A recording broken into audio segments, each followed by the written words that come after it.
One day, mysterious gates suddenly appeared across the earth. Ever since that moment, the entire world collapsed into chaos. Countless helpless people fell to the invading monsters, leaving only a lucky few who managed to awaken supernatural powers. Humanity hailed these powerful survivors as our ultimate saviors, more commonly known as the players. Among them was our main character, the Steel Emperor Hyun-guk Lee, a lowly F-rank player who somehow became humanity's very last hope. But in the final moments of his life, he realized the nightmare slaughtering humanity was not just monsters, but human traitors too. In this brutal world, these traitors sold their souls to demons, turning back to slaughter their own kind. And in that final, tragic battle, Hyun-guk, the last hero of humanity, was defeated by God Pressy, the supreme leader of the traitors. Though he was once human, after betraying his kind, he claimed he and his followers were sacred beings divine sent to punish humanity. Right then, Hyun-guk only wished he had figured out how to level up sooner, so he could wipe out these bastards. But it was too late. History is written by victors, and the boss ordered his lackey to impale our hero. Armed with main character plot armor, he survived, regressing all the way back to his military enlistment year. Back then, Hyun-guk was just a lowly F-rank private at the shooting range. But this time, a system notification appeared. It congratulated him for discovering his true growth method, and that method? Eating actual metal. The more metal he devoured, the stronger he became, allowing him to manipulate heavier metal. Too bad he regressed right back to his grueling military service. This was a time when our guy was still just a pathetic F-rank soldier at the absolute bottom. But in this second life, he is not about to waste time like before. Now, any trace of metal he sees gets devoured immediately, even the target practice bullets. But because those practice bullets went missing, his entire platoon got punished with exhausting outdoor training drills. After a whole day of punishment, Hyun-guk's platoon finally got to eat. But the military cafeteria discriminates based on rank. Since his entire platoon consisted of F ranks, they were barely served any decent food. Today's lunch menu was stir-fried sausage and chicken stew, but the cooking was so terrible even a stray cat would reject it. Before they could even take a single bite, a D-rank guy came over to harass them. This was Sang-guk. Oh, a total military jerk. Even though he is only one rank higher, he loves acting like a boss and bullying subordinates. Today, his target is Hyun-guk. Before eating anything, our hero gets ordered to run errands. Any protest would lead to Sang-guk humiliating him in front of everyone. In his past life, he would have instantly complied. Remembering his pathetic, submissive past self only made Hyun-guk boil with anger. Although he knows how to level up now, he is not quite strong enough to crush this trash yet. Seeing the rookie just standing there blankly, Sang-guk completely lost his temper. Just as the bully prepared to teach him a lesson, Hyun-guk flashed a bright smile. He agreed to run the errands, but only if the bully let his starving platoon eat lunch first. When the D-rank bully tried to push further, our guy smartly threatened his precious reputation. Feigning concern, Hyun-guk warned that getting caught abusing power would ruin his future career. Sang-guk realized he had a point and grudgingly let the F-rank platoon eat. After securing his comrade's lunch, Hyun-guk told the deputy leader to take charge, while he slipped away to a quiet spot to eat spoons. Yes, you heard that right. Our guy swiped the entire platoon's metal spoons to devour them for a level up. Currently, he can manipulate exactly 309 grams of metal. With every single spoon he devours, Hyun-guk gains the ability to manipulate another 1.25 grams of metal. Still not enough. If he cannot find a much richer source of metal to devour, it will take him way too long to reach his past peak strength. And if that happens, the world's tragic end will remain exactly the same. Recalling his memories of the past, Hyun-guk realizes he has only 3 days left to prepare. He absolutely must defeat the dangerous level 1 boss monster. Just thinking about this epic battle gets his blood pumping. There is no way a legendary regressor like him cannot handle a simple level 1 beast. 3 days later, at guard post 5 of the 1st Battalion, Hyun-guk stands guard while tracking the monster's arrival. Noticing his leader's tense expression, Deputy Junmo Park feels like his boss has been acting super weird lately. But before he can say anything, Hyun-guk sternly calls his name, leaving him startled as his boss orders him to guard the post alone. We cut to our hero reaching the dimensional rift to face the beasts. They might look terrifying, but they are actually weaklings. While normal people would run away screaming, our guy's eyes light up with joy. Look at all this free experience just waiting to be farmed. Suddenly, the beast that just took Hyun-guk's blade rises up from its pool of blood. Since he is still only level 1, a single slash was not enough to kill it. Enraged, the beast lunges right at him with a deadly swipe, but our boy easily claims its head. As it dies, a chunk of red steel drops from its body. This is mana steel. With this item, You and I are about to see how Hyun-wook can level up faster than ever. He picks up the mana steel and eats it, leaving the monsters completely stunned. This mana steel does not just boost his metal manipulation skills, it also supercharges his entire mana pool upon absorption. That means if Hyun-wook absorbs every single item he finds from now on, climbing the ranks in this new life will be a breeze. With that in mind, he turns to the remaining monsters with a rather devilish grin. Just a bit earlier, at Brigade 3, Battalion 1, Post 5 near Nam San Station, Hyun-wook pulled Jun-mo aside. Acting incredibly serious, he warns his subordinate that he can hear metal moving nearby. Hearing this, a terrified Jun-mo immediately wants to report to their superiors. With a little psychological manipulation, Hyun-wook easily gets him to stay at the post, using a routine patrol as an excuse to go farm items. He cannot let the military discover this stash. If they find out, every single weapon here will fall right into their hands. Witnessing Hyun-wook casually eat the mana steel dropped by their ally, the rest of the horde gets furious and charges at him together. Thanks to his combat experience from his past life, he easily handles the crowd, decapitating any monster that dares to step forward. The monsters cannot even touch him. No matter what tricks they try to pull, Hyun-wook swiftly sends every single one of them to their graves. Spotting some trying to sneak up on him, he slices down a few more to assert his dominance. Overwhelmed by his intense bloodlust, the surviving monsters hesitate to attack. But Hyun-wook remains on high alert, knowing these are just the small fry. The one he is truly keeping an eye out for is the boss. It is a highly cunning monster known as the Goblin Shaman, and he knows it is lurking somewhere nearby. Since searching for it is too difficult, Hyun-wook decides to use a piece of mana steel dropped earlier as bait to lure it out. This bait successfully triggers the boss. Raising its magical staff, the Goblin Shaman launches a direct attack right at his position. Sharp stone spikes burst out from the ground, but this is nothing to Hyun-wook. He easily dodges the attack and pinpoints the monster's location. The shaman's heavy attack causes mild tremors across the area, enough for the guards back at the outpost to actually feel it. Yet, the platoon leader simply ignores it and goes back to sleep. Meanwhile, the boss's massive stone spikes accidentally impale its own minions. Perhaps the beast preferred collateral damage, but in the end, it missed its actual target and only killed its own minions. Not only is Hyun-wook completely unharmed, but he also locks onto its location and instantly fires his special ability right at the boss. Despite the sudden attack, the shaman manages to dodge. It prepares to mock him, only to see a sneering smile on Hyun-wook's face instead. The knife he threw earlier suddenly curves back around. He thought that would end it, but reality is never quite that simple. The shaman actually catches the telekinetic knife with its bare hands. The reason it could do this is because Hyun-wook's current metal manipulation is only at F rank. You and I can clearly see his past self was a total failure. But whether he wins or not, he is going to talk some trash first. Hyun-wook raises his gun, smugly provoking the beast to step up. But he temporarily forgets the horde of small goblins right behind him, all eager for a piece of him. Just then, the system warns him that his mana has depleted rapidly in a short span of time. He is down to only 40% of his total mana. With no other choice left, it is time to take a desperate gamble.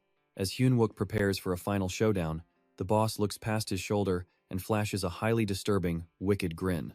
Not far away, Park Jun-mo is currently walking right into this area to find him. Before Hyun-wook can react, the Goblin Shaman orders a minion to charge straight at Jun-mo. With things happening too quickly, he can only scream at his subordinate to get down. He immediately unloads a barrage of bullets at the attacking monster and throws another blade directly at it. But the goblin manages to swat the blade away. As it lunges forward to strike, Hyun-wook brutally rams the gun straight into its mouth. While he was busy dealing with the minion, the boss slipped away. By the time he notices, the target is already gone. Losing the boss is bad enough, but those gunshots also alerted headquarters, forcing all nearby outposts to immediately report in on the situation. With no other choice left, Hyun-wook reluctantly reports the current situation. Hearing the report, headquarters orders him and his fellow soldiers to fall back and secure Post 5, but he knows that retreating now means losing everything. The military is going to deploy an AMT Knight, Lieutenant Seo Yoon-ha. If she arrives, history is just going to repeat itself. That woman will effortlessly wipe out the goblins and seal the gate. Once she is done, the military will move in and seize all the dropped loot. Among those items is a highly coveted, legendary material known as adamantium. In his previous life, this legendary metal was what earned him the fearsome title of the Steel Emperor. Missing this chance means waiting another 4 years. If that happens, he will remain trapped in the same failed cycle as before. With that in mind, he is determined to claim the adamantium before Yoon-ha can get her hands on it.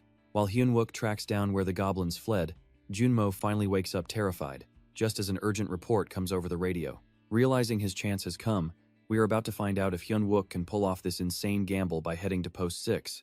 Ignoring his boss's complaints, the guy muted his mic to head over, but Junmo held him back. He was terrified his buddy would get arrested and thrown into military prison. Sure, he used to fear military law, but with legendary gear on the line, there was absolutely no way he was backing down now. Hyung-gook argued that Outpost Number 6 only had mages and archers, warning that everyone there would die without some support.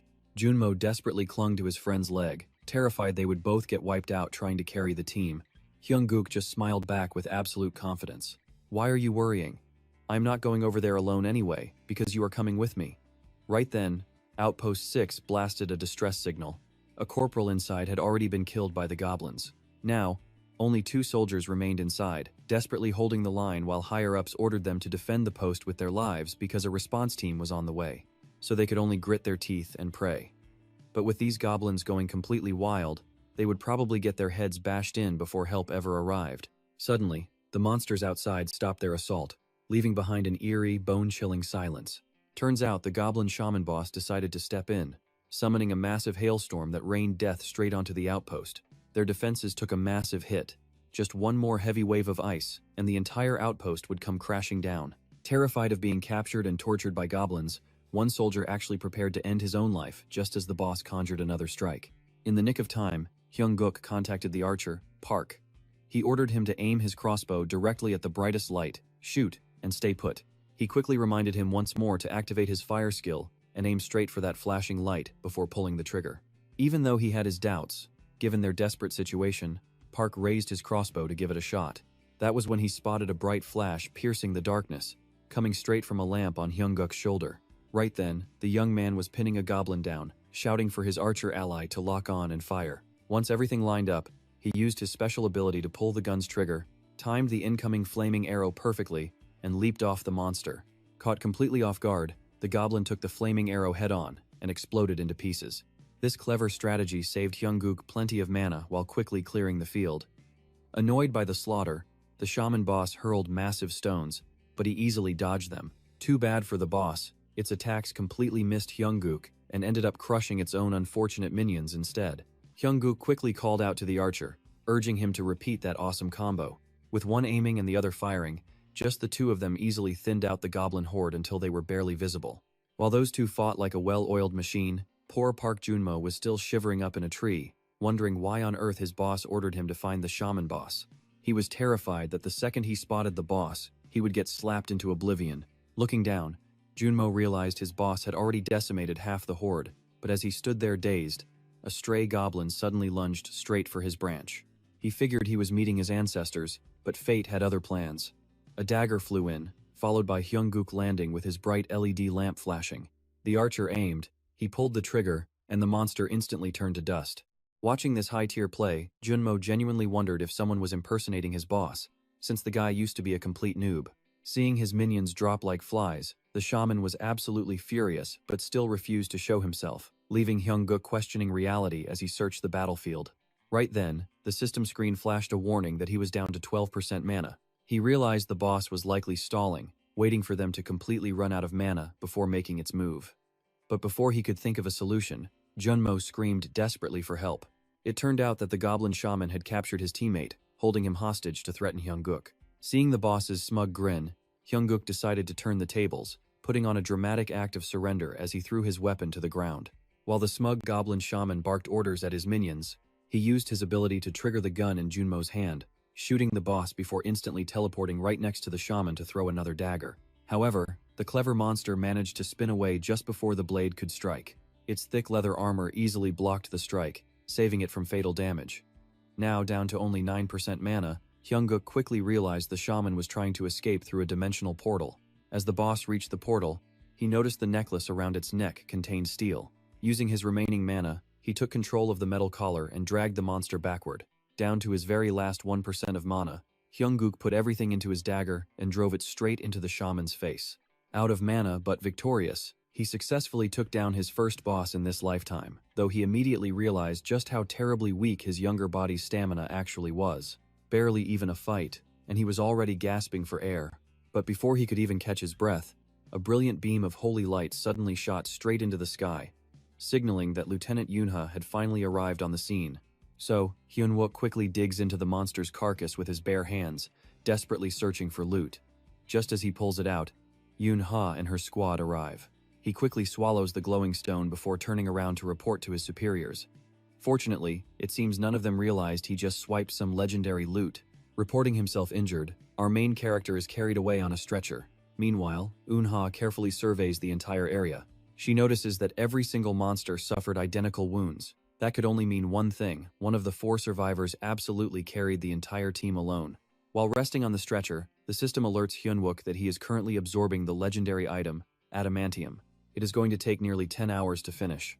Since this is a reinforcement type item, swallowing the stone will grant the young man incredible magic skills that are perfectly matched with physical enhancement abilities. Soon after that, the system notifies him that he has gained an additional rare skill.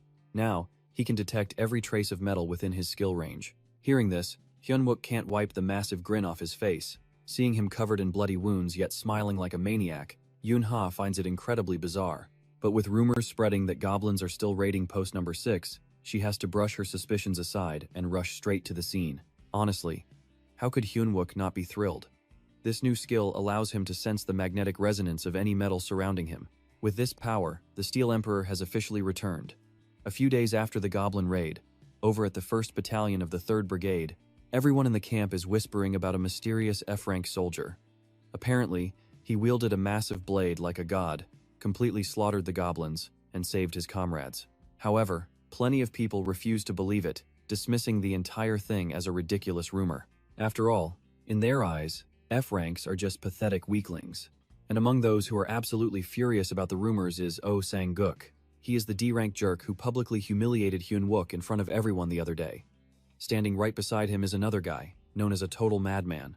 That would be Private Lee Won-sok, an expert melee specialist who is a high D rank, almost hitting C rank. Extremely salty, they decide to bully the poor archer, Park, from post number 6. These 2 D-rank jerks simply cannot stand the thought of an F-rank loser like Hyun-wook leaving them in the dust. It looks like they are plotting something sinister against our main character. Meanwhile, Hyun-wook is summoned to the battalion commander's office to discuss the recent goblin incident. At first, our guy assumed that since everything worked out, his superiors would just let it slide. But reality is harsh. Now, he is forced to face a panel of high-ranking officers, starting with this incredibly stunning woman. Meet Lieutenant Seona, a B-rank warrior known as the Black Knight. Beside her, the orange-haired guy is Lieutenant Lee Min-hee. He is a C-rank offensive mage. But the most intimidating man in the room is this scarred veteran. He is the battalion commander himself. Major Kim Kang-sok is a cleric class hunter, widely nicknamed the Namsan Mountain Tiger. He is a B-rank player, ranked 166th in Korea. With a dead serious expression, the commander sternly demands to know why Hyun-wook disobeyed direct orders, stalled, and single-handedly held back the gate's first wave. Under that suffocating gaze, even our protagonist feels a bit nervous. One wrong word and his career is over, so he needs to play this smart. To at least secure a guard duty position, Hyun-wook decides to confess first. Surprised by how calm the young man looks, Kang-sok asks why he dared to risk his life. Under any normal circumstances, a weak F-rank soldier would have been torn to shreds instantly. Facing this overwhelming pressure, Hyun-wook forces himself to stay completely composed. If he panics right now, his entire military career will be completely finished. So, instead of cowering and begging for mercy, the young man boldly claims the battalion commander lied to him. The orange-haired officer nearly jumps out of his seat at the kid's sheer audacity, but Kang-sok raises a hand to stop him. He genuinely wants to hear why this low-ranking subordinate believes he was deceived. Taking a deep breath, Hyun-wook confidently recites the exact words the commander always stresses during basic training sessions. He once preached that no matter how low your rank is, if you correctly apply the Legion's anti-monster tactics, even D-rank or E-rank soldiers can successfully stand their ground against them. Using that exact logic, Hyun-wook cleverly shifts back to the recent goblin raid. He confidently argues that while he technically disobeyed, everyone at Post 6 would be dead if he had not intervened. With the logical argument successfully delivered, now, to completely win over the commander's mind, Hyun-wook plays his ultimate emotional card by referencing the veteran's past training speeches and subtly praising him as the epitome of what a true soldier should be. He claims he has always deeply respected leaders like him. Our main character straight up lies, claiming he was simply utilizing his standard training alongside his comrades to save innocent lives from certain death. To seal the deal, he shamelessly claims the sole reason an F-rank soldier like him could muster the courage to move forward was because of the commander's deeply inspiring words. Only a sly guy like Hyun-wook could pull off a stunt like this. A normal person would never dare play such an underhanded card. The only reason he is confident enough to talk back like this is because he knows Kim Kang-sok's entire biography by heart. Right as the veteran was commissioned as a second lieutenant, the chaotic gates first began to open. Even though he nearly lost his life in a brutal, life-or-death battle back then, he returned to active military duty without any hesitation, ultimately becoming a core founding member of the early AMT. Simply put, the man is a true, honorable soldier to the bone. Hyun-guk acts like he treats the commander's words as absolute gospel, even risking his own life to protect his teammates. What true soldier could ever suspend an ideal subordinate like this?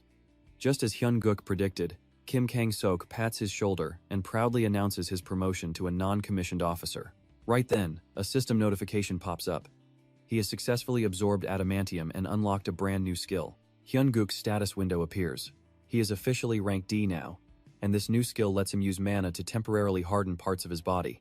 The total mass of metal he can manipulate has now increased to 2,558 grams. This double dose of good news leaves Hyun-guk frozen solid for 5 seconds, while everyone else is completely speechless at the battalion commander's overly dramatic reaction. The main character's speech did not just convince Kim Kang-sok, it actually moved the man to tears. Over at the 3rd Brigade, 1st Battalion's gym, Hyun-guk works out while reflecting on that incredibly awkward promotion ceremony in the commander's office. Luckily, platoon leader Lee Min-tae stepped in just in time to halt the decision, pointing out that AMT had never promoted an F-rank soldier to an officer before. Thanks to that, Hyun-guk bought enough time to say he would consider it. While a promotion sounds pretty sweet, he really wants to keep a low profile and avoid drawing too much attention right now. But it is already too late. Some D-rank jerks have had their eyes on him, including this absolute maniac, Lee Won-sok. The guy mocks the amount of weight Hyun-guk is lifting, and he is backed up by Oh Sang-guk's annoying little clique. Promotion or not, these guys are desperate to humiliate him. He barely gained any attention, and they are already trying to openly bully him. Hyun-guk immediately changes his mind. If these punks want to bully him, he is going to make sure they regret it tonight. So, the young man straight up challenges Lee Won-seok to a duel. Everyone in the gym is completely stunned by this unexpected move. That night, a massive crowd gathers to watch the showdown. Facing an opponent ranked lower than him, Won-seok is confident he will absolutely demolish our main character. Meanwhile, the AMT staff is busy welcoming a very distinguished guest, none other than Warrant Officer Cheon Myung-ho. He serves as the tactical training officer for the legendary Black Tiger unit. The Black Tigers are the ultimate elite force within the AMT. Aside from their name, everything else about them is a highly classified national secret. He came here to personally check out Choi Han, the man expected to become the next Sword Saint and the undisputed ace of the AMT. But unfortunately, the genius is currently on leave. To avoid disappointing the warrant officer, the host quickly introduces Lee Won-seok, who is widely considered to be the next generation's true ace. As luck would have it, he is in the middle of a duel. Back to the fight, Hyun-guk effortlessly slips past the madman's relentless barrage of wild attacks. Even when cornered against the wall, he easily dodges a fatal strike, slips right behind him, and throws a massive taunt right back. Just then, the officer leads Warrant Officer Cheon Myung-ho in to watch. But while the crowd is roaring with excitement, the veteran is not impressed by Won-seok's sloppy swings. Sure, his strikes are powerful, but they mean absolutely nothing if they do not land. However, the host standing next to him sees things quite differently. He assumes the maniac is simply holding back to be nice. Honestly, most of the spectators watching the match think the exact same thing. The crowd cheers and begs Won-seok to get serious, but only the maniac himself knows he is trying his absolute hardest and sweating bullets. For some reason, his body feels heavy as lead. Moving is a chore, let alone trying to fight. Naturally, this is all Hyun-guk's doing. Using his metal manipulation, he exerts control over Won-seok's boots, making the guy feel like he is wading through thick mud. Unable to take it anymore, the maniac literally signals for help. He claims his legs are giving out and tries to call off the match. But once you mess with Hyun-guk, there is no easy escape. Hyun-guk continues to egg him on. Being mocked by a lowly F-rank is something a proud D-rank warrior simply cannot tolerate. He snaps, immediately activating his body reinforcement skill. Down below, Warrant Officer Cheon Myung-ho is genuinely surprised by how this fight is playing out. Activating skill buffs in a pure physical duel feels like cheating, but what really impresses him is that the opponent does not even blink. These two look exactly like a raging bull charging at a clever leopard. one that is carefully hiding its fangs to wait for the perfect moment. It has been a long time since he last saw a fight this entertaining. Seeing the warrant officer smile, the host assumes he is impressed with Won-sok and starts hyping up the guy even harder. Back to the duel. With his body fully reinforced, the madman's speed surges. In the blink of an eye, he throws a devastating, heavy punch directly at Hyun-guk. The entire crowd goes wild at the sheer force of that punch, convinced that this single blow will end the fight instantly. In reality, the moment his fist connects, Won-sok's hand feels like it is shattering. It feels like he just punched solid steel, not a human. That is because Hyun-guk activated his newly acquired body hardening skill just in time, transforming his own forearms into solid steel. Wearing a highly mischievous, smug smile, he continues to taunt the utterly frustrated madman. Outraged, Lee Won-sok loses all reason and blindly leaps forward to attack again. But our main character easily dodges the strike and preps his counterattack. Hyun-wook turns his leg into solid steel, kicking straight at his opponent's pivot leg. Sure, using this move on a D-rank punk is a bit wasteful. But for guys who get arrogant just because they have a little power, he has to teach them a lesson or they will never learn. With the berserker down, Hyun-wook rains punches on him, landing every single blow. A massive berserker is getting absolutely thrashed by an F-rank player. While everyone else stands there completely shocked, Warrant Officer Cheon Myung-ho is actually loving every second of this fight. His gut feeling was spot on. This seemingly weak F-rank is the real beast here. Now, he wants to see how this predator tears into his target's throat to finish the match. But out of nowhere, the opponent launches a sudden counterattack on Hyun-wook. With a battered face, Won-sok grabs Hyun-wook by the collar, furiously lifting him up, preparing to slam him hard into the ground. In that split second, Hyun-wook quickly twists his body and locks the berserker's arm tightly with both of his legs. If Won-sok slams him down now, his own arm will snap completely. Warrant Officer Cheon Myung-ho highly appreciates Hyun-wook's brilliant quick thinking here. He never expected an F-rank soldier to possess such lightning-fast reflexes. But the problem is, against a berserker with a fully hardened body, that kind of lock usually fails to work. Dropping to one knee, Won-sok tries to punch with his free hand, but Hyun-wook quickly grabs and violently snaps one of his fingers. Screaming in pain, the berserker is forced to let go. He still swings with his other arm, but losing his balance makes him miss entirely. Seizing the opening, Hyun-wook transitions from the arm lock, wrapping both arms around Won-sok's neck in a tight rear naked choke. Watching close by, Warrant Officer Cheon Myung-ho is highly satisfied. That earlier leg choke might have easily failed, but with this grip, putting pressure on the carotid artery is lethal, since berserkers only focus on hardening their muscles. With a tight lock on Won-sok's neck, Hyun-wook grins happily and starts trash-talking right in his face. Did he really think a D rank would be tougher? The more the berserker struggles to break free, the tighter our boy's grip becomes. At this point, even 10 berserker buffs might not save him, because Hyun-wook has already turned his own arms into steel. Down below, as the fight gets increasingly intense, the crowd of onlookers starts causing a major scene. They urge Oh Sang-guk to step in and stop them, but being the total coward he is, he just stands there watching helplessly. Right then, Hyun-wook locks eyes with him, sending a chilling glare. A little warning is exactly what this instigator needs to learn his place. Back to the fight, Won-sok realizes he is about to lose, and his pride simply cannot take it. How could the self-proclaimed ace of the next generation lose to a pathetic F-rank? His reputation would be ruined. Driven mad, the berserker channels all his remaining power for a second body hardening. Below the ring, Warrant Officer Cheon Myung-ho is actually a bit surprised by this. A D-rank player doing a double hardening is quite impressive, but if he cannot break that brutal choke, even 10 more power-ups won't save him. He eagerly awaits the end of this duel. Who will be the hunter, and who will be the prey? As Won-sok goes completely feral, Hyun-wook boosts his own hardening, keeping a death grip on his throat. Ultimately, the berserker cannot hold out and collapses onto the cold floor. The undisputed victor is Hyun-wook, proudly standing right on top of the unconscious Won-sok. Nobody can believe their eyes, and they quickly rush over to check if the berserker is still breathing. Turns out he just passed out. Not dead.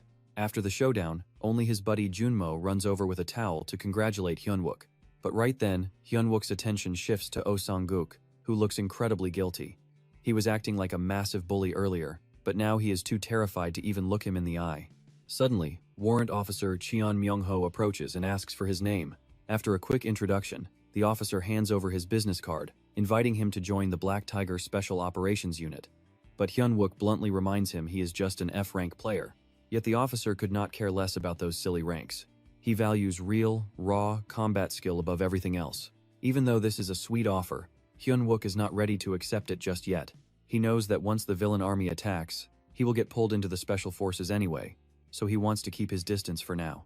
Deciding on a plan, he takes the officer's card and tells him he will think about it later. Nearby, D-rank Oh Sang-guk is absolutely green with envy over his success.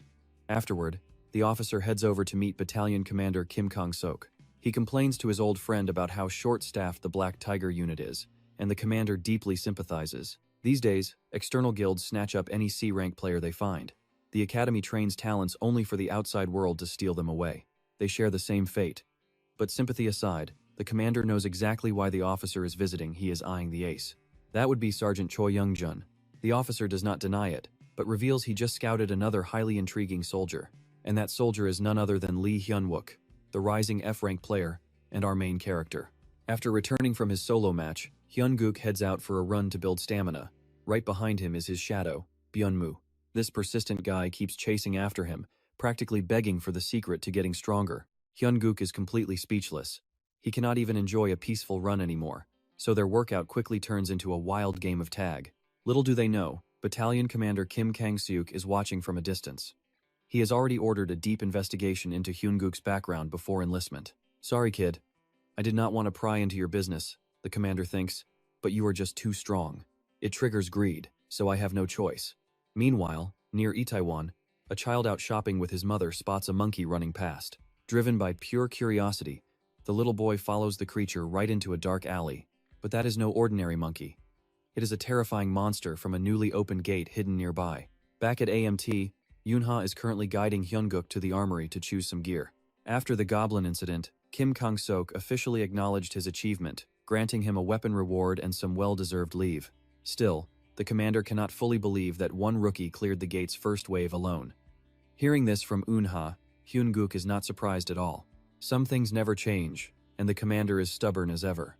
Seeing his nonchalance, Eunha thinks he is acting pretty arrogant. She directly confronts him about the strange clues she found on the battlefield.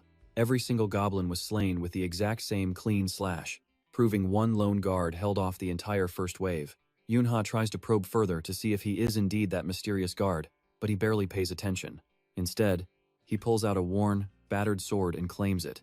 Looking at its terrible state, she assumes he is just picking whatever, but she is completely wrong. Hyun-guk has a highly strategic reason for choosing this specific blade. Known as the Cloud Sword, its only function is to absorb water and generate a thick mist to blind enemies. It sounds useless, but in his past life, Sergeant Choi Ji-hoon used this exact weapon to become the Sword Saint. Its true name is the Cloudmaster's Dark Hand. Myth says 3 weather gods descended with Hwanung, the wind, rain, and Cloudmasters. Among them, the Cloudmaster accomplished legendary feats using this very blade, which was famously referred to as his Dark Hand. It literally translates to the blade hidden in the clouds, or in other words, the Thunderlord. If you know how to unlock its full potential, you can unleash lightning strong enough to solo raid a medium-tier monster dungeon. Combined with Hyun-guk's unique metal abilities, the fusion of steel and lightning is absolutely unmatched. In his past life, this belonged to Choi Ji-hoon, but now he is stealing it. Eunha still cannot understand his choice. With such an impressive achievement, why would he settle for this flimsy, worn-out sword? He has no desire to explain. Suddenly, an emergency siren blares regarding the Itaewon gate. Looking at his calm face, Eunha feels deeply unsettled. Normally, anyone hearing that alarm would freeze in panic, but he is totally unbothered, acting as if he knew it would happen. Never underestimate a woman's sharp intuition. Over in Itaewon, a group clad in gleaming white armor and carrying state-of-the-art weaponry stands guard near the active gate. These guys belong to the elite Chonghwa Guild. Their armor is so outrageously expensive that selling one set could buy a building in Gangnam. With unmatched prestige and wealth, the Chonghwa Guild is the absolute dream destination for any ambitious player. Even many D-class soldiers are already planning to join their ranks right after their discharge.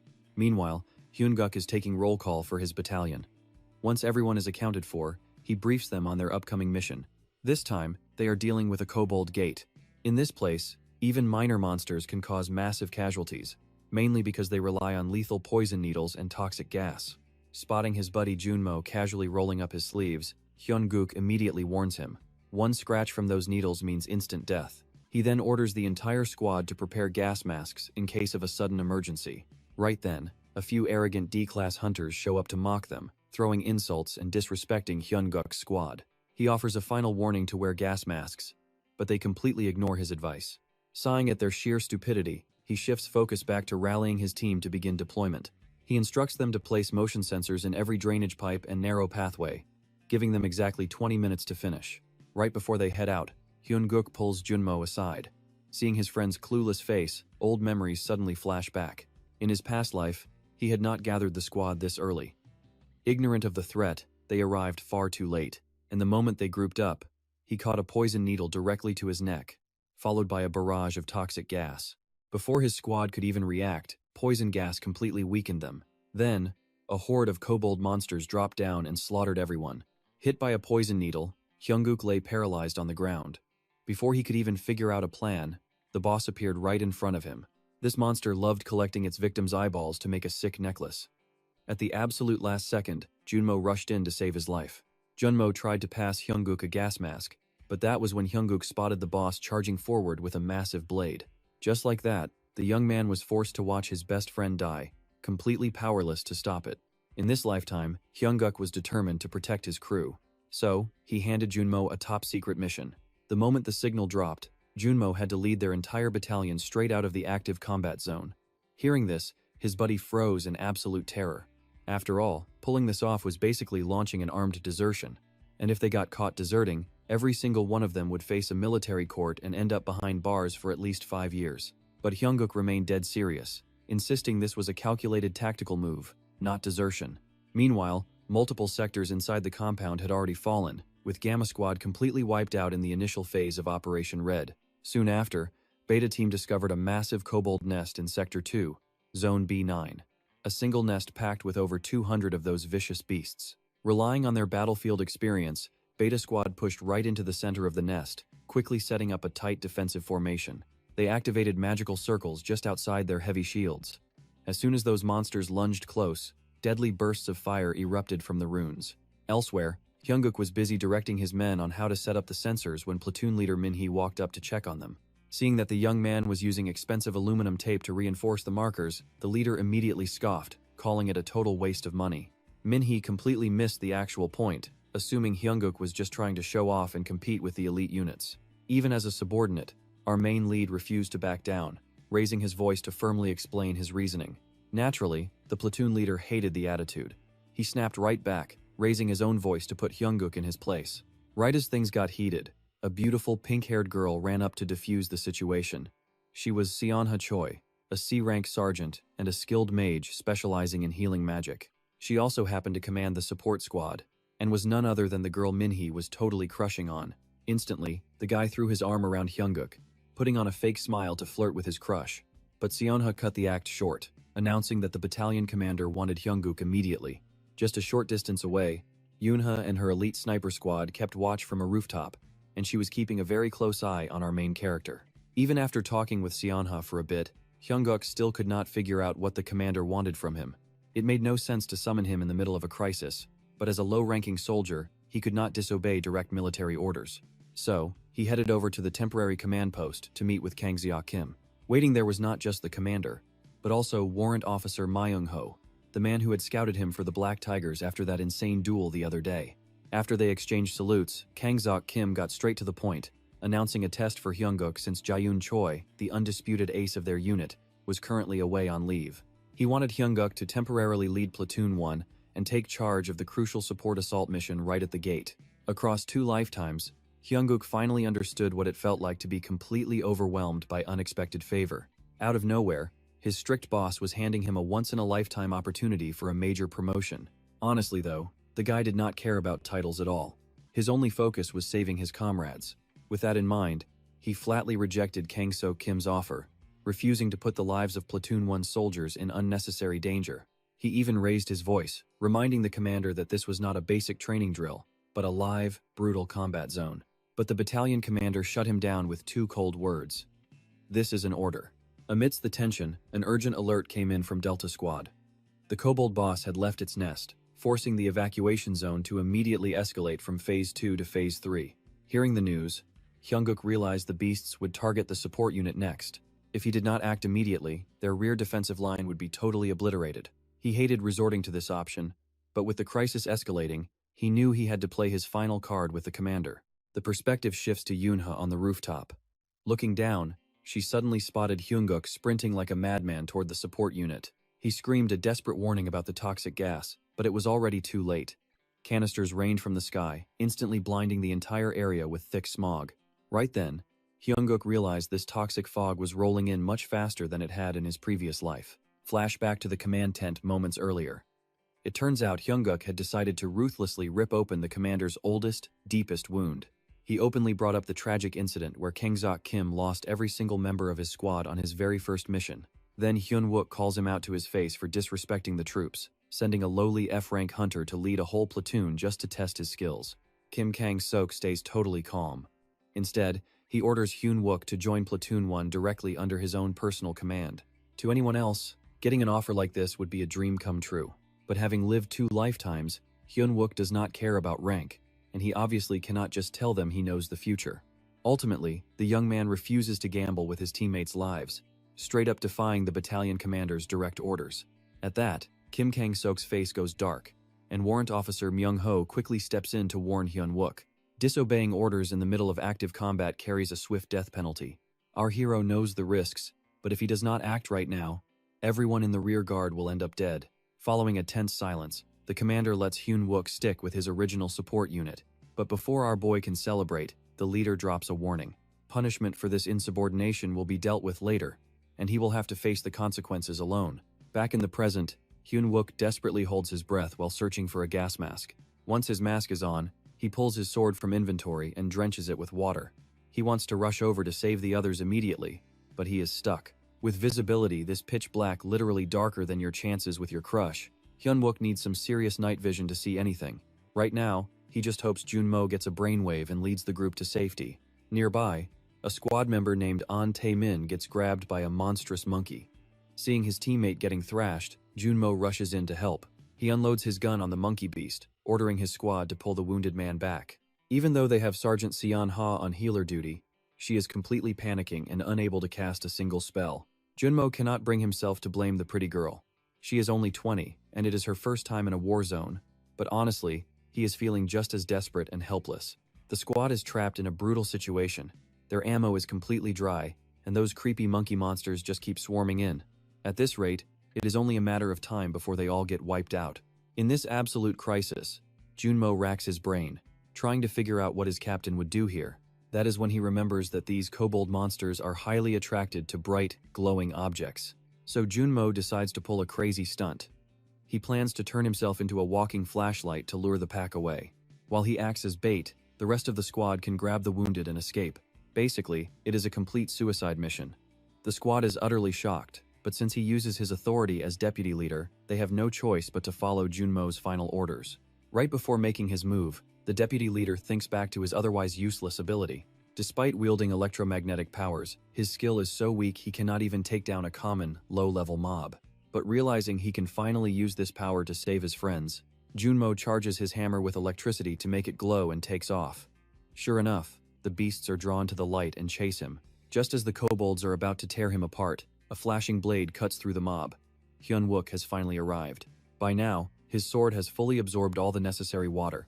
Its passive skill triggers, unleashing a cleansing mist that completely neutralizes the toxic gas in the immediate area. Seeing that his best friend is still breathing makes Hyun-wook incredibly relieved, but he is even more excited about the massive pack of monsters. Talk about free experience points ripe for the taking. With one hand purifying the toxic air and the other controlling daggers to slaughter the beasts, Hyun-wook watches valuable mana steel rain down, making him even more hyped up. Honestly, if Junmo was not standing right there, he would be grabbing those drops instantly. Despite slaying monsters for a while, the boss is nowhere in sight, but as he looks around, the remaining monkey beasts suddenly turn and bolt in one direction. He quickly realizes the pack received a direct signal from their boss to fall back and ambush the support unit. Hyun-wook drags Junmo back toward the squad.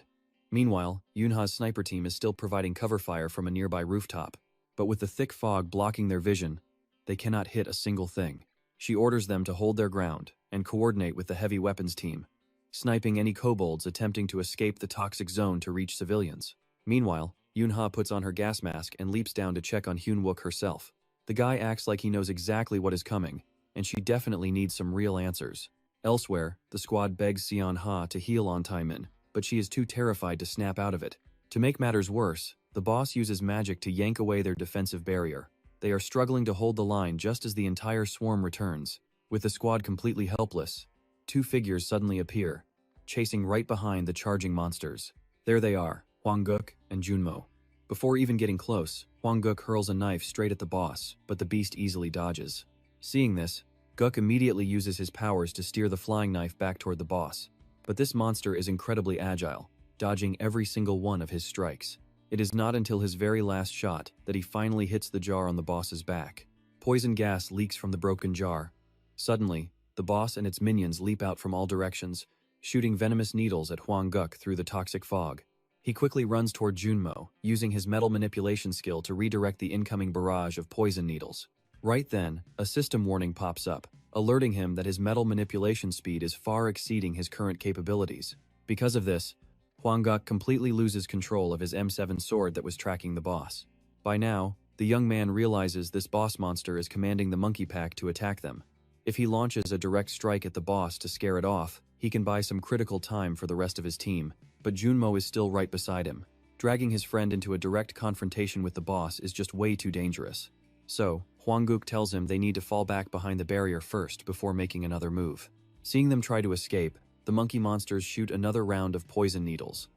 Spotting this, the young man quickly turns back to manipulate the incoming needles. Meanwhile, Junmo manages to leap over the wooden crate barrier. Once Hwanguk finishes redirecting the needles, he quickly joins his friend on the other side. Safely behind cover, the poison needles can no longer reach them. The boss is absolutely furious, but there is absolutely nothing it can do right now. Once they escape, Hwanguk finally has a moment to check on the team behind him. Some are wounded, others are completely unconscious, and everyone looks absolutely exhausted. Guk quickly asks for the medic, the only healer in their squad, but Seonha is frozen in pure terror, sobbing uncontrollably and unable to do a single thing. Seeing her like this, Hwanguk's blood begins to boil.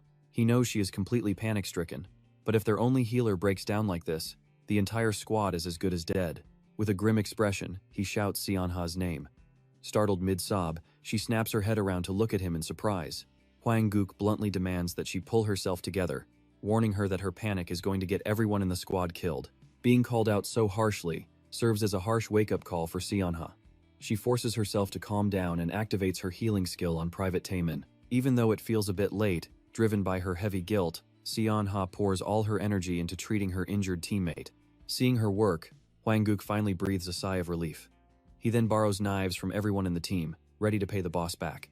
Controlling the floating knives swirling around him, he steps out from behind the barrier. Sensing his movement, the monsters hiding behind the crates wait for the perfect moment to strike.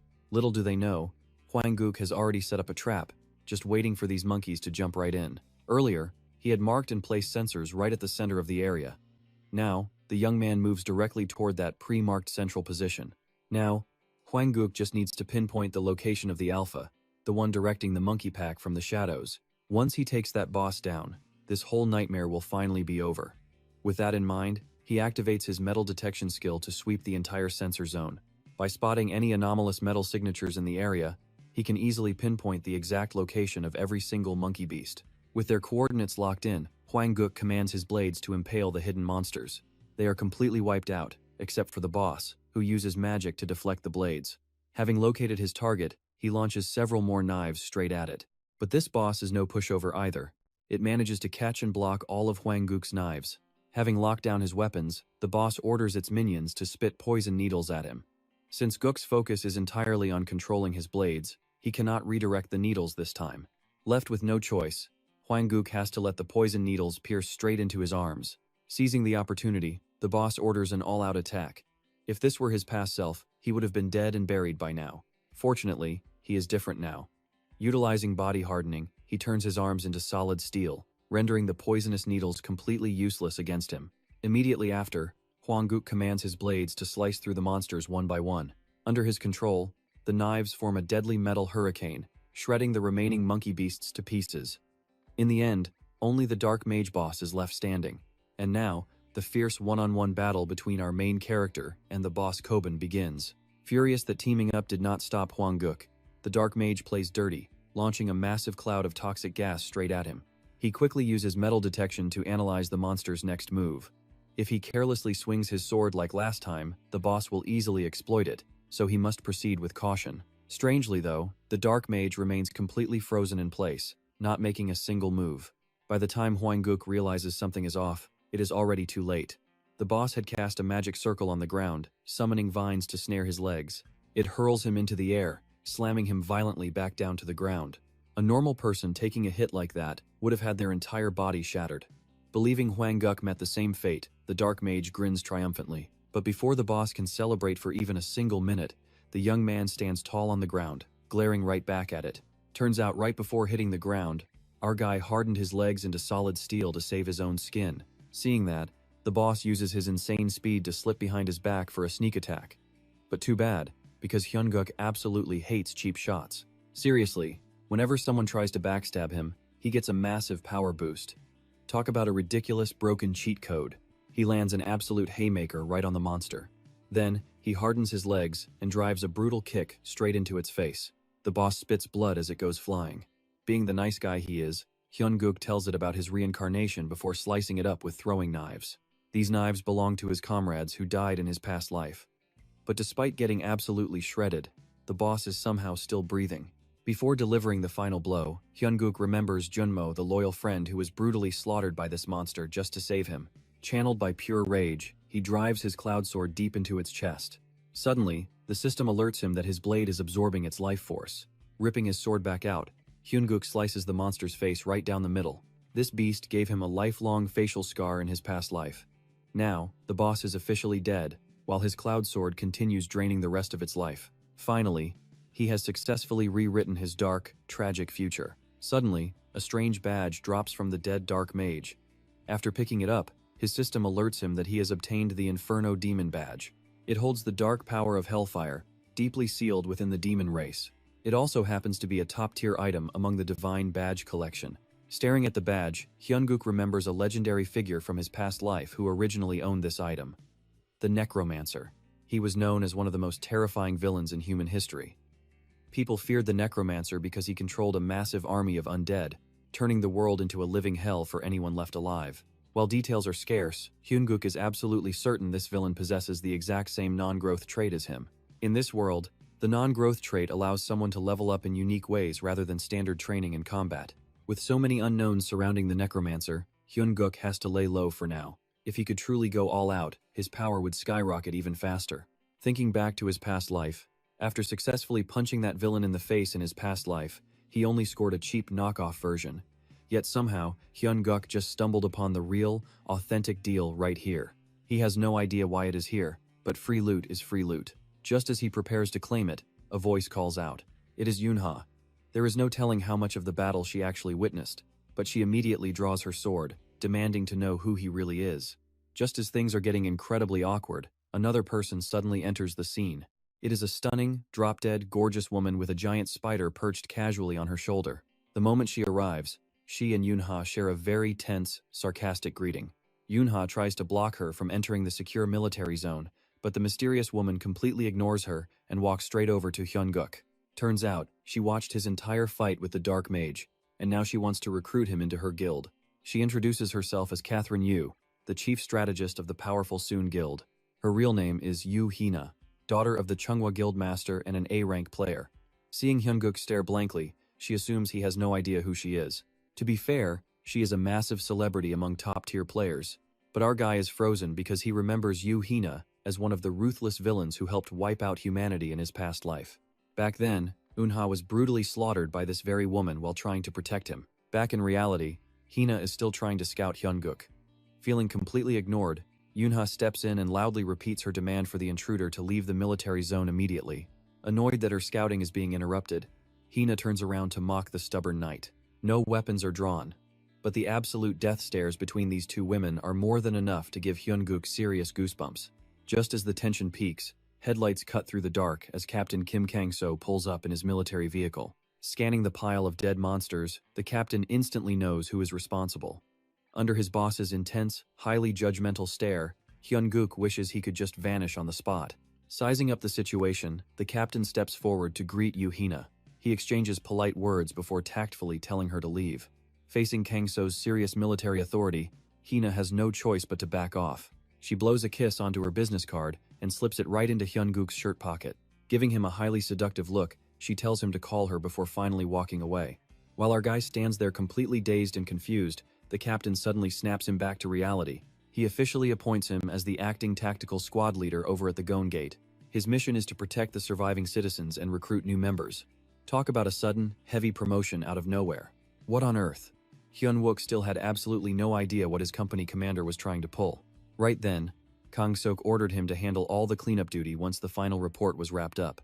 At this point, the poor guy had absolutely no choice but to follow orders. Out of nowhere, Yoon-ha turned around and threw him a razor-sharp glare, making Hyun-wook instantly break a sweat. Fortunately, she did not say another word and just left with the commander, letting our main character off the hook for now. 1 week later, at the 3rd Brigade's 1st Company, the system notified Hyun-wook that he had successfully finished absorbing the Inferno Demon Metal.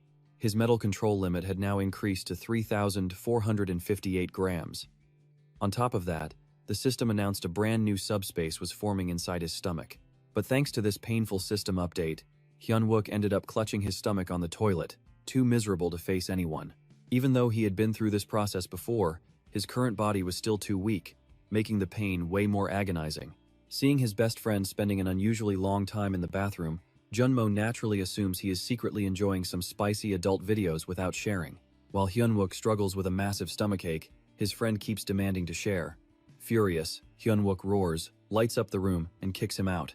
Ever since the monkey monster incident, nobody dares to underestimate the gates anymore. Before, simply ignoring and underestimating the danger of these gates had led to massive casualties over in Itaewon. Fortunately, thanks to Corporal Choi Seon-ha's desperate efforts, Private First Class An Tae-min was safely rushed to the military hospital in critical condition. After this incident, Hyun-wook finally abandoned his foolish idea of carrying the entire team alone. From then on, members of the support squad began training relentlessly every single day to get stronger and at least protect themselves. However, 2 new problems arise in Hyun-wook's squad. First, the pretty, pink-haired Seon-ha calls him every chance she gets. This keeps their platoon leader constantly burning with jealousy, creating far too many unexpected variables for Hyun-wook to execute his plans smoothly. The second issue is that the company commander suddenly offers him a commissioned officer position instead of a non-commissioned one. Without a doubt, Company Commander Kim Kang-sok has taken a very special interest in Hyun-wook during this chaotic Itaewon operation. After witnessing the young soldier's incredible abilities, the commander aims to build an ideal military culture that looks past rank. That sounds nice and all, but he can do it alone because Hyun-wook wants absolutely nothing to do with it. Naturally, he does not dare reject the boss directly, so he politely promises to think it over during his upcoming vacation. 3 weeks later, on a bright, sunny day with clear blue skies, Hyun-wook officially begins his long-awaited vacation. And how does our guy start his vacation? Locked inside the bathroom. After struggling so much with that metal, he finally satisfies the secret condition and unlocks a brand new skill. This skill is D-rank Blaze, and for now, it comes with 2 primary effects. First, this internal furnace boosts metal absorption speed by 50 to 250%, although a more active furnace inflicts agonizing pain on his body. The second effect is Metal Breath. It allows him to store a portion of metal in his inventory and unleash it for massive damage, with a current limit of 3 kilograms per shot. On top of that, satisfying certain hidden conditions will upgrade the level of this Blaze skill. So from now on, Hyun-wook can digest everything much faster, meaning no more spending half his day hugging the toilet like this. Dressing up in a cool outfit, the young man admired his handsome reflection in the mirror, reminding himself to be much more cautious during his next encounters with the monsters. In his past life, a disaster so severe occurred at Seoul Station that even the military completely lost control of the situation. Ultimately, the commander had to make the hard decision to abandon all the citizens trapped inside Seoul Station, facing heavy criticism from everyone. This time, Hyun-wook was fully determined not to let that tragedy happen again. To do that, he had to prepare everything during this vacation leave. This was his chance to change the future. Brimming with determination, he stepped out the door and immediately ran into a familiar pink-haired figure, Seon-ha. Stepping away from her usual cute style, she wore a pretty edgy outfit today. The moment they met, Seon-ha asked him for a lighter. Their eyes met, and after a moment of silence, they boarded the train together. Seeing the guy next to her quiet as a statue, Seon-ha decided to break the silence. She remarked that since it had been a long time since his last leave, his parents must be thrilled. But before she could say anything else, Hyun-wook calmly replied that his parents had passed away when he was very young. Hearing this, Seon-ha froze completely. To comfort her, the young man explained that he was no longer lonely, having found people who felt just like real family. Those people were his trusted comrades in arms. Actually, this applied more to his past life self since he had not met them yet, but in his mind, they were already his family. Afterward, Hyun-wook got off first. With his leave lasting 4 days and 3 nights, he was determined to prepare everything for the future during this brief time. And the first thing to prepare was, of course, money. At that moment, he spots a banner for the Blue Corporation hanging on the wall. The mastermind behind Blue Chip, currently sitting on a trillion-won fortune, is none other than Gordon Pressey, the very same man who brutally murdered Hyung-guk in his past life. Even now, his dirty money is flowing beneath the surface, buying off high-ranking officials and players to dominate the black market for items. Step by step, this shadow economy is giving him total control over everything. People sell their souls to the devil for many reasons, but cash is always king. And Gordon Pressey is the perfect example of that greed. Hyung-guk knows he can't match the trader's massive wealth right now, but he's determined not to get swept away by his corrupt money games. Fortunately, he has future knowledge of major events and the exact locations where fortunes are waiting to be made. This means that by investing before everyone else, he can rake in serious cash, even with a tiny starting budget. To pull this off, he needs an incredibly trustworthy partner who would never betray him. Luckily, Hyung-guk knows just the person and heads straight to his office to make a deal. But before he can even step inside, Hyung-guk spots 2 men having a heated argument right outside the entrance. To be exact, a small-statured young man is getting bullied by a silver-haired guy who seems furious about his new assignment and is demanding a better job. Both of them are actually familiar faces to Hyung-guk. The moment the silver-haired thug spots him, he sneers and calls him a brainless meathead. That punchable face instantly drags up bad high school memories. This silver-haired jerk is named Lee Won-chun. Hyung-guk coldly brushes past him, acting like they're complete strangers. Getting totally ignored makes the thug furious, and he threatens to teach our main character a brutal lesson. But Hyung-guk is all too familiar with Won-chun's pathetic games. Back in their school days, when he first awakened with the rare ability to manipulate metal, he grabbed everyone's attention. But since his power was stuck at F rank, he could only control basic everyday objects. The constant trash-talking behind his back was bad enough. But Won-chun took it further, beating Hyung-guk's face to a pulp just because he thought an F-rank awakened brought shame to all players. This jerk is a C-rank brawler who currently belongs to the Hope Guild. Even after all these years, Won-chun's trashy personality hasn't changed one single bit. Seething with rage, he tries to throw another punch. While the small guy desperately tries to hold him back, our main character throws him a smug, fearless look, basically daring him to go for it. This drives Won-chun absolutely insane. But just as he lunges to punch Hyung-guk in the face, he freezes. One more step, and he will be turned into a human pincushion. Without anyone noticing, our hero had deployed a deadly web of hovering knives all around him. While this might not kill Won-chun, Hyung-guk could easily cripple him for life. Just as the tension reaches a breaking point, Won-chun's lackey rushes over, urging him to get to work. Seeing the newcomer, our main character instantly drops the daggers and wraps his arm around the bully. To outsiders, they look like old buddies, but Hyung-guk is actually mocking the guy for getting kicked out of the White Tiger Guild. With his C-rank status, Won-chun should have landed a sweet gig with White Tiger. But on his very first raid, the coward literally wet his pants and abandoned his teammates to save his own skin. With this humiliating secret, Hyung-guk forces him to back off, and Won-chun storms away in pure anger. Once the loudmouth is gone, our hero gets right down to business with the small young man. Meanwhile, the silver-haired punk ends up working security at a Blue Corporation building, but he is still so bitter about earlier that he keeps scowling like a low-life thug.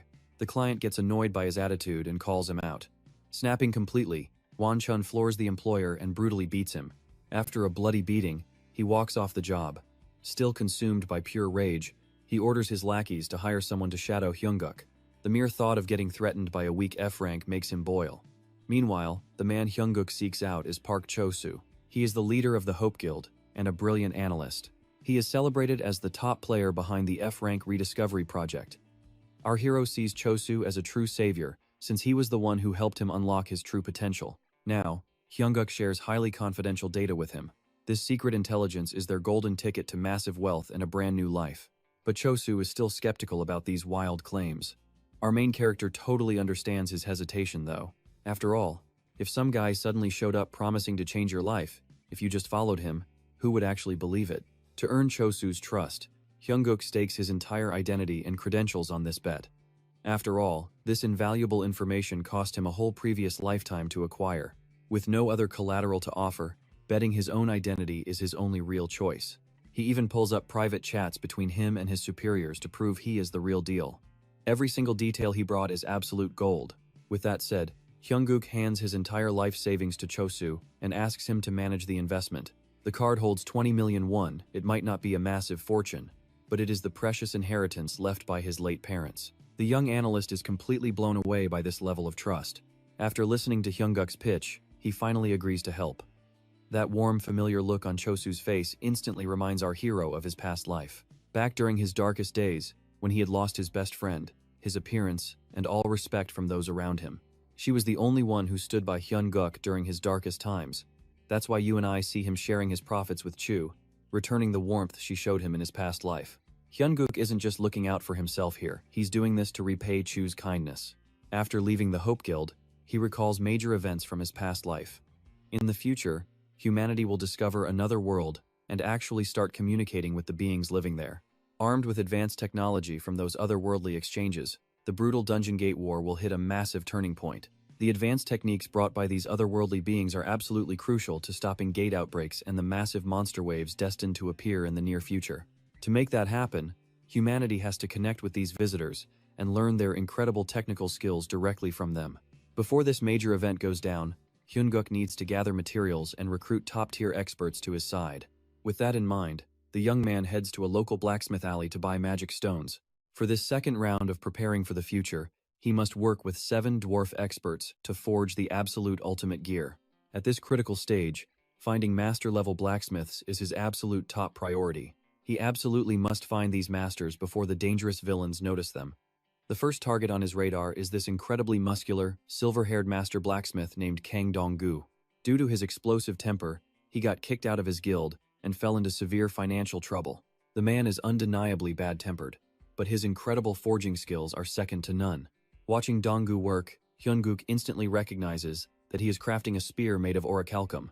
It looks rough and unfinished right now, but later on, this spear will pierce the heart of the terrifying dragon Terax, a monster from the future, earning this weapon the legendary name of the Dragon Slayer Spear. To think that the origin of such legendary tier gear is actually this rundown, shabby blacksmith shop. While Hyungkook is staring around in awe, a young girl approaches. With a heavy, hilarious local accent, she fires back at the old blacksmith without missing a single beat. Seeing this familiar face, Hyungkook cannot help but feel a warm wave of happiness. This girl is the blacksmith Kang Bae, one of his trusted comrades from his previous life. 4 years from now, after Kang Dong-gu passes away, she will inherit all of her grandfather's skills, eventually rising to become an incredibly outstanding master blacksmith. While he is lost in his memories, Bae is busy sizing up the young man standing before her. With eyes as sharp as radar, she instantly notices his incredibly expensive clothes. Before he even buys anything, she immediately treats Hyungkook like a total VIP customer with ultimate enthusiasm. Sometimes his old friend's money-loving eyes leave him completely speechless. But hey, you and I can see he successfully captured Bae's attention. After looking around the shop, Hyungkook sweeps all the magic metal into his cart, along with a few other random items. The total bill comes to 18 million won. Bae's eyes light up with pure joy. But the old blacksmith Dong-gu remains highly suspicious of the young man's motives. At a single glance, he knows the kid is no mage. Yet this young man is buying highly toxic magic metals that are impossible to process, and mithril alloy stones. Dong-gu suspects money laundering, but Bae quickly cuts her grandfather off and packs the goods for Hyungkook. To her, making 18 million won is the only thing that matters right now. Everything else is irrelevant. Hyungkook just smiles sheepishly, saying he desperately needs them, and even promises to drop lots of cash here in the future. Hearing this, Dong-gu just sighs and lets it go. Hearing that her VIP customer will return, Bae smiles ear to ear. Looking at his dear friend, Hyungkook can only apologize to her in his heart. Although she suffered a tragic death on the battlefield in his past life, his class forcing him to drag her into this chaos once again. But this time, he vows to use every method possible to protect his beloved friend. After a long, exhausting day, Hyungkook returns to his hotel, completely unaware that he is being watched. Sitting comfortably on his bed, the young man begins experimenting with the toxic metal stones he went around gathering all day. Before his official leave comes to an end, he needs to increase his metal weight control, which will allow him to boost his body's poison resistance by absorbing these dangerous items. Normally, it takes Hyungkook 20 minutes to absorb just one toxic metal piece. But the payoff is worth it, as his poison resistance spikes afterward. But now, with the breath of the forge burning inside him, his metal absorption efficiency skyrockets to an insane 250%. The only massive catch is that after each attempt, Hyunguk must endure absolute, mind-shattering pain. As if the pain isn't enough, the system keeps pinging constantly, warning him about the danger. But he has no choice. Time is running out before the Jisun Gate event begins. And so, Hyunguk spends 2 entire days enduring this agonizing process. 2 days later, Woo Chun finally manages to track him down. As it turns out, the stalker was actually one of his men. That scout saw him stay cooped up in the hotel for 2 straight days and tipped off the silver-haired boss. Right now, Hyunguk is deeply poisoned, entering stage 2 of his resistance training. After fully absorbing all those toxic metals, he can now easily manipulate 17,499 grams of metal weight. His metal detection skill also leveled up, and you and I will soon see him tracking 500 grams within 135 meters. At this point, Hyunguk could finally breathe a sigh of relief. The second stage of poison resistance was surprisingly painless. Thanks to his progress, he could now telekinetically control around 60 daggers at once. With the stage complete, the system announced a successful first potential breakthrough, granting him a brand new special skill. This new skill was D-rank Shatter Metal, which focused his mana to instantly destroy a specific amount of target metal. The mana consumption depended on how much metal he targeted, making this the ultimate skill for stripping away his enemy's gear. This single ability was enough to completely wreck any defense. But as he relaxed, he sensed something dangerous lurking right behind his door. Right on cue, the door was smashed to pieces as Woo Chun burst in. He expected an easy ambush, but to his disappointment, Hyunguk did not flinch. Not wanting to deal with this immature punk, Hyunguk warned him that as a soldier, he had strict rules against fighting. But of course, Woo Chun did not care at all. Consumed by rage, he lunged forward with a heavy punch. The punch carried massive force, but our main character easily blocked it by turning his hand into solid steel. He still tried to talk Woo Chun down. Since they were inside a hotel, any loud noise would disturb the other guests.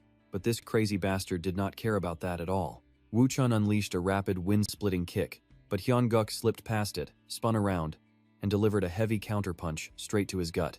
Even for a seasoned fighter, taking a direct hit from a steel fist was absolutely devastating.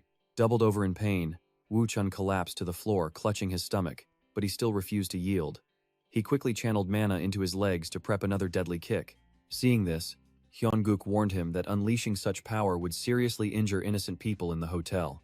But Woo Chun was way past caring. All he wanted was to beat the living daylights out of the guy he hated. Realizing words were useless against a complete madman, Hyunguk had no other option. He smashed right through the glass and leaped out of the building. Thinking his opponent was trying to escape, Woo Chun jumped right after him, leaving a massive, gaping hole in the side of the hotel building. Free-falling through the air, Hyunguk quickly activated his skill to reinforce his legs into solid steel. By combining his skills, he gained complete control of his movements mid-air, allowing him to dodge Woo Chun's follow-up strikes and execute a perfect, safe landing. Back in his past life, he could never move with this level of absolute freedom. But now, by linking his abilities, he had perfect control. Before he could even catch his breath, though, Woo Chun came diving down from above for a brutal stomp. Hyunguk easily sidestepped. Furious that none of his attacks were landing, Woo Chun started screaming insults and threw a wild barrage of rapid punches. But with god-tier dodging skills, our main character effortlessly slipped past every single one of those desperate strikes. Naturally, their loud duel alarmed the entire neighborhood, and panicking onlookers immediately started calling the police and the Hunter Association. Hyunguk realized dozens of eyes were watching them now. Since he was an active-duty military officer, striking back publicly was completely out of the question. If he threw even one reckless punch, the media would blow this entire situation way out of proportion. A public scandal like that would completely ruin his upcoming plans to join the massive dungeon raid in Gun. Realizing his opponent was holding back because of all the onlookers, Woo Chun decided to play dirty, preparing to unleash a skill that would collapse the entire building. Recognizing the danger, Hyunguk warned him one final time, but the madman refused to listen. With no choice left, he triggered his Shatter Metal skill, exploding Woo Chun's leg armor. The silver-haired punk collapsed, screaming in agony as blood pooled around him. Only now did sheer terror finally set in. Looking down at the guy's pathetic state, Hyunguk calmly asked him why on earth he had to push things this far. Unbelievably, this absolute psycho did it all just because he did not like his face. Hearing that petty response, he told him flat out that he did not deserve to be a player. Bullies who only cared about feeding their own massive egos were always the first to betray humanity and turn into vile traitors. When Woo Chun tried to spit out one last insult, Hyun-guk pressed a sharp metal shard against his throat, threatening to permanently take his legs if he ever showed his face again. In reality, he could have easily beaten this guy to a pulp, but with much bigger goals on his mind, he chose not to waste his energy. The confrontation finally ended with Woo Chun severely injured and the timely arrival of the local security forces. The following morning, Hyun-guk was summoned to the police station for questioning, where he claimed he was merely trying to stop the rampage. Since the victim had a notorious criminal record for violent bullying, the police easily believed his story. Furthermore, because of his registered F-rank status, the police had zero suspicion. The official report concluded that Woo Chun's horrific injury was simply a freak accident from exploding gear. Just as he stepped out of the precinct, an investigator arrived with a detailed analysis of the shattered leg guard. The report clearly indicated that the shin guards had no manufacturing defects, durability issues, or random mana leaks. While a sudden explosion made absolutely no sense, claiming that a weak F rank shattered the defense of a strong C rank was even more impossible. Ultimately, Hyun-guk walked away completely innocent. As he walked down the street, he began reflecting on his long journey from the past. Back then, as he lay recovering in the hospital, the news on television was grim. The death toll of citizens trapped at Soon Station had reached 745. Aside from the first 3 monster waves, this was a disaster unlike anything the world had ever seen. Unlike the previous 2 gates, Hyun-guk did not actually witness this one opening with his own eyes, meaning with so little information, anything could go wrong. He had to move fast, teaming up with Gun to respond. He desperately wanted to evacuate the civilians, but he could not risk it. A traitor was hiding in the crowd, and any sudden move would spook him and make him run. If that happened, he would lose his only chance to change the future. He had just 2 minutes left. As Hyun-guk tried to focus his mind, a voice suddenly called out to him. It was Seon-ha. She was searching for him after hearing he had been dragged to the police station. The whole unit was in chaos. In his past life, she was never here. Her presence here was a major wildcard. And in less than 1 minute, the worst gate on Earth would open. Right now, Seon-ha was still demanding an explanation about why he had been arrested in the first place. But there was absolutely no time for useless talk. He simply ignored her questions and focused on setting his plan in motion. Dropping a bag full of metal ball bearings onto the ground, he ordered Seon-ha to grab a gas mask the moment he gave the signal. Before she could understand, a violent gust of wind suddenly whipped past. A massive gate ripped open right on the ceiling of Soon Station, unleashing waves of monsters. Hyun-guk immediately gave the signal. Nearby, a mother turned to her daughter. "Go ahead, honey, I will catch up," the mother said. But the girl whined, refusing to leave. "I want to watch you go first." But right during their sweet moment, a black void opened out of nowhere, swallowing her mother whole.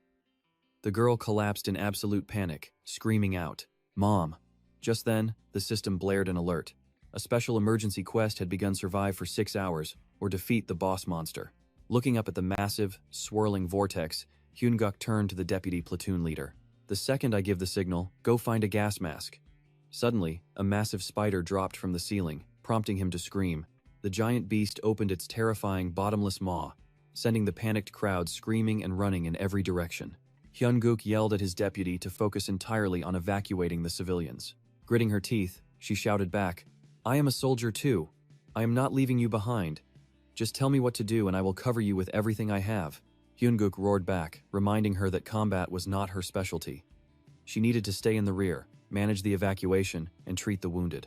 Reluctantly, the deputy platoon leader backed down and agreed. "I have no idea what you are planning, but you better survive this." Honestly, if she did not get moving soon, neither of them would. Back at headquarters, the Major General leaned forward. "Kim Kang-sok, are you seriously proposing to make an F-rank soldier an officer?" Kang-sok stood at attention, replying that a true leader should not be held back by the government's rigid and outdated hierarchy. "As you already know, sir, a player's official rank does not reflect their true level. Those ratings are just basic statistics. They only project combat performance based on theoretical compatibility and generic traits during standard dungeon raids. Even though these levels adjust over time, many capable soldiers are still heavily underestimated on the real battlefield. Over at the training center, every single awakened South Korean citizen is processed here before being drafted into the military. They undergo 2 months of intense training and are classified based on a standard entry exam." The Major General scowled in frustration. "If we abandon our structural hierarchy, every veteran player will simply jump ship to the private guilds, while absolute rookies get promoted to officers. Who would even respect our military authority after that? Are you trying to tell me our entire military system is corrupt? Is that it?" People are already screaming to shut down the monster defense division entirely. Furious, he slammed the desk and lunged forward. Talk about an overreaction. Seeing Kang Sok remain silent, the general finally sat back down with a heavy sigh. You might think you found a loophole, but nothing is going to change. Just then, his phone rang. The voice on the other end reported an emergency gate opening in the 1st Battalion's sector. Specifically, the gate had opened right inside Soon Station. It was an anomaly. Both men froze in absolute shock. In this world, an anomaly meant a sudden spatial disaster striking a targeted area. It placed massive debuffs on active players, while rewriting the rules to make survival nearly impossible. Back inside the station, a soldier conjured a massive magic circle, unleashing a torrent of fire. Captain, what the hell are these spiders? They are not in any of our standard guides. The monster lunged forward with razor-sharp claws, but the squad quickly coordinated, unleashing high-tier ice magic to freeze the beast solid on the spot. Guess frozen spider legs are on the menu tonight. Dropping to one knee, a soldier gritted his teeth. Knowing the ice would not hold a monster of that size for long, they have to seize the moment and strike with everything they have got. He immediately leaps up and charges at the spider, determined to keep it from moving. Dozens of eyes pop open on the spider as the ice begins to thaw. It swings its massive claws, shattering the frozen shell. The man quickly conjures a protective shield, blocking the swarm of tiny round pellets launched by the giant spider. This monster is known as the poison-armored spider. With its incredibly thick hide, standard attacks won't even scratch it. Does he really have enough power to defeat this thing right now? Hyun-guk wonders as he cautiously closes in on the beast. Was a mere 2 days of preparation actually enough? There is no time to hesitate now, it is time to put it to the test. No one knows what Hyun-guk just did, but the spider suddenly collapses, leaving his teammate utterly dumbfounded. Hyun-guk simply stares at the tiny, floating bubbles. But don't celebrate just yet, that was only the first one. A horde of other spiders emerges, and Hyun-guk lets out a smug, cheeky smirk. Stupid spiders. How dare they try to look down on human beings like that? Elsewhere, an army stands in perfect formation, with row after row of military trucks lined up behind them. Squad 1 is ready. Squad 3 is ready. We are deploying the red zone defense to stage 6. Is everyone clear? An officer asks his commander. That thing is absolutely massive, so why aren't we mobilizing more mages? We should be using magic to shatter the barrier. The commander replies, no, that isn't magic. It is a system rule. You cannot break a system rule unless the entire system itself crashes. All we can do is wait for the timer to run out. Lieutenant Colonel Kim Kang-sok walks over to ask Strategy Chief Hana, how many players under level 15 does the Cheonghua Guild currently have over there? She looks up at Kang-suk. First of all, does Cheonghua even have players like that? And are you seriously sending a rescue team in? They will die in there. Kang-sok takes off his glasses, reminding her that over 800 lives are trapped inside. If we prioritize our military safety above all else, none of this makes sense. Besides, there is a highly reliable person inside. Han Seolho's image flashes in Kang-seok's mind. Meanwhile, Hyun-guk unleashes magical streams to blast the spider, which violently swings its razor-sharp claws right at him. Hyun-guk leaps backward, buffing his iron control skill before shouting, "Do what we did before, freeze it solid!" His teammates immediately unleash their freezing skills, locking down the spider that was charging at Hyun-guk. Another spider crawls out of nowhere, lunging at the group. Infuriated, Hyun-guk barks, "You disgusting freak! You picked the wrong opponent. I am your opponent!" He hurls an attack directly at it, sending it crashing down. Meanwhile, the frozen spider shatters its icy prison and roars. Hyun-guk smirks with absolute confidence. "Are you awake yet? Why don't you take your little friend back home and go back to sleep?" The system warns that his mana is draining rapidly, down to 63%. Hyun-guk unleashes Iron Grind, twisting the spider's face as its multiple eyes bulge in agony. Another warning flashes mana is dropping fast, down to 39%. In the end, the giant spider collapses flat onto the ground, dead. An onlooker standing right outside the door witnesses the entire fight, staring at Hyun-guk in deep thought. There is no way a heavyweight like him just coincidentally took the subway today. Why on earth is someone like this at Soon Station? Damn it, everything is ruined. He cannot believe he failed his very first mission. The system interface flashes, attack quest, target missed. The poison-armored spiders at Gate 1 were nesting inside Soon Station. Hyun-guk calls out, announcing that the first wave seems to be over. All soldiers, gather up now. As they assemble, one of them speaks up to thank him. We were simply too weak to stop the first wave ourselves. I am guessing you must be a high-ranking player. Hyun-guk stays silent, scanning the entire group with an intense gaze. Why is he staring at us so closely? A soldier wonders in confusion. Is there a problem? Hyun-guk remains quiet, silently thinking that it is strange he cannot find them, since they are supposed to be a security member. The deputy platoon leader rushes over in a hurry, and Hyun-guk immediately asks her if she has successfully evacuated the citizens yet. The soldier's eyes widen in sheer shock. What? No one should be able to order an S-class player around. Has the militia already arrived?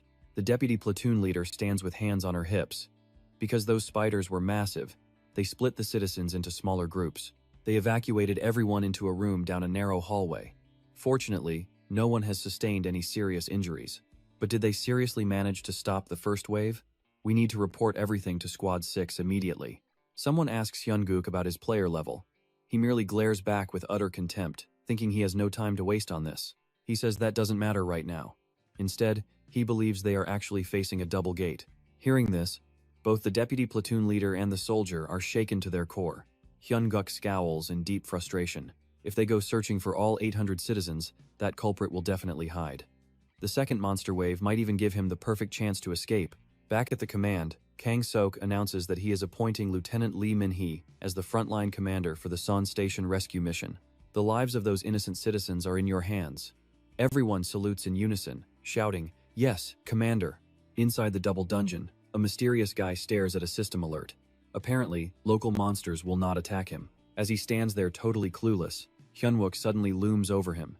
He calls out the villain's plan to disguise himself as a soldier, sneak in, and slaughter everyone. But Joseph is stubborn, refusing to back down until it is too late. Belittling the attack, he claims those steel balls cannot hurt him. But Hyun-wook just smirks, his mouth erupting with raging flames. He already knows the villain's skills inside out. Meanwhile, nearby soldiers are being wrapped up and crushed by massive tree roots. Extending his wooden tree-like arms, Joseph screams out, demanding to know how much longer the Steel Emperor plans to hide. He taunts him, asking if he will just watch the man-eating plants devour everyone. Joseph is an A-rank player wielding dangerous carnivorous plant magic. Covered in blood, Hyun-wook falls to his knees, glaring up at him. Joseph mocks his opponent's earlier confidence.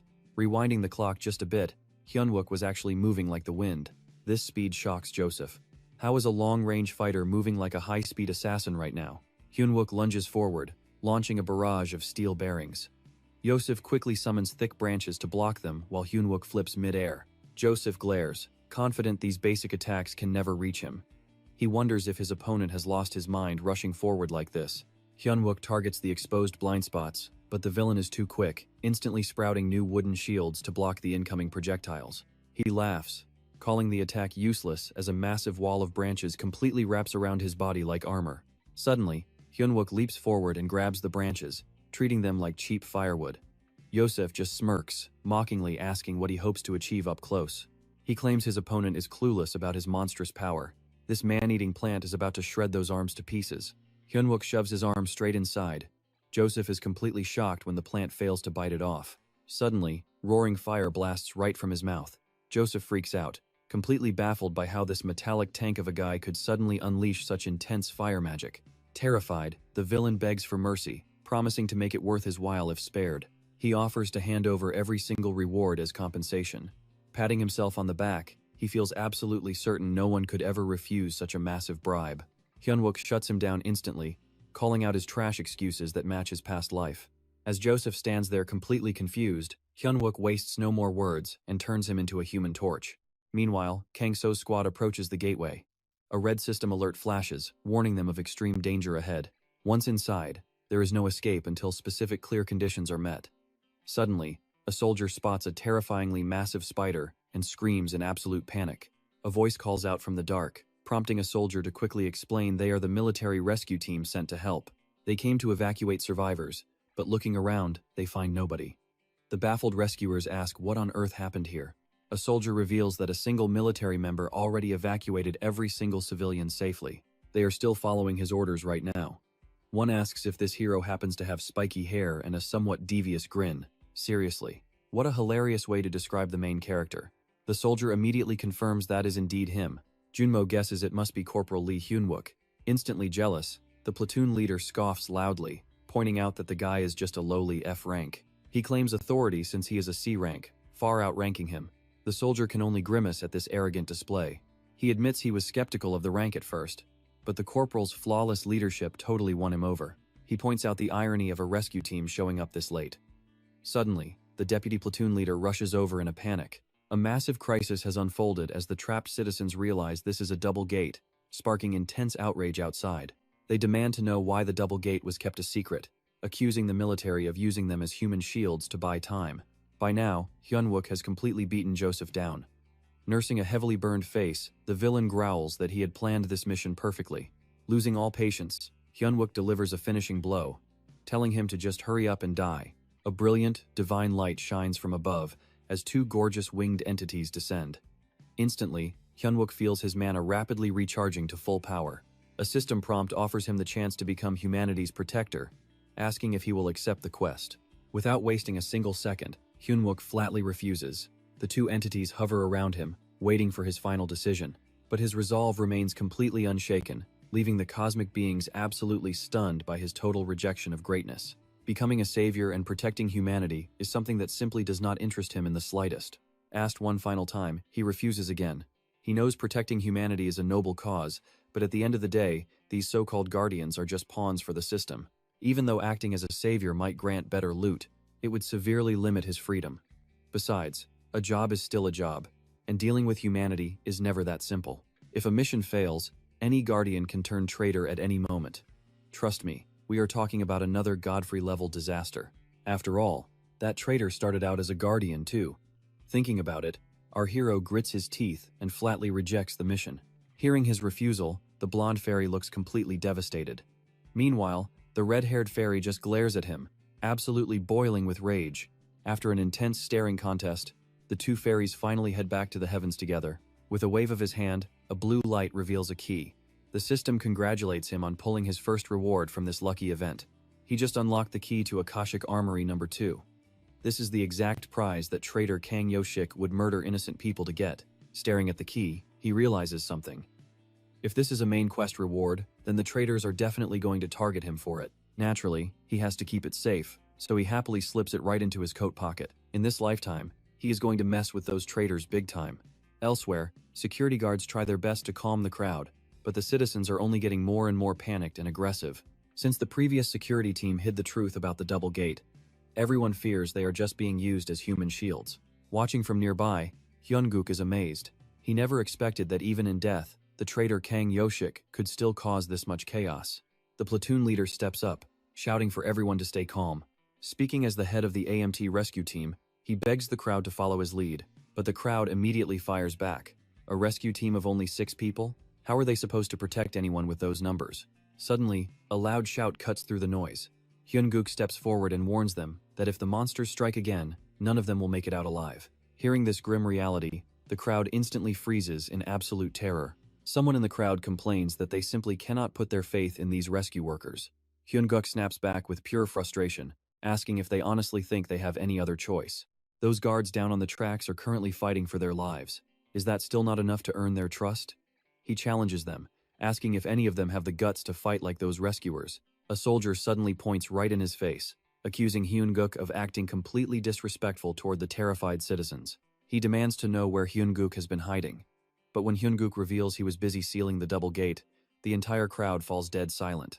The soldier calls him a liar, claiming it is impossible for one guy to seal a gate alone. Hyunguk just glares back. He warns them that the next wave is coming, telling the citizens to hide while ordering the remaining guards to follow his lead. The moment he speaks, everyone obeys. Let us watch what happens next. Lee Min-hee grits his teeth in disbelief. Who does this guy think he is, giving orders like that without leaving room to argue? He honestly wonders if this is the same Hyunguk he used to know.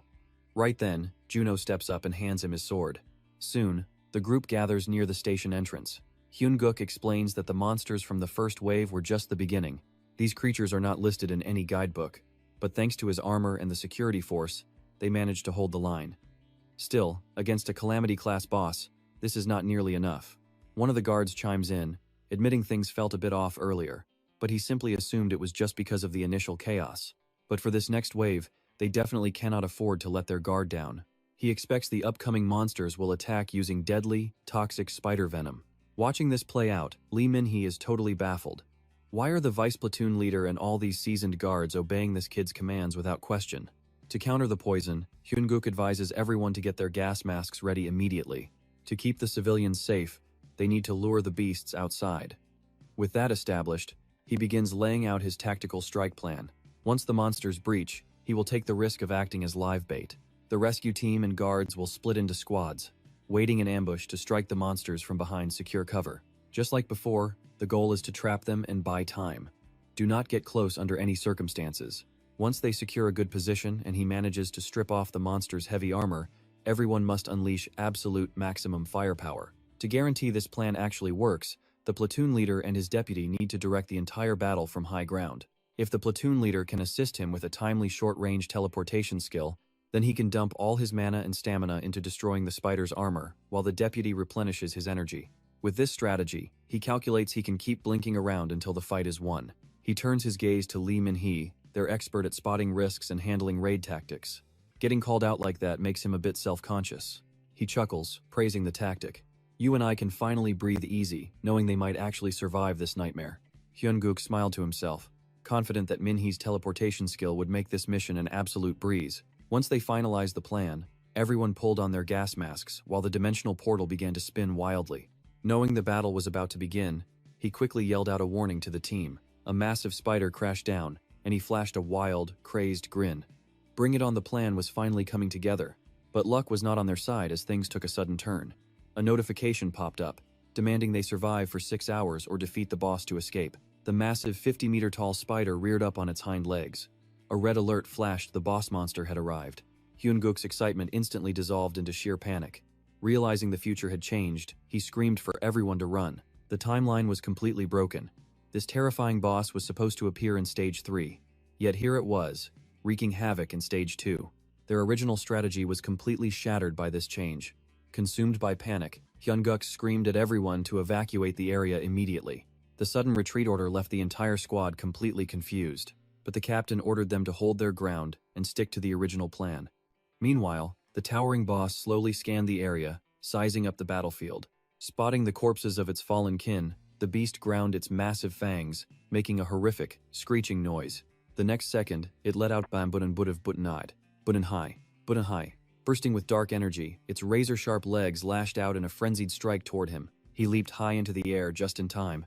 The spot where he stood moments ago was completely obliterated into a massive crater. It finally clicked. His regression had shattered the original timeline. He had to act immediately, or everyone would die. Channeling every ounce of his energy, Hyun-guk unleashed his signature demolition fist, triggering a massive, echoing explosion. But to his absolute horror, putting that much power into the attack only left a few tiny scratches on its thick armor plate. A warning flashed across his screen. His Iron Fist skill had failed, as the monster's metallic shell easily overpowered his steel strike. Before he could even process the failure of his ultimate move, the boss lunged forward, swinging its razor-sharp claws. Chain-casting his metal element skills to dodge, Hyun-guk watched in shock as the heavy steel pillar right behind him was sliced in half like butter by the boss's attack. In the midst of this desperate struggle, a risky counterattack suddenly crossed his mind. The success rate was painfully low, but it was his only option left. Nearby, as the captain watched Hyun-guk continuously scramble to dodge the monster's terrifying strikes, he grew furious, unable to comprehend why the young fighter wasn't sticking to the plan to lure it outside. The captain thought Hyun-guk had completely lost his mind, but Hyun-guk knew Lieutenant Min-hee would eventually see what he was trying to do. After all, in his past life, it was Min-hee's clutch teleportation skill that saved everyone. With his mana rapidly plummeting down to just 32%, he bet everything on Min-hee catching on to the plan. All the while, Min-hee stood back, carefully analyzing the chaotic battlefield. He wondered why Hyun-guk wasn't just dodging, but deliberately baiting the boss into smashing the support pillars. Suddenly, a realization clicked in his mind. Min-hee quickly spun around, urgently ordering his vice-captain to transfer as much of his remaining mana as possible, because for his next move, he needed to execute the largest teleportation field he could possibly manage. Meanwhile, Hyun-guk finally reached the station's very last pillar, his body pushed to its absolute breaking point. Sensing that something was off, the giant beast ignored the final pillar, shifting its deadly focus entirely onto crushing him instead. It slammed both massive claws down, shattering the concrete floor. Unable to react in time, Hyun-guk froze on the spot. The beast raised its claws to finish him. In a desperate bid for survival, he channeled his remaining mana into body transmutation, turning his skin into solid metal. With a loud crash, the final support pillar was snapped in two. Hyun-guk was sent flying like a ragdoll. The moment the pillar broke, the entire station shook violently as massive cracks spiderwebbed across the ceiling. The whole place was seconds from collapsing. Struggling to stand, Hyun-guk prepared to trick the boss one last time. Just then, Min-hee screamed for him to run, warning that his massive teleportation spell would drag Hyun-guk in as well. Straining to speak, Hyun-guk grunted back, telling him to do it now, or they would all die. Gritting his teeth, Min-hee activated the skill. A massive golden magic circle, identical to the mark on his hand, flared up beneath the boss, dragging the beast inside. Watching this unfold, Hyun-guk managed a faint, satisfied smile. Knowing he had placed his trust in the right person, exhaustion finally took over, and he blacked out just as the station collapsed. The two of them were consumed by worry, knowing he was still trapped inside. Inside his fading consciousness, Hyun-guk remembered his past life. Even though they had slain the beast, so many of his allies had died back then. Filled with sudden self-doubt, he questioned whether he actually had what it takes to be a leader. Hearing this, the red-haired girl beside him looked deeply annoyed. She snapped at him to cut the talk and start believing in himself. Back in reality, as the massive teleportation magic activated, it dragged both the giant boss and Hyun-guk into the abyss. Completely out of mana, his chances of survival were zero.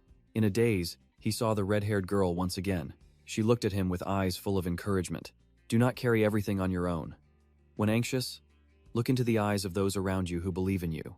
As he opened his eyes once more, a blinding light flashed. At that moment, he heard someone calling his name. Lee Min-hee was draining her energy, desperately using Blink just to drag him back to safety. The countdown clock was still ticking down, making every passing second pure torture for the rescue team outside. Lieutenant Colonel Kim Kang-sok was incredibly anxious when someone suddenly rushed in to report that all the media outlets were demanding answers from them. They demanded to know their stance on the emergency measures being taken regarding the sudden boss monster appearance at the station. Beside him, Chief of Strategy Ha Sung was also receiving an urgent update from his subordinates. If they went ahead with that plan, people would say the Chief of Strategy was just an average nobody who handled crises carelessly. Kim Kang-sok glanced toward Hina, who sighed and said, I will call for reinforcements. Meanwhile, inside the dungeon, the deputy commander was desperately treating Hyun-guk's wounds, asking in a worried voice, Are you trying to get yourself killed? But he was completely overwhelmed with confusion. He had been so sure he would die here, but the future had somehow shifted. Now, he could not even be certain if his future knowledge would be of any use at all, or if it had become completely worthless. Lee Min-hee marched over, grabbed him by the collar, and scolded him. He was furious that Hyun-guk had made decisions on his own and acted solo. The foundation of any tactic is having absolute trust in your teammates, believing that every single party member will follow the established plan and play their part. Hearing this, he recalled the advice from his dream. Smiling, he replied, Thank you, leader. Because of your words, I finally know exactly what I need to do now. Hearing that left the leader utterly dumbfounded. Did this injured guy hit his head, or had he completely lost his mind? The vice commander's shouting cut them off. The boss monster was about to break out and massacre everyone outside. However, Hyun-guk firmly declared that he had already figured out a plan to deal with it, but his strategy required absolute teamwork. He then shouted out to the crowd below, From now on, our key to conquering this boss is simple. In times of danger, we must act together in perfect unison. A massive explosion shook the ruins as the boss leaped out from below, roaring savagely without stop. At the sight of it, the team quickly coordinated, executing the exact strategy they had just discussed. A massive torrent of water doused the boss, followed by magic spells to completely block its path. Right then, Hyun-guk ordered Park Junmo to unleash the lightning. Since the boss was completely drenched in water, the electrical discharge fried the monster instantly, landing a perfect, devastating hit. Out of nowhere, someone screamed at everyone to watch out. A split second later, everyone collapsed to the ground. Meanwhile, just minutes earlier outside, as Kim Kang-sok was being swarmed by reporters, who demanded to know if they were sacrificing low-level hunters just to weaken the boss, he made a grand announcement. The secondary rescue force was led by an S-rank player. That man was none other than Han Tae-san. At that moment, Han Tae-san walked straight up to the boss. He told the survivors they had done enough, and to leave the rest to him. Seeing his grand entrance, Hyun-guk let out a smirk, thinking, You finally decided to show up, you lazy tiger. Han Tae-san prepared to fight, determined to take on the boss all by himself to claim the sweet event rewards. Before leaping into action, he confidently promised that now that he was here, not a single person would get hurt. With those words, a massive aura of power burst forth from Han Tae-san. This battle was bound to end in a flash. Now that Han Tae-san had arrived, that monster was as good as dead. To Hyun-guk, it felt like everything he knew was fading away, since the timeline had shifted, making it impossible to rely entirely on his memories of the future.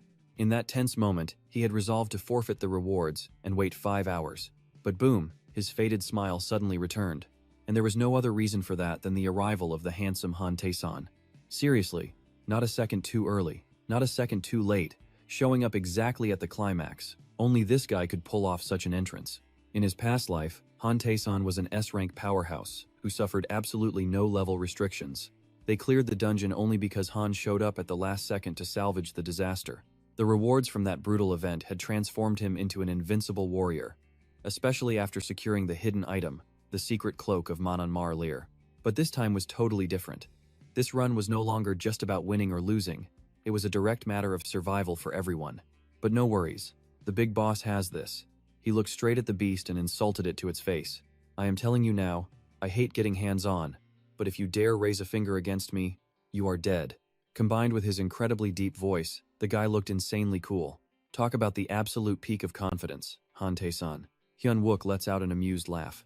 He is actually thankful Han Tae-san showed up, because now he does not have to give up his precious reward. But he still has a warning for Han Tae-san, as his favorite weapon is about to be sent straight to the afterlife. Hyun-wook smirks even more deviously. He is sorry to break it to Han Tae-san, but even if he wins, he is still just a guest here. Hyun-wook is the real host of this game. Meanwhile, the monster turns completely wild, thrashing around furiously to show off its overwhelming power. Meanwhile, Han Tae-san stays totally relaxed, calmly raising both arms as high-intensity electric sparks begin to crackle around his powerful engines. After emerging from the first clash completely unscathed, Han Tae-san just cannot help himself and starts trash-talking the giant beast. Think you are the only one who can fight? I can do it too. With that, his arms surge with even more intense energy. Then, with a gentle push from our stylish hero, the monster is sent flying 1,000,000 miles away. It sails through the air like the legendary Monkey King riding a cloud, drifting endlessly without a destination. After what feels like 5 whole minutes, boom! There is absolutely no doubt about it. The beast has finally landed. But no worries. Still breathing, still fighting. The monster quickly recovers and struggles to its feet. Before it can even react, our troublemaker is already there to teach it a lesson. Han Tae-san looks genuinely surprised, asking, "Oh, are you completely unhurt?" Seriously. Our handsome hero's face looks so hilarious right now. Stepping into a serious brawl with a goofy expression like that is just going to make everyone die laughing. Han Tae-san continues, "Looks like you are tougher than I thought. You have officially triggered my competitive side." With that, he rockets toward the monster like a missile. First, he slashes right past its body. Deciding he has not had enough fun yet, he circles back for a few more rounds, throwing heavy punches all over the beast. To make it worse, he keeps ranting that the monster brought all this trouble on itself. Hold on a minute, buddy. The beast was originally busy fighting Hyun-wook and his crew. Nobody asked him to jump in and lecture everyone. We might dislike the boss, but in this situation, our handsome hero is clearly in the wrong. After getting spun around, the monster finally crashes down. Rocks and debris fly everywhere, kicking up a massive dust cloud that looks like a volcano erupting. Out of the thick smoke, a pink-haired girl suddenly appears and clings tightly to Hyun-wook's arm. Shrinking under his cold gaze, the pink-haired girl clearly shows her fear. She quickly explains she was just trying to recharge his energy after his non-stop fighting, before worriedly asking if he is alright. Hyun-wook responds with the most incredibly fake smile imaginable, paired with a seemingly polite and friendly expression of gratitude. But then he adds that he definitely does not need her touching his body at all. Showing zero mercy to the lady, he coldly brushes her hand off. With an attitude like that, it is really no wonder the guy is still single. He immediately turns around and flies right back into the battlefield, completely ignoring everyone's desperate pleas to stop. Meanwhile, Han Tae-san is having the time of his life in this brawl. Just as he is one hit away from finishing off the giant spider monster, someone steals his kill. Seeing this, our handsome hero freezes in utter shock for 5 seconds. Talk about a major buzzkill after doing all the heavy lifting. Seriously, who even plays like that, man? According to the skill stats, that move was the D-rank Steel Fist. It consumes mana to crush metal, with the consumption level depending entirely on the amount of targeted metal. With the spider monster on the brink of death, a furious Han Tae-san turns to Hyun-wook, yelling, "Who are you? Do you want to die? I told you not to butt in." Honestly, the award for the absolute funniest expressions has to go to our handsome hero. Everything he does just ends up looking incredibly comical. When even your anger looks this adorable, there is no hope. Meanwhile, a calm Hyun-wook coolly responds to Han Tae-san, "Even if you are an S-rank ranker, Do you not realize how incredibly shameless those words sound? And there it is. Congratulations to Hyun-wook for officially triggering boss Tae-san's rage. Our handsome guy glares back, snarling, "What did you just say? What did I do?" Wow, just look at that angry face of his. Sure, he looks a tiny bit intimidating, but honestly, it is nothing to lose sleep over. Hyun-wook fires back, pointing out that Han Tae-san is actually the uninvited guest who crashed their subway station raid in the first place. Unable to hold back, Han Tae-san goes full savage. He snaps that without him, they would never have defeated that spider demon, and would all be dead by now. Right in the middle of his speech, a hidden weapon whizzes past his face. Naturally, our handsome hero takes this chance to double down on his rant. Oh, come on. What kind of random losers are trying to pull a cheap stunt like this? How dare they play so dirty? What a bunch of total hypocrites. Swinging his weapon, he deflects the incoming projectile. That is the exact moment our main character decides to make his move. Hyun-wook points out that he was the one who arrived first, risking his own life to hold the line until now. Now you swoop in at the very last second, acting like some grand savior? There is no way I am letting you steal my prize. It becomes an intense, high-speed race between throwing stars and whatever weapon Hyun-wook just launched. Han Tae-san pours all his energy into being the first to reach it. On the other side, Hyun-wook is pushing his absolute limits to secure the victory. After a tense struggle, the two forces violently collide. Everything descends into total chaos. The instant they touch, a massive explosion erupts, engulfing the entire area in a blinding wave of fire, smoke, and flying debris. According to the system, our handsome Han Tae-san takes the win. Sure enough, the notification screen pops up to announce that the dungeon boss has been defeated. The barrier in this area has finally been lifted, and everyone is absolutely shocked to see the Fist King, Han Tae-san, make his appearance. The boss monster was taken down in under 5 minutes. The final quest is officially complete. The event dome shatters with a massive explosion, leaving Seoul Station looking more absolutely devastated than ever before. Things are just too chaotic right now for them to guarantee the safety of the citizens nearby. Down on the streets, survivors are slowly emerging. But just as they realize they made it, a loud scream echoes through the crowd. A young girl bursts from the crowd, running toward her mother while shouting. She reaches her and desperately checks to see if she is hurt. "Are you okay, Mom? Are you hurt anywhere?" Her exhausted mother tightly hugs her, trying to comfort her. "You must have been so terrified." "I am okay. I am so sorry for making you worry." Tears stream down her mother's face, a heartbreaking sight.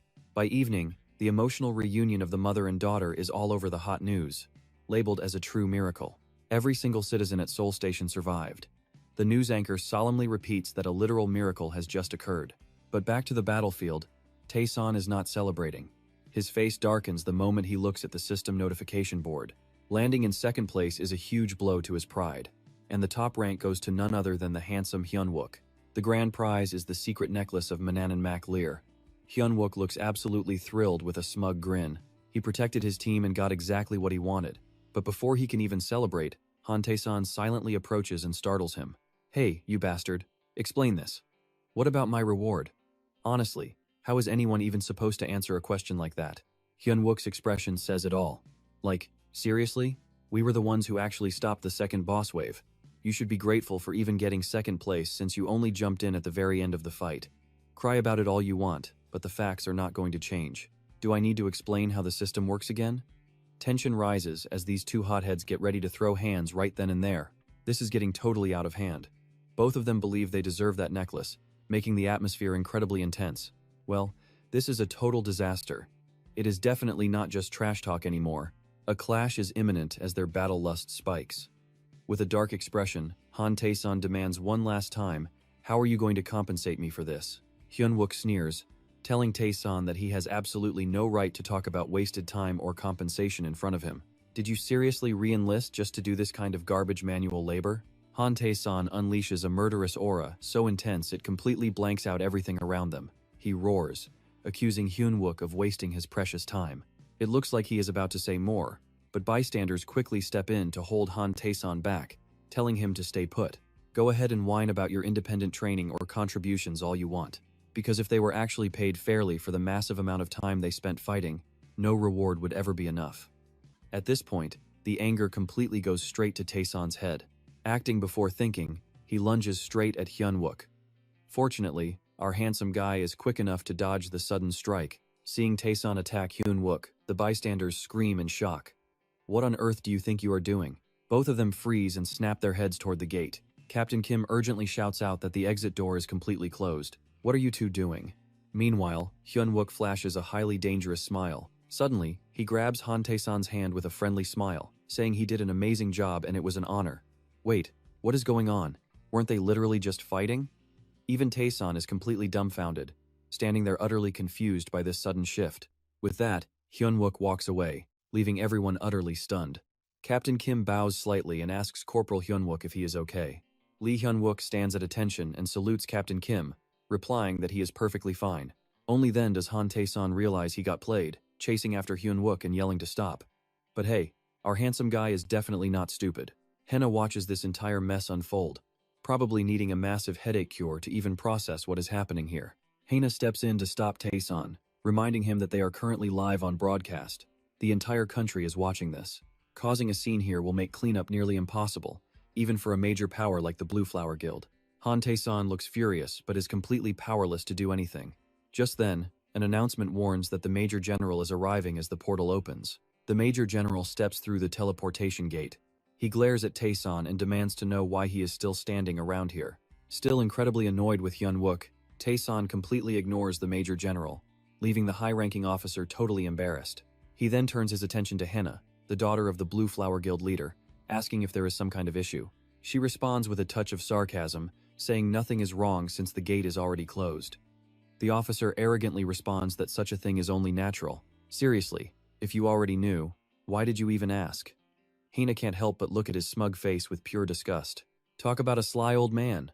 Captain Kim Kyung-chun saluted him respectfully before heading over to their side. Hena demanded to know from Tae-san why the station was in such a ruined state. She reminded him of her condition to clear the gate and stop the second wave with absolutely zero damage. Hearing this, Hyun-guk's face immediately twisted into a sour grimace. But with such a massive crowd around them, there was really nothing they could do. Tae-san turned away, muttering that he didn't wreck the station, and wasn't even the top ranker in this raid. Hena was completely stunned by his sudden confession. Tae-san pointed out that he had still met all of her conditions, coolly reminding her to keep her end of the bargain. With that, he leaped high into the air, leaving a stunned Hena behind. She simply couldn't believe the legendary Tae-san had failed to claim the top spot. She stared over at Hyun-guk, utterly speechless that this random guy was the one who actually ranked first. Nearby, the two captains questioned Hyun-guk, noting that his official military record stated he could only telekinetically lift a mere 300 grams, but his real power far exceeded that. They refused to believe he was just an F rank. Overhearing this, Hena was so utterly flabbergasted, her vision blurred and she nearly fainted. But the talkative general wasn't finished speaking just yet. The Major General casually invited Hyun-guk to walk and talk. Though completely annoyed, Hyun-guk had no choice but to bite his tongue and tag along. Still, Hyun-guk knew he couldn't let his guard down. This general was definitely not someone to be messed with. The man's overwhelming power had literally earned him the nickname of a strategic nuclear weapon. He was also incredibly sharp, which was why the necromancer feared him above all others, constantly launching countless covert assassination attempts to eliminate him. The general then casually asked Hyun-guk to report exactly what had just happened inside. This was just as Hyun-guk expected. The old man was probing for information. Thinking quickly on his feet, Hyun-guk delivered a sharp, calculating response to match the Major General's pressure. He spun a lie about how he simply got lucky and unlocked a new skill, and the general surprisingly bought it. But the old man didn't stop there, suddenly asking about Hyun-guk's true rank. That was one move he hadn't prepared for. Before Hyun-guk could even answer, the general laughed and offered a reward, instantly making our greedy main character's eyes light up. Hyun-guk boldly demanded a legendary item, completely catching the general off guard. The old man froze for 5 seconds before scoffing and telling him to keep dreaming, promoting Corporal Hyun-guk straight to the elite special forces rank on the spot instead. With that, the general walked off, leaving Hyun-guk thoroughly annoyed. He didn't get his prize, but at least that troublesome old man was finally gone. A few days later, while Hyun-guk was resting in bed and lost in thought, Park Junmo suddenly barged in. Choi Min followed right behind, and both immediately began begging Hyun-guk to train them. Annoyed, he pulled up his shirt, pointed to his bandaged stomach, and told them to let him heal. Before he could even kick those two out, 3 purple-haired recruits rushed in, also begging for his training. Talk about an absolute headache of a crew. The chaotic scene seemed completely unstoppable, until An Min-tae suddenly stepped through the door. The moment Hyun-guk saw Min-tae, he literally forgot his pain, leaped out of bed to hug him, and instantly dragged everyone out to train. The terrifying phenomenon where multiple dungeons tear open in a single area is known as an outbreak wave. In the near future, a massive wave will ravage Seoul, turning it into a living hell, and he is the only one who knows what lies ahead. Could he stop this wave all on his own? Would anyone survive? No, this time a realization finally hit him. Interrupting Hyunguk's deep thoughts, Private An Min-tae saluted, reporting his official return to the support squad from the military hospital. Lost in thought, Hyunguk knew he could never do this alone. He absolutely needed everyone's help to survive. He suddenly hugged Min-tae tightly, thanking him. The sudden embrace left Min-tae utterly bewildered, wondering if the guy had a crush on him. Senior Lee Hyunguk, what are you thanking me for? Releasing him, Hyunguk stared deep into his eyes with a knowing look. You showed up just in time for training. Min-tae frowned back, asking if he was suddenly playing deaf. Pretending not to hear any of his frantic protests, Hyunguk simply grinned and insisted he heard him. Deep down, he knew his comrades by his side had to grow much stronger. Hyunguk threw his arm around Min-tae's neck, dragging him off with a cheerful grin as he shouted that it was training time. Behind them, his fellow soldiers followed closely, their spirits burning with newly found determination. Hyunguk's eyes burned with fierce resolve, knowing this was the only way he could save them. Suddenly, Junmo rushed over, looking absolutely panicked. Corporal Lee Hyunguk. Anyone ranked C grade or below is strictly banned from the training center. We aren't allowed to practice here. Hyunguk wrapped his arm around Junmo's neck in a tight chokehold, playfully asking if he wanted a taste of real training. Wondering why things had to start so rough, Junmo groaned as Hyunguk pushed him down, scolding them for losing heart after surviving so much. After all, everyone except Junmo had successfully ranked up. He could only sit on the ground, looking incredibly depressed. We only did support duty back then, but now we're on our own. Hyunguk smirked, promising that he would easily cover their backs. Yunmo's eyes lit up like he struck gold. Really? Suddenly, the door slammed open with a massive bang, leaving the guys shaking in their boots before they even knew what hit them. Hyunguk shouted, "What are you waiting for? Charge in right now, move it." He flashed a chilling smile, completely devoid of humanity, before slamming the door shut and locking them inside. Instant, blood-curdling screams began to echo from behind the heavy wood. "Wait, Corporal Lee Hyunguk, are you serious? What is going on? Save us, Lee Hyunguk." Meanwhile, Hyunguk simply grinned, sporting a look of pure, smug malice. The stat training officially begins. Nearby, two girls having lunch spot Hyunguk and immediately start whispering to each other. Wait, is that the F-rank guy who dragged down the team during that unlucky lockdown operation? Really? Oh boy. I thought he would look big and burly, but he is totally ordinary. Hyunguk heard every single word clearly, but he kept his face totally blank and played it cool. Those brats must be behind these annoying rumors. How irritating. Just then, a red-headed woman spots Lee Hyunguk and asks, "Is it already time for your personal training session?" Hyunguk snaps to attention, throwing up a sharp salute to give his report. "I went to the military store to buy energy supplies for my training subordinates, ma'am." He then spots Sanguk scowling at him like an angry dog, which instantly annoys him. Is this bastard trying to start trouble again? Glancing to the right, he notices a girl with shoulder-length black hair staring intently at him as well. Hyunguk wonders who she is. "Oh, her?" the red-haired woman asks. "I heard you made quite a scene in the dungeon?" Hyunguk quickly replies, "Yes, that is correct, ma'am." The girl steps closer to him, bringing up his unusual achievements. "Sounds convincing, but I think you are hiding something." Hearing this, Hyunguk lets out an incredibly smug, punchable smirk. "What could I possibly hide?" The red-headed woman maintains a deadpan face, but her dark, gloomy vibe says otherwise. "You behave so weirdly sometimes, almost like you foresee everything. It is as if you have intel we do not." Hyunguk replies calmly, "I have no idea what you mean," but internally, he feels a sweat drop. Did she actually figure something out? Suddenly, another voice cuts in. "No, I was not talking to you."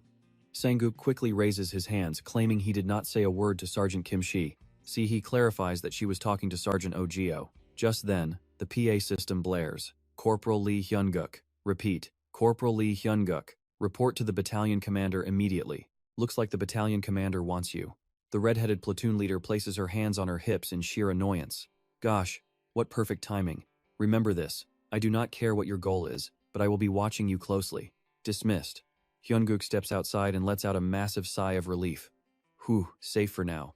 He definitely needs to avoid that stubborn Seyun. Hyunguk looks toward the office, completely baffled about what is coming next. But seriously, what could it be? There are still a few days left before his official promotion ceremony. As he approaches, he suddenly hears Loud shouting, "What do you mean, try? If you send them in there, your men are going to end up dead. Hyun-guk knocks on the door and gets permission to enter. He walks in and salutes, reporting his arrival. But he freezes mid-sentence upon locking eyes with Major General Choi Jung-chul. The Major General turns to him. Ah, there you are. A few days ago, a red gate opened up in the Silim area. The brutal battle plays out vividly in his mind. A mage looks at the slaughter happening right before his eyes and screams, "Snap out of it! We are on the same side!" They have completely lost their minds. They are insane. He tries to flee in a panic, but pale hands drag him down, sending him straight to the afterlife. The Major General continues. The total annihilation of the Blue Flower Guild's third raid team has been officially confirmed. Today, it became a Tier 3 Chaos Gate. Hyun-guk stands there frozen, his eyes wide in absolute disbelief. Tier 3 Chaos? With 3 failed attempts, one group clearly lacks the power to handle this, meaning the two factions must now combine forces to strike back. He does not recall this ever happening in his memory. Before he can reply, the Major General adds, entry is restricted to level 18 and above, with a 30-person cap. It's a zombie dungeon, and escape requires a full clear. Hyun-guk stands jaw-dropped, utterly shocked. No way. Is it a necromancer, the commander of the Undead Legion? That arrogant Blue Flower Guild threw so many promising rookies into the meat grinder and still failed. Since guild business handles dungeon raids, our military has no real obligation to get involved in this mess. But I think you are the perfect fit, Kang Sok, standing beside him, finally speaks up. The Major General, not wanting to force things upon him, asks, "Can you do it?" Hyun-guk confidently replies, "Yes, I will give it a shot. I do not believe my current weapons are enough to handle a red gate, sir. That specific firearm I requested last time. If I can get my hands on it, I guarantee a successful clear." The Major General lets out a highly punchable smirk. "All right, let us make a deal then.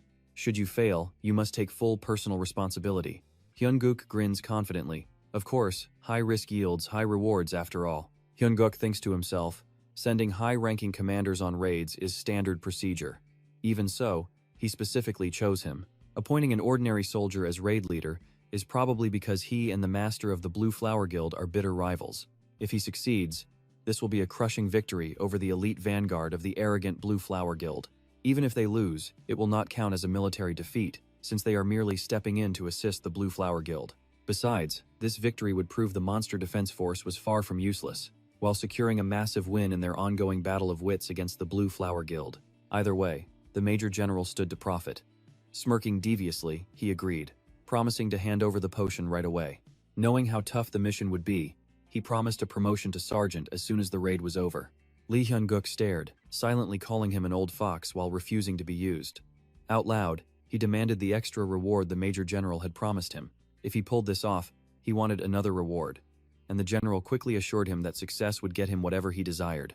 Lee Hyun-guk thanked him loudly, putting on a show of absolute gratitude for the promise.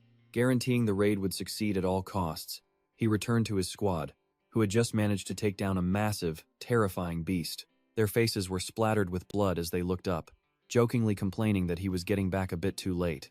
Boasting that rank C arenas were easy and they could clear anything, they were cut short when he suddenly ordered everyone to grab their weapons. Their support squad was about to execute their very first solo raid. The squad froze in complete shock. Solo? That was never the plan. 2 days later, they were all geared up in protective armor and helmets. Lee Hyun-guk held up an item, giving his final instructions. Facing a zombie dungeon, he warned them to handle the holy infused rounds carefully due to intense recoil, reminding them that their training days were over and to stay sharp. They saluted in unison. One soldier nervously asked if the corporal had brought it, to which he gave a reassuring nod.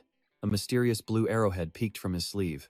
After a long, grueling journey, the squad finally arrived at their destination. Stepping off the vehicle at the Silim-dong Red Gate, a captain from the Blue Flower Guild ordered Lee Hyun-guk to follow him for a briefing before entry. Acknowledging the order, he turned to Junmo and left him in charge of the squad. Whispering to Min, a soldier pointed out the hostile glares they were receiving from the guild members. Across from them stood a group of heavily armored, arrogant hunters. One of them muttered a complaint to his captain. Mocking the defense squad as mere regular soldiers of the lowest rank, he grumbled about having to carry dead weight through the dungeon. To make matters worse, they were relegated to simple battlefield recovery. The captain snapped at him to shut up, forcing the gossiping hunter to cover his mouth in regret after getting chewed out. Lee Hyun-guk's sharp hearing caught the words, "Battlefield recovery?" Before he could ponder the meaning, the other captain spoke up. The guild plan was to immediately abandon the defense squad and proceed on their own once inside. When a hunter voiced concern for the squad's survival, the captain coldly dismissed it, stating that dungeons required risking lives. They had to fend for themselves with no other choice, his scarred face twisting into an even more menacing scowl. Entering the designated room, Lee Hyun-guk was surprised to find Haina instead of a briefing, questioning where the meeting was. Approaching him, Haina mentioned having a hunch he'd show, bringing up how he had cleverly concealed his rank F status to take her card. Her tone made it clear that the memory still rubbed her the wrong way. Brushing it off with an annoyed sigh, she made it clear they only expected his squad to act as backup. She commanded him to keep his squad out of the guild's way and sit tight, confirming this was her sole reason for summoning him as he quietly calculated his next move. So that was why they agreed to let regular soldiers assist, but he had absolutely no intention of playing along. Refusing to bow down, he asked if his squad held the exact same rights as the prestigious Blue Flower Guild. She shrugged indifferently, mockingly asking if he actually planned on taking down the dungeon boss himself. While she admitted he had more guts and skill than typical rank E soldiers, he cut her off, teasingly asking if she was actually worried they might win. Haina burst into hysterical laughter, asking if he expected another lucky break. He could only wonder if she had completely lost her mind. Frowning deeply, he stepped closer to her, insisting that their past success was never a matter of simple luck. Her playful mood vanished instantly, her eyes icy as she warned him not to test her by entering before them. She added that 3 of the top 100 rising teams were joining, ordering them to stay away, leaving him momentarily stunned. Her refusal to bite at his provocation, paired with that suspicious battlefield recovery duty, made him realize there was a hidden motive. As she turned to leave, he called out her title, only for her to sharply correct him to use Catherine instead. Speechless at her pettiness, he reluctantly agreed, locking his serious gaze onto her with an intense expression. He proposed a high-stakes bet, demanding whatever he wanted if his squad claimed the boss monster before the guild did. Furrowing her brows in utter disgust, she sneered, asking if he even understood the sheer gravity of betting against her. Demanding his life if he failed, he agreed without a single second of hesitation. He silently thought to himself that he had no idea what she was hiding, but whatever lay behind this gate, he would handle it. Outside, a massive, glowing red gate materialized. The Blue Flower Guild was heading in first, so it was time to move. Their captain warned them to clear the entrance before the soldiers caught up, urging everyone to get ready to run. As the Blue Flower Guild marched inside, the anti-monster raid team prepared to follow just 3 minutes later. Get ready. A soldier turned to ask Minty if he was nervous. Minty confidently replied that he was completely fine. A commanding voice boomed out, telling everyone to stay focused and just stick to what they practiced during training. Holding their breath, they stepped inside, only to confront a horrifying scene. A brutal massacre was unfolding, with blood spraying everywhere like fireworks. The Blue Flower captain coughed up blood, bodies piled on top of each other, with a sword driven clean through his stomach. A towering boss monster with a skull for a face turned around, sending a wave of pure terror through the entire squad. The massive boss reached out its giant hand to crush Minty's group. After a desperate cry, he bravely aimed his weapon right at the monster as the AMT raid team opened fire. A system alert flashed, announcing the arrival of the Zombie King. Anxiety and fear gripped the squad the moment they saw it. The creature looked utterly terrifying, sporting a bare skull for a head, topped with a dark, twisted crown. To make matters worse, its collar was made of sharp, wicked spikes instead of soft fur. It began stretching out its bony, skeletal arms to attack. The captain instantly ordered them to fire, and the entire squad raised their weapons to shoot. Gunfire erupted in loud, constant bursts, yet the monster remained completely unfazed by the onslaught. Observing closely, Hyung-guk realized the beast was using a magical barrier to block their attacks. He quickly ordered Choi Tae-young to take a sniper shot. Lying flat on the ground, the sniper aimed his rifle. The captain recalled their training session with Hyung-guk, where he had raised a serious question. If everyone already knew that firearms were useless against monsters, what was the point of practicing with guns anyway? Hyung-guk had admitted that bullets barely did any real damage to monsters. For these creatures, even holy bullets felt like nothing more than harmless rubber rounds. But the actual reason they needed to fire their weapons at them was the noise. Simply put, zombies had terrible senses, but their hearing was incredibly sharp. So, using guns would disorient the monsters and keep them from detecting the squad, even if the damage was low. Hearing this, everyone let out a collective gasp of understanding. But Choi Tae-young still had one major doubt. What if the dungeon zombies possessed other highly developed senses instead? Hyung-guk replied that if that happened, they would surely fail, the entire squad would turn, and this place would become a living hell. Ending his flashback, Choi Tae-young aimed carefully at the creature's ear and fired. The monster remained distracted by the loud gunfire. From another angle, Minty held up his shield while lobbing a cluster of hand grenades forward. The moment the grenades exploded, everyone quickly dove behind his heavy shield to avoid the blast. The multiple grenades detonated at once in a massive fireball, dealing a significant blow to the giant monster. Growling furiously as chilling black smoke billowed from its body, the beast summoned a massive army of zombies to tear them apart. Though shaken by the terrifying sight, the squad's resolve to fight stayed strong. They chambered their rounds together, ready to fight back. But Hyunguk used his magic to snatch every single gun from their hands. He wielded 4 weapons at once to unleash hell on the approaching horde. Against this overwhelming barrage, no matter how many zombies rushed forward, they stood no chance of dodging the relentless hail of bullets. The zombies dropped one after another, completely unable to fight back. As the team's rogue, Kim Hyungjin suddenly spotted a unique zombie dashing past like the wind. What caught his eye was a rare sword strapped to its back. With his keen eye, he knew that sword was a rare item. Suddenly, a massive explosion erupted right in front of the advancing zombies. As the smoke cleared, the boss roared in absolute fury, but the zombie horde had already vanished without a single trace. Hyunguk's soldiers collapsed onto the cold ground, gasping for air as sheer exhaustion overtook every single one of them. They felt like walking corpses, their completely drained bodies refusing to obey even the simplest commands. Standing nearby, Hyunguk barely registered their complaints, as his mind was completely focused on some highly troubling questions of his own. They had executed the infiltration plan perfectly, yet a lingering feeling told him that something was off. For starters, the zombie count was far smaller than anticipated. On top of that, the name of the Zombie King was inexplicably glitched and distorted on his system notification window.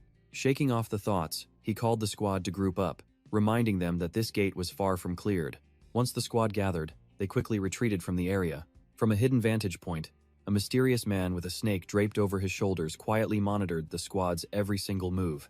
A sinister smile crept onto his face as his companion, a snake with cold, soulless eyes, stared ahead. Looking at Hyunguk's team, he whispered to the serpent that they had found some highly interesting targets. The battlefield was left completely devastated, leaving behind nothing but ruin. As they move forward, they keep a sharp lookout for any lurking dangers. Hyunguk quickly realizes there is absolutely nothing near this dungeon. No structures, no zombies, just dead silence. He has raided countless dungeons in his life, but this is the very first time he has ever encountered a place this bizarre. Suddenly, his instincts flare up as he senses something behind him, a strange metallic creature suddenly moving about 20 meters away. He immediately uses magic to fling a dagger straight at the target.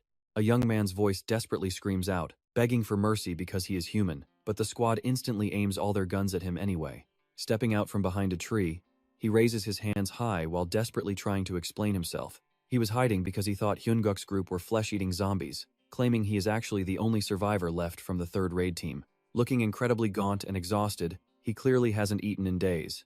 He introduces himself as Kim T-Sop from the Blue Flower Guild. He is a sniper with a specialization in stealth, but Hyunguk eyes him with deep suspicion, wondering how only one person survived. Collapsing onto his knees, he weakly begs them, asking if they can spare even a little bit of food for him. Meanwhile, over at the Blue Flower Guild's temporary command center in Silum, Hana receives an urgent report from her assistant about Guang-hun sending secret letters to all the major guilds. Frowning while nervously biting her nails, she is absolutely dying to know what secrets those letters hold. It is highly suspicious since everyone deployed for this raid is a seasoned, elite soldier she already knows well. Then, a shocking piece of news drops: the player who recovers his grandson's body will also secure a legendary, hero-grade item. The fabled Spear of Asen from Raid Team 2 carries a massive 80 billion won bounty and huge guild backing.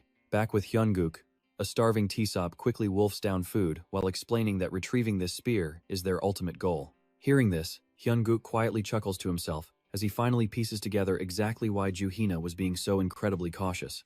It turns out, the legendary Spear of Asen is hidden right here. Chewing his food, T-Sop continues, explaining that Chairman Guang-hun's second grandson miserably failed during the very first raid attempt, taking down the Spear of Asen with him, the ultimate symbol of their entire corporation. That is precisely why everyone openly despises them, even though this is supposed to be a joint alliance raid. Watching them from high above, a mysterious figure finds their harmless chatter to be incredibly boring and tedious. To entertain himself, he instantly unleashes his dark powers to summon a massive horde of monsters to wipe them out. Hyunguk suddenly senses massive traces of incoming metal, not just a dozen, but a staggering 120 monsters. The number keeps multiplying by the second, signaling an extremely dangerous threat heading right their way. Sensing the massive swarm of metal beasts closing in fast, he urgently rallies his team to initiate Plan C. The sudden order shocks everyone, but they quickly regain their composure and begin prepping their gear for battle. Min and Choi Minji waste no time dropping their heavy backpacks. Inside, there are several large marbles, but these are no ordinary toys. Each one is heavily infused with raw divine power. Next, every team member cracks open a powerful enhancement potion. This special brew will continuously restore their mana for the next 5 minutes, while boosting their physical strength for up to 6 minutes. The moment they finish drinking, the potions kick in instantly, unleashing a massive, visible wave of raw power radiating directly from Hyun-guk. Hyun-guk quickly walks over to Junmo, quietly entrusting him with a vital task. Seeing everyone in such a state of panic, Kim Taesop cannot help but feel incredibly anxious. He has barely survived the nightmare of this dungeon, and has absolutely no desire to go through it again. Desperate, he asks what their plan is and begs to join in. Hyun-guk simply pats his shoulder and tells him they are preparing to run, warning him to follow closely if he wants to avoid becoming zombie food. Though Kim Taesop does not fully understand the plan, the terrifying screeches of the approaching metal beasts quickly tell him everything he needs to know. The metallic monsters are already swarming in from behind, massive in numbers and absolutely burning with a deadly bloodlust. Suddenly, the divine marbles they prepared are hurled forward, hovering mid-air, as Hyun-guk casts a powerful suspension spell. Before launching his strike, Hyun-guk commands the entire raid squad to immediately pull back and evacuate the area. Watching their clumsy escape from the shadows, the mysterious figure lets out a deeply mocking sneer. Is your grand plan really just using a teammate as bait? If I slaughter him fast enough, this pathetic strategy of yours will be completely useless. With that, he orders the metal beasts to swarm Hyun-guk directly. While sprinting for their lives, Kim Taesop frantically asks the soldier next to him if Plan C is really just leaving Hyun-guk behind, calling it an insanely reckless gamble. The soldier reassures him, stating that this plan was designed by Hyun-guk himself, and that their leader is definitely not the type of person to throw his life away. Now, he stands completely alone on the battlefield. Using his telekinetic magic, he maneuvers the hovering divine marbles, dropping them directly into the charging horde. The moment the marbles make contact, he unleashes a massive steel punch, detonating the holy energy inside each sphere. A deafening, high-pitched screech echoes through the air as the blasted monsters twitch violently as if being electrocuted. They couldn't react in time, getting violently dragged straight to the ground. Hyun-wook wasn't standing idle either. He kept spamming this move on the incoming beasts, successfully taking down almost every single one of them. Watching this unfold, the mysterious figure finally realized Hyun-wook didn't just stay behind to act as bait for nothing. Plus, all the noise he was making was driving the zombies absolutely wild. And of course, that racket immediately drew the attention of the zombie boss. It let out a massive roar toward the noise, sending the entire zombie horde marching straight for his position. Right then, amidst the endless sea of undead, Hyun-wook sensed a unique trace of high-grade metal. Strangely, it felt like it belonged to a human. Squinting into the distance, he spotted a mysterious figure flanked by 2 iron beasts, with a giant snake coiled around his body, staring down. He wondered if it was actually a human. Who could it be? A survivor or a villain? A familiar face crossed his mind, but he quickly shook the thought off. Suddenly, the 2 iron beasts vanished. Right then, he realized exactly who was pulling the strings. He never expected it to be that guy. Suddenly, the 2 iron beasts lunged at him in tandem, but he reacted instantly and dodged the strike. Talk about a close shave. If he hadn't dodged that blow in time, his skull would have been split wide open like a cracked helmet. He immediately activated his skill set to restrain the beasts. But there weren't just 2 of them anymore. A massive swarm quickly closed in, cornering him completely. The villain smirked with utter disdain, asking, "Did I expect too much from you?" With all those iron pellets he painstakingly prepared and the energy he spent, was the guy finally running on empty? But a split second later, Hyun-wook completely blew his mind. Using his unique magic, he made all the scattered iron fragments levitate into the air, launching them directly at the beasts closing in on him. He called this devastating move, Iron Rain. The moment those metal shards rained down, it looked just like a heavy storm, mercilessly impaling every single beast in the area. The monsters screamed in agonizing pain. Meanwhile, just as the zombie swarm rushed toward Hyun-wook, another massive explosion suddenly caught their attention. That blast was caused by grenades tossed by the members of Hyun-wook's team. Earlier, Kim Taesop assumed their only plan was to sacrifice a teammate so the rest could escape, so he had absolutely no clue why they were triggering this massive explosion now. Choi Taeyong quickly snapped at him. "We would never use a plan that sacrifices our own comrade." This was actually a diversion to lure the horde away from Corporal Lee Hyun-wook. Fortunately, their plan worked, successfully drawing the zombies far away from his position. The mysterious stranger covered his face while whispering to his pet. Turns out, Hyun-wook was never meant to be bait. They were actually planning a full-scale ambush here. He let out a creepy, twisted laugh. "Well, I'm starting to find these guys quite interesting." The snake hissed back as if it actually understood its master, while Hyun-wook stared at the laughing villain. He wondered what was wrong with this psychopath. What was his goal in entering this dungeon? And more importantly, how on earth was he able to blend in with the zombies? Suddenly, a system warning popped up, showing his power duration had less than 2 minutes left. While Hyun-wook was still trying to figure out the villain's identity, the giant snake opened its jaws wide and spat out a massive spear right into its master's hand. Watching this unfold, one can't help but think of Orochimaru from Naruto. Just like that anime villain, this guy used his pet snake to store weapons. Gripping the wet spear with pure excitement, he shouted, "Now, I want to taste your blood. I'll make sure this spear is completely drenched in it." Hyun-wook yelled out, asking if he was a necromancer. The question caught the villain completely off guard for a few seconds. He quickly flew into a rage, his voice dropping into a chilling threat. "If you want to die in one piece, tell me how you know about the necromancer class. Who the hell are you?" The bloodthirsty snake man licked his lips, declaring that he would soon drench his newly summoned weapon in Hyun-wook's fresh blood.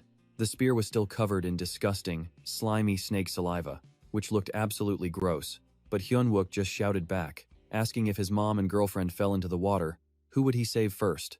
Wait, scratch that.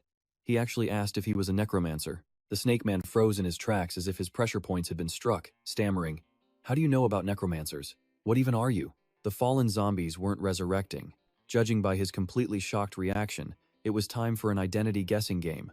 Could it be that this snake man wasn't actually a necromancer himself? If so, what was his connection to the necromancer? Bombarded with rapid-fire questions, the snake man completely lost his patience. "You lunatic, do you still not get the situation?" Calling him a total bastard, he screamed and lunged straight toward him. "I asked you, how do you know him?" Swinging his massive 120-centimeter spear, the snake man aimed a deadly, crushing blow at our cool and handsome main character, hoping to end the series right then and there. But it's not that easy, baby. Hyun-wook blocked the spear with his bare hands, making the villain hiss in frustration.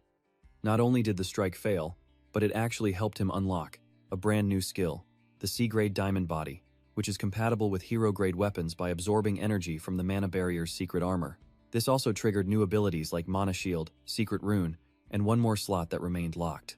The skill level would steadily improve by absorbing highly concentrated amounts of magical metal. If Manhwa-L's secret armor hadn't fused with his diamond body, Hyun-gook would have definitely lost an arm right there. Hyun-gook got thrown backward by the impact, but he still managed to hurl a dagger at the snake man before flying away. The beast dodged angrily, asking if he really thought that cheap trick would work. But as usual, villains never seem to learn the golden rule: never underestimate the main character.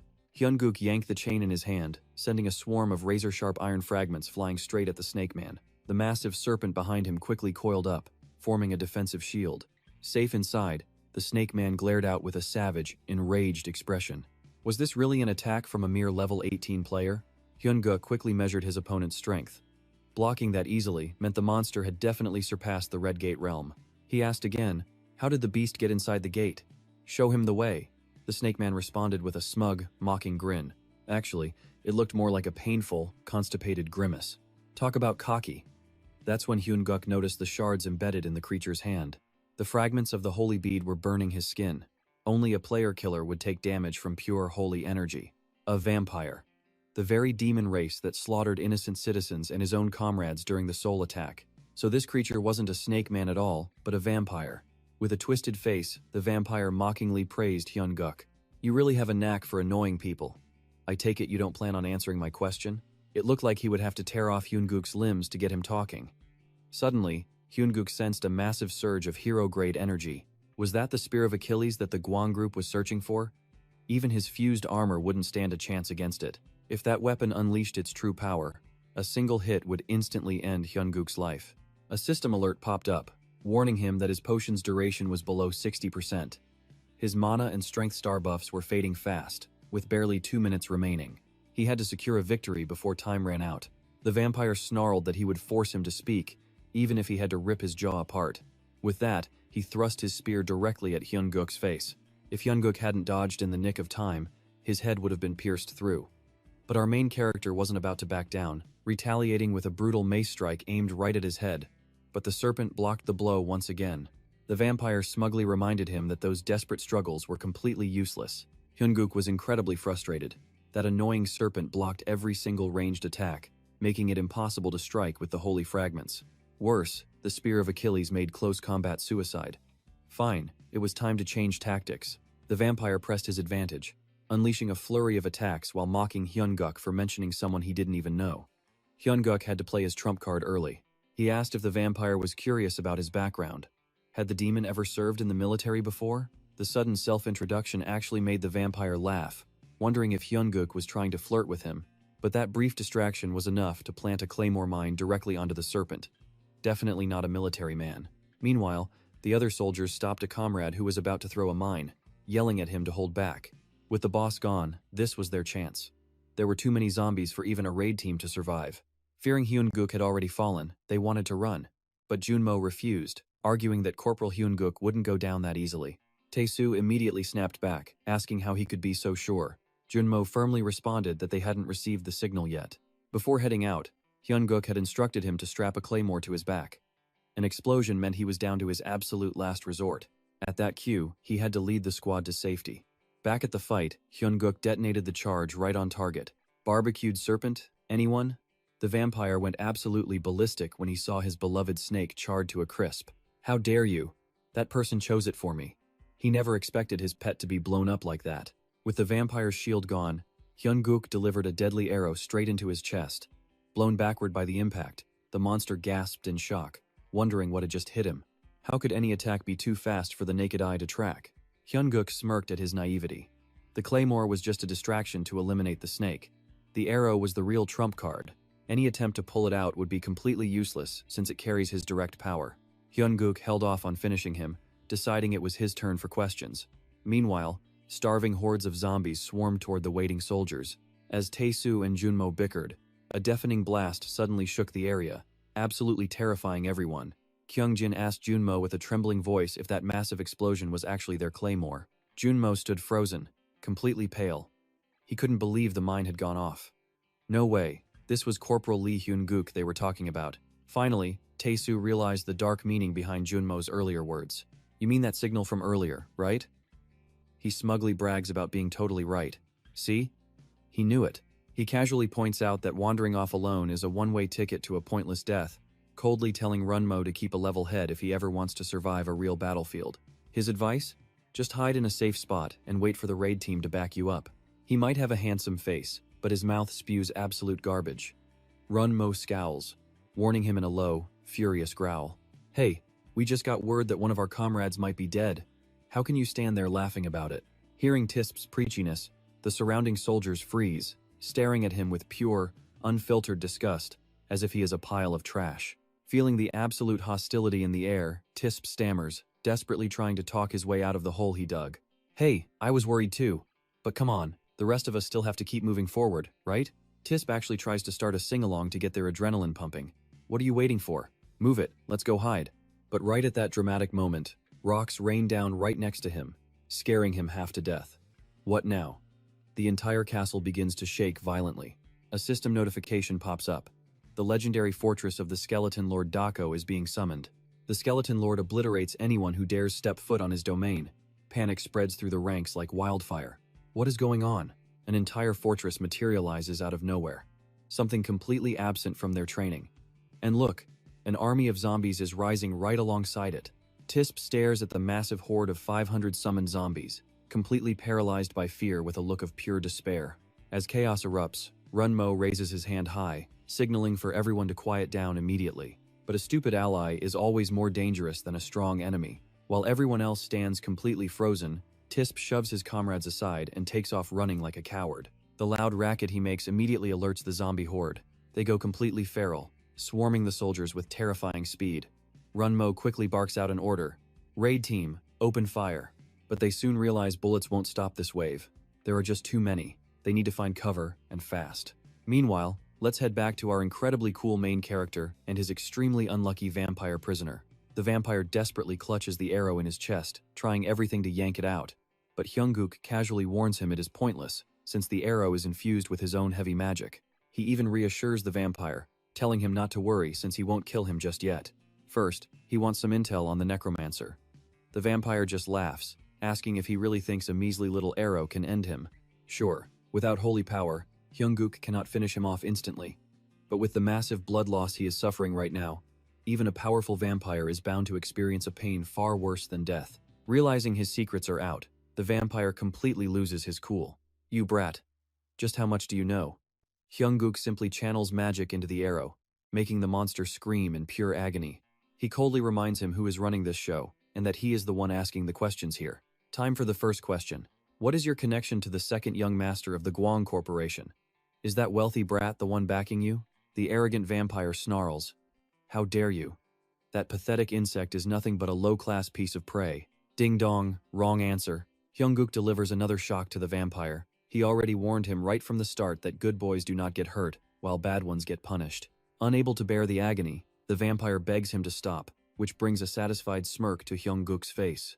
Well now, at least you are finally ready to cooperate. Keep playing nice and answer this. Tell me, do you actually know who the necromancer is? If you do, spit out their location right now.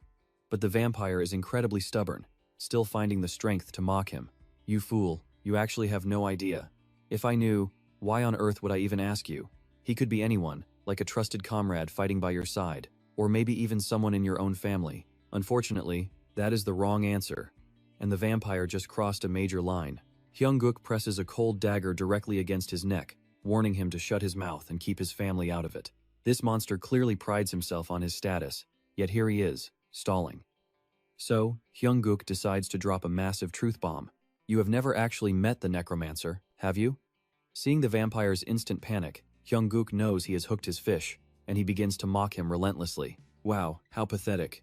You really are all talk. To a hyper-cautious mastermind like the necromancer, no matter how loyal of a dog you are, he would never grant you an audience or share any of his grand plans with you. So what does that make you? Just a pathetic, brainwashed stalker? This brutal truth completely strikes a nerve, throwing the vampire into a wild rage. Who gave you permission to act like you know him so well? You bastard. But Hyunggook indifferently shrugs. I actually know far more than him anyway. Suddenly, the giant snake behind them wakes up and lunges forward, opening its massive jaws to take a bite out of him. But this beast is way out of its depth. With a simple flick of his wrist, Hyunggook slices it into instant fried snake. We have been hunting each other for a long time. The vampire sneers, claiming it is a lie, since his master has not even awakened yet. Hyunwook was completely done with this interrogation. The enemy's final excuse was just way too obvious to believe. Thanks for the item, I will use it well, he muttered as a notification confirmed he acquired the Spear of Achilles. If the necromancer had already awakened his powers and started acting, shouldn't he have sensed it a long time ago? But wait, if he is not even awakened yet, why is this vampire so incredibly loyal? Come to think of it, this entire situation was highly suspicious. Even if Hyunwook did not want to, he had to keep questioning. Stalker, how did you get in here? The Blue Flower Guild is guarding the gate outside, so how did you manage to sneak in alone? Glancing at the glowing ring on his hand, the vampire raised his voice to question Hyunwook back. Then how were you able to step through the raid gate he created? No player over level 18 was supposed to enter here. Hyunwook was deeply shocked by his words. What did he just say? Opening a gate by himself? Does that mean a gate can actually be controlled by an individual? At that exact moment, the ground began to shake. If this continued, he would lose both him and the target. A notification screen popped up. The gate level limit has increased from 18 to 30. The vampire smugly sneered in his face. After this stage, his monster raid gate will be complete. Enjoy the true horror of the world I have created. The soldiers could only stay quiet and find a place to hide, as the zombies were running wild, hunting for prey with an absolute bloodthirsty frenzy. Junmo noticed how incredibly strange the skeleton leader was acting, absorbing the surrounding energy to reanimate his two hollow eyes. The moment the skeleton leader restored his eyes, the surrounding zombies roared, celebrating their leader regaining his sight. And because the skeleton leader could now see, the other zombies could too. Staring at their glowing, hollow eye sockets, Junmo felt his hair stand on end. Did the zombies actually gain eyesight? With absolutely no time to think, Junmo raised his long, solid, 20-centimeter firearm, unleashing a barrage of bullets at the horde. The noise instantly drew the rest of the zombies over. Junmo quickly shouted to warn the raid team that the zombies could see them, promising to cover them. Everyone else, Get out of here now. This skeleton leader doesn't just have eyes, he actually understands human speech. Hearing Junmo's warning, the leader whipped around and lashed out with a deadly bone whip attack. Just when everyone thought Junmo was finished, a nearby grenade exploded, completely blowing away the skeleton leader's deadly bone whip. Minte screamed Private Park Junmo's name to snap him out of it. Hearing the shout, Junmo was completely stunned. Minte, Choi Min, what are you doing? I told you to run, Minte yelled back. You can't hold them off by yourself. Minji, firing her gun beside them, chimed in. Junmo, we won't have the courage to shoot you if you actually turn into a zombie. As they spoke, they backed up their words with action, firing wildly and tossing grenades. True to their word, they declared they would die together, urging Junmo to hurry up and support them already. Deeply moved by their loyalty, Junmo was left completely speechless. If they were this determined, he had to accept. Junmo ran straight toward his comrades, shouting a loud command. All strike team members, retreat! Throw every remaining grenade! And just like that, an indoor fireworks show erupted, blowing the castle to pieces amid thick smoke. Then, a mysterious voice echoed. I will use your remaining comrades as sacrifices. Turns out, that was the final threat left behind by that doomed vampire guy. Before escaping, the bastard still threatened Hyungguk. He warned that zombies would soon swarm the gates and slaughter the outside world. Try and stop them if you can. A flashing red warning system suddenly pops up. The skeletal leader Baron Samedi has launched his attack. Hyungguk has no time to waste. He bolts like the wind, sprinting straight toward the ominous castle right ahead. Suddenly, he hears a loud blast. Is that a grenade from that building? Hyungguk remembers telling Junmo that if the claymore mines detonate, the team must run at all costs. And if he never made it back, who would lead the squad? But instead of sharing his rising panic, Junmo just gave him a reassuring pat on the shoulder. He promised to wait for him. The squad would wait for Corporal Lee Hyungguk to return. So survive and make it back. Back to reality, the zombies are already leaking out of the castle. They are lined up at the gate, ready to welcome Hyungguk. How incredibly sweet of them. But Hyungguk's arrows show absolutely zero mercy, instantly wiping out the brainless monsters blocking his path. Hyungguk curses under his breath, grips the Asino spear, and roars to activate its power as he charges straight at them. Even with a system warning flashing about extreme mana consumption, Hyungguk couldn't care less, screaming at the screen to shut up. He knows he made a promise that he would absolutely make it back. Inside the castle, the skeleton leader suddenly freezes dead in his tracks, his face still looking completely constipated. The system alert blares once more. The massive onslaught of the skeleton leader, Baron Samedi, has been interrupted. It looked like the skeleton leader saw the warning screen too, but the moment he turned his head, it vanished into thin air. While distracted, someone swiped his precious cat ear jar from the windowsill. Once he realized, he completely lost it. Letting out a world-shaking roar, Minji, and Junmo bolted like crazy, trying to outrun 500 zombies. Talk about looking like a debtor running from a loan shark. Actually, they looked more like workers running from a terrifying deadline. Minji could only watch helplessly as Junmo clutched that cat ear jar. Why on earth did you bring that along? Even Master Thief Junmo had no clue. He just figured it looked important to the skeleton boss. Oh, and quick heads up. Junmo is actually a thief class, specifically one of the direct underlings of Keto Kit. Just as the zombies were about to rip Junmo's head off, the strike team intercepted and sent them straight back to the grave. Kyungjin yelled out that the C4 was fully set up, which is a pretty standard military-grade plastic explosive. Junmo screamed for Minty to block the front. Minty slammed her shield down, triggering the explosives and blowing the zombies to pieces. That is military grade for you. Looks like crispy fried zombie is definitely on the menu tonight. Sadly, the blast hit our soldiers pretty hard too. It really was an all-or-nothing move. No risk, no reward. You either go big or go home. Junmo was the first to stand up, quickly checking to see if everyone was still alive and if anyone lost an arm or a leg. Once he confirmed everyone was alive and still breathing, he finally let out a sigh of relief and figured out their next move.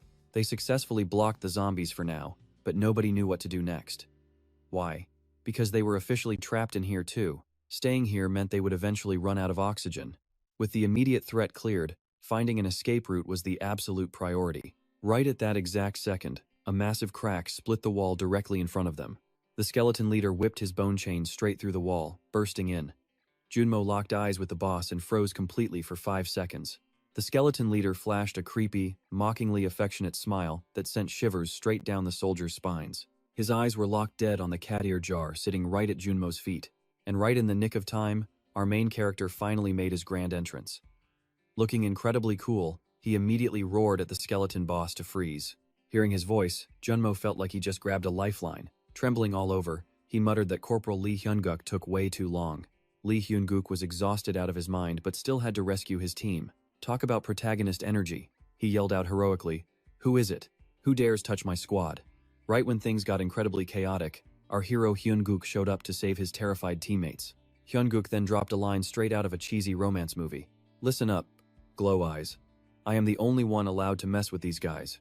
Hearing that, his teammates went from being deeply touched to utterly speechless. Talk about awkward. Suddenly, a system warning popped up for our cool main character. A massive amount of mana was being consumed. System alert. Warning. Your remaining mana has dropped to only 32%.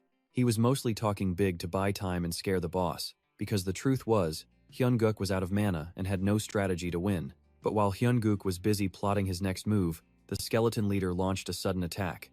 Was it a long-range attack? But the boss suddenly lagged out, standing completely still. Wait, what was going on? Why did he stop? Seeing the boss frozen like a statue, Junmo wasted no time rallying the squad. Let's make a run for it. Kim Ki-hoon, Choi Tae-woong, Private Choi Tae-woong, move it. Open up that toolbox. It is time for the next part of our show. Inside their backpacks, they had everything from combat rations to endless bags of iron marbles. Then, Hyun-guk noticed the cat ear jar right above him. Don't tell me it is because of that jar?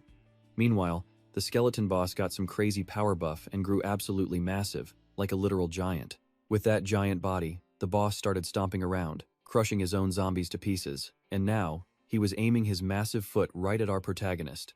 But luckily, Hyun-guk is our main character, so dying this early is not happening. He pulled off a clean roll, narrowly dodging the boss's massive, filthy skeleton foot. Out of the frying pan, into the fire. The boss whipped out his bone chains, determined to smash him if stomping failed. It looked like this giant skeleton boss was a real sadist, loving these heart-stopping, close-call games. One single mistake, and his head was rolling. Before the soldiers could even set up their counterattack, they panicked seeing Hyun-guk in danger. But with the moment arriving, they threw everything in their bags at the enemy. The boss whipped his chains to cut them off, but with Hyun-guk's insane speed, those attacks were nothing but a minor distraction. He roared, unlocking the true, devastating power of the Spear of Asilius. That move cost 21% of his mana, leaving him with only 11%. But there was absolutely no stopping him now. Hyun-guk screamed for Minty to raise her shield immediately as he lunged forward, thrusting his spear straight ahead. The bonevine shield used by the skeleton leader was barely holding up anyway, and by now, it was riddled with so many holes it looked just like a piece of shredded paper. Hyun-wook used his telekinetic power to pull a can of soda over, while Junwoo rushed to ask if Min-tae was doing okay. Still dazed, Private On Min-tae mumbled that he was doing all right, sir. Meanwhile, Hyun-wook looked like he was busy shooting a commercial for Pepsi or Coke. He chugged down the entire can. Instantly, a notification popped up. The mana star would continuously restore his mana for the next 5 minutes. Now that the tables had turned, Hyun-wook confidently yelled out to provoke the skeleton leader. "Hey, glowing eyes! I'm your opponent now." Hyun-wook then unleashed his signature move, controlling a barrage of iron beads. Countless iron beads shot straight toward the massive skeleton leader towering in the back. Hyun-wook quietly muttered a command. The iron beads instantly shattered into sharp, tiny shards. These fragments then kept flying straight toward the skeleton leader. But this trick did absolutely nothing to him. The skeleton leader simply glared at the oncoming shards and blocked them all without even lifting a finger. Even worse, the dagger Hyun-wook had sneakily thrown amidst the shards was effortlessly caught by the boss, who casually grabbed it with 2 fingers. It was just as Hyun-wook suspected. The boss's magical barrier was going to be the real problem here. If things dragged on like this, he was going to lose. Right on cue, the skeleton leader counterattacked with those familiar, whipping bone vines. Except this time, the brutal force of those bone vines made it clear they were all in deep trouble. There was no way Hyun-wook could keep fighting endlessly just to search for a weak point. He had his team to protect behind him. Instead of attacking, Hyun-wook chose to defend, anxiously waiting for a breakthrough. Since the boss hadn't fully evolved yet, he definitely had a weak spot. But where could it possibly be? Meanwhile, Kyung-jin suddenly smashed open a nearby cat-eared jar, revealing a grotesque, human-like organ that sent absolute chills down everyone's spines. "Kim Kyung-jin, what on earth are you doing? Where did you get that sword? Don't go touching random dungeon items like that. We have no idea what it actually does. Are you listening?" But Kyung-jin was completely locked in, like a bull seeing red. Despite his teammates pleading with him to stop, he refused to listen. With a deadpan face, Kyungjin calmly muttered, "We're all going to die anyway. Corporal Lee is putting his life on the line to protect us. I have to do something to help him." Deeply moved by this unexpected speech about brotherhood, Youngmin gritted his teeth and yelled at him to just go ahead and stab it already. Sure enough, the grotesque organ they were about to stab seemed to pose a major threat to the skeleton leader. The boss immediately whipped his deadly bone vines around to attack them. But right before they could strike, Kyungjin plunged his sword straight into the organ inside that cat-eared jar. The moment the blade sank in, the skeleton leader began to weaken rapidly. Stumbling down to his knees, his bone vines lost control and whipped wildly in all directions, allowing the soldiers to easily dodge the chaotic attacks. Hyunwook anxiously shouted out, asking if the strike squad was still alive. "If you're alive, say something." Junwoo quickly called back, assuring him they were fine. Hyunwook was still totally baffled by what was going on. The weakened skeleton leader desperately darted his eyes toward a second cat-eared jar nearby. The jar shattered to reveal a massive, double XL-sized heart beating inside. Hyunwook stared in utter shock, but then a realization hit him as he looked back at the organ his squad had just stabbed. Oh boy. The skeleton leader was completely pushed over the edge, throwing his head back to let out an earth-shaking roar. Dark energy erupted wildly from his body, his eyes shining like blinding floodlights straight into the sky. Trying to hit those high notes without any vocal training is pure torture for everyone's ears. The soldiers couldn't handle the sheer volume, painfully covering their ears to block out the deafening, high-pitched screeching. A system notification popped up. Forced reboot of the skeleton leader Baron Samedi's inheritance. Current progress is 66.6%. Warning. The magical energy of the remaining souls is now being absorbed by the skeleton leader. The gate's player level limit instantly jumped from 30 to 35. Right then, everything clicked for Hyunwook. That was his weakness. Those jars actually served a real purpose. According to ancient Egyptian legend, mummies had their vital organs preserved inside canopic jars. Since this boss was essentially a mummy, his heart likely held his soul. That heart was his ultimate weakness. The boss got careless by relying too much on his skeleton minions for defense. This was his chance.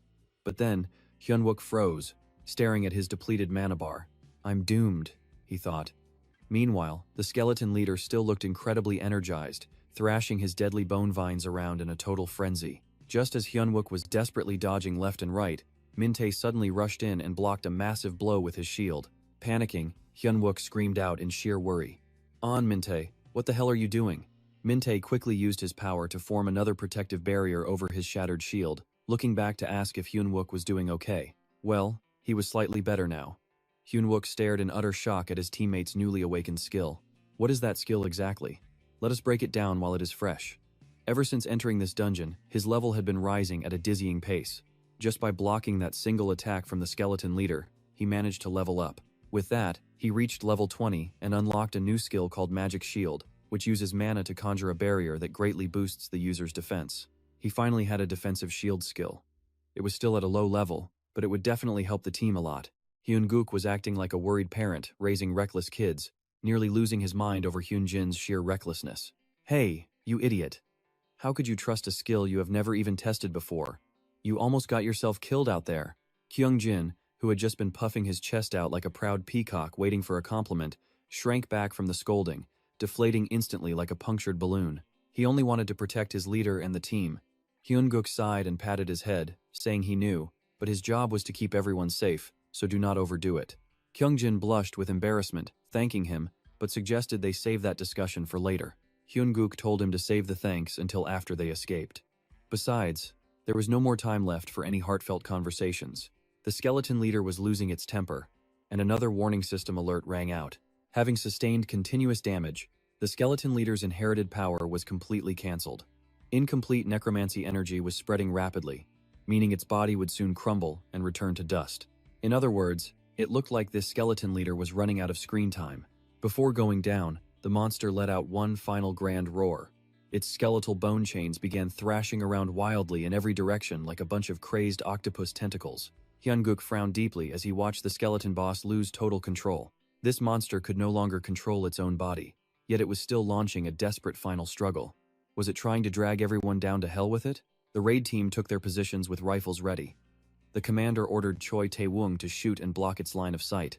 Tae-woong immediately obeyed, firing directly at the skeleton leader's two glowing eyes. Junmo, the chief commander, issued the next set of orders. While Corporal Lee Hyun-guk recovered his mana, the raid team deployed their tactical distraction plan. The entire squad acknowledged the command in unison. Meanwhile, the skeleton leader was completely losing its mind, unable to control its power. Its bone vines trashed around aimlessly. Seeing the extreme danger, Hyun-guk quickly called out to Junmo, telling him not to take any more reckless risks. But Junmo was incredibly loyal. He adamantly insisted that his team would buy enough time for him to recover. They would leave the final blow to Hyun-guk. Feeling such deep camaraderie for the first time, he was too moved to speak. A system notification showed his mana was steadily recovering. His mana was currently sitting at only 9%, while the crazed skeleton leader roared and thrashed its bone vines frantically, smashing the ground, the walls, and the ceiling. Under this gentle destruction, the castle was about to crumble into ruins. Hyun-guk could only watch anxiously as his mana bar ticked up bit by agonizing bit. He stood up with resolve, threw his gun at the skeleton leader, and shouted, "Hey, you bastard, I am right here. I am your opponent." It was time for Hyun-guk to steal back the spotlight and take center stage for this final act. Hyun-guk dashed forward at lightning speed, using the thrashing bone vines as stepping stones straight toward the monster's heart. To defeat the skeleton leader, one had to destroy its organs, sealed inside jars. There were 3 jars containing the liver, the heart, and the eyes. Hyun-guk leaped high into the air, drawing the bow of Lord Chiston, and aimed straight at the skeleton leader's glowing eyes. He was literally landing right on the monster's face now. Before delivering the final blow, he decided to give the skeleton leader some parting advice. If you are supposed to be a king, then act like a real king. Stop these shameful antics and get out of here, you bastard. Hyun-guk aimed his blue cloud sword straight at the remaining eye, unleashing a powerful and decisive finishing strike. The skeleton leader was officially wiped out, crashing heavily to the ground and leaving the entire raid team absolutely stunned. A system message popped up, congratulating him on his victory for successfully defeating the skeleton leader, Baron Samedi. The squad stared blankly at the giant, lifeless body of the skeleton leader sprawled out before them. Did they really manage to take it down? It certainly seemed so, and everyone immediately started celebrating their hard-won victory. Hyun-guk approached the boss and plucked a golden crown from its skull, jokingly wondering if gold prices were up so he could sell it. A system notification congratulated him on acquiring the Crown of Light and Darkness. Its primary passive greatly enhanced the user's resistance against undead damage, though the item's special effect still remained locked for now. Hyun-guk examined the crown curiously. What kind of item was this? He had never seen it in his past life. On top of that, it even had a special effect. But just as everyone let out a sigh of relief, the castle began to collapse around them. A system warning flashed, announcing the collapse of the fortress, prompting Junmo to frantically shout out Hyun-guk's name. Hyun-guk suddenly realized they had not gathered the rest of the loot yet. But with the place crumbling, they had to escape immediately. Just as the castle collapsed into dust, the raid team managed to escape through the gate in the nick of time, marking a successful raid. But with the portal closing, this sudden system alert is stressing everyone out. Barely catching their breath, they're forced to sprint like crazy toward the rapidly closing exit. On the other side, Hina is arguing with a suited man about requiring only level 53 players or higher. How could a raid succeed with those ridiculous level limits? Plus, they won't even have independent control over this operation. The Blue Orchid Guild has enough post-raid issues as it is, but Hina snaps right back at him with a sharp, "So what? Will you take responsibility if the Guang Corporation pulls their funding? Do you honestly think we can finish the mission if we set out right now?" In the middle of their heated argument, our 5 elite raid members suddenly leap out of the closing portal, one by one. Hyun-guk just got back and is already putting on a show, loudly praising them from the podium. The Red Gate raid is officially over. Henna stands there utterly stunned, staring at them. Is this a joke? A bunch of low-tier military trash cleared the Red Gate? Henna's face is darker than a burnt pot. Looking extremely bitter, she can only grit her teeth as Hyun-guk directs the squad. The raid team quickly lines up in 2 perfect rows. Hyun-guk calmly steps right up to Hina. Arrogant as always, she crosses her arms and sneers. "What about your other team?" Hyun-guk acts pitying as he replies, "They went in way too late." Hina snaps back. "Are you saying this squad completed the raid all on their own?" Hyun-guk doesn't feel like wasting words. Isn't it obvious? Does she need someone to pay for her eye exam?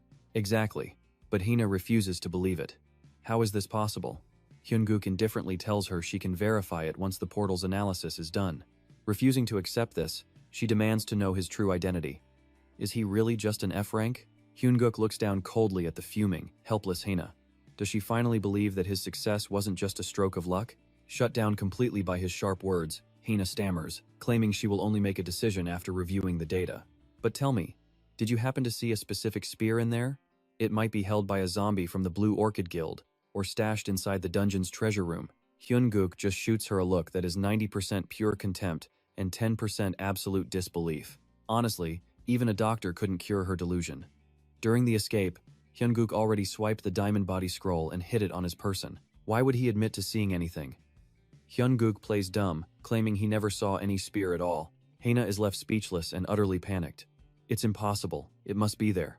But Hyun-guk cuts her off mid-sentence. You keep changing the subject. Are you trying to dodge our bet? Is the chief strategist of the Blue Orchid Guild really going back on her word? Confronted like this, Haena begins to tremble violently.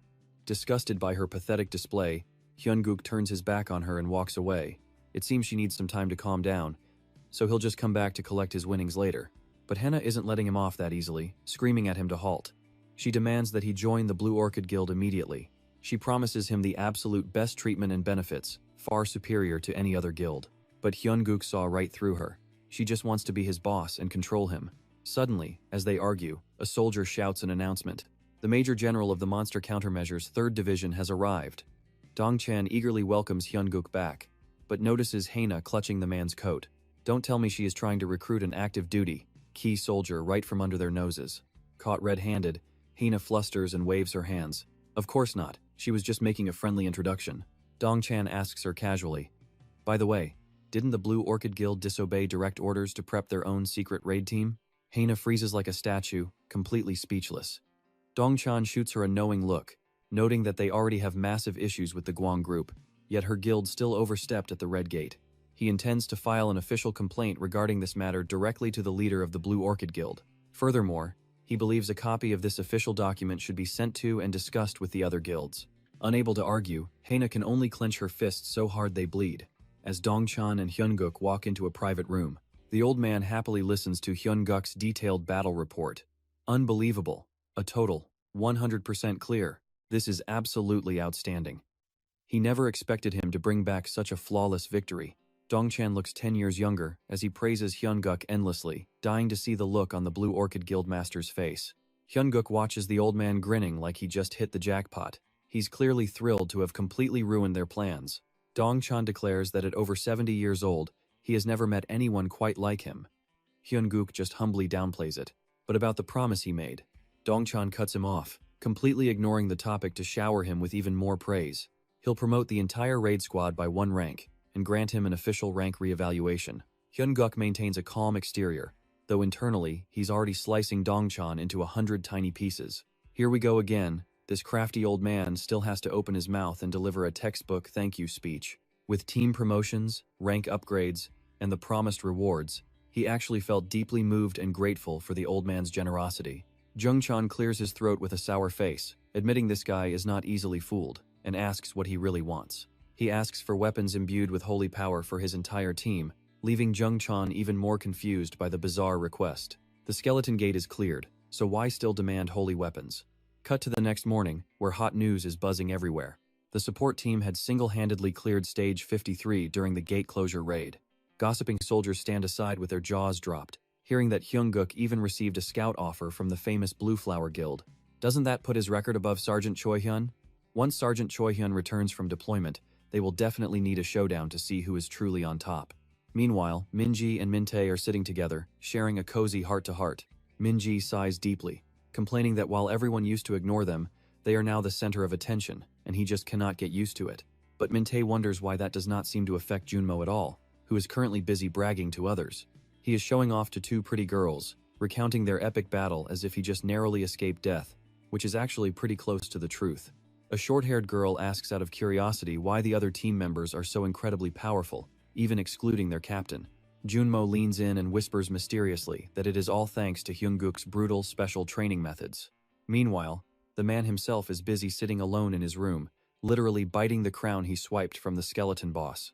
He honestly looks a bit ridiculous, but mid-bite, Seok bursts through the door to report some urgent news about their support team. Seok drops to his knees in tears, sobbing loudly as he begs Hyun-guk to forgive his previous rude and arrogant behavior. Met with total indifference, Hyun-guk just keeps gnawing on the crown until a system notification reveals he has successfully digested the crown of light and darkness.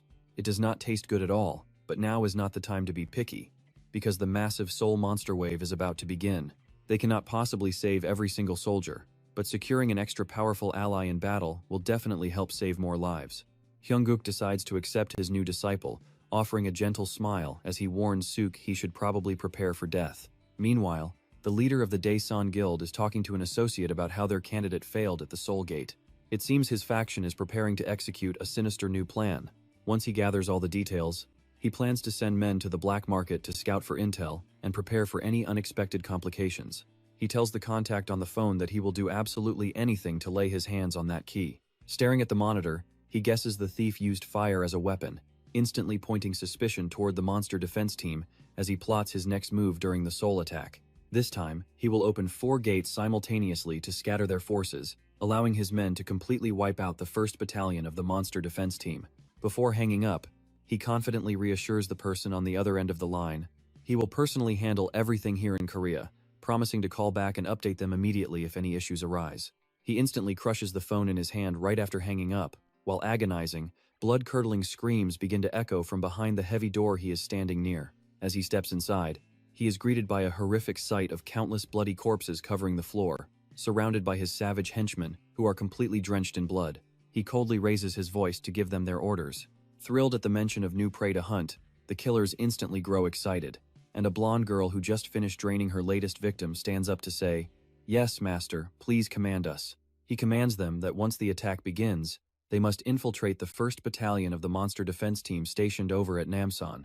Kill anyone who is still breathing, and feel free to slaughter them however you like. He wants that battalion completely wiped out of Seoul, before eventually erasing Seoul itself off the map of South Korea. The following morning, over at the 1st Battalion of the 3rd Monster Defense Brigade, Corporal Lee Hyung-gook and 6 of his comrades report to the battalion commander after officially receiving their new promotion orders. The commander congratulates them and praises their efforts, but Hyung-gook can only sigh in sheer boredom as his superior launches into another one of his incredibly dry and tedious speeches. He is basically lecturing them about serving their country and fulfilling their sacred duty.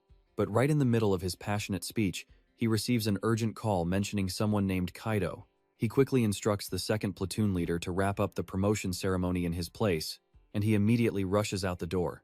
Hearing that name instantly reminds Hyung-gook of Okita Kaido, the notorious assassin who murdered the legendary holy sword, Gook Sepio. He remembers that in his past life, after learning that the assassin had slipped into the country through Busan port, their battalion commander, Kim Kang-sok, completely abandoned his post to hunt him down. Back then, even though only 2 vampires appeared, they managed to wipe out the entire 1st Battalion of the Monster Defense Force. He knew right then that the tragic nightmare from his past was officially starting again. Back in reality, the team wraps up their promotion ceremony and finally receives their well-deserved weapons as a reward. Hyun-gook can't help but feel anxious, wondering if the horrors he remembers from his past life will unfold the exact same way. While the rest of the squad is busy celebrating their big promotion, Junmo stands to the side looking incredibly anxious. When everyone notices his mood, he claims he already saw this coming, so he isn't surprised. Moments later, they eagerly open the reward chests to check out their new high-grade weapons. But their initial hype quickly turns into massive disappointment when they realize the chest contains nothing but basic wooden stakes instead of epic weapons. Hyun-gook, however, doesn't see them as useless junk. He immediately channels his magic to telekinetically control the stakes. As he tests them, he reminds himself that he has prepared as much as possible, and worrying now won't change a thing. At this point, he has absolutely no choice but to head-on confront whatever nightmare is heading their way. No matter what happens, he is going to see this through. Following their promotion, his squad is assigned to heavy guard duty around Namsan. His squadmate on guard duty is completely bored out of his mind, openly wondering if their team got baited into doing grunt work again. Meanwhile, Hyun-gook remains lost in thought, figuring they either got lucky that the disaster didn't strike early, or there are no unpredictable variables. That means his actions so far weren't enough to alter the timeline of the upcoming onslaught. He suddenly snaps out of it and looks at his teammate. Startled, his squadmate frantically explains that he isn't complaining about the endless guard duty, but is just genuinely excited about getting some time off soon to visit his grandmother. Hyun-gook steps right up to him and asks point-blank if he trusts him. Intimidated by the intense aura, the guy nervously stammers that he trusts him completely. Suddenly, a cat screech from the bushes cuts them off, followed by a sickening silence, as the poor creature is permanently silenced.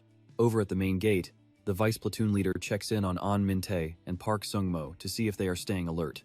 Thanks to constant sleep deprivation, Both of them look like walking corpses with dark panda circles under their eyes. They sleepily insist they are fine, remembering how Hyungkook told them that this grueling guard duty counts as valuable mental training. Receiving a rare compliment from her makes both of them blush with sheepish embarrassment. Suddenly, they spot a mysterious shadow approaching the gate. One of them raises his rifle to shout a warning before aiming. Realizing it is definitely not human, he fires a round straight into the beast's heart, while the others quickly activate their traps and barrier shields.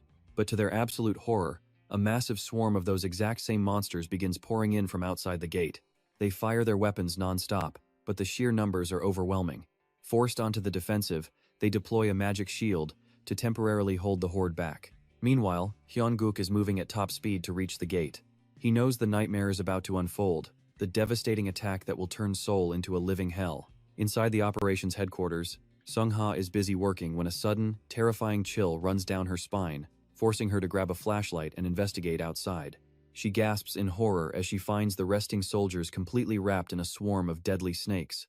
Before she can react, an attacker lunges at her. Fortunately, she manages to dodge the blow and strikes back. But it quickly becomes clear she is completely outmatched.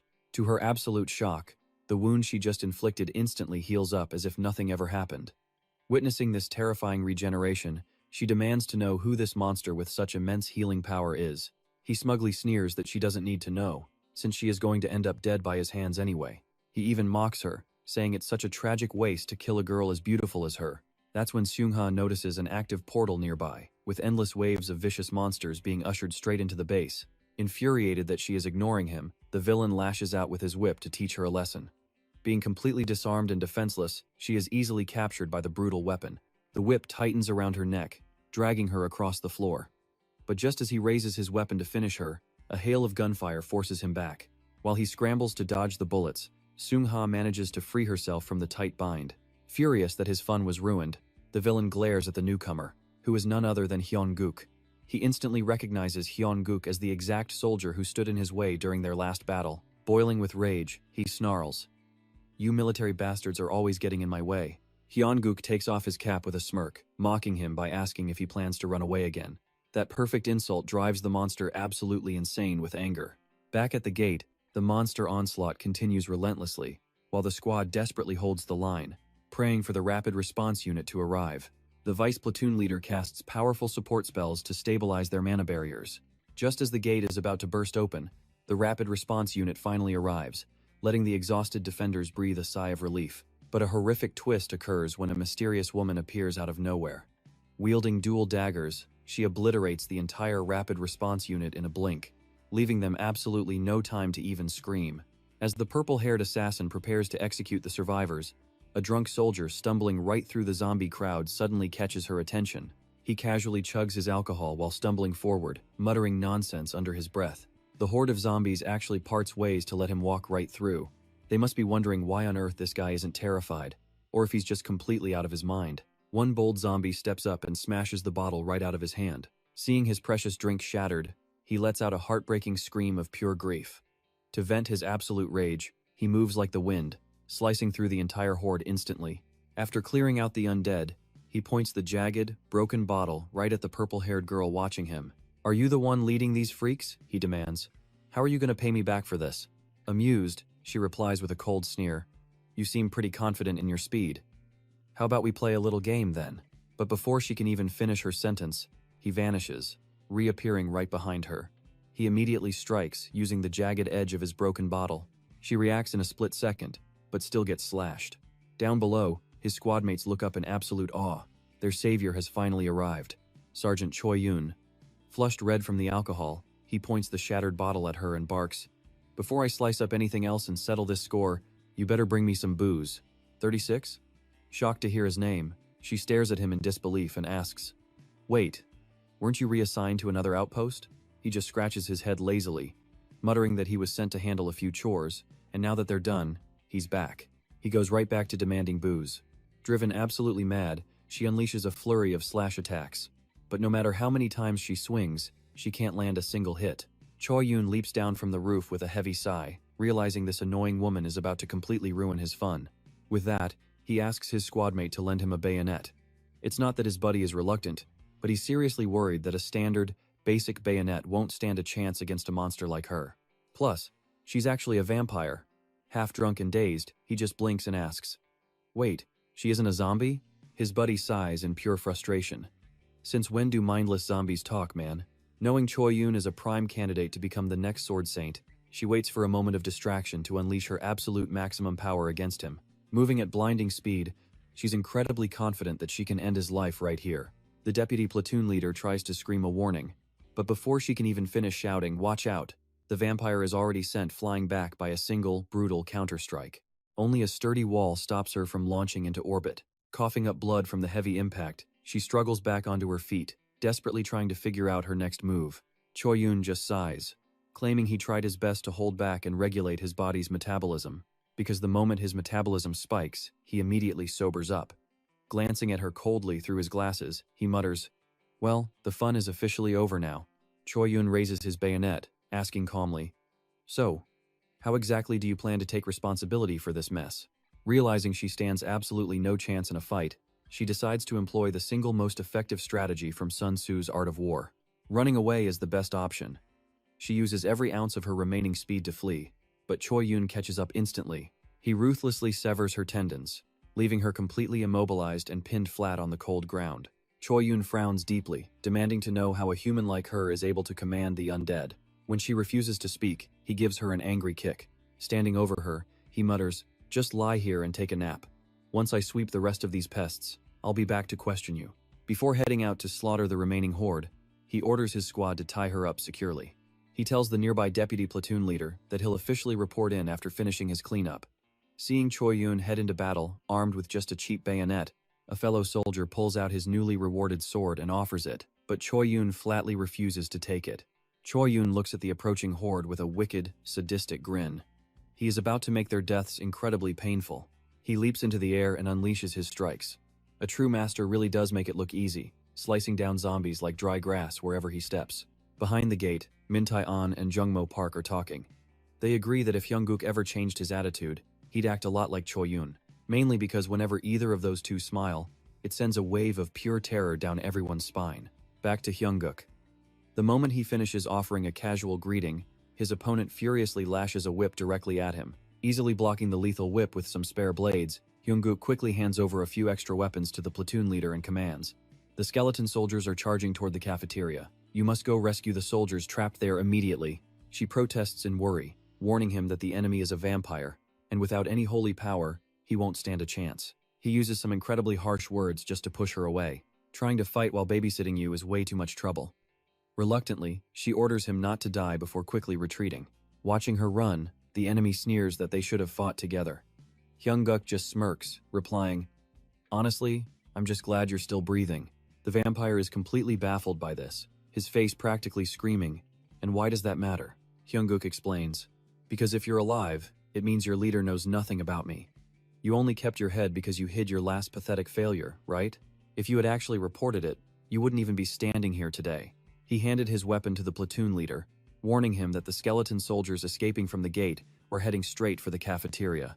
He urged her to go and rescue the soldiers trapped over there, but she worriedly argued that without any holy power, he stood no chance against a literal vampire. So, he used harsh words to push her away, saying, "Fighting while protecting you is just too much of a drag." She ordered him to stay alive and retreated, prompting the vampire to sneer, "You two should have fought together." Hyungkook just smirked, replying, "Honestly, I am absolutely thrilled that you are still breathing." The vampire stared back in utter confusion, his face practically screaming. "So what if I am?" Hyungkook explained. "If you are alive, your leader knows nothing about me. You hid your previous failure just to save your own skin, right? If you had reported it, you would be dust by now." The vampire gnashed his teeth in fury, confirming Hyungkook had hit the nail on the head. He continued taunting him, "Letting you slip away last time really annoyed me. This time, you are not getting away." Having his pride stepped on by a mere human made the vampire's blood boil. He boasted about his newly upgraded, overpowered gear, mocking Hyungkook's tiny speck of holy power as completely useless against him. But Hyungkook just stared at him like he had hit the jackpot, wondering how many billion-1 items he could loot off his corpse. The monster roared that Hyungkook wouldn't even lay a finger on him today, vowing to personally rip him into 100 bloody pieces. Clearly, this arrogant fanged idiot didn't know that the loudest trash talkers always die first. Hyungkook quickly activated his holy aura, imbuing a specific piece of his gear with divine energy. The monster gasped, shocked to see a basic item transformed into a holy weapon. As Hyun-guk smirked, "Who said I only use holy beads? I am going to shred you into pieces," the vampire shrieked, baring his terrifyingly sharp fangs in absolute fury. "You are dreaming," he snarled. "Did you really think that pathetic spark of holy energy could even scratch me?" Hyun-guk just chuckled, saying, "Let's find out. What's wrong, getting scared?" This sent the beast into a screaming rage. "I will rip that smug mouth right off your face," the vampire shrieked, whipping out massive steel rods that stretched dozens of meters across the room. Not backing down for a second, Hyun-guk thrust his brilliant, glowing blade straight at his foe. But his blade was easily deflected by the massive steel rods, forcing Hyun-guk to spin back to dodge a counterattack. The monster relentlessly lashed his steel whip-like weapons, trying to shred Hyun-guk alive. A steel whip, huh? The long-range strikes and unpredictable whip trajectories were insanely hard to defend against, forcing Hyun-guk to pivot and dash in the opposite direction. He knew that if even one of those brutal lashes connected, he was history. Suddenly, a mysterious grin spread across his face as he realized exactly why this fanged fanatic was acting so cocky. He executed a series of crazy acrobatic flips, dashing back and forth to completely throw off the vampire's aim. He realized that if he closed the gap, the whip's long-range advantage would vanish, so he vaulted high and dove straight down. But the vampire just smirked, thinking he had won, as the monstrous eye on his weapon glowed a furious crimson. Suddenly, countless razor-sharp metal rods erupted, forming a massive, defensive shield of steel spikes all around him. The metal spikes easily suppressed Hyun-guk's glowing sword before shooting forward to impale him where he stood. Even his legendary blades were useless now, with both of them completely pinned down by the monster's steel spikes. Leaning back, Hyun-guk fired a quick skill combo to break free and dash away, while the vampire gave chase, sneering. "All that big talk just to run? Where do you think you are going?" the fiend roared. Meanwhile, Hyun-guk realized those armored tentacles were a major wildcard. They completely blocked the close-range approach he had planned to use to exploit the whip's lack of mobility at short distances. If this kept up, his sacred bow, which he planned to use as the grand finale of his ranged combo, would definitely get blocked. He had no choice. It would burn through a ton of mana, but he had to summon the Spear of Anal. The monster unleashed attack after attack, his mouth agape as he cackled. "That's right, run until I tear you apart." He hurled razor-sharp spikes at Hyun-guk. Unlocking the weapon, the hunter struggled to weave through the deadly, swirling metal. As item details flashed on his system screen, Hyun-guk realized the vampire had figured out he was drawing mana from his armor's reserve. The beast was deliberately stalling, trying to completely drain his mana. It seemed the bastard had done his homework, carefully analyzing his target's weaknesses mid-battle. Blown backward, Hyun-guk barely held his ground, bracing himself. He realized that if all vampires were this tough, even his entire mana pool wouldn't be enough to beat them. The vampire sneered triumphantly. "What's the matter? Have you finally realized just how utterly doomed you are? All right, you and I are about to see a clash as the enemy stands before him, mockingly daring him to win again." Right on cue, he suddenly barks a name into his radio. "Choi Tae-woong." The vampire freezes in absolute shock as a blinding, devastating beam of light instantly impales him. The forest falls deathly quiet. Those two soldiers hidden in the trees were the ones who had him in their crosshairs. Private Choi Tae-woong confirms a direct hit, but Sergeant Lee Hyun-guk warns him that the loud gunshot likely exposed their exact location to the enemy. They need to relocate immediately. This tactical coordinator is Corporal Choi Min, a D-rank tracker who keeps eyes on the battlefield, and his partner is Private Choi Tae-woong, a D-rank sniper with deadly precision. The wounded monster shrieks in agonizing pain. His eyes burn crimson with pure fury as he roars. "You absolute bastard! I will tear you apart!" But right as the beast prepares to strike, a sudden spear impales him. Hyun-guk charges in with his weapon, yelling, "Just lay down and die, you stupid vampire." He drives the weapon even deeper into the beast. Upon impact, the spear erupts with a blinding, purifying flash of light. The monster collapses in agony right before him, whimpering, "I was chosen by our leader. How could a nobody like you defeat me? Who are you anyway? An A-rank hunter? No, an S-rank? How on earth did you manage to beat me?" Hyun-guk casually pries a glowing red gem from the dying creature's hand, mocking him. "On your deathbed and you still want answers? Fine, since you are a fancy noble, I will let you in on a secret. I am just an F-rank hunter." The vampire writhes in agony, refusing to believe his ears. "No, that is impossible. There is no way a noble like me lost to a pathetic, bottom-tier F-rank. This cannot be real." Before he can finish his denial, holy flames consume his body completely. He crumbles into ash, leaving behind only a few scattered red gems. A sudden system notification alerts him that his maximum mana capacity has successfully increased. Checking the absorption progress, he decides to use only half his current capacity, saving the rest for a true emergency. Suddenly, an urgent transmission interrupts him. Sergeant Lee Hyun-guk, the Skotan monsters are breaching the second camp. Grimacing, he barks back into his radio, asking for an immediate battlefield update. There are too many of them to count. At this rate, I do not think anyone is getting out of here alive. Let's watch as he rushes to their location. Meanwhile, ravenous monsters tear the camp apart as an armored vehicle plows right through them. The furious driver slams on the gas, yelling, "You low-rank scum, I will run all of you down." But the monsters block the path with creepy grins, thrusting their sharp spears straight through the reinforced windshield. In a split second, the vehicle is completely immobilized, and the crew inside is brutally slaughtered. The vicious beasts even lift the driver's severed head by the hair. A horrified female soldier yells out, "They killed our commander," as she and her partner prepare to fight back together. Sergeant Kim Si-hee, do not be naive. We do not have nearly enough mana to take them all down. Those monsters are pouring in as we speak. You need to pull yourself together. Stop wasting magic blindly. Concentrate all collective firepower on the densest horde to slow them down. By the way, what about the armory? Did we get the reserve weapons? Soldiers panic as someone screams, "Oh no, the commander had the keys on him," then blow it open or melt the lock. I do not care how, just open that door. Our survival depends entirely on those weapons, so do not dare give up now. Sergeant Kim Si-hee, the monsters are scaling the walls. She screams in terror, "Watch out, get away from the windows." Observing the sheer madness, Hyun-guk wonders how so many beasts gathered here. You and I know he will do absolutely whatever it takes to save his comrades. Please stay alive. Just as a beast sneaks up behind Si-hee to execute her, a teammate screams out in pure panic. Sergeant Kim Si-hee. Meanwhile, in the enemy shadows, a voice asks, "Do we really need to open the gates in order, Karen? If we all charge in together, I bet we can wrap this up in no time." She calmly replies, "The desire to survive." But Kang Mok scoffs, "What kind of nonsense are you babbling about?" Karen flashes her sharp fangs, sneering, "Humans are so adorable, clinging to hope even as we crush their pathetic lives." Kang Mok mutters that her twisted nature has not changed one bit. Suddenly, a panicked scout rushes forward to report, "Lady Karen, it seems our entire infiltration team has been wiped out."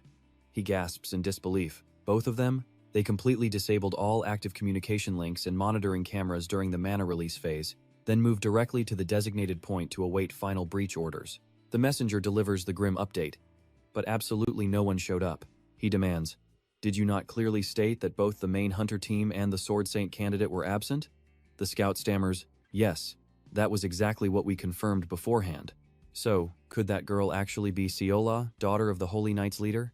At this point, we have no choice but to admit that Seola is far stronger than we anticipated. Karen commands, "Kang Mok, go down there and slaughter every soldier at that camp yourself." Glaring at her in absolute fury, he violently slams his cup down and lets out a frustrated roar. "Damn it. Because of those useless fools, I have to clean up this entire mess myself." System warnings flash red as a massive vortex suddenly rips open the sky. He looks at Karen, asking if they should turn that holy knight into one of their own now that things have gone this far. She snaps that he was ordered to follow military command, not just focus on Si-hee. He glares back, asking if he looks like those absolute fools. He boasts about taking them down in one shot, or rather, letting those monsters handle Sungha. Suddenly, the stone pillar he just built crashes down. Inside that vortex, red-eyed beasts slowly begin to emerge. And it is not just one, but two massive monsters appearing. Both monsters are colossally powerful. Karen watches in pure satisfaction, wondering what kind of face they will make when they finally plunge into absolute despair. The building is now completely surrounded on all sides by ravenous skeletons. Hyun-guk appears, watching the entire scene from high above. He recalls that in his past life, there were only 2 vampires in this area. But considering the lunatic he ran into earlier, he can no longer guarantee that another one won't show up to crash the party, because that guy was never a part of his memories concerning this battle. Even if the second camp ends up getting attacked by bloodthirsty vampires, he is determined not to lose a single life. In that exact moment, his sharp weapons slide down, ready for action. Hyun-guk steels himself to clash with the skeleton horde, leaping forward into the fray.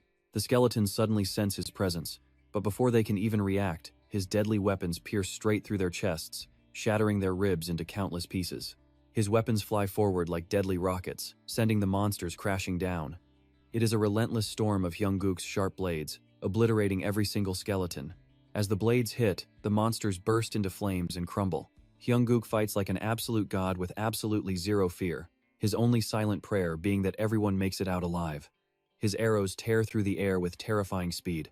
He screams Kim Si-hee's name, launching another massive barrage of arrows as he takes on 7 skeletons all by himself. Just as Si-hee is about to get ambushed by a lurking skeleton, a voice echoes, "Sergeant Kim Si-hee." Looking up, she is completely shocked and alarmed. Suddenly, a mysterious surge of power shields her as the silhouette of another woman appears out of nowhere. Si-hee instantly recognizes her.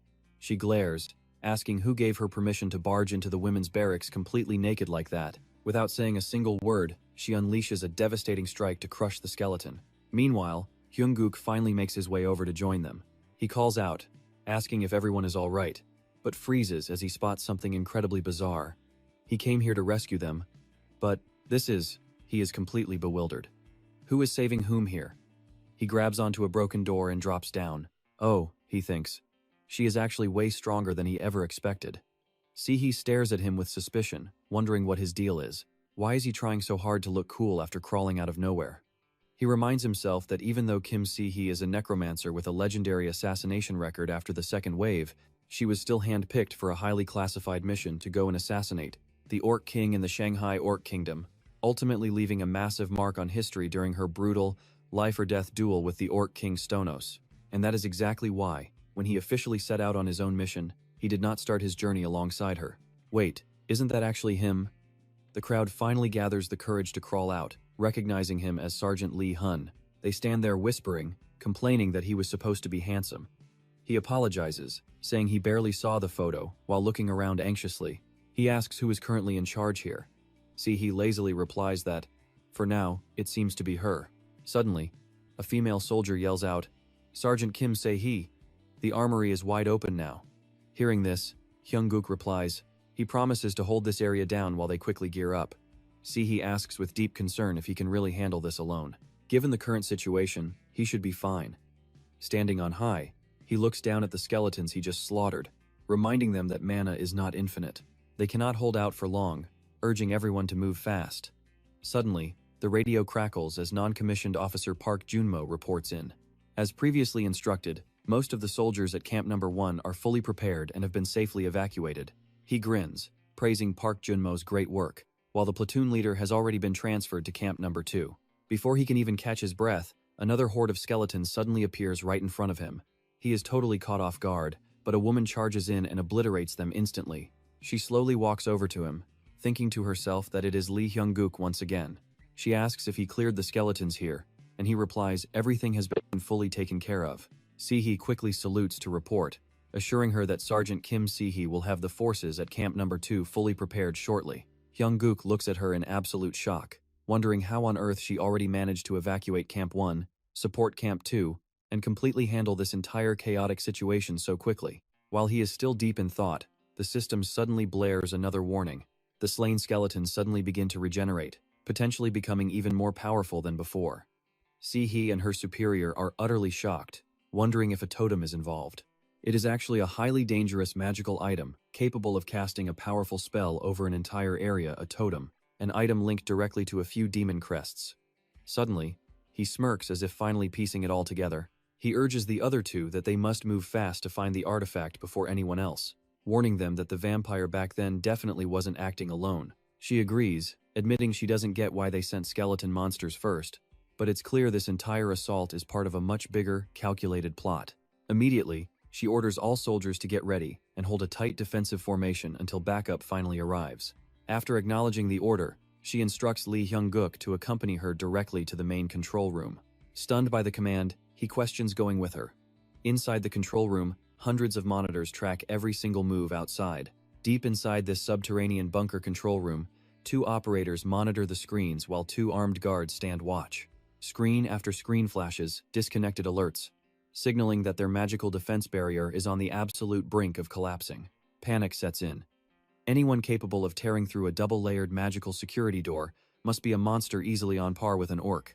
If that beast manages to break inside, engaging in close-quarters combat within this tight space is practically suicide. Shaken, One soldier begs his commander to blow up the enemy, along with him the second he gives the signal. Stunned by the suggestion, the commander stares as Dong Seok bulked up, asking if he has completely lost his mind. He insists that if the enemy actually breaks through that heavy door, they will stand zero chance. Defeating the entire army might be impossible, but he vows to stop this one monster, even if it costs his life. Suddenly, a massive explosion rocks the room. Thick white smoke blinds them, and out steps the terrifying Kang Mok. Kang Mok mocks them for hiding like rats just to survive. Terrified, the soldier stares at the giant, completely frozen in shock. The soldier can't believe this creature's massive size. The monster dwarfs him completely, and he's supposed to be a berserker. Kang Mok glares, ready to tear them apart. He sneers, asking if they actually think they can take him on. Without warning, Kang Mok snatches the soldier like a toy and roars his intent to kill, while his partner struggles to cast magic. Lee Hyung-guk screams at Private Dong Seok to stop mindlessly unleashing his magical power like a loose cannon. He demands control, but Dong Seok just scratches his head, whining about how hard magic is. Annoyed, the sergeant threatens to hit him. The private cowers as his commander explains that his berserk state always wears off instantly because he quickly defaults to pure panic. Feeling completely called out, the soldier pouts and hangs his head. Lee Hyung-guk reminds him that he nearly blasted his own team earlier, letting a massive barrage of harsh, haunting memories flood his mind. The echoes of those scoldings ring in his ears until utterly drained. The private collapses flat onto the dirt. Breaking the brief silence, Private Dong Seok curiously asks his sergeant a burning question. He asks what he should do if he faces an overwhelmingly stronger opponent in a real fight. Turning to walk away, Lee Hyung-guk tells him there is nothing to ponder. Internally, the sergeant is thinking that a giant like him has no business acting so cowardly. Out loud, he tells him to run away instantly to suit his panicked nature. Still kneeling, the private frantically tries to defend his pride. When the private insists he is no coward, his sergeant teasingly shuts him down and playfully punches him on the shoulder. Laughing off the defiance, Lee Hyung-guk suddenly turns serious, commanding him to stand his ground and face his enemy head-on instead of running. He urges him to act like a true soldier by protecting his comrades, knowing they will always have his back in return.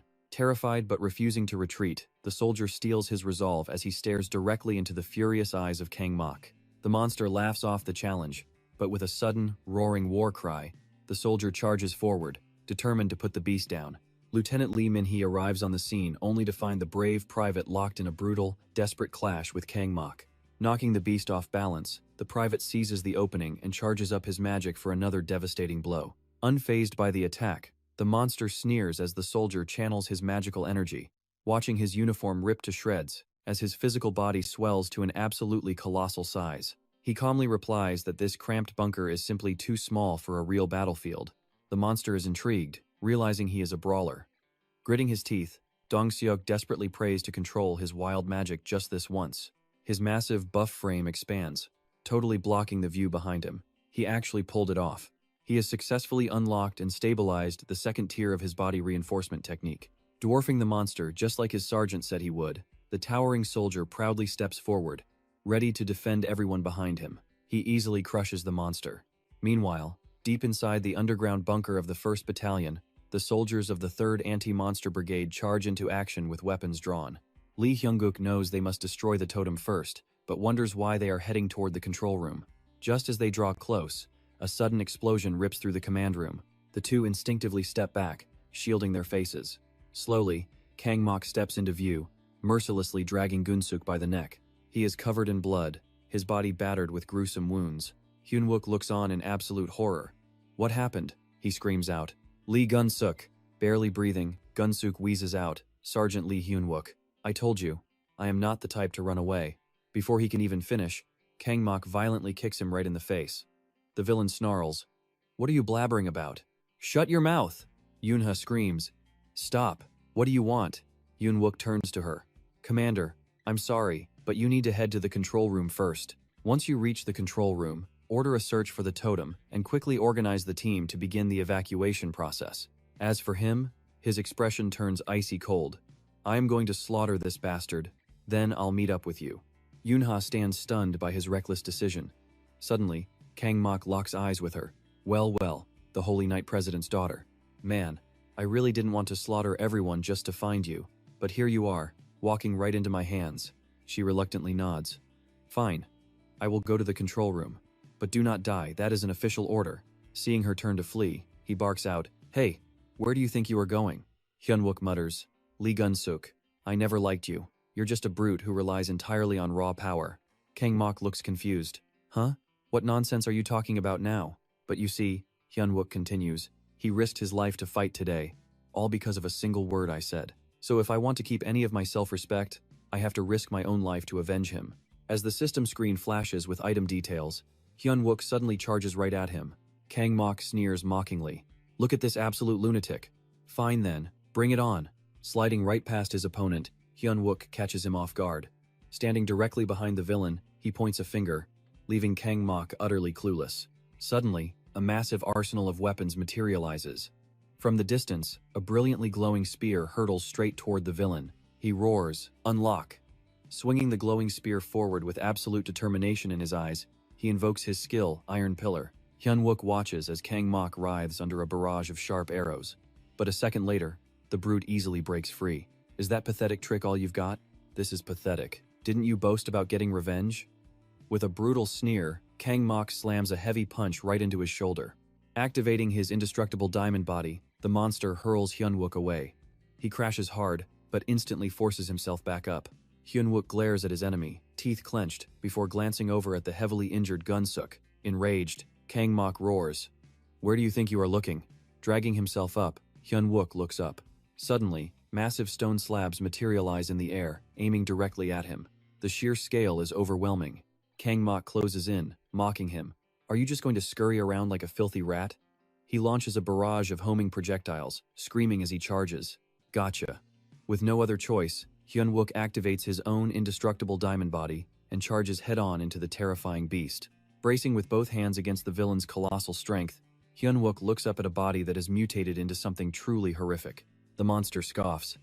"You honestly thought you could take me down with just a couple of holy weapons? All that talk of revenge and this is all you've got? Pathetic." Suddenly, a strange echo reverberates.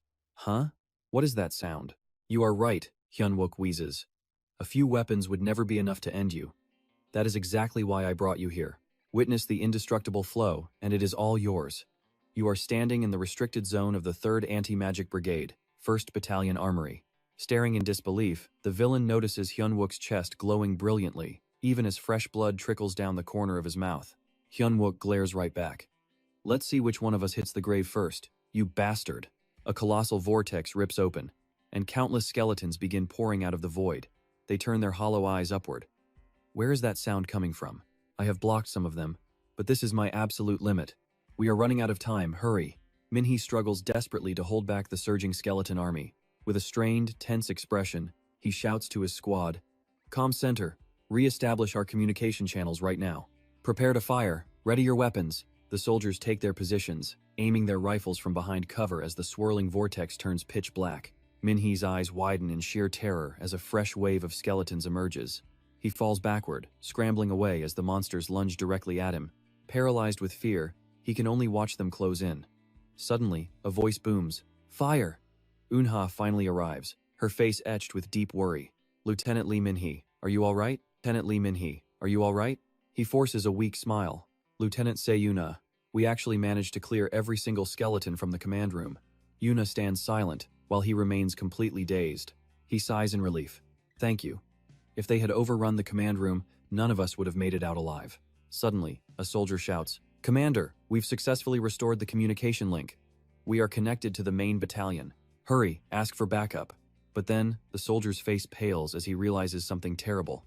They're saying a monster gate just opened over there too. Over at the other base, horrific monsters are already swarming the 3rd Battalion headquarters. They look far more terrifying than the skeletons, leaving everyone paralyzed with panic. What? They immediately try to connect to the Blue Flower Guild, but their headquarters is already facing an equally devastating nightmare. The massive beasts are ready to breathe fire and incinerate everything. Meanwhile, he reports that multiple gates are bursting open right beside them. "Get me lines to the 5th and 6th battalions," he demands, jumping to his feet in panic. Every nearby unit and guild is confirming that gates are appearing everywhere. Every single station is begging for backup. The entire area has turned into absolute hell, leaving Yunha and Minhee completely paralyzed with shock. The panicked soldier delivers more bad news, shouting that this is already their 12th urgent distress call for immediate backup. Patching through to the major, they salute and shout their pledge of loyalty. He replies that he is heading back to base, but they must hold out since it will take some time. As his aircraft speeds through the skies, the major cuts straight to the chase, demanding an immediate status report. Yuna reports that active gates are rupturing across the region, triggering absolute chaos and putting their awakened fighters in a desperate struggle. Even worse, almost every high-ranking officer, including the commander-in-chief, has vanished, and they are highly suspected of being assassinated. That is the full extent of the nightmare they are dealing with. Hearing this, one of the 2 battalion commanders present completely loses his composure. He demands to know if there is any viable plan to survive this crisis, leaving the other 2 staring in silence at a fading, static-filled screen. Breaking the heavy silence, Yunha speaks up to address the major, who simply tells her to go ahead. Acknowledging how absurd it sounds right now, she proposes handing temporary command over to Sergeant Hyungkook Lee, prompting a shocked, frowning Min-hee to ask if she is crazy. Maintaining his composure, the major calmly asks for her reasoning. He reminds her of their agreement to keep a close, suspicious eye on the sergeant. She admits his rogue actions are concerning, but points out that everything he has done so far has actually worked in their favor. The system interface displays a rare item, a Tier 3 mana potion designed to restore concentrated energy directly to the user. It grants 100% mana, but warns that overusing this potent drink can cause severe damage to the host's body. Pushing through a wave of excruciating pain, Hyungkook struggles to his feet and mutters that he has prepared a special surprise for Kangmok. A massive array of overpowered weapons begins to materialize, straight from the forbidden first armory of the 3rd Anti-Monster Brigade. The beast demands to know how he learned his name, but Hyungkook only stares coldly, challenging the monster to see who breaks first. He commands all the floating weapons to attack at once, gathering them into a massive ring. Dozens of razor-sharp blades point straight at the beast. The monster panics as thousands of blades rain down, piercing his thick hide and sending him screaming in agony. With 87% mana remaining, the arrogant enemy mocks his efforts, asking if this pathetic attempt is really all he has got. The monster promises him a swift, painless death as a reward for his futile struggles. With a deafening boom, the floating weapons drop to the ground, leaving the beast completely unharmed. He stomps his foot with crushing force, sending waves of panic through Hyungkook. Gathering every ounce of his remaining strength, he lunges forward. An even greater storm of swords flies forth, impaling the monster from every direction. Completely unfazed, the beast merely laughs and goads him, urging him to bring out every cheap trick he has because it is highly entertaining. He sneers that overconfident fools always suffer the most miserable deaths, just as the system warns that his mana is down to 38%. This battle is entirely one-sided, like throwing an egg against a brick wall.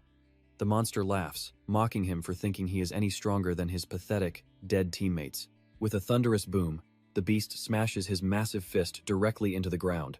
Throwing a sharp spear, he teleports right above the monster, asking if he is surprised. The beast curses in shock as the spear plunges deep into his neck. Despite previously monitoring his suspicious actions and rapid growth closely, he now goes all out in a reckless attempt to bring the beast down. System alert: remaining mana is down to only 2%. She recalls once fearing he was a foreign spy or a member of some cult trying to destroy Korea. Meanwhile, the dying monster laughs, whispering that he will perish too, just like all those arrogant fools who get ahead of themselves. Yet, Yunha confidently asserts that she is absolutely certain about him now. He is no enemy agent. He is simply the only one brave enough to jump into the fire and risk his life to stop this chaos. Looking down at the burning corpse of Kangmok, she adds that from the Itaewon Goblin Gate to the tragedies in Gunsan and Siheung, he was always perfectly positioned at the center of it all, always holding the key to save the day. Meanwhile, he walks over to his fallen comrades, his heart heavy with grief. On top of that, his plans do not just neutralize threats instantly, but are always designed to keep the people around him alive. Overwhelmed by agonizing regret, he silently begs for forgiveness, devastated that he failed to protect them. Even if this entire area collapses, he vows to return and bring their bodies back, swearing that in this current life, he will never allow himself to be the sole survivor. Yunha states clearly that after weighing his track record, she is fully convinced that Sergeant Hyungkook Lee is the only soldier fit to lead them through this. The major agrees instantly, admitting that her logic is sound and giving his full approval. Right on cue, the man of the hour steps into the room, looking visibly drained. The officers immediately call out to greet him, acknowledging Sergeant Hyungkook Lee. Without wasting any time, the major officially places him in temporary command of the entire 3rd Anti-Monster Brigade. Looking toward the 1st Battalion, he asks if this command grants him full armory clearance. Receiving a nod, they ask if he can finally turn the tide of this crisis. Clenching his fists, his gaze slowly iced over with cold determination. Yes, sir. I will do my absolute best. It is time to strike back. The Major then grants him temporary command of the 3rd Anti-Monster Brigade's control group, Battalion 1. Does this authority also include full access to the armory? Yes, but can you turn this around? The Major asks. Clenching his fist, he confidently replies, Yes, sir. It is finally time to hit those monsters back. A sudden shout echoes. Fire! Over at Defensive Camp Number 1, the troops are still desperately battling endless hordes of Skotan monsters. The commander barks out, Activate the magic circles. Shimmering seals appear on the ground, drawing the beasts in. Release the fire, he roars. Countless glowing sigils erupt above the horde, instantly burning more than half of the Skotans to ash. The commander watches with a massive headache. Damn it, if this keeps up, this nightmare will never end. The surviving Skotans, charging at Camp Number 2, face the same fiery fate. But even so, they manage to breach the buildings. They have breached the 2nd floor. Fall back. Despite the chaos, the female soldiers keep fighting relentlessly. He yells, Head upstairs. We cannot save anyone on the 2nd floor anymore. There are just too many of them, and holding out is impossible. Down at the guard post, Young-run is soloing the entire wave, casually taking down beasts with one hand. 2 worried soldiers call out, Sergeant Cho Young-run, are you all right? He smirks back. Do I look like I am doing okay? As soon as one dies, another leaps forward. It is the totem buff, making them so hard to kill. But instead of fearing the incoming horde, he smirks. Things are finally getting interesting. Back at base, Hyung-gook explains to the team that the zombies and Skotans invading the barracks are actually pretty weak, but their sheer numbers are overwhelming, totaling at least 10,000 to 20,000 of them. Inside the command bunker, they realize that facing this massive wave head-on will completely ruin their main strategy. Min-hee adds that they have no choice but to bunker down right here and direct the remaining forces from inside. Hyung-gook snaps, We cannot do that. If we just hide from them, these monsters will become a strategic death squad, completely controlled by the ones who set up those totems. If that monster army invades Mount Namsan, hundreds of innocent people will die. A worried Min-hee asks, So what do we do? He replies, We eliminate their leader. Everyone else, find that totem immediately. Along with the guards at the outposts, Yunha wonders, But what about all the zombies? We opened the gates and herd the Skotans and zombies into one single spot. Hearing this, Min-hee panics. Are you totally insane? If we gather all those monsters together, we are dead meat. But he just chuckles. Not a chance, Vice Commander. If you and I team up, they are the ones getting wiped out. He looks confused. Me? Meanwhile, Young-run overhears this on the radio and breaks into a cold sweat. Wait, why me? Count me out. Hunting down all those totems across Mount Namsan is impossible. Hyung-gook calmly answers, Do not worry about that part. Our team has already mapped out their exact locations for you. Suddenly, the 2 soldiers alert him. Sergeant Cho Young-run, they are breaching again. Over the radio, Hyung-gook commands, I am currently in charge, so you must follow my orders. Pretending to panic, he shouts, What? I cannot hear a thing. Bad reception, bad reception. Hyung-gook suddenly remembers. Oh, right. He completely forgot about his stubborn attitude. What an idiot. He speaks into the radio. A 21-year-old bottle of Ballantines.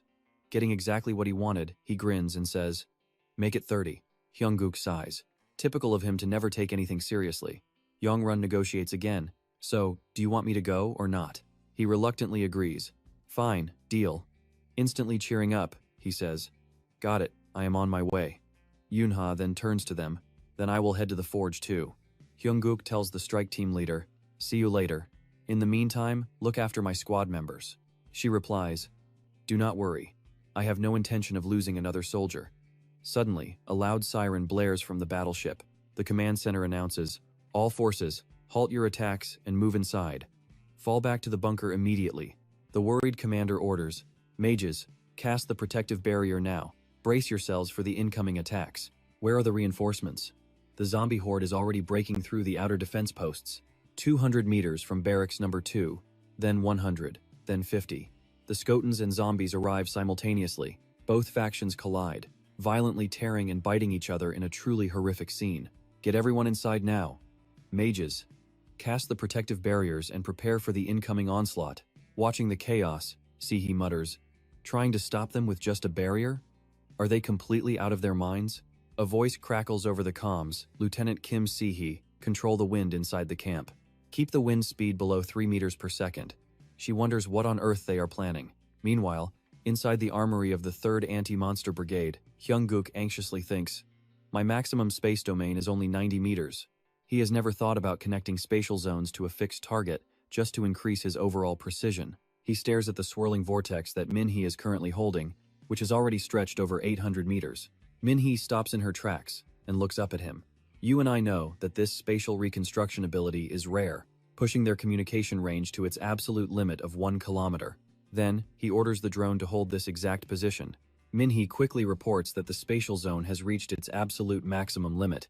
He raises his massive sword into the portal and fires his first devastating strike below. Down there, Karen watches from afar as a building burns to the ground. Panic grips her as the giant sword plunges down, skewering the Skotan monster instantly. The massive blade slams into the ground, obliterating over half of the horde. Nearby, 2 soldiers watch in awe as that first strike lands perfectly.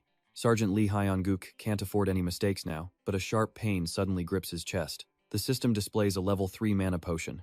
It fully restores the caster's condensed mana to 100%. But there's a catch: overuse will cause severe, irreversible damage to the body. He whispers to himself, "Let's begin." Suddenly, countless swords manifest in the sky, a deadly rain of blades spiraling down to tear the monsters apart. The soldiers watch the spectacle, completely stunned by the scale. They stare wide-eyed at the battlefield. He reminds himself that he is the commander now. Karen looks down at the aftermath, unable to believe her eyes. He vows to protect everyone and prevent any casualties. She is totally shocked by this impossible power. Minhee notices his fierce resolve. He refuses to let anyone else die because of him.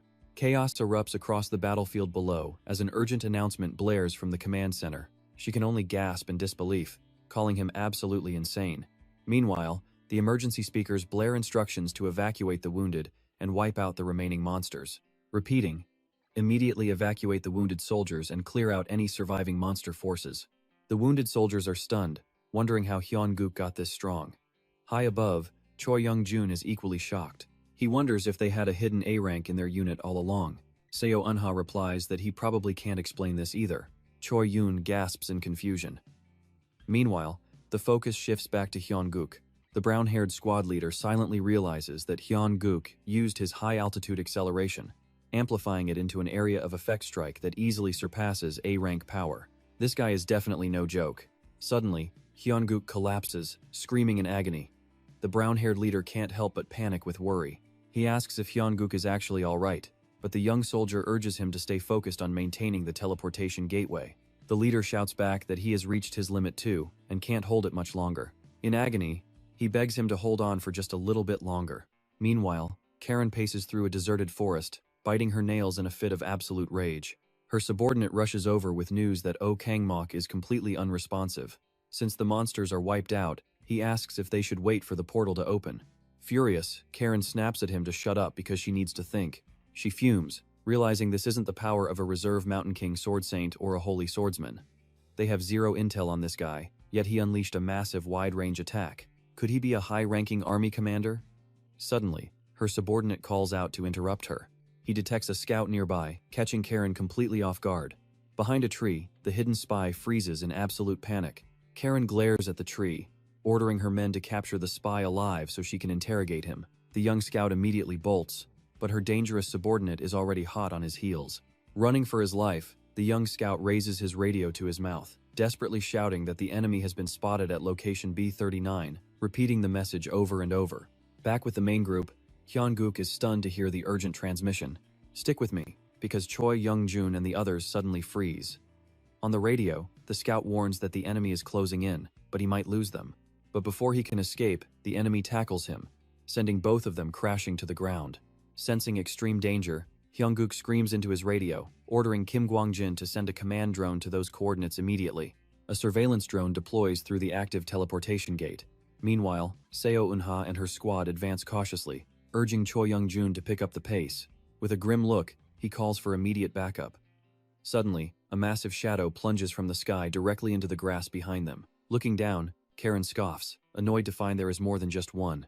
Sensing the imminent danger, the entire squad instantly draws their weapons, shifting into a tight defensive formation. Suddenly, a colossal monster emerges right behind Seo Eunha. Feeling its terrifying presence, she screams a warning to the others. The beast swings its massive sword down at the squad. They quickly activate their magic, desperately shouting to raise defensive shields. But against the Titan's brute force, Their magic barriers are like paper. The shield instantly cracks under the devastating impact. Someone screams in terror as another beast lunges at CEO Unha, but she uses her incredible reflexes to deflect the deadly strike. But even if she managed to block the strike, she was still completely outmatched in raw strength. Fending it off drained a massive amount of her energy, leaving her struggling. Just then, the strange device on her arm began to glow. Suddenly, Unha felt a massive surge of power. With one swift motion, she easily deflected the monster's giant sword. Unha turned to warn her team to stay back, shouting that the monster's armor would instantly rot any flesh that touched it. Nearby, the soldier who blocked the blow collapsed in agony. His teammate rushed over, frantically asking if Corporal Minan was all right. He gasped, saying his shoulder was dislocated, while another soldier noticed a grim detail and immediately spoke up. More of them were closing in, completely surrounding the squad. The massive beasts roared, letting out blood-curdling cries as they stepped forward. Desperate, the soldiers asked their commander what to do, and Unha yelled back, telling them to get behind her. She raised her heavy shield into a defensive stance, and instantly, a pair of brilliant golden wings erupted from the metal. The massive golden wings illuminated the pitch-black depths of the forest. The bright light formed a protective barrier, separating the squad from the roaring beasts rushing at them. Without hesitation, Unha activated her signature sanctuary skill. She announced they had 7 minutes. The sanctuary blessing would protect them, so they must escape and find the progenitors. Hearing this, a worried soldier chimed in. He asked if she could survive alone when even one monster required a platoon. Her response was simple: she was more than ready. With that, Unha launched herself forward and leapt onto a beast's shoulders. Activating her holy light, her blade was instantly enveloped in a brilliant golden glow. Without a moment of hesitation, she drove her glowing blade deep into the monster's neck. She didn't stop there, twisting her blade to sever its head with a clean spin. Seeing its ally fall, another beast raised its massive weapon, preparing to strike her down. The monster unleashed a devastating downward strike, but landing a hit on her wouldn't be that easy. Dodging the blow, she leaped over its head and brought her sword down with a fierce, decisive strike. Her blade radiated absolute determination along with that brilliant golden light. Watching from below, the rest of the squad was completely awestruck by her battle style. They wondered if holy knights always fought so savagely, admitting they knew little about the others. But now they fully understood why everyone called Sergeant Unha an absolute maniac once she drew her sword, as she sliced through yet another beast. Suddenly, the glowing light on her sword vanished. Unha stared in disbelief as her holy weapon lost its sacred power. Shaking off the shock, Unha quickly regained her footing and dashed toward a beast that was raising its sword to attack. Using the giant blade as a stepping stone, she vaulted over the creature. Meanwhile, the 7 minutes were almost up, and the sanctuary began to fade. Exhaustion finally caught up with Unha just as a red system warning flashed, stating the curse of Gregorio Azazel was spreading. All holy power in the area had been completely neutralized. The Gregorio is a faction of fallen angels led by Azazel, and the ancient dark relic he wields is specifically designed to suppress all holy energy. Up above, Karen looked down as she unleashed an ominous shroud of dark, purplish energy. Unha spun around in shock as Karen sneered, saying she was thrilled to finally break the arrogant composure of a holy knight. Meanwhile, Yunchoi was dashing through the dense forest. Scanning his surroundings, he finally spotted the captive Kyungjin Kim, a smirk crossing his face as he muttered that he had found him. Sprinting forward, Yunchoi delivered a devastating slash that instantly severed the captor's arm in a single, clean stroke.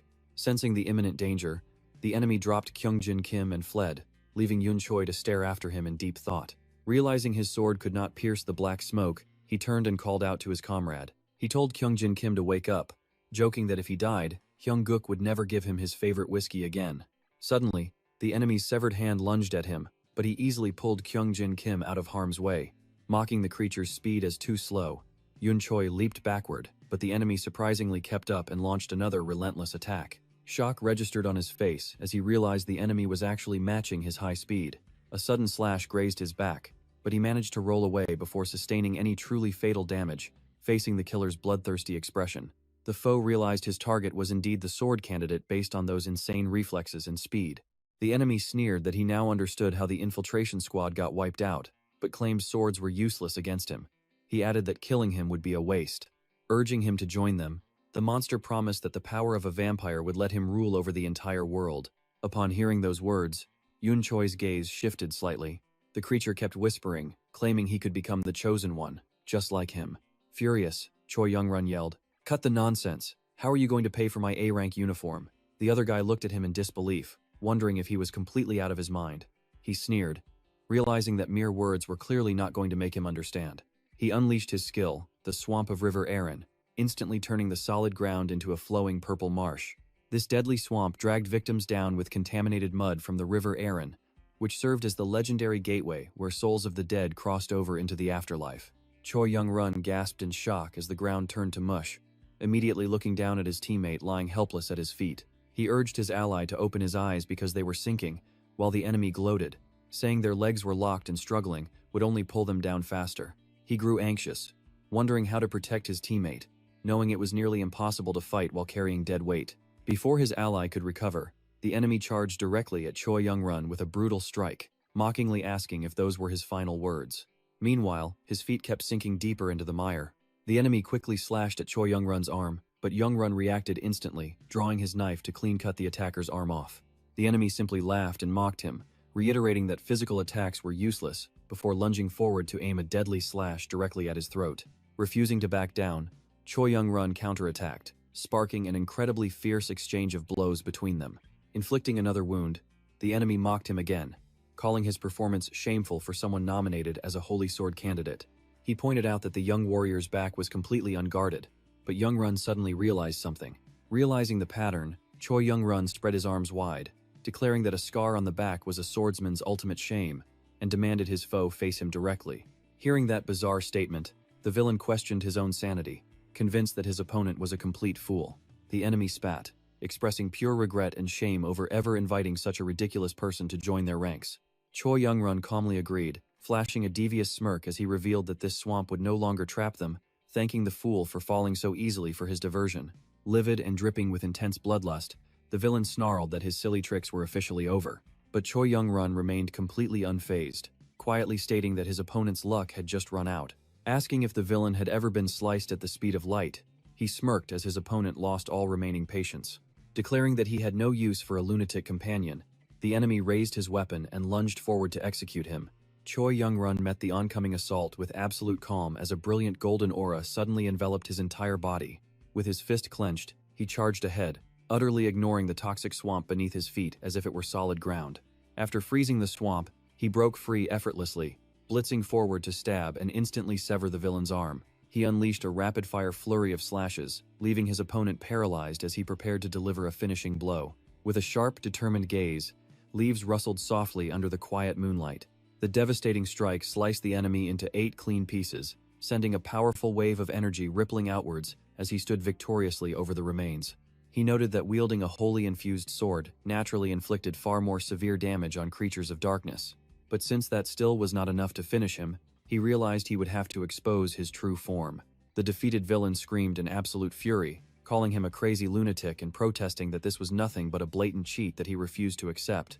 Leaning in close, Choi Young-run scoffed at his whining, pointing out that without his tricks, the villain was nothing special at all. He told him his only option left was to die, adding that anyone slashed at the speed of light would naturally lose their ability to hear. Hearing those chilling words, the villain was paralyzed with sheer terror. Harnessing his sacred holy energy to silence the screaming wretch once and for all, Choi Young-run unleashed a massive blast that sent him straight to his grave. The enemy disintegrated into scattering crimson petals, completely vanishing into the void. Collapsing onto the ground, Choi Young-run grumbled about his extreme hunger, knowing that pushing his metabolism this far again would literally kill him. Meanwhile, Seiha found herself cornered by 2 vicious monsters, her eyes widening in utter disbelief upon spotting Karen nearby. A beast lunged to slash her down, but before its claws could connect, a sudden streak of blue light intercepted it head-on. Hyungkook leaped down from above, sliding gracefully down a steep slope to join the fray. Karan grimaced at his sudden arrival, while Seiha and the remaining soldiers gasped in surprise as Hyungkook demanded to know where the missing squad went. Karen scowled, inwardly wondering who this annoying pest was. Fuming with raw rage as he pictured his fallen allies, Hyungkook glared at him with pure hatred, while Karen mockingly replied that his surrounded teammates had already met their obvious, gruesome end. Karen sneered with absolute contempt, pointing out that the warrior still failed to realize the danger of his own situation. He warned that instead of weeping for the dead, he should worry about his remaining comrades dying right before his eyes. The barrier had completely shattered, and he suddenly realized what was happening. The monster horde was targeting the soldiers below, but he moved fast, using his skill to drive needles straight into the beast. Sensing the perfect moment, he screamed out. Platoon leader Seo Unha quickly replied, "I got it," before charging straight ahead to deliver a powerful slash to the beast. As the other monsters rushed the soldiers, their blades about to strike down everyone, he raised his shield just in time to block. Right then, an armored monster charged in, slamming straight into the beast and sending it crashing to the ground. He kept unleashing a non-stop barrage of attacks against the monsters. The system suddenly flashed a new notification. A control power stronger than death magic has been activated to govern the magic armor. With this new power established, he gasped. Control power? The system continued with another alert. Once the new control power is activated, the current control power will be replaced. The Master Authority will affect the standard life armor, making it significantly stronger. Do you want to keep this authority to boost the life armor's power? He immediately yelled, "I accept." The beast, still pierced by his sharp needles, screamed out in absolute agony. Once the system received his quick agreement, it updated with a new prompt. You have applied the Master Authority to the life armor. Warning: depending on your control power level, the life armor's range or containment functions may be limited. The monster under his control let out a massive roar. It charged forward, smashing another beast's face in, utterly shocking the soldiers and Seo Unha. Karen seemed to realize something and spoke up.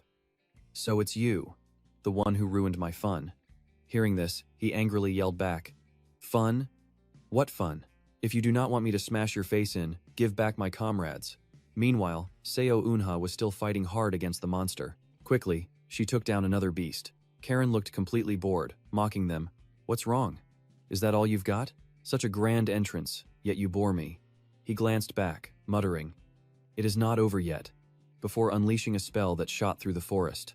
The monsters kept multiplying, marching forward while screeching endlessly. Karen watched them with pure contempt. That area of effect attack was actually quite impressive, so I am very interested to see what you do next. But is stealing these armors to control them your only trick? You cannot even use holy power, so what do you expect to achieve with just 2 magic armors? Thinking to himself that the time had finally come, he said aloud, "You say that, but are you sure I can't do anything?" She smiled triumphantly. But right at that moment, his magic struck, piercing Karen directly and catching her completely off guard. He roared, "And that is how I turn the tables." The system popped up another notification. Item information: the precious bow of Lord Chiston. Effects include tracking enemies, always hitting the target, and ignoring all enemy magic resistance. Instantly, his attack blasted her far away, sending her crashing deep into the forest. The system announced, "The curse effect of Gregorio Azazel is fading. The energy covering this area and suppressing holy power is weakening." Seo Unha's sword instantly regained its holy light. "My holy power has finally returned," she exclaimed. While casting his skill, he called out to Seo Unha, "Platoon leader, handle the remaining ghoul. As for everyone else, hunt down and destroy the progenitor as quickly as possible." Everyone's eyes turned resolute upon hearing his words. Suddenly, Seo Unha yelled out, "Hyunguk, go together with Choi Uni. Kim Kyungjin's life depends entirely on this mission. We do not have a single second to waste." Instantly, he dashed off like the wind. His arrow continued to pierce through the forest, relentlessly pursuing Karen. She fled in a panic, thinking to herself, "Wasn't that shot just an ordinary arrow? No, it cannot be. That is a precious bow." Hyunguk moved quickly to locate his comrade. Once he activated his search skill, a blue light flashed right before him. "Found it!" Gripping his trusty weapon tightly, he rushed after the signal. Meanwhile, Karen was absolutely terrified as his arrow flew closer and pierced directly into her royal crest. Seizing the opportunity, he delivered a devastating strike that severely injured her. He roared, "Give me back my comrade." A powerful crimson aura erupted from Karen's body, slowly creeping forward to seize control of his weapon. Karen spoke up, "Now, I am not just bored, but..." Her horns began to break away as a brand new pair appeared, looking completely different. This left him absolutely stunned. She coldly continued, "I am incredibly disappointed." Dark magic surged continuously from Karen, taking over the entire area. Fuming with rage, she spat. "How utterly annoying. To think I would have to reveal my true form to a pathetic nobody like you." Completely ignoring her words, he tried to cast his diamond indestructible body skill, but before he could execute the attack, she blasted him far away. Karen snarled with rage. "I did not have to pretend to fall for such an obvious trap for someone who does not even know how to use a precious bow." Already injured, he coughed up blood as she continued, "Are you truly the same clever commander who unleashed all those massive area of effect attacks just a moment ago?" Writhing in intense pain, he gasped, "That does not matter. If you tell me where my comrades are, I will spare you." She sneered with absolute contempt, instantly unleashing that crucial, game-changing skill. "I cannot leave without seeing the absolute despair of the one who ruined my plans," she sneered. Instantly, blood-red spiderwebs blanketed the entire area. This immediately raised his suspicions. Why on earth were bloody spiderwebs suddenly sprouting from the ground? The webs kept spreading, wrapping tightly around him. A wave of dread hit Hyun-wook as he realized this web extended far beyond the battlefield, potentially swallowing the entire sector. Wait, did she just say plan? This meant everything was carefully prepared from the very start. What were they actually plotting? Back at the command headquarters, the blood-red web was already closing in. Anyone inside who touched the strands fell into absolute agony. Their minds completely faded away, rapidly transforming them into bloodthirsty, ravenous vampires. Staring down at him writhing in pain, Carol mocked, "You will soon join the one you are looking for." Meanwhile, the bloody web reached the underground shelter. Someone in the bunker had already made contact with it. Realizing the horrifying truth, Hyun-wook shouted out in sheer panic. "Could it be?" Flashing a sadistic smile, she sneered, "But my minions already slaughtered them, so you might not like the reunion." Furious, he roared, "Damn it, stop this right now." She remained entirely unfazed. "What? Since you care so much about your comrades, why not put them down yourself once again?" Over in the operations center, the web had taken over, driving infected victims into a violent, bloodthirsty frenzy as they attacked each other. Chaos erupted everywhere. Near the bunker entrance, someone screamed, "Undead! Watch out for those corpses around you. If we do not burn them properly, they are going to rise and attack." A terrified soldier gasped. "What on earth is that? Wait, could that be Lee Woo-sok?" Suddenly, a massive projectile plummeted from the hill, crashing violently into the earth. Then, a chilling voice echoed, "Unlock." Hyun-wook was completely pinned down by her overwhelming magical force. Carol sneered down at him, asking, "Is this truly all you have got?" She unleashed a rapid barrage of lethal strikes. Hyun-wook did not hesitate for a second, putting up his guard to block every single blow. Suddenly, a sharp strand of the web pierced right through, slicing his back. Carol taunted him, saying, "Why so angry all of a sudden? The guests you have been waiting for are finally here. Do not dare die before you greet them. I cannot wait to see your face twist in despair when you meet your comrades as walking corpses," she mocked. Severely wounded, he grimaced, realizing things were much worse than he anticipated. He had managed to break the curse of Gregorio Azazel's protection, meaning he could wield his holy power once more. Right then, his system flashed with a crimson warning. An alert declared that he had entered a high-density demonic zone.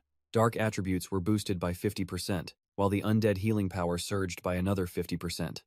Hyun-wook quickly calculated his next move. Her active totem was continually boosting her strength, meaning launching a holy power attack now would only drain his precious mana for nothing. He had only one desperate option left. Across from him, Carol sensed a sudden shift and her eyes widened in shock. A system notification popped up. Item info, name, level 3 mana potion. Consuming this item immediately restores the user with 100% pure, concentrated mana. Warning: excessive consumption of this item can cause severe damage to the user's physical body. Let us get one thing straight. You are the one who crossed the line first, he growled, instantly crushing a mysterious red object. His system displayed the item details, name, crown of light, and darkness. Its main attribute rapidly boosts the wielder's resistance to the undead. Special effect: grants a unique aura attribute to a holy or dark magic-aligned weapon. Warning: applying this aura carries a severe penalty. Hyun-wook did not hesitate for a second. It was a life for a life, blood for blood. Instantly surging with power, he declared, "In that case, I will gladly push past my limits, even if it kills me." The system flashed another alert. Skill info: Dark Aura activated. Effect: channels 30% of the dark magic crown into the equipped gear. Ready to activate the buff, he took a low battle stance and roared, "Fighting poison with poison." Fed by the surrounding demonic energy, his dark aura surged rapidly. Witnessing this, Carol gasped in absolute disbelief. What on earth is this? Where did this massive surge of dark energy come from? With eyes burning with pure determination, he unleashed a furious war cry straight at her. "Prepare yourself. I will swallow your pathetic darkness with my own overwhelming power," he roared, as a violent shockwave erupted from his body. At that exact moment, a projectile grazed Carol's cheek, though she narrowly dodged it. Seeing her quick reflex, he realized her defense was like solid diamond. Summoning his raw power, he tore through the sticky webbing around him and unleashed an incredibly powerful slash directly at her. Carol watched in horror. It made no sense. He actually created a dark attribute just to exploit the totem? Is he absolutely insane? He knew his strategy was working. If he could just keep up the relentless pressure on her, victory was within reach. Suddenly, his vision began to blur. A flashing system alert warned him that the heavy dark energy had officially reached the caster's limit. The caster was entering a state of absolute frenzy. He gasped in shock. Frenzy? Pitch-black darkness began creeping into his vision. He desperately cursed his luck, realizing the totem was far stronger than anticipated, and he had to break free immediately. He had to escape. Meanwhile, Choi Young-jun could only stare up at the terrifying mass of spiderwebs overhead in absolute disbelief. Whoa, what is this? What is this? Suddenly realizing what is happening, he gasps in utter shock. The platoon leader, along with the other commanders from the Central District, have actually been turned into vampires after falling victim to the blood spiderweb. He mutters, asking if they were all taken down. Choi Young-hoon pauses in deep thought for 3 seconds before gently setting Kim Ki-in down on the ground. He tells him to rest there, cursing about how he hates this, since he only agreed to help the commander in exchange for some good liquor. Realizing he has no choice but to step in and protect his ally, he immediately charges straight toward the group of enemies standing right in front of him. Apologizing and telling them to rest in peace, he charges forward, just as a sharp dagger flies right past his face. He follows up with a devastating strike right at her. Karen blocks the hit, crying out in pain, but she quickly recovers her composure and violently deflects his attack. Having completely lost all reason, he roars that he will kill her. Furious, Karen mocks him, asking how he expects to win when he cannot even control his own body after being completely consumed by the dark energy. Completely unfazed by her words, his resolve never wavers, forcing an annoyed Karen to scream out at him, calling him a total lunatic. Before she can say another word, he slashes her across the stomach, sending Karen flying backward. Suddenly, another vampire swoops down from the sky, aiming a deadly slash right at him, but he easily reacts and blocks the incoming strike with ease. Slowly pushing the enemy's weapon aside, he waits for the perfect opening before launching a powerful counterattack straight into the beast. Despite her injuries, Karen spits out in disgust, telling him he makes her sick, promising to slaughter both him and all of his comrades.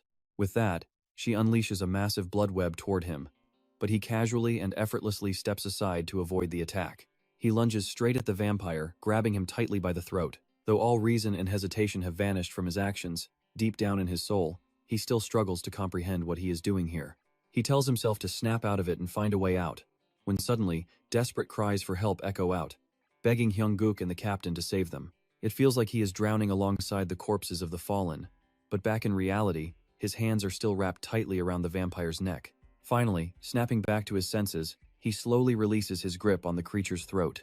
The system flashes a warning, stating that the user's despair and anger have reached their peak under the influence of the dark energy. With glowing eyes, he lets out a roar as the system congratulates him, announcing he has met the requirements to unlock the item's hidden attribute.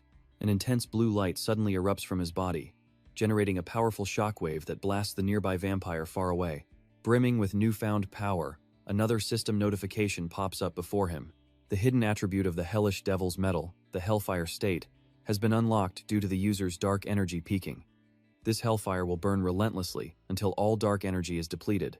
As columns of powerful blue light continue to radiate from his body, Corone can only watch in absolute shock. She wonders if this is truly hellfire, realizing that despite being a vampire, she has never witnessed such overwhelming power before. Sensing danger, she decides she must escape, but before she can even take a step, he slashes, severing her leg completely. Losing her balance and falling, she screams in agony as he raises his weapon and unleashes a devastating blast of hellfire directly at her. His face twisted with intense rage and hatred, he desperately commands himself to snap out of it. He feels as though he is drowning in deep water alongside his comrades, knowing that if he lets go, the darkness will swallow him whole. Refusing to let that happen, his physical body on the outside continues to radiate an incredibly intense and destructive torrent of hellfire. Quickly regaining her composure, Karen summons even more blood webs, screaming in a rage that she will tear him to absolute pieces. Instantly, hundreds of razor-sharp blood webs launch straight at him, yet he remains completely unfazed, calmly stepping forward even as the massive blood webs blanket the entire forest, stabbing deep into the earth and fracturing the ground. But thanks to the protective shield of hellfire surrounding him, these deadly threads cannot do any harm to Hyung-guk. Using his hellfire to intensely incinerate the webs, he leaves Karen in utter disbelief as she realizes he is burning her traps. He points directly at her, sending fiery arrows flying forward to strike Karen repeatedly, forcing her to lose her footing and crash down. With a single strike, he completely shatters her entire blood web barrier, his body overflowing with massive power while his face remains dark with rage. Grievously wounded by his attacks, a furious Karen quickly realizes that she cannot possibly defeat this monster through raw strength alone. Nearby, the soldiers spot a massive explosion rising from behind the thick bushes, prompting one of them to yell out to search for the progenitor. Another shouts for Sergeant Choi. With the platoon leader and Sergeant Hyunguk fighting on the brink of death, they must do everything in their power to help. Suddenly, a loud voice calls out that Corporal Park Junmo has located the progenitor, prompting the team to prepare their weapons and set up the C4. He turns to ask An Min-tae if he can hold the line, as they desperately need his shield to survive. Hearing that, he replied with absolute determination, declaring that since everyone was risking their lives, he would hold out until his very last breath. With determination burning in his eyes, Choi activated the holy shield and shouted, "Listen up! We must work together to shatter the progenitor, and I will charge the holy sword with holy lightning. The blast from the C4 strapped to the shield will give the sword the extra power it needs to shatter the totem. But if they couldn't survive the massive shockwave, the blast would blow every single one of them to pieces." They gritted their teeth to hold their ground, but a massive shockwave slammed into them instantly, sending 3 of them flying backward through the air. With that, the totem flared with an eerie light, and a colossal monster emerged, the terrifying giant armored demon boss. It roared the moment it appeared, proudly announcing its arrival to the entire world. The monster was so massive that Hyunguk and Karen could easily see it from where they fought. Karen was now heavily injured, barely clinging to life. Seeing this, she thought to herself, "This crazy bastard leaves me no choice. We have to abandon the buff and break the progenitor. That way, he won't receive his buff and will escape his state of madness. As for the rest, the giant armored demon will easily handle everything in a single flash." With those thoughts, she dashed forward, leaping high into the air above the beast while screaming at the top of her lungs, "Giant armored demon, destroy the progenitor now." Upon hearing her command, the armored demon quickly spun around toward the progenitor and raised its massive weapon to strike. The 3 allies below watched in pure panic, while Hyunguk charged straight up from the ground to launch an attack. Karen quickly unleashed her skill in response, instantly sending massive waves of intense red light surging in all directions. She shrieked, "Get away from me, you disgusting bastard," and immediately unleashed a devastatingly powerful strike that shot straight toward him, but he dodged it effortlessly, deflecting the heavy blow. Just when it seemed it would hit the ground, her attack swerved right back around. At that moment, he launched another heavy blow toward Karen, who was now desperately fleeing from her very own attack. Meanwhile, the giant armored demon was close to destroying the progenitor. Karen watched in absolute fury as she realized her own attack was looping back to hit her. Did he just deflect it back at me? Before she could even react, the blow impaled her stomach, driving her straight into the giant armored demon. The resulting massive explosion sent thick dust flying everywhere, but fortunately, the other 3 remained safe and sound behind their shield. Severely injured, Karen collapsed helplessly onto the cold ground. But he had already tracked down the exact spot where she was hiding. He raised his arrow to inspect it. Seeing this, Karen sneered mockingly, "You fool! You should have let us destroy the progenitor. You just threw away your absolute only chance to end your state of violent madness." He stepped forward, grabbed the emblem on her chest, and ripped it off anyway. Karen sneered, "You will become a monster, constantly begging for death. Your precious comrades will turn on you and slaughter you. I wonder how you will feel when that day finally comes." Without a single moment of hesitation, he raised the arrow and plunged it directly into her chest. Instantly, raging hellfire erupted, completely consuming Karen's entire body. Wearing a twisted demonic smile, Karen hissed, "I will watch you from hell to witness your completely hopeless demise." He showed absolutely no emotion in response to her final words, simply uttering a cold command, "Burn." Deep in the forest, a fading purple light glowed as magical fragments drifted toward the sky. The 3 allies finally managed to pull Sergeant Hyunguk out of his terrifying illusion. The agonizing pain was written all over his face. Outside, glowing green lights resembling floating petals swirled around Karen's remains as the progenitor began to dissolve. Right then, the system flashed another urgent, bright red warning notification. The progenitor has been destroyed. The deadly miasma in this area is now completely cleared. Having fully regained his senses, he confidently declared, "You think my comrades would abandon me? Never. They risked their lives to save me, just as I would gladly risk mine for them." With Karen completely gone, he looked down at the emblem in his hand and raised it to his lips. Choi shouted over the radio, "Support team, reporting alive. Corporal Park Junmo is still breathing, but Min-tae is severely injured. Sergeant Hyunguk, Are you all right? He flashed a reassuring smile as the system displayed another notification. Congratulations! You have successfully used the relic of the fallen angel Grigori Azazel. Its exact effects after absorption remain currently unknown. He commanded, primary target has been eliminated. Quickly regroup with the platoon leader, because the boss monster will awaken soon. The moment those words left his mouth, he coughed up blood and collapsed. His terrified comrades shouted in panic. Sergeant Younggook, covering his mouth, he silently cursed, wondering if he had pushed himself too far. Meanwhile, the colossal monster had already appeared right behind him.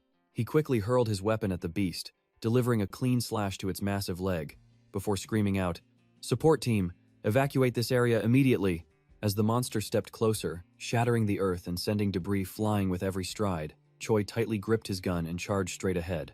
He attempted to activate the adamantine indestructible body skill, but right then, a red system alert suddenly flashed. The host's body cannot withstand the adamantine indestructible body. Activation rejected. He gasped in utter shock. Rejected? Just as the monster swung its weapon down towards him. Realizing he couldn't stop the strike, Choi screamed, "Sergeant Lee!" while he braced himself with all his remaining strength against the massive blow. The monster's massive weapon slams directly into the ground, shattering the earth and triggering a violent explosion. Slowly opening his eyes, he stares at the giant axe before him, when a massive white tiger suddenly leaps out and bites the beast's head. It rips the beast's head clean off, completely shocking Hyun-guk, Choi, and An Min-tae, just as a helicopter appears in the sky.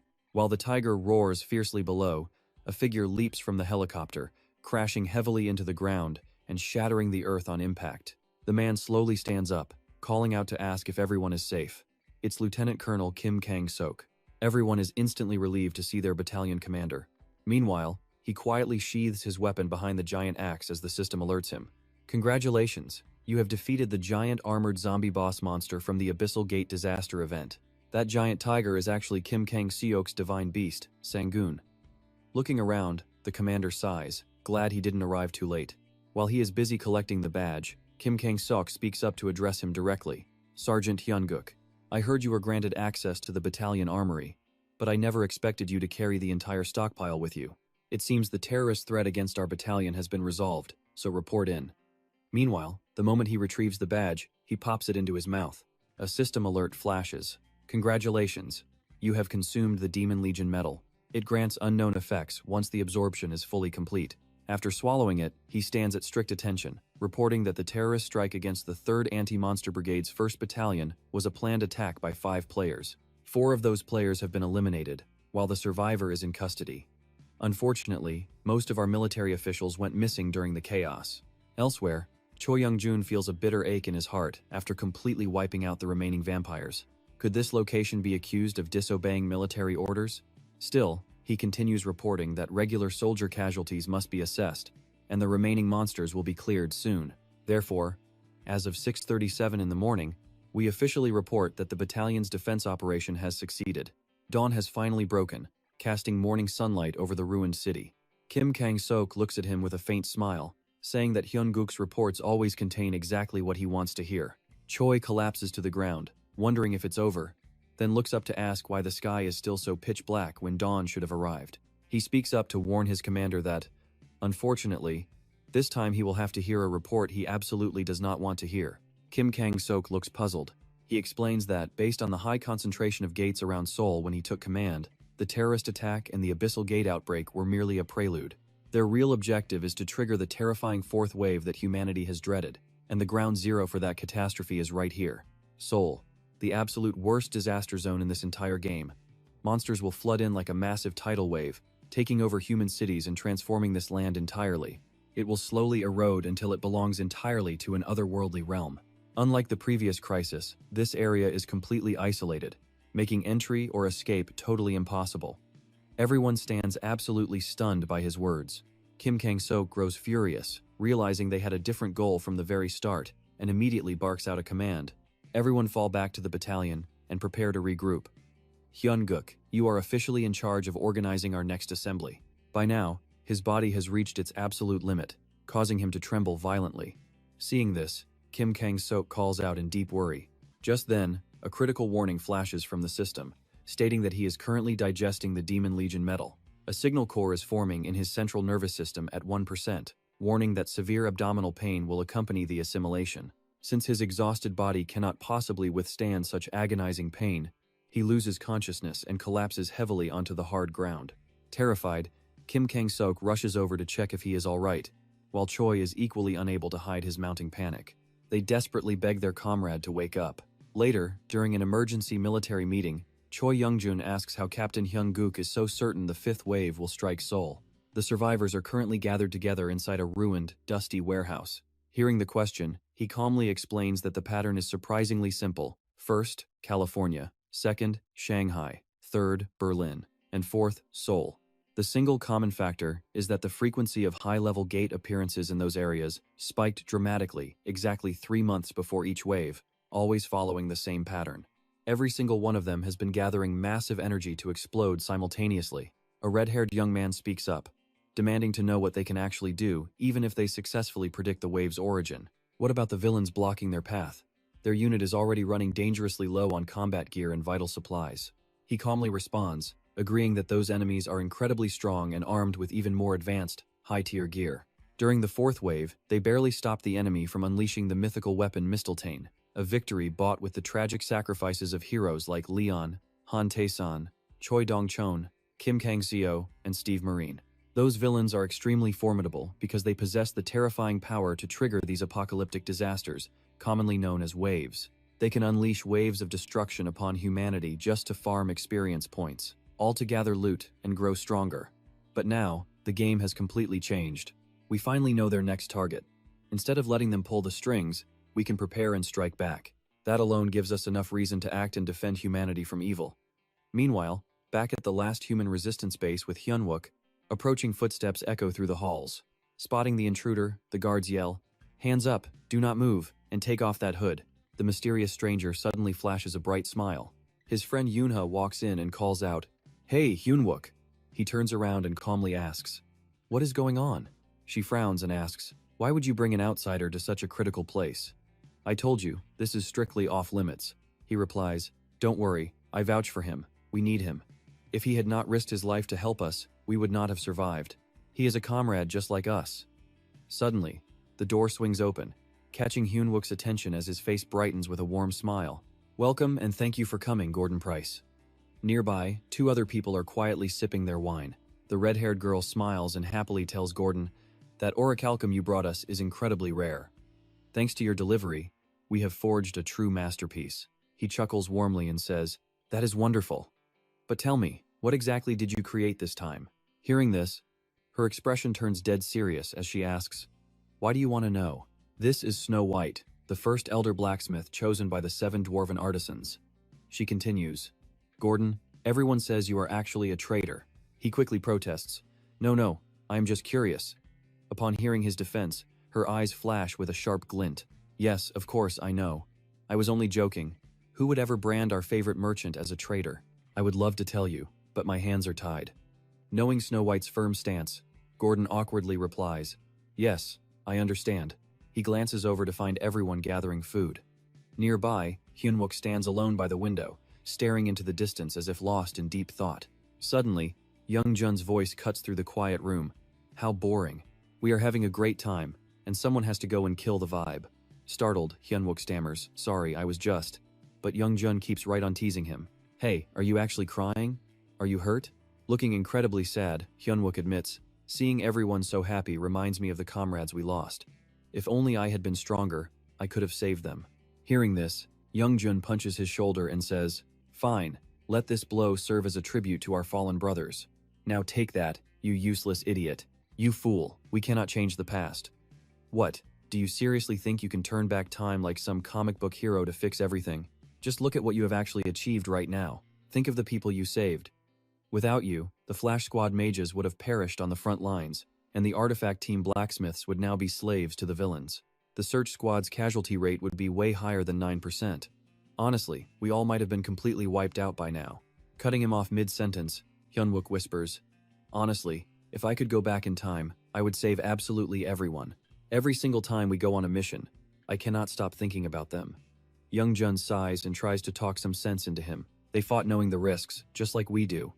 And every single time, You are the one who pulls us out alive. Stop worrying about things you cannot change and focus on being our captain. Right now, we should just enjoy a few drinks. Yoonha steps in, pinching his arm as she snaps. Are you trying to pick a fight with our captain on purpose? My defense squad will not let this slide. Rubbing his arm, Youngjun quickly explains. Hey, I was only trying to cheer him up. She shoots back. Can't you see you are the one ruining the mood? She gestures to the group behind them. Now go inside and drink your favorite rum. Just ignore him. Youngjun is always acting like this. Turning to Hyunwook, she asks softly, Are you holding up okay? He waves it off, saying she does not need to do this. But she stares back with determination. What are you talking about? We are your guardians, so looking out for you is literally our job. Seeing this, the onlookers cannot help but tease them. You are babying him way too much. If he ends up fragile and easily broken, that is on you. Her comment sends a wave of laughter through the room. As the room erupts into laughter, Gordon turns and asks, You guys are really close, aren't you? The orange-haired girl nods. Yes, we are. He walks toward the exit, pulling his hood over his head as he mutters, It is a sweet sight, but frankly, a bit annoying. Outside, 2 guards stand on duty. One of them sighs. Our shift change is running late. I have been looking forward to my first drink in years. His partner chuckles and replies, Well, I heard this shipment actually has instant noodles. We should grab a cup once our shift finally ends. The dark-haired guard notices Gordon approaching. As the old man passes by, he calls out, Hey, where do you think you are going? Stopping, Gordon simply replies, My role in this play is finished, so you boys can rest now. The young guard is left utterly confused. Before they could even react, 2 monsters slaughtered them on the spot, while he let out a truly sinister smile. Declaring today to be their death anniversary, a swarm of monsters suddenly rushed toward the gathering crowd. The monsters rushed inside, slaughtering anyone who dared block their path. Hiding behind a wall, a brown-haired youth frantically raised his radio and screamed, Intruders! But before he could say another word, a monster materialized right behind him, pressing a cold weapon against his neck. Suddenly, a massive explosion erupted, leaving everyone on this side completely stunned by the shocking blast. Sensing immediate danger, Hwanguk yelled for everyone to get into position. But before they could move, a violent shockwave blasted them back as an incredibly fierce-looking monster emerged. As he ran, Hwanguk urged them to take Gordon and escape first. But the red-haired ally revealed he was missing, leaving him completely stunned. What? Right then, the emergency intercom blared, ordering a lockdown on sectors A and C while declaring sectors B and D completely compromised. A scout frantically reported that the enemy was moving as if they knew the building layout by heart. Warnings blared that they could not hold out much longer. Worry washed over his face as he yelled, Everyone, evacuate now! I will stay behind to hold them off. Standing right in front of them was a heavily armed military force. Seha scoffed in annoyance, muttering that sending a few guys would have been more than enough instead of bringing an entire army to destroy them. Meanwhile, bystanders shuddered at his presence, whispering about how absolutely hideous he looked. Suddenly, he was startled by the ring of a magical bell. Peering through his binoculars, a scout yelled that target number 1, the summoner, was spotted. The chime of the summoner's magic bell had officially confirmed the high-ranking villain's presence. Realizing the entire villain army was attacking, panic set in. Cursing under his breath, he barked into his radio, commanding the search and teleportation squads to move directly to target number 1. What are you guys still doing? Get back here right now. Beyond the gate stood an elite legion flanked by towering monsters. Pulling an orange-haired girl along, Choi Young-jun identified the threat as target number 1, the summoner. Even members of the Traitor Guild were among them. Missing this opportunity meant waiting for an entirely new wave of attacks. They pressed him, asking if he realized the opportunity. But Hwanguk could only yell back over the radio, shouting that his magic was still unready. Vaulting effortlessly over the wall, he yelled to the crowd below, warning them that if anything failed, they would all die because of him. The red-haired ally chickened out, admitting they weren't mentally prepared yet. But Choi Yoon stood firm, reminding them that joining the teleportation research meant knowing the deadly risks. Snap out of it. Do what must be done, and stop wasting time worrying about your comrades' safety. Meanwhile, over at Baekseol's position, she was also filing a report. Commander, the underground bunker is reinforced to survive even a meteor strike. Stop worrying, and end this chaos with the custom weapon I built. As the enemy forces relentlessly searched, Choi Young-jun turned to Hwanguk, asking if he truly wanted to live with any more regrets. Staring down at the advancing army from on high, he gritted his teeth and barked, Creation Squad, prepare the sword rain. Search Squad, cover the teleportation unit. And once the teleportation portal opens, evacuate everyone as fast as humanly possible. Choi Yoon and Baekseol flashed satisfied smiles. Hwanguk then vowed that today, On this very ground, they would completely annihilate target number 1, the summoner. A chorus of determined shouts echoed Roger, as massive magic circles opened, deploying a swarm of specialized drones into the sky. The Demon King remained leisurely perched on his throne, while his massive legion took their battle stances. He assumed control, directing the units. Number 1, get in position. 2, in position. 3 and 4, set. The Demon King stared skyward in sheer confusion. Meanwhile, an engineer whispered to Bakseol, asking if she deliberately hid the fact that repairs were incomplete. She offered a completely calm reply. Yes, because if I told him, that kid Huangguk would hesitate and lose this once-in-a-lifetime shot. Suddenly, a critical system warning flashed, signaling that the mana pool had exceeded safety limits. The skill combo had overextended, and casting a spell of this magnitude could prove fatal to the caster. Deep down, he knew that a single miscalculation would mean accidentally slaughtering his own comrades with his own hands. A massive magic circle manifested in the sky, radiating a truly terrifying concentration of raw, unstable magical energy. The summoner finally rose to his feet. Suddenly, a colossal, godlike sword began materializing directly out of the glowing circle. With resolve burning in his eyes, he swore to protect everyone with this single strike. Before roaring, "Charge forward!" The Demon King stared upward in absolute shock as the colossal sword plunged downward, hurtling directly toward the earth. He unleashed his ultimate spell, Meteor Starfall. A colossal, devastating shockwave erupted instantly, blowing the entire enemy legion backward and even heavily rattling Choi Young-jun's own position. An absolutely monumental sword materialized before their eyes, casting a blinding, fiery orange-red glow across the entire battlefield. Even Huangguk was forced to shield his face from above against the overwhelming waves of heat radiating from the blade. Down on the ground, the enemy monsters lay crushed under the rubble, while the human defenders nursed various battle wounds. He barked into his receiver, demanding status reports from all units. Locked in combat, Seha immediately replied to the call. The surviving elite guard members are currently battling the monsters. Up on a building rooftop, Choi Yoon hears the news and quickly transmits a report.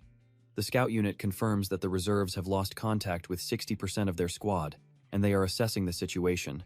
He continues shouting into his radio, demanding to know if the production team copies, confirming that the Soul Manipulator is alive. As the Soul Manipulator is engulfed in blazing flames, he screams out in sheer agony. Watching through binoculars, the observation squad reports that the enemy has taken massive, critical damage. Hearing this, Choi Young-jun quickly sends a report to Hyun-guk, stating the goblins were effective and now is their chance. Hearing that, he realizes this is their absolute best, once-in-a-lifetime chance to completely finish off this vile soul manipulator. With that in mind, he unleashes his skill and orders the elite guard to join the battle and wipe out all remaining monsters and villains. Seha is filled with worry, asking Hyun-guk where he thinks he is going alone without any guards to back him up. With a determined look, he declares that their current forces cannot handle all the monsters invading their hideout, commanding the entire guard squad to assist. Accepting his words, she quickly turns around to issue her orders. All members of the elite guard quickly charge into the combat zone, though one wonders where their captain is heading. Seha shouts back, promising to go after Commander Hyun-guk herself. Soaring through the air, he casts his spells, knowing deep down that if he can just take out the soul manipulator, this whole nightmare ends. The chance to finally liberate humanity is right within his grasp, as his massive magic completely envelops the shattered buildings below. With a thunderous roar, he forces those colossal buildings to levitate directly over the soul manipulator. The enemy looks up in absolute terror as two massive skyscrapers collapse right onto him, while the commander directs hundreds of flying blades forward. The soul manipulator is buried under the heavy debris, but suddenly, the rubble crushing him begins to glow with an eerie blue light. Immediately leaping straight into the dust, he growls, noting that they are finally facing the soul manipulator in a true showdown. The villain lies impaled by multiple swords as the commander summons his own weapon, impatiently asking what that pathetic look on his face is for. Is it pain, or do you think this is unfair? You stole the lives of tens of billions of people, so drop that pathetic self-pity. The villain stutters in agonizing pain, unable to speak, prompting the furious commander to sever his head without a single shred of hesitation. Telling him to stop making excuses, he finishes the soul manipulator once and for all, announcing that their primary target is officially dead. Hearing this news, Si-yoon and Choi-yoon are absolutely stunned, just as a nearby skull's eyes flash with a sinister purple glow before fading away. The demonic legion is finally destroyed, bringing immense joy to everyone as the immortal monsters suddenly freeze in their tracks. But out of nowhere, massive tentacles rain down from the heavens, blasting nearby soldiers backward. Choi Young-jun turns to his forces below, ordering everyone to focus their fire on the remaining villains, declaring that today is the day humanity is finally set free, inspiring the hyped-up crowd to launch a massive magic array at the beast above. The intense heat thoroughly irritates Hana, who grumbles about how annoying this situation has become. She wonders what on earth that arrogant jerk thinks he is doing. Up in the sky, a swarm of savage dragons comes rushing forward, roaring at the top of their lungs to announce their arrival. A flashing red system warning appears, declaring that soul transfer, a rare skill exclusive to the soul manipulator, has been officially triggered. The caster's soul is currently being moved to a backup vessel, just as the commander notices the flock of incoming dragons. The system progress bar shows 30%, making him worry it might jump straight to 70, just as a colossal dragon erupts from the ground, shattering the earth around them. The system screen rapidly climbs to 99%, signaling that the soul transfer is nearly complete. With a terrifying echo, the soul manipulator whispers that they are one and the same, snapping his eyes open as a system alert pops up. The system congratulates him on a 100% successful transfer, confirming the soul has settled into its brand new host. The soul manipulator walks atop the beast's head as the commander watches from below, trembling, while the blank-faced villain commands darkness to swallow the world. Below them, the eyes of the countless skulls glow once more, and the entire fallen monster horde rises back to life. A flashing red system warning declares the night of death, as the soul manipulator commands his immortal army to hunt down every single survivor. Panic spreads as the monster horde suddenly resurrects, driving a furious Hyunguk to realize that the villain had lured him into this trap from the very beginning. The soul manipulator cracks a sinister, deadly smile while his monstrous legions relentlessly assault the defenseless survivors down below. The crowd screams in pure terror, shouting that the monsters have revived, even the ones previously obliterated by the meteor strike. One poor fighter gets pinned down by a beast, its face looking absolutely ferocious and wild, as its body erupts in flames and explodes, shattering the surrounding structures and sending debris flying skyward. Watching this tragedy unfold, the commander completely freezes in pure rage and grief. He screams for everyone to evacuate the area immediately, stop fighting, and just run for their lives. The system flashes a notification. Predator skill activated, utilizing the King of Fists power from an absorbed player. Suddenly, the soul manipulator dives from above, lunging straight at him. He blocks with both arms, desperately trying to petrify his body. The instant the enemy strikes, his arms turn to solid stone, yet he is still effortlessly blasted out of the sky. Then, fire-breathing dragons scorch the earth, turning everything to ash. He plummets down, both of his arms broken, screaming in agony. The system flashes another alert. Predator skill triggered, deploying Inferno, a devastating power taken from yet another absorbed player. The soul manipulator conjures a massive, gargantuan fireball and hurls it straight at him. Unable to dodge, he takes the full, devastating impact. Seo Yunha suddenly appears, shield in hand, yelling, "Hyun-wook, stay calm. He has to survive, no matter what." Seeing her, Lee Min-hee screams, "Seo Yunha, what are you doing? Run away right now." She looks back at him, offering a gentle, loving smile. "No, I will be your shield. After all, I am your very first life." The soul manipulator keeps unleashing a relentless torrent of flames. Once again, the system alerts. Predator skill active, drawing upon the power of Hercules from another absorbed player. Enveloped in divine might, the enemy prepares to strike. Seyunha charges forward without hesitation, and in sheer panic, Hyunwook grabs her hand. But the moment the shockwave hits, both of them are instantly knocked down and sent flying backward. Right then, a monster wielding a massive axe leaps high into the air, using a baseball-style swing to smash them down to earth. Both crash heavily into the ruins below. Terrified, Choi Youngjun screams Hyunwook's name, but before he can finish, a sharp object impales him, spitting out blood. Then, the brutal beast hoists his body high in the air as blood pours from his wounds. Laughing like a maniac, a tentacled monster drives its sharp appendages deep into the orange-haired boy, making him choke on blood. Up above, an endless, terrifying swarm of monstrous insects blackens the sky. Down below, a swarm of giant centipedes and vile bugs charge straight toward Yunha. Their presence snaps her back to reality, but it is already too late as the horrific bugs overwhelm her. Sitting high above, Hana licks her lips, watching Yunha get completely devoured. She needs to stop squirming like that. It is absolutely disgusting. Battered and broken, Hyunwook can only watch his allies die right before his eyes. Tears stream down his face as he desperately begs them to run. Gordon's heavy footsteps echo. Amidst the roaring flames, Hyunwook keeps praying, begging for everyone to survive. Then, Gordon steps right in front of him. Staring up at him in utter shock, a wave of pure anger washes over Hyunwook. You betrayed us, didn't you? Suddenly, a massive explosion shakes the area. Looking toward the blast, Gordon calmly remarks, "Oh dear, it seems the safe zone is about to be wiped out." Overwhelmed with blinding rage, agony, and grief for his dead comrades, Hyun-wook screams, "Why? Why would you do this? You were supposed to be our guardian. This is my fault. I trusted you too much and let you guide us." Gordon simply smiles. "It is not your fault. It is your pathetic attempt to live righteously under the system's rules. My blindness to the world around me made me fail to realize that even a guardian could become a monster." He lets out a bitter laugh. Who could have guessed that humanity's ruin would come from players, and not the monsters? Gordon mockingly chuckles. "Oh, look at you, the great savior of humanity, the Steel Emperor. Or should I say the pathetic, F-rank loser, Hyun-wook." Slowly removing his mask, he spreads his arms wide, declaring, "We are the chosen gods of this world, the deities destined to decide the fate of all humanity." Filled with absolute hatred, Hyun-wook spits back. "Look at yourself, a monster speaking like a god. If only I realized my true talent sooner, not a year, just a single day scum like you would have never stood a chance." Interrupting him, Gordon scoffs. "Aren't you embarrassed to say that? Even if you had unlocked your talent sooner." Hyun-wook is consumed by agony, tears of absolute rage streaming down his face. Gordon sneers, "The fate of a useless F-rank trash like you can never be changed. Dying like this is already an honor." With a smug grin, Gordon mutters, "A fitting end for a loser like you."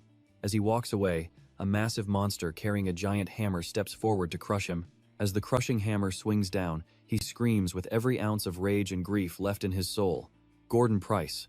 Closing his eyes, a single teardrop falls to the ground, sparking a small, mysterious blue flame. Back in the real world, he jolts awake, tears still streaming down his face. As Hyun-wook sits up, a curly-haired soldier notices and shouts, "Sergeant Hyun-wook!" A crowd of comrades immediately gathers around him, asking, "Sergeant Hyun-wook, are you okay? Wait, are you crying?" For a ruthless leader known to be completely cold-hearted, seeing him shed tears means something is seriously, dreadfully wrong. Hearing their worried voices, he swallows his emotions, overwhelmed by nothing but sheer, crushing helplessness. The soldiers continue to whisper in concern, "Are you hurt somewhere, sir? Sergeant, say something. Your silence is terrifying." A sudden plea that leaves everyone utterly stunned. Turning away, he whispered that he had only dreamed of a tragic future. Curly Hair looked at him, completely confused. A tragic future? What kind of future was that? Staring out the window in deep thought, his expression suddenly hardened with absolute determination. A future that must never happen again, a future he had to change at all costs. The next morning, a desperate, begging voice broke the silence. "My daughter is still inside." Despite the mother's heartbreaking pleas, the guard coldly turned her away without a second thought. "You cannot enter," he barked. But she fell to her knees, weeping, begging him to just let her through, even if it was only for one quick minute. "Ma'am, absolutely no one is allowed inside." Meanwhile, over at the National Crisis Management Committee's Unified Command Center, high-ranking officials gathered to discuss the situation, their voices rising in heated debate. To be completely honest, we have to admit there is absolutely nothing we can do. Hearing this, the attendees sitting in the meeting hall immediately began to whisper among themselves, "Exactly, but public outrage is getting way out of hand." One of them finally spoke up, asking why they were still wasting time talking. They had to quickly prepare the world for the aftermath of the wave. Suddenly, a pale hand shot up, accompanied by a sweet voice. "Pardon the interruption," she said. Standing up was Kang So-yoon, the fourth-ranked representative player of South Korea. She continued, demanding to know if they were actually planning to abandon millions of innocent people left stranded inside the wave zone. The officials on the screens quickly tried to explain, "Representative Kang, that is not what we mean. We cannot even enter that place, so what else are we supposed to do? We must prioritize and focus our resources on the safety of the entire country, not just the citizens living in Seoul." Hearing their cowardly excuses, Kang So-yoon clenched her teeth in absolute fury.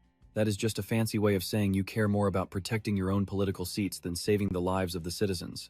Offended, the politicians yelled back through the screens, "Representative Kang, how dare you say that? We all want to save Seoul, but we actually need a viable way to do it. Right now, we simply have absolutely no options available." Leaning over the table, Kang So-yoon confronted them, stating there were still several player guilds inside that they could reach out to. By working together, they could easily minimize the casualties among the innocent citizens. Hearing her proposal, one official asked skeptically if those rogue players would even listen to their orders in a chaotic situation like this. Kang So-yoon confidently threw down another trump card, promising that her guild, Jumanare, would provide hero-tier items. to any player who eliminated corrupted elements inside the wave zone, plus a legendary tier item for the single most active participant. Hearing those words, everyone in the room froze in absolute disbelief. Kang Se-yoon's voice rang out, declaring she couldn't just order her guild members to hide away and survive for their own selfish interests while doing absolutely nothing to help others. Her voice grew sharper as she vowed they would do everything in their power to save even one more life. Slamming her hand onto the table, Kang Se-yoon demanded to know if they were finally satisfied with that. The entire room fell into dead silence as no one dared speak. Gritting her teeth, Kang Se-yoon angrily sat back down. She thought to herself, frustrated that she actually had to buy a solution for a national crisis with money. What a complete joke. Meanwhile, over in the underground bunker of the 3rd Anti-Monster Brigade's 1st Battalion, the surrounding area was ruined, with lifeless bodies scattered all over the ground. Suddenly, a loud voice called out, "Attention, Sergeant Lee Hyun-guk. I have urgent business with the battalion commander. Are you holding up all right?" Lee Hyun-guk saluted, replying that he was fine before suggesting a plan. The commander looked over, asking what kind of plan he had. Lee Hyun-guk mentioned hearing that the captured terror suspect had escaped. The commander leaned forward, frowning heavily as he admitted it was a major headache. Lee Hyun-guk reasoned that since the prison used mana stones and barriers to contain players, no one could possibly break out alone unless they were an S-rank player, which meant there was likely a traitor hiding right inside their own military ranks. "Commander, Seoul is currently crawling with dangerous monsters. On top of that, countless dangerous criminals and terrorists are currently running wild through the streets. While innocent people crowd into shelters to survive the monsters, things will only get far more dangerous because of these escapees. The truth is, even our forces, who took the least damage, will still need a lot of time to fully reorganize and deploy." The commander's expression shifted. Staring directly at him, he smirked and asked what kind of clever plan he had in mind. Lee Hyun-guk stared back with a deadpan look, secretly laughing, knowing the commander had probably been waiting for him to say exactly that. He then proposed establishing a special unit to secure the citizens' safety and stop the spread of this corruption wave. Slightly taken aback, the commander repeated, "A special unit? In a chaotic situation like this, we'd need capable players to lead, but would they even listen to us?" Lee Hyun-guk just smirked. "No need to worry about that. Let's treat the wounded first. There are still monsters out there, so everyone stay alert." The moment he stepped outside, a red-haired soldier yelled at Lee Hyun-guk, asking if he was insane for pulling that stunt in the military. In a military with a strict chain of command, how does a mere soldier dare to order officers around like this? Lee Hyun-wook quietly lowers his head and admits it sounds ridiculous, adding he only planned to assign regular soldiers. But the battalion commander insisted that a proper unit absolutely needs officers to lead it. So the commander yelled at him, demanding he at least take along the 2nd platoon leader, who happens to be his most trusted officer. Hearing this, the red-haired soldier stands stunned. Did the commander really say that? Lee Hyun-wook looks away on purpose, muttering he only wanted advice since there was no one else left. Completely unaware that he is walking straight into a trap, the soldier confusedly asks, "No one else?" Seizing the moment, Lee Hyun-wook delivers the deciding blow, asking how he could launch a wide-scale attack without him. "If your wide-scale attack can actually save people during this massive crisis, I figured the top guilds would be fighting over you, but it seems you have no interest in that." As Lee Hyun-wook pretends to walk away, the guy grabs his arm, saying, "Wait, you asked me to be an advisor. That is different." Lee Hyun-wook flashes the smug smile of a winner, completely out of the other man's sight. The scene shifts to mages desperately spraying water to contain the raging fires spreading toward the defensive hills ahead. Standing there with a totally careless attitude, Kim Se-hee complains about being stuck here near the end of her service when she should have retired. Lee Hyun-wook calls out to her from behind, shouting Sergeant Kim Se-hee. Hearing her name, she turns and mutters, "Oh, it is that talkative kid." He approaches, yelling to be heard above the howling wind as he explains she has been assigned to the special unit, but she catches nothing. Kim Se-hee shouts back, "What? I cannot hear you." Neither of them can make out a single word the other is saying. Lee Hyun-wook just smiles, gives her a big thumbs up, and says, "Message successfully delivered." He turns and walks away, leaving Kim Se-hee utterly baffled since she heard absolutely nothing, wondering what just happened. Why does it feel like the final days of my military service are about to be completely ruined? An annoyed voice groans loudly. "I do not want to. I did not agree to anything." Wrapped tightly in a blanket under the bed, he keeps yelling at Lee Hyun-wook, "I do not care. I do not care. No matter what you say, I am not doing it. Do you know what I had to go through to get that bottle of Ballantine's 30? Even though my military service is almost over, I refuse to do this, no matter what." Lee Hyun-wook has heard enough and cuts him off in a quiet, calm voice. You drank alcohol while on duty, did you not? You also dragged out the deployment schedule for a week, sometimes even 2 weeks when 2 days would do. And if the commander finds out, you can kiss your military discharge goodbye. Your military life will literally never end. With all his secrets exposed, he panics, sweating profusely inside his tightly wrapped blanket. He crawls out from under the bed, raising his hands in surrender, asking what he has to do. The scene cuts to an escaped convict covered in bloody wounds, staring at his own mangled reflection in the water, muttering in disbelief. How is this possible? How did I end up like this? Suddenly, a distant noise catches his attention. Peeking from behind a tree, he spots soldiers hunting for him, thoroughly searching every inch of the surrounding area. If you find any surviving monsters, kill them immediately. Overhearing this, he immediately bolts and runs for his life. Lee Hyun-wook searches with the soldiers, calling out loudly for Lee Woo-suk. He recalls the battle and frowns, confident he stayed conscious until the very end and successfully saved Woo-suk back then. But where did he run off to? Lee Hyun-wook sighs, knowing the guy's nature, but wishing he would just trust him a bit more this time. Right then, a loud, clear voice echoes across the training grounds. Assemble at the special unit training ground immediately. Hearing the order, everyone packs their gear, grabs their weapons, and rushes to the muster point. The reminder continues over the speaker, warning that once they depart, there will be no resupply. Double check and make sure you have everything with you. Suddenly, Lee Hyun-wook runs into Seo Yunha. Saluting, he asks what is up, and she looks at him, confessing she had completely misunderstood him all this time. Hearing her unexpected apology, he just smiles and says no worries. Instantly, Seo Yunha puts her hands on her hips, adding that it does not mean she fully trusts him yet. Confused by her sudden attitude, he asks what that is about. Hiding her embarrassment, she loudly declares she joined the special unit just to keep an eye on him. Lee Hyun-wook blinks in absolute shock. A moment later, he smiles and says he is looking forward to it, while she shyly turns away and whispers, "Same here." Lee Hyun-wook is highly satisfied. Now that Seo Eunha is on board, they finally have all the reliable people they need. When he first went back in time, Hyun-wook did everything he could to avoid dragging his old comrades or his current teammates into the mess. At the gathering point, a booming voice suddenly rang out, shouting, "Attention! Report! 11 members total, plus 3 drivers for the special unit." The squad leader frowned, saying, "Hold on, I really don't like that name. That name sounds way too temporary." Then, someone suggested Company Steel. Hearing this, all the soldiers cringed, complaining about how absolutely awful the name sounded. But the squad leader immediately made the call, saying, "Fine, Steel Company it is." He genuinely believed that was the only way to protect everyone. But as the future in his memories began to shift piece by piece, you and I can see he realized some challenges require them to stand together. To stop the Soul Wave and save their hopeless future, he needed everyone working as one. With the squad name finally chosen, the leader barked, "All right, report again." Taking a deep breath, Hyun-wook yelled at the top of his lungs, "Sergeant Lee Hyun-wook, reporting for duty.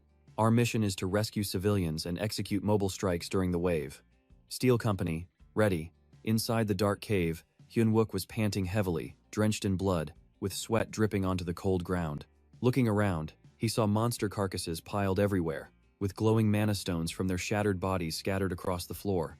He used telekinesis to lift a stone, inspecting it closely, when a sudden system notification popped up, unlocking the energy plunder skill. The system announced his total energy rose by 0.7%, but warned that as consumption increased, future gains would slowly decrease. Let a man eat in peace, but as Hyun-wook was happily chewing, a sudden, violent tremor shook the earth, and something burst from below, right where he was standing. Luckily, his swift reflexes kept him completely safe. Flipping gracefully through the air, he landed perfectly on his feet. Looming before Hyun-wook was a massive, utterly terrifying beast, the Hell Lord known as Scorpion Man. Facing this raging abomination, Hyun-wook just smirked and yelled, "What? Did you think I was exhausted and tried to take my head off? That was way too obvious. You naive idiot." Furious at the insult, the beast slammed its muscular claw directly onto his spot, completely shattering the stone floor into flying debris. Hyun-wook quickly dashed right up its massive arm to counterattack.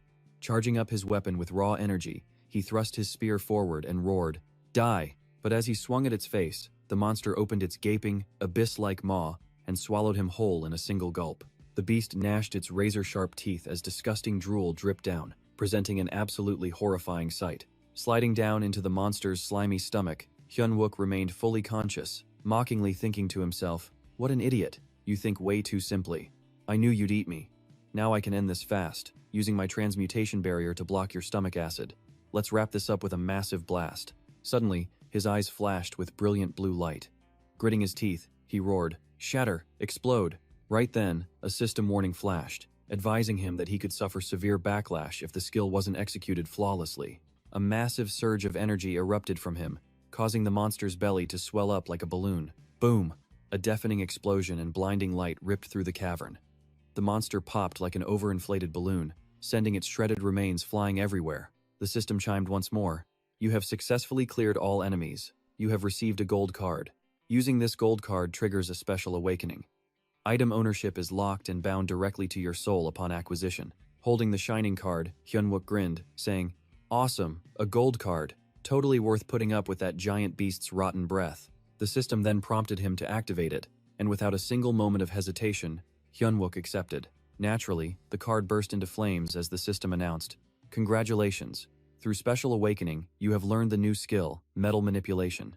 Instantly testing his new power, Hyunwook watched his arm morph into a deadly, razor-sharp blade, followed by a system warning. Warning: while utilizing metal manipulation, physical reinforcement skill cannot be activated simultaneously. Examining his lethal metallic limbs, he grinned, realizing he was finally prepared for the upcoming soul outbreak. An eerie, knowing smile crept across his face as he thought, and began collecting all the mana stones left behind by his vanquished foes.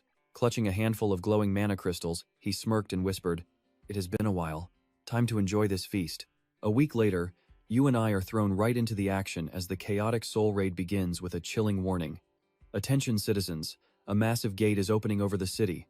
This is not a drill. All citizens must immediately evacuate to the nearest underground shelter." Repeating, "This is the emergency response team. A giant gate has opened, completely enveloping all of Seoul. I repeat, this is absolutely not a drill. Head to your nearest designated shelter immediately."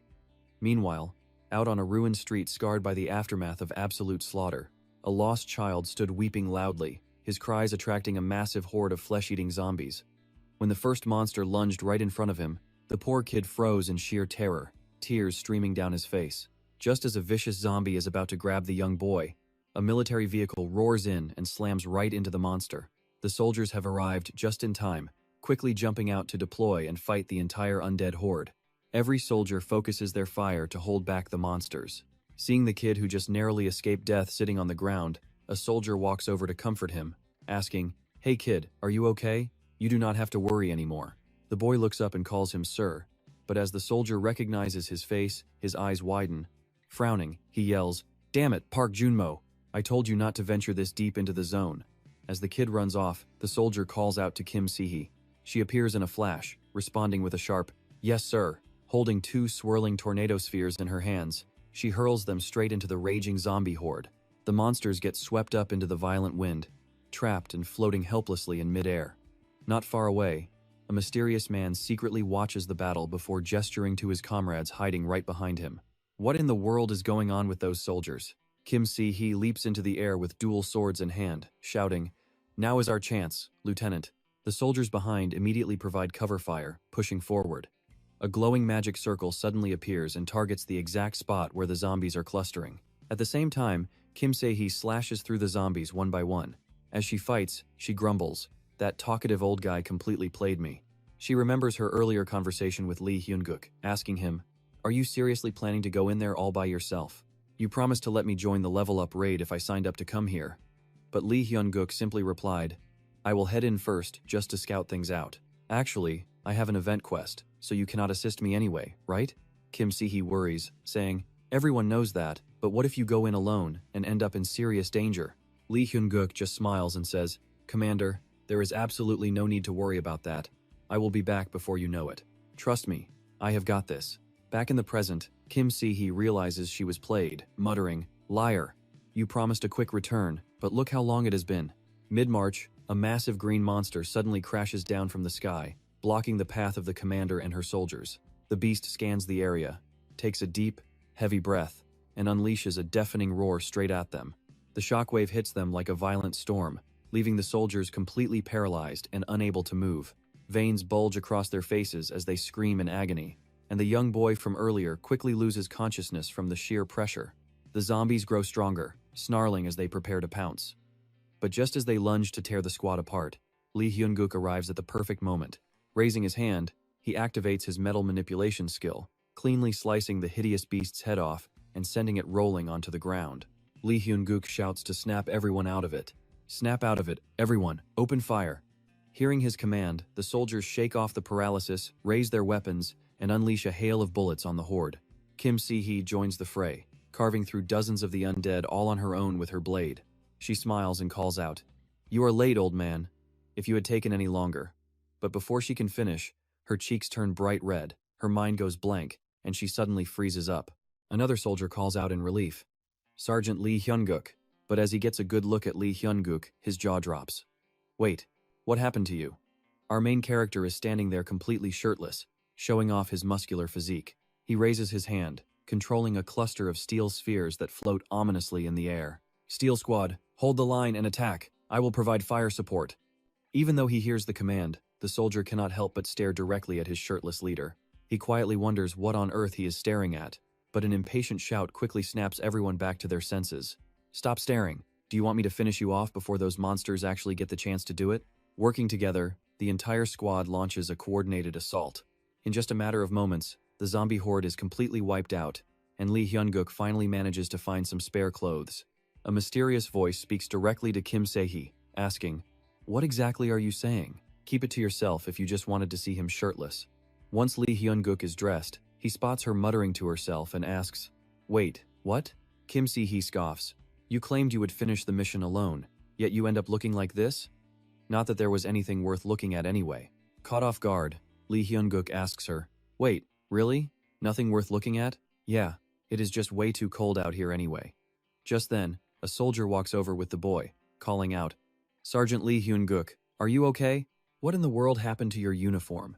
Lee Hyun-guk remains silent, his gaze dropping to the young boy who is now tightly clutching the soldier's leg. The soldier quickly explains, I had to abandon my post to save this kid." Suddenly, Lee Hyun-guk senses something nearby. As the soldier continues to speak, our protagonist raises a hand, signaling for him to remain completely silent. Glaring toward a nearby alleyway, he calls out sharply, "If you are hiding over there, step out now." Realizing they have been spotted, a group of terrified refugees slowly emerges with their hands up. As they walk forward, they plead, "Please do not shoot. We are just peaceful evacuees trying to survive. We were barred from entering the safe zone, so we had to find somewhere else." Frowning, Lee Hyun-guk repeats, "You were turned away?" Cutting him off, the boy they just rescued suddenly bolts toward the crowd, screaming out for his father. Spotting his son alive, the emotional dad rushes forward to hug him. "Thank you. Thank you so much for saving my son. I was completely hopeless. It is a relief to meet soldiers like you." Hyun-guk's face darkens, asking, "Are you sure about that?" Staring at the approaching steel balls, the man stammers, "What do you mean? What are you doing?" Hyun-guk's eyes suddenly turn sharp. The steel ball flies out, immediately finishing him off. The watching soldiers are utterly shocked, demanding answers from him. "Are you insane? Sergeant Lee Hyun-guk, what are you doing?" Ignoring them, Hyun-guk lunges forward. Spotting a knife behind him, he reaches out and grabs the kid. His face turns grim, glaring with a cold, deadly stare as he speaks. "Just so you know, I absolutely despise being backstabbed, so you had better stop this right now before I actually kill you." Under Hyun-guk's immense pressure, the child struggles to escape. Hyun-guk hoists him into the air as a blade prepares to strike. A soldier raises his gun, screaming, "Hey bastard, put the kid down right now." All forces aim directly at Lee Hyun-guk. The others raise their weapons one by one, aiming at him. "Are you out of your mind? A soldier killing a civilian? Put the kid down immediately, Lee Hyun-guk. Do you hear me?" Hyun-guk stays silent, walking right over to the dead man and kicking him over. A bloody knife rolls out. Seeing the weapon, the soldiers finally realize these victims were not ordinary civilians. They are players concealing weapons from another world, closing in on them. Right then, the innocent bystanders all fall to their knees, raising their hands over their heads, crying, "Wait, he is right. They kidnapped us, and these monsters have also murdered others before." Just then, Hyun-guk's icy voice echoes right behind the boy. "Hey, you can stop playing pretend now. Long time no see, assassin Kim Han-gu." Exposed, his face twists instantly as he snaps, "I have no idea who you are. Who are you?" His eyes glow blood red, his body mutating, transforming into a full-grown adult right in front of everyone. With a weapon in hand, he spins around to strike Hyun-guk. But the moment his claws hit the soldier, they fail to pierce him. Hyun-guk grits his teeth, declaring, "I know you better than anyone, because I beat you to a pulp in my previous life." With that, he slams him onto the ground. Now, with a steel ball forcefully stuffed into his mouth, the assassin is utterly terrified. Hyun-guk chains him tightly to a pillar. He screams, "You crazy bastard, stop stuffing those things down my throat." What kind of soldier tortures people by forcing them to swallow steel balls? Hyun-guk demonstrates it right in front of him. "What?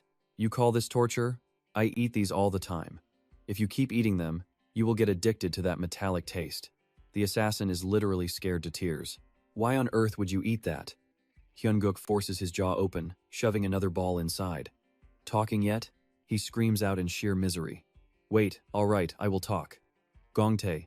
He slaughtered every single guard at the Dongdaemun shelter and took over. Then he destroyed the shelter, making it impossible for anyone to enter. Hearing this, Hyun-guk thinks, he destroyed the shelter? He had heard stories of a villain who destroyed a shelter, slaughtering every single survivor hiding inside, all to perform a magic experiment to make himself incredibly powerful, a twisted villain with a lost soul. In his previous life, he was so incredibly cautious that despite his infamy, his face was never revealed. Is it him? Kim Han-gu continues. Those civilians fled because they could not stand his sheer cruelty.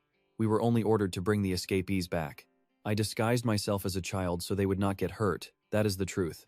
Believe me, Hyun-guk just sneers. Nonsense. You had another motive. The reason you tried so hard to kidnap them was to complete a villain quest, right? Kim Han-gu, the villain and assassin. Terrified, he stammers, "Who on earth are you?" Hyun-guk's eyes gleam, and instantly, Kim Han-gu's stomach swells up before a blood-curdling scream echoes out. Back at the gathering point, a soldier talking to Hyun-guk suddenly gasps. What? He killed himself? Just what kind of monster is Gong-tae that he had to take his own life? If that is the case, should we not wait for Lieutenant Sung-ha and Sergeant Choi-yoon to arrive? Hyun-guk replies, "No, they are busy. Given the time they need to rescue the Major and repair the Hunter's battle armor, they will not make it." The soldier is stunned, but he destroyed the shelter. So how do we open the door ourselves? Hyun-guk smiles. "Do not worry. I have my ways." Watching him, the soldier sighs. He is making that face again. At the Dongdaemun shelter, the loudspeaker blares once more. "This is the regular army of the Republic of Korea. Open the shelter gates immediately." Pounding on the door, Hyun-guk shouts, "We have received reports of an illegal occupation of the shelter. Illegal occupation of a shelter is a serious crime, punishable on the spot. If you do not open up immediately, we will use a master key to force entry." The others can only groan as they watch him pull this stunt. So his strategy is to bluff about having a master key? The fact they locked themselves inside proves they are completely clueless about the outside situation. Hyun-guk continues to yell, "We have given you more than enough time." After reporting to their superiors, they would treat this as a case of illegal occupation and trespassing. Instantly, the heavy door swung open, leaving everyone standing there completely speechless. It actually worked. It is open. Staring outside in utter panic, the person trapped inside screamed at the top of their lungs. "What is this?" Hyun-guk poked his head in with a smirk. "Ah, did you lock this door so tight that you could not hear a single thing?" They had received reports of an illegal takeover of this shelter. The man inside barked back, "Illegal occupation? Does that make any sense to you? We are strictly following all safety protocols here. By all means, please step inside and inspect the place." With that, Hyun-guk and his squad successfully walked inside, completely authorized and unchallenged. The people inside whispered among themselves as the squad passed. With survivors quietly following every rule, this shelter looked like a textbook model of order and neat management. Following behind their guide, Hyun-guk muttered under his breath that nobody here seemed to care about armed strangers walking right in. It felt as if they were playing dumb to hide a secret. Hearing him mutter, Mr. An turned back, but Hyun-guk shrugged it off with a smile, calling it a joke. Glancing at the tiny group of soldiers behind him, the man scoffed. "Is this really all the backup they sent you? No one else is showing up?" Hyun-guk countered with his own question. "Why are you asking so many questions? Do you honestly think you can beat us with just this tiny squad?"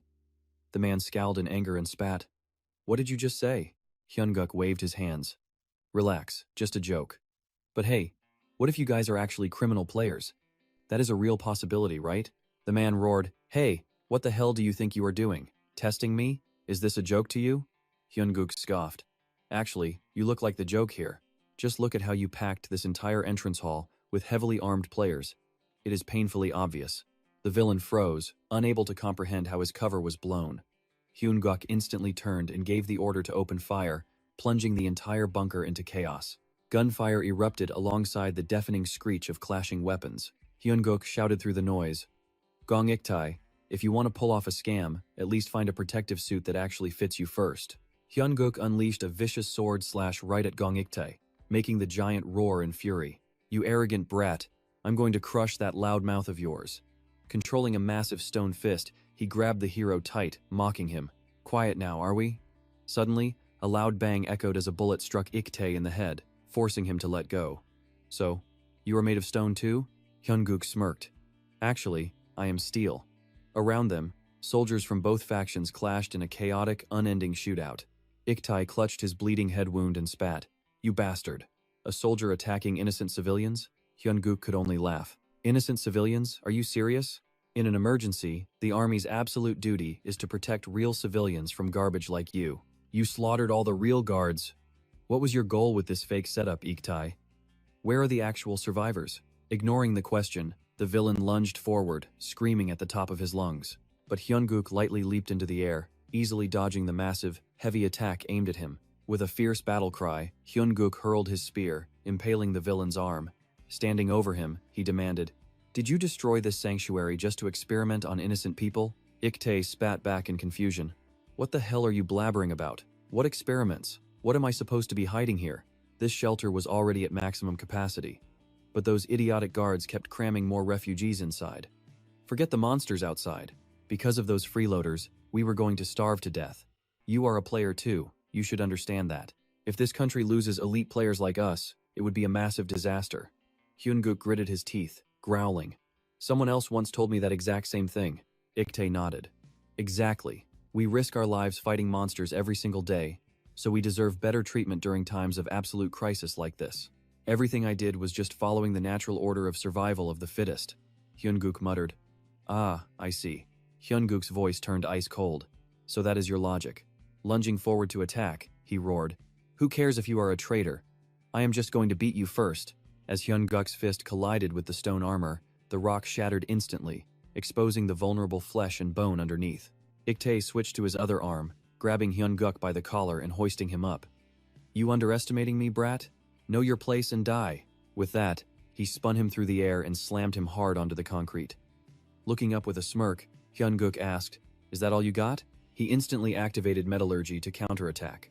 A system warning popped up, reminding him that hardening was disabled while using metallurgy. Hyunguk landed a brutal punch square on Iktai's face, completely shattering the stone helmet protecting his head. Without pausing, he rained down a heavy barrage of devastating, iron-shattering punches. The giant's pathetic, desperate begging echoed through the hall. "Stop. Please. Just stop." By the time he finally stopped, the villain's face was beaten so black and blue that even his own mother would not recognize him. As Hyunguk stood up, he froze in horror at the sight of dozens of citizens hobbling toward him, their faces gaunt as they begged for salvation in unison. "Please, save us. We cannot see anything at all. We followed your instructions perfectly. Please believe us." Staring at the captive survivors, Hyunguk felt a burning rage surge inside. This absolute piece of trash had been starving these people for weeks. But suddenly, a realization hit him. Wait, so this guy was not actually a traitor working for the enemy? Was it truly just a food shortage problem? But then, why did he keep kidnapping people? Before he could think, Iktai suddenly broke free, grabbing an elderly man to use as a hostage. "What do you want from me? I just want to live. Come on, try me." Hyunwook gritted his teeth. He was certain this guy was no apostate.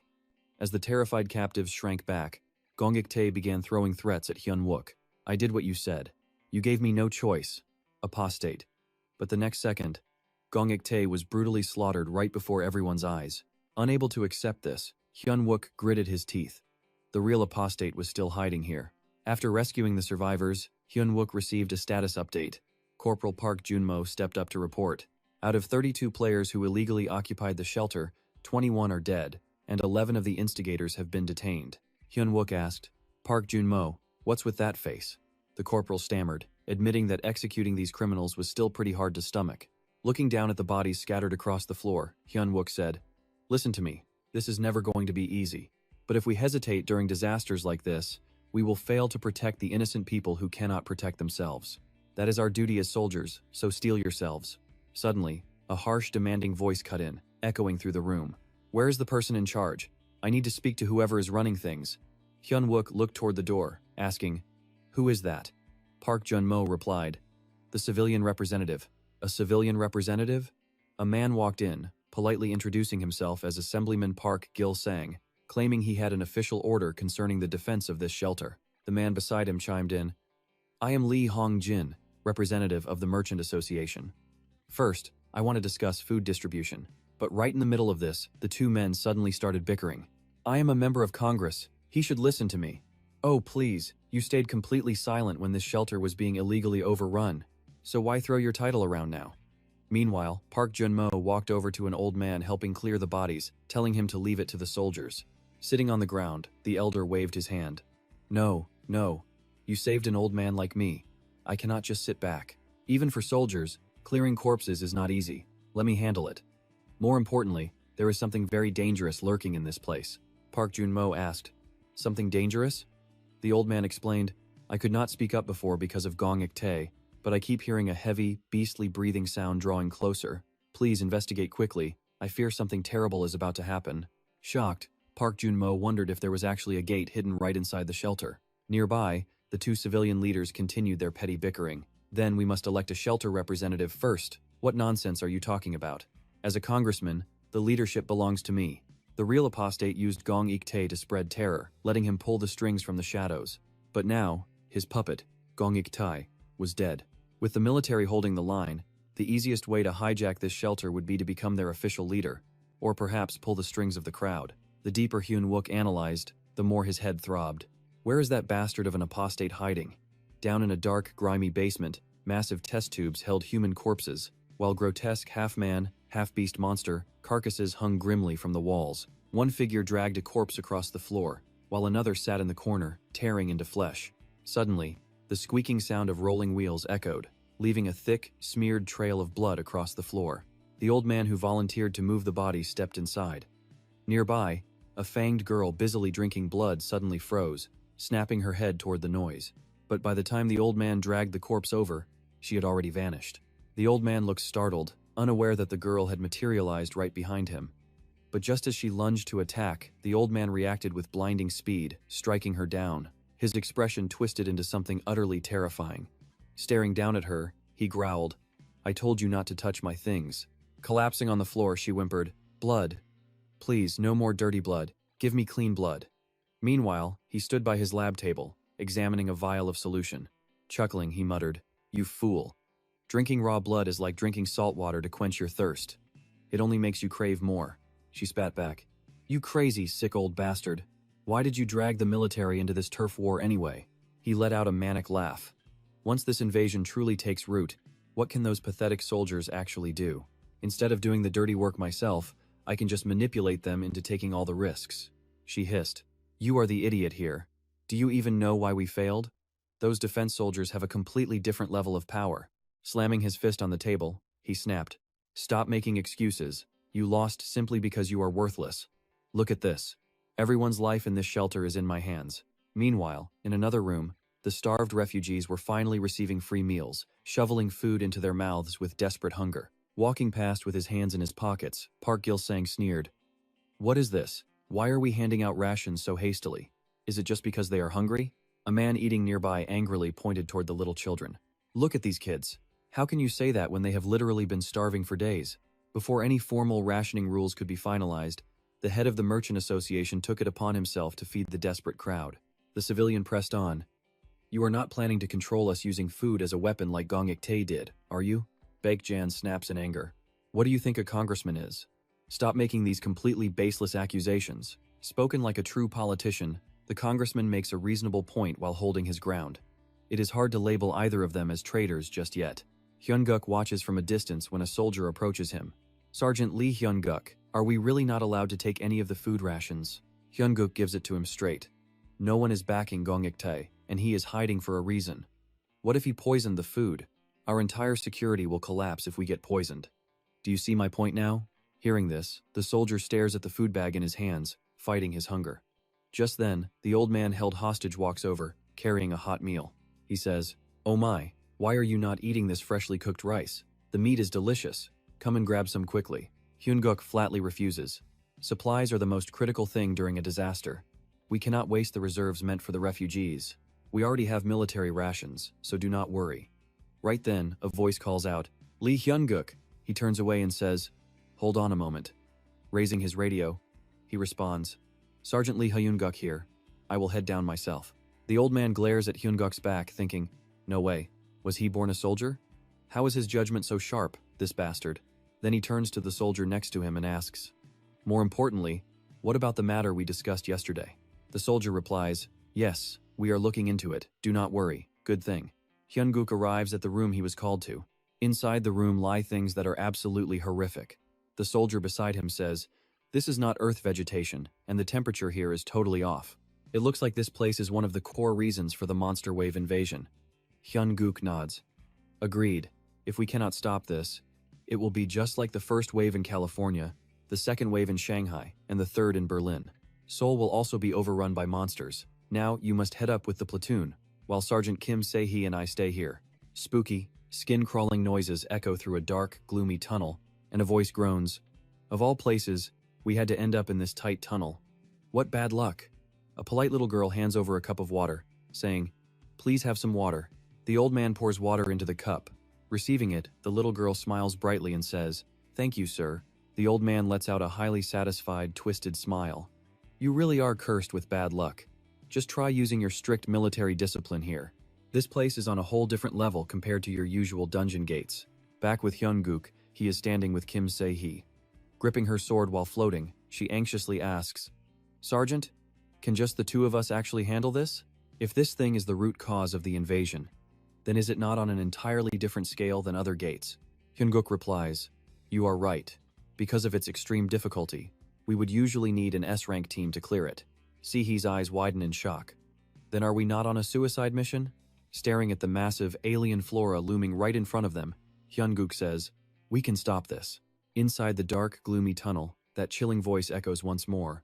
Of all places, we had to end up in this tight tunnel. What bad luck. The two soldiers staying behind under Hyun-guk's orders look terrified, one asking, what is the verdict? Is the situation that bad?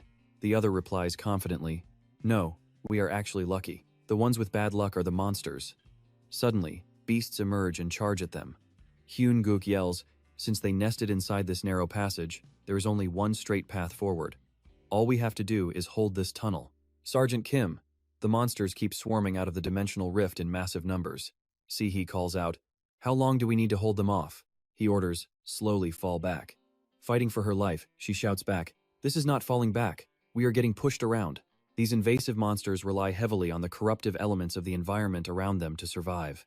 Because of this, spreading their toxic corruption far beyond the gate is an absolute necessity for them.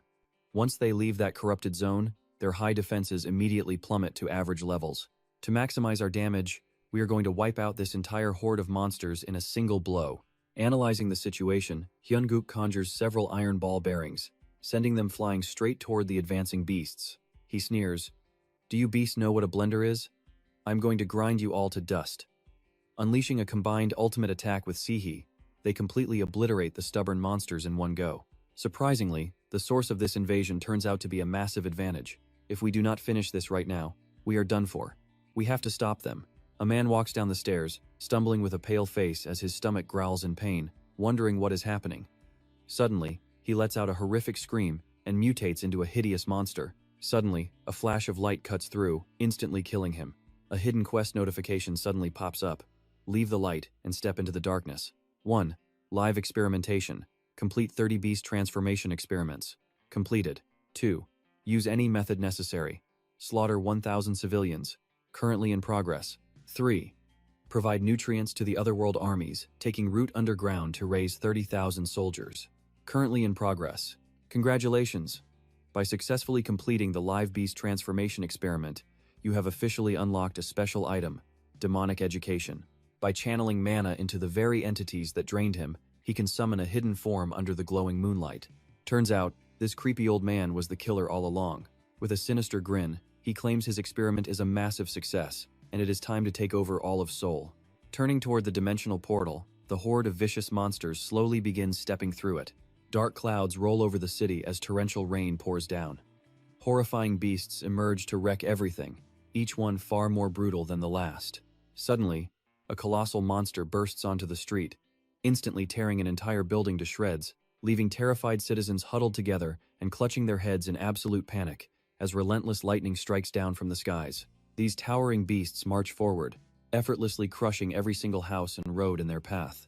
Meanwhile, on the other side of the mountain, brave soldiers gear up and prepare their weapons for war. Even though he only saw it briefly, the invasion boss from his past life was absolutely terrifying. When that colossal beast surged from the ground, it triggered an actual earthquake warning. Unfortunately, even with Hyun-guk and Si-hee Kim trying their best to hold it back in the basement, their efforts simply weren't enough. Gritting his teeth, Hyun-guk warns her that the boss is coming, urging her to compress the wind. A system warning flashes. The main invasion boss, the Dudun Goblin, has finally arrived, ready to rain down disaster and ruthlessly crush anyone trespassing on its territory. Right on cue, a massive snout begins forcing its way out of the dimensional gate. It opens its mouth wide, revealing rows of razor-sharp teeth to unleash a deafening roar. Up close, the sheer pressure is on a completely different level than seeing it from afar. Just that single roar is enough to make their bodies freeze. While Hyun-guk braces himself, Si-hee's fear starts taking over, causing her to cry out. What is that? Are the two of us really supposed to take down a monster like this? Did you say this needs an S-class team, Hyun-guk? We can do this.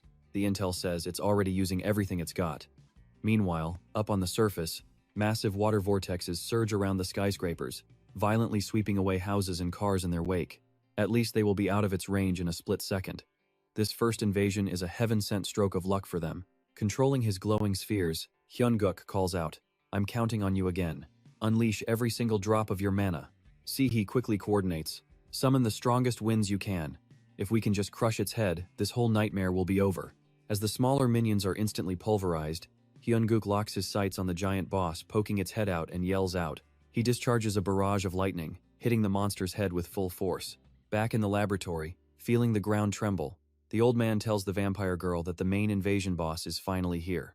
Why don't we watch and see how our beloved soldiers meet their demise? She looks at him, completely stunned. You said it was over once the boss arrived, so why watch?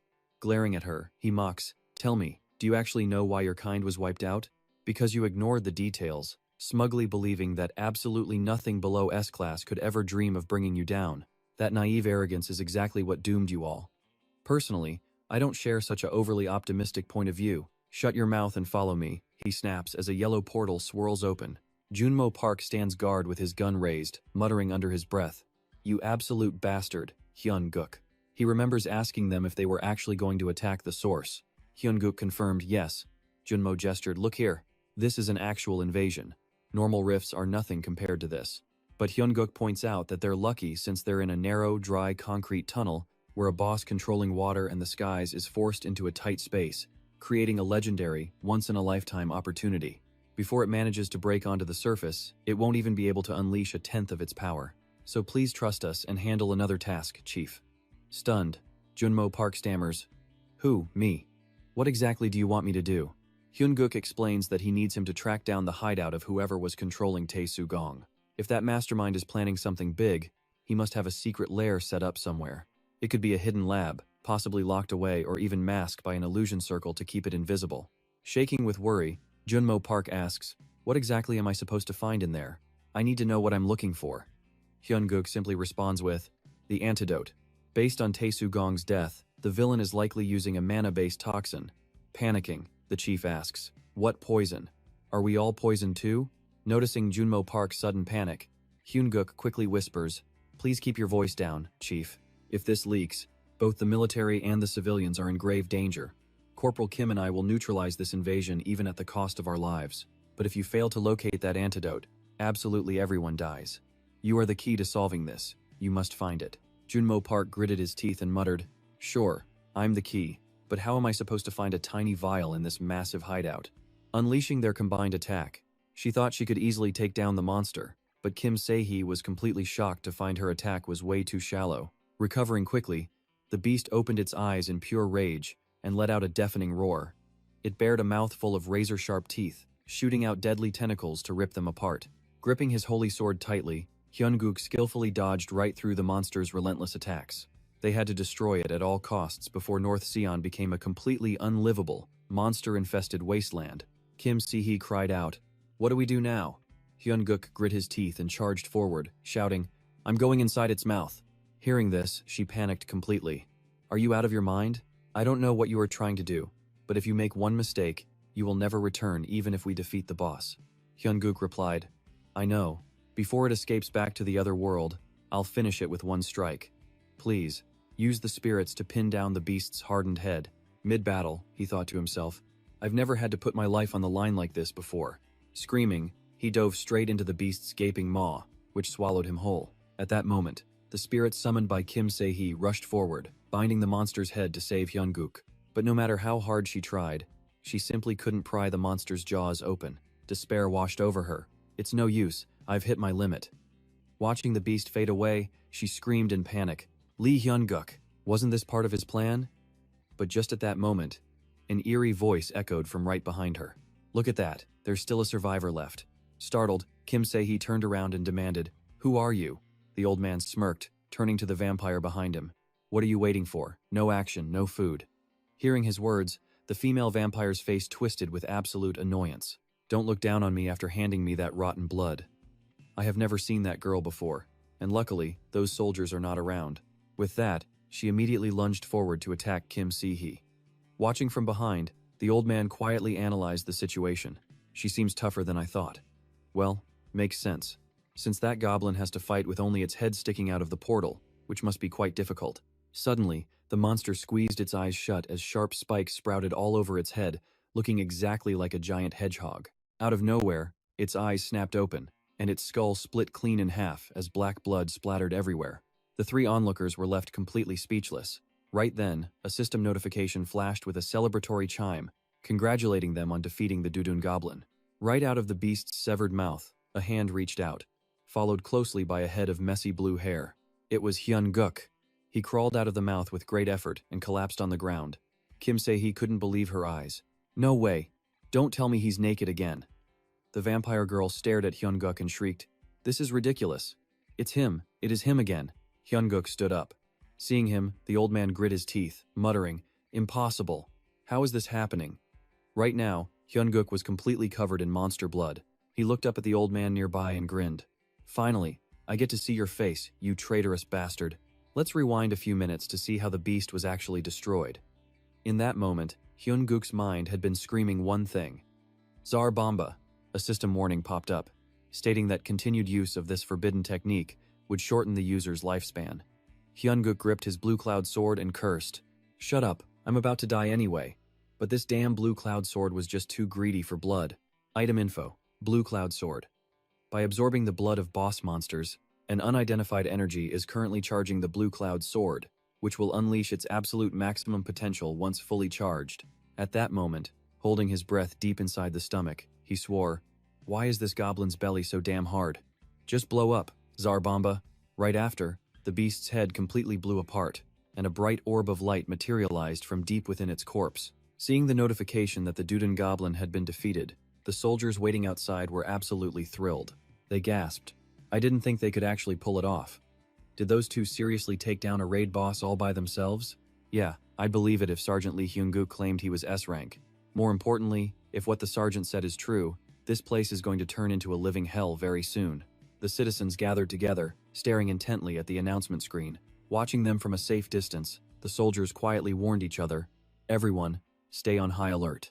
Leaping high into the air right after escaping the monster's mouth, Hyun-guk declared, This is no time to worry about such trivial matters. Hearing him, Kim Se-hee snapped back. You are literally stark naked. How is that a trivial matter? Raising his iron-like fist, he countered. Compared to stopping these bastards, my lack of clothes means absolutely nothing. Terrified by the unfolding scene, the old man backed away in fear and barked orders at the vampire girl. Hey, what are you just standing there for? Having faced Hyun-guk before, she already knew exactly how terrifyingly strong he was. She muttered, I want absolutely nothing to do with them anymore. Her eyes widened in horror as Hyun-guk lunged, but surprisingly, he zipped right past her to strike the old man directly. He called back mid-dash, Sergeant Kim Se-hee, deal with that rogue vampire who escaped from the military. Taking advantage of Hyun-guk's split-second distraction, the old man began to transform, his hand ripping through his sleeve to reveal a hideous monster claw. Unaware of the danger, Lee Hyun-wook continued talking, saying that if the reports were true, Her compatibility was interrupting him. She screamed a desperate warning to look ahead. Hyun-wook turned, but before he could react, a massive, hairy hand grabbed him by the throat. The beast slammed him hard against the tiled floor, but with his body as tough as solid steel, he wasn't going down that easily. Mocking his attacker, he scoffed. "Is that all you got?" The old monster cackled in response. "Ah, so you can turn your body into steel, huh?" Slamming him down even harder, the beast growled. "Then let's see just how long that steel skin of yours can hold out." Kim Si-hee tried to rush down to help, but a vampire girl blocked her path. Still, she desperately yelled out, trying to get Hyun-wook to finish what he was saying. "What did you mean by compatibility? If you're just going to leave me hanging like this, you shouldn't have brought it up at all. You are seriously driving me crazy." Glaring at the vampire girl, she snapped, "Look, I am incredibly pissed off right now, so just bring it on." Baring her sharp claws, the vampire sneered. "I don't plan on dragging this out either. Let's finish this quickly, kid." Deep inside the hidden laboratory, Park Jun-mo slipped in and scanned the room, whispering, "Finally, I found it." Who would have guessed they'd convert a massive water reservoir into a secret lab? Seeing the glowing toxins mixing into the main water lines, he cursed, "Those bastards, how long have they been poisoning the city's supply?" Countless innocent lives are already in danger, meaning he has to find the antidote immediately. He frantically tore the room at me. Where is it?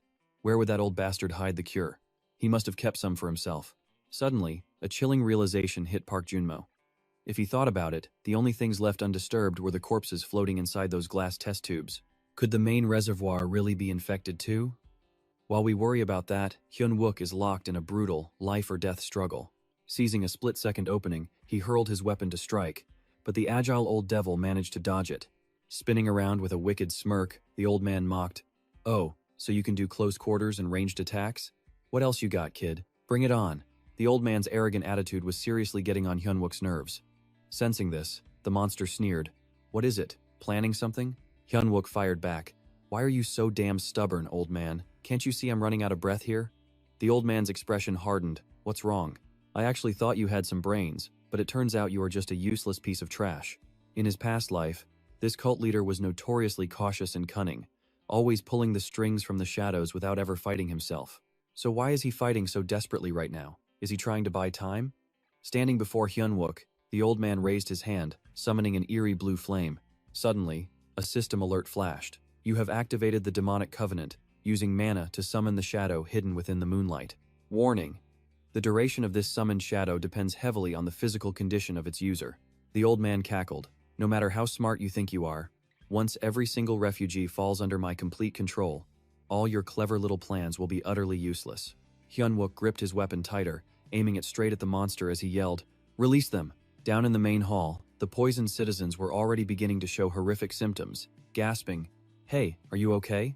One by one, they mutated into feral beasts and began tearing into each other. The soldiers stationed nearby immediately scrambled into action.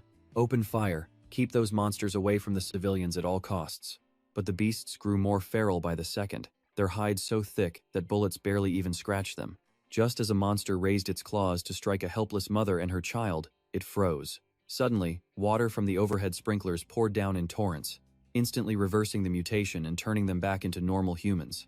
Seeing the cure work, Park Jun-mo sighed in relief. Lee Hyun-wook actually pulled it off. Park Jun-mo recalled what Hyun-wook had told him before they split up, that the villain likely prepared a mass antidote.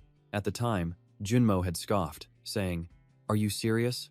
What kind of idiot goes through all the trouble of poisoning people only to make a massive cure?" But Hyun-wook knew better, explaining that if the poison turned people into wild beasts, the leader would need a failsafe in case he lost control of them. "You have to trust me on this." Now, sitting on the dusty floor with a lighter in hand, Jun-mo was utterly stunned. The old bastard actually stored the antidote in the water tank. "Lee Hyun-wook, you terrifying genius, just how far ahead did you plan all this? With the shelter saved, let's head back to Hyun-wook." Just then, another system prompt popped up. "The moonlight shadow has dissolved back into the darkness. Warning: your absolute control over the mutated creatures is rapidly slipping away. Warning: you have lost all command authorization." Reading the system alert, the old cultist gasped in pure shock. "What?" Glancing back, the villain's face completely darkened, snarling, "How dare you ruin my plans?" Meanwhile, Hyun-wook just stared at the screen with a smug grin. Losing his mind with rage, his body swelled as thick fur erupted across his skin, charging blindly as he roared, "You ruined everything! You are dead meat!" I will tear you limb from limb and experiment on your flesh until you beg me for the sweet release of death. I'll mount your severed head on my display shelf." But as a low rumble echoed from the tunnel's end, Hyun-wook simply smiled and raised his hand. "The Cloud Sword is fully charged. Congratulations. Its true potential is unlocked, upgrading it to the dark hand of the Cloud Master." A lightning-infused sword flies through the air, piercing straight through the old man before landing firmly in Hyun-wook's hand. Mocking the old man, Hyun-wook calls him a damn gorilla, sending the villain into an absolute, threatening rage. The doctor screams that he will slice up not just Hyun-wook, but his entire crew. But Hyun-wook just scoffs, telling the mad scientist that his genius plans are actually pathetic. He promises to shut the doctor up for good, turning him into nothing but a brainless, barking fool. Meanwhile, Kim Se-hee is locked in a brutal clash with a vampire girl, but she is clearly struggling to keep up with the beast. The enemy knocks Se-hee straight to the ground, tearing a nasty wound into her shoulder with those razor-sharp claws. Smirking, the vampire sneers at Se-hee for being too slow to even compete, but their duel is suddenly interrupted as the Azure Cloud Sword flies in, forcing both of them to jump back. Landing on her feet, the vampire mutters that this makes absolutely no sense, declaring that she has to go check things out. Watching her opponent retreat, a frustrated Se-hee screams at her to get back and finish the fight.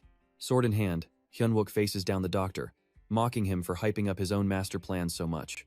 It turns out the scientist is all talk, and Hyun-wook promises to crush him into dust before he can utter another word. The doctor snaps, laughing like an absolute maniac while admitting that those sharp words almost got under his skin, but boasting about his superior intellect, he claims he can see right through such pathetic, cheap tricks. Frowning at the old man's delusion, Hyun-wook moves like lightning. He flashes right past him and reappears behind his back, swinging his blade while calling him nothing but a fragile coward. Summoning the dark hand of the Cloud Lord, his sword plunges directly through the beastly head of the monster. As the creature collapses to the ground, Hyun-wook leaps high into the air, preparing a final, crushing blow while letting out a battle cry. Declaring it's over for the traitor, Hyun-wook unleashes a relentless barrage of slashes that leaves the doctor completely defenseless. But a system warning flashes before him, declaring that he cannot withstand the overwhelming power of the Cloud Lord's dark hand. Frustrated, Hyun-wook snaps at the weapon, demanding to know why it can't just cooperate after everything he has fed it. He genuinely wonders how Sergeant Choyun ever managed to control a beast like this. Hearing his frustration, the mad doctor laughs maniacally, mocking him for showing off a weapon he cannot even control. He activates Song of the Moonlight, a sinister frequency emitted from the wolf and the crimson moon. Anyone caught in its range is instantly dragged straight into the caster's horrific illusion domain. The system warns that only one target can be trapped, but the doctor just gloats, calling him a helpless, dead man. Instantly, Hyun-wook is pulled into an unfamiliar realm dominated by a crimson blood moon.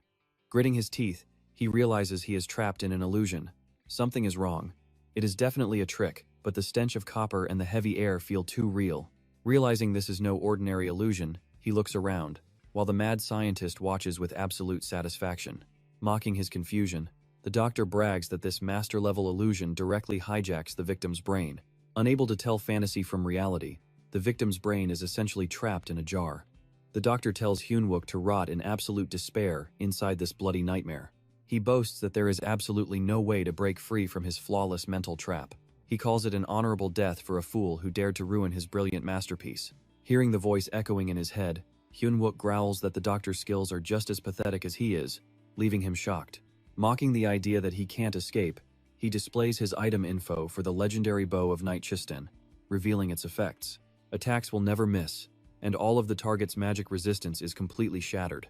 Breaking free effortlessly, Hyun-wook leaves the doctor in absolute shock as the backfiring spell forces him to spit up blood. Completely baffled by how his absolute control was broken, the panicked scientist can only stammer, asking how this is possible. His perfect strategy and illusion domain have completely crumbled into dust. The doctor screams in absolute denial, refusing to believe his genius plans and master techniques were shut down so easily. Hyun-wook looks at him with pure disgust. He mocks the doctor's genius, calling him a coward who only hides behind elaborate schemes.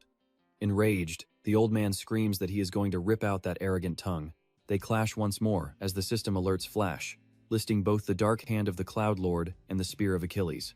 It warns that their attributes are completely incompatible, and forcing them together will put the user's life in extreme danger. Reading the warning, he just smirks, telling his system window that it needs to smarten up. If he valued his safety, he wouldn't have regressed in the first place. The mad doctor loses all composure and screams in fury. He mocks him, asking if he is seriously planning to throw away his life just to score a kill. Can he just stop over-analyzing his choices for once? Enveloped in surging energy, Hyun-wook smiles, noting that he spent his entire past life planning. To survive at all costs, he has always had to think. He pointed out that they still died because of a cowardly plan, and fearing death was a major weakness. He quickly opened his status window. Screaming, he grabbed his weapon and charged, shouting for them to die together. The old man panicked upon seeing his terrifying power. The old man screamed, calling him a lunatic, but Hyun-wook swiftly cut him down, pulling back his overwhelming power. Hyun-wook looked down at his opponent, muttering that the coward had indeed turned into a complete lunatic. He asked if the old man was the one who made him like this.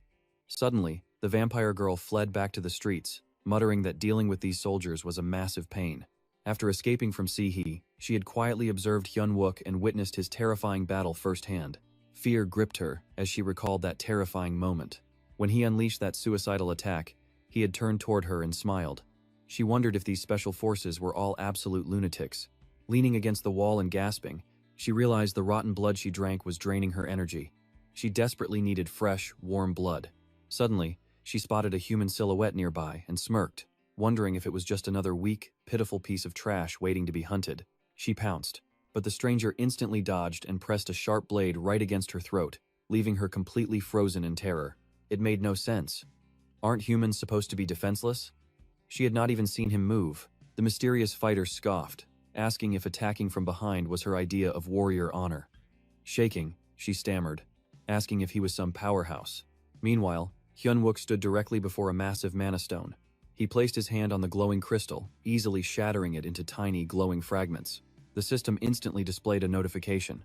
Congratulations on neutralizing the enemy force. The degradation within the corrupted zone has been stopped. All players who contributed to eliminating the source of corruption are now rewarded with a massive amount of experience. All corrupted territories will now gradually return to their normal state. The soldier behind him nervously asked if it was truly over. Smirking, Hyun-wook told him it was time to collect their rewards. Immediately, shouts of pure shock and disbelief echoed from the soldiers. They could not believe the insane amount of experience. One soldier went from level 30 to 33 in a flash, yelling that everyone could easily level up with this reward. Suddenly, a pair of golden wings materialized above their heads, leaving them looking up in utter confusion. They wondered what was happening as power surged through them. The system announced that special conditions had been successfully met. Every player who participated in the mission would now receive a divine blessing. Under this divine blessing, their holy light power was increased 5 times, while their overall recovery speed was doubled compared to their normal rates. Hyun-wook turned to face his men, telling them that with their new levels, they had officially reached the level of Monster Defense Squad commanders. He promised them that as they continued to destroy the corruption sources during each wave, everyone would grow far stronger and faster than any normal hunter out there. By the time the waves ended tomorrow, he was going to make every single one of them strong enough to become the ace of a squad. No, a whole company. He commanded them to make sure they survived to see it. His words sparked loud cheers, but Junmo stood quietly in a corner, looking miserable. Noticing his gloom, Hyun-wook called out to him. Junmo snapped to attention, saluting, but Hyun-wook gently reminded him that they were in the same boat, both unable to level up. He told him not to worry or feel down, promising to make him stronger than everyone else in due time. When asked if he doubted his leader, Junmo loudly declared that he trusted him completely. Suddenly, rocks fell from the ceiling.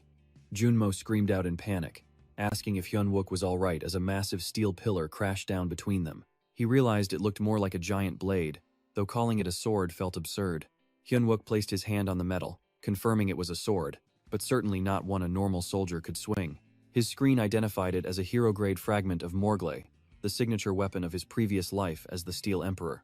In his past, he had risked his life to collect 13 of these fragments for the blacksmith, Seo-hee. She was the one who had reforged them into a legendary blade, far stronger than any other weapon. Though its legendary weight was currently sealed, Hyun-wook collected the Morglay fragment, urging his team to quickly finish up and move to their next destination. Since time was short, he ordered them to grab whatever valuable loot they could carry. Looking down, the soldiers gasped in shock. Red mana ore littered the ground in massive quantities, making the area look like a literal gold mine. Clutching the glowing stones, they excitedly whispered about their immense value. Realizing this haul could easily fund an entire middle-tier guild, they immediately called for dimensional storage bags to pack everything up. Walking down the corridor, Hyun-wook spotted Si-hee and called out, asking if she was doing all right. She rubs her shoulder, avoiding his gaze as she replies that she is fine, and wounds like this will heal in no time. She asks if his warning about her matchup with that vampire meant she should just retreat, but Hyunguk shakes his head. No, it is actually the exact opposite. He has a crystal clear strategy for her to win this. Stunned, she looks up at him. Wait, what? Glancing at the nasty cuts on her shoulder, he chuckles. It seems fighting another player is quite a shock after only dealing with mindless monsters. A clash between real players is not just about raw ranks and stats. Besides, she has got some serious combat skills. If she jumps back in, she will understand his words instantly. So, no time to waste. They need to get moving right now. Si-hee Kim hesitates, stammering that she let the enemy escape. If that vampire hides, finding her in this chaotic disaster will be absolutely impossible. He tells her not to sweat it. Before that vampire could even think about running, he already tagged her with a tracking chip. Sure, he does not have her exact coordinates, but he can easily pinpoint the general direction she is heading. If they move fast, they can catch her before the wave ends, assuming she is still alive, of course. And right now, that very vampire has a deadly blade pressed straight against her throat. The vampire panics, completely clueless as to why she was not executed on the spot. But this is her golden chance. Raising her deadly claws to strike, she vows to decapitate her foe in one shot. But then, the mysterious girl speaks in Japanese. Charging forward with a wild swing, the vampire demands to know if she is strong, because weaklings do not survive here. Confused by the Japanese words, she lunges forward but completely misses her target. With a casual flick of her blade, the Japanese speaker slices nearby concrete buildings to ribbons. The display of absolute power leaves the vampire utterly terrified. She cannot believe her eyes. Did this girl seriously just level entire buildings with a single swing? This is impossible. She did not even see the blade move. Raising her sword again, the warrior calmly explains in Japanese that she merely set up sword energy across every possible escape route. But she wonders if the vampire is too weak to even read the trajectory. She tells the beast to thank her own pathetic weakness, because a true warrior never wastes time slaughtering the defenseless. With that, she steps right past the vampire and walks away. Left trembling in pure terror, the creature collapses before letting out a frustrated shriek. Who even was that monster? Where did these freaks come from? Meanwhile, urgent reports flood in about undead golems roaming around Dongjak district. What? Does that mean a dark magician is lurking nearby?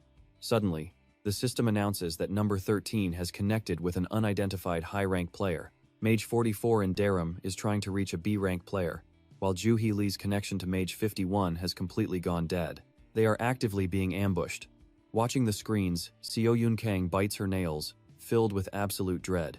Everything is way too chaotic. Players are fighting solo, focusing only on survival. If this keeps up, they are all dead meat. They need a miracle. A central powerhouse who can unite all the players and lead them through this insane zombie wave. Right then, an assistant dashes in holding an iPad, reporting that the source of the corruption in Dongdaemun has just been wiped out by a single player. Her eyes go wide. Who could possibly pull that off? Is some top-tier guild behind this? Who is their squad leader? What is their official hunter rank? The scout checks his screen, reporting that it is the Namsan division. But shockingly, the small squad that did it is commanded by a low F-rank sergeant. Slamming her hands on the desk, Seo Yun Kim roars, "Is this some joke? A military defense squad led by a literal bottom-tier rookie?" She demands to know why he is feeding her garbage info when lives are actively on the line. Just then, the heavy doors swing wide open. A man steps inside, casually asking what she is getting so worked up about. In a mess like this, it is only natural for weak, useless trash to be scattered all over the city.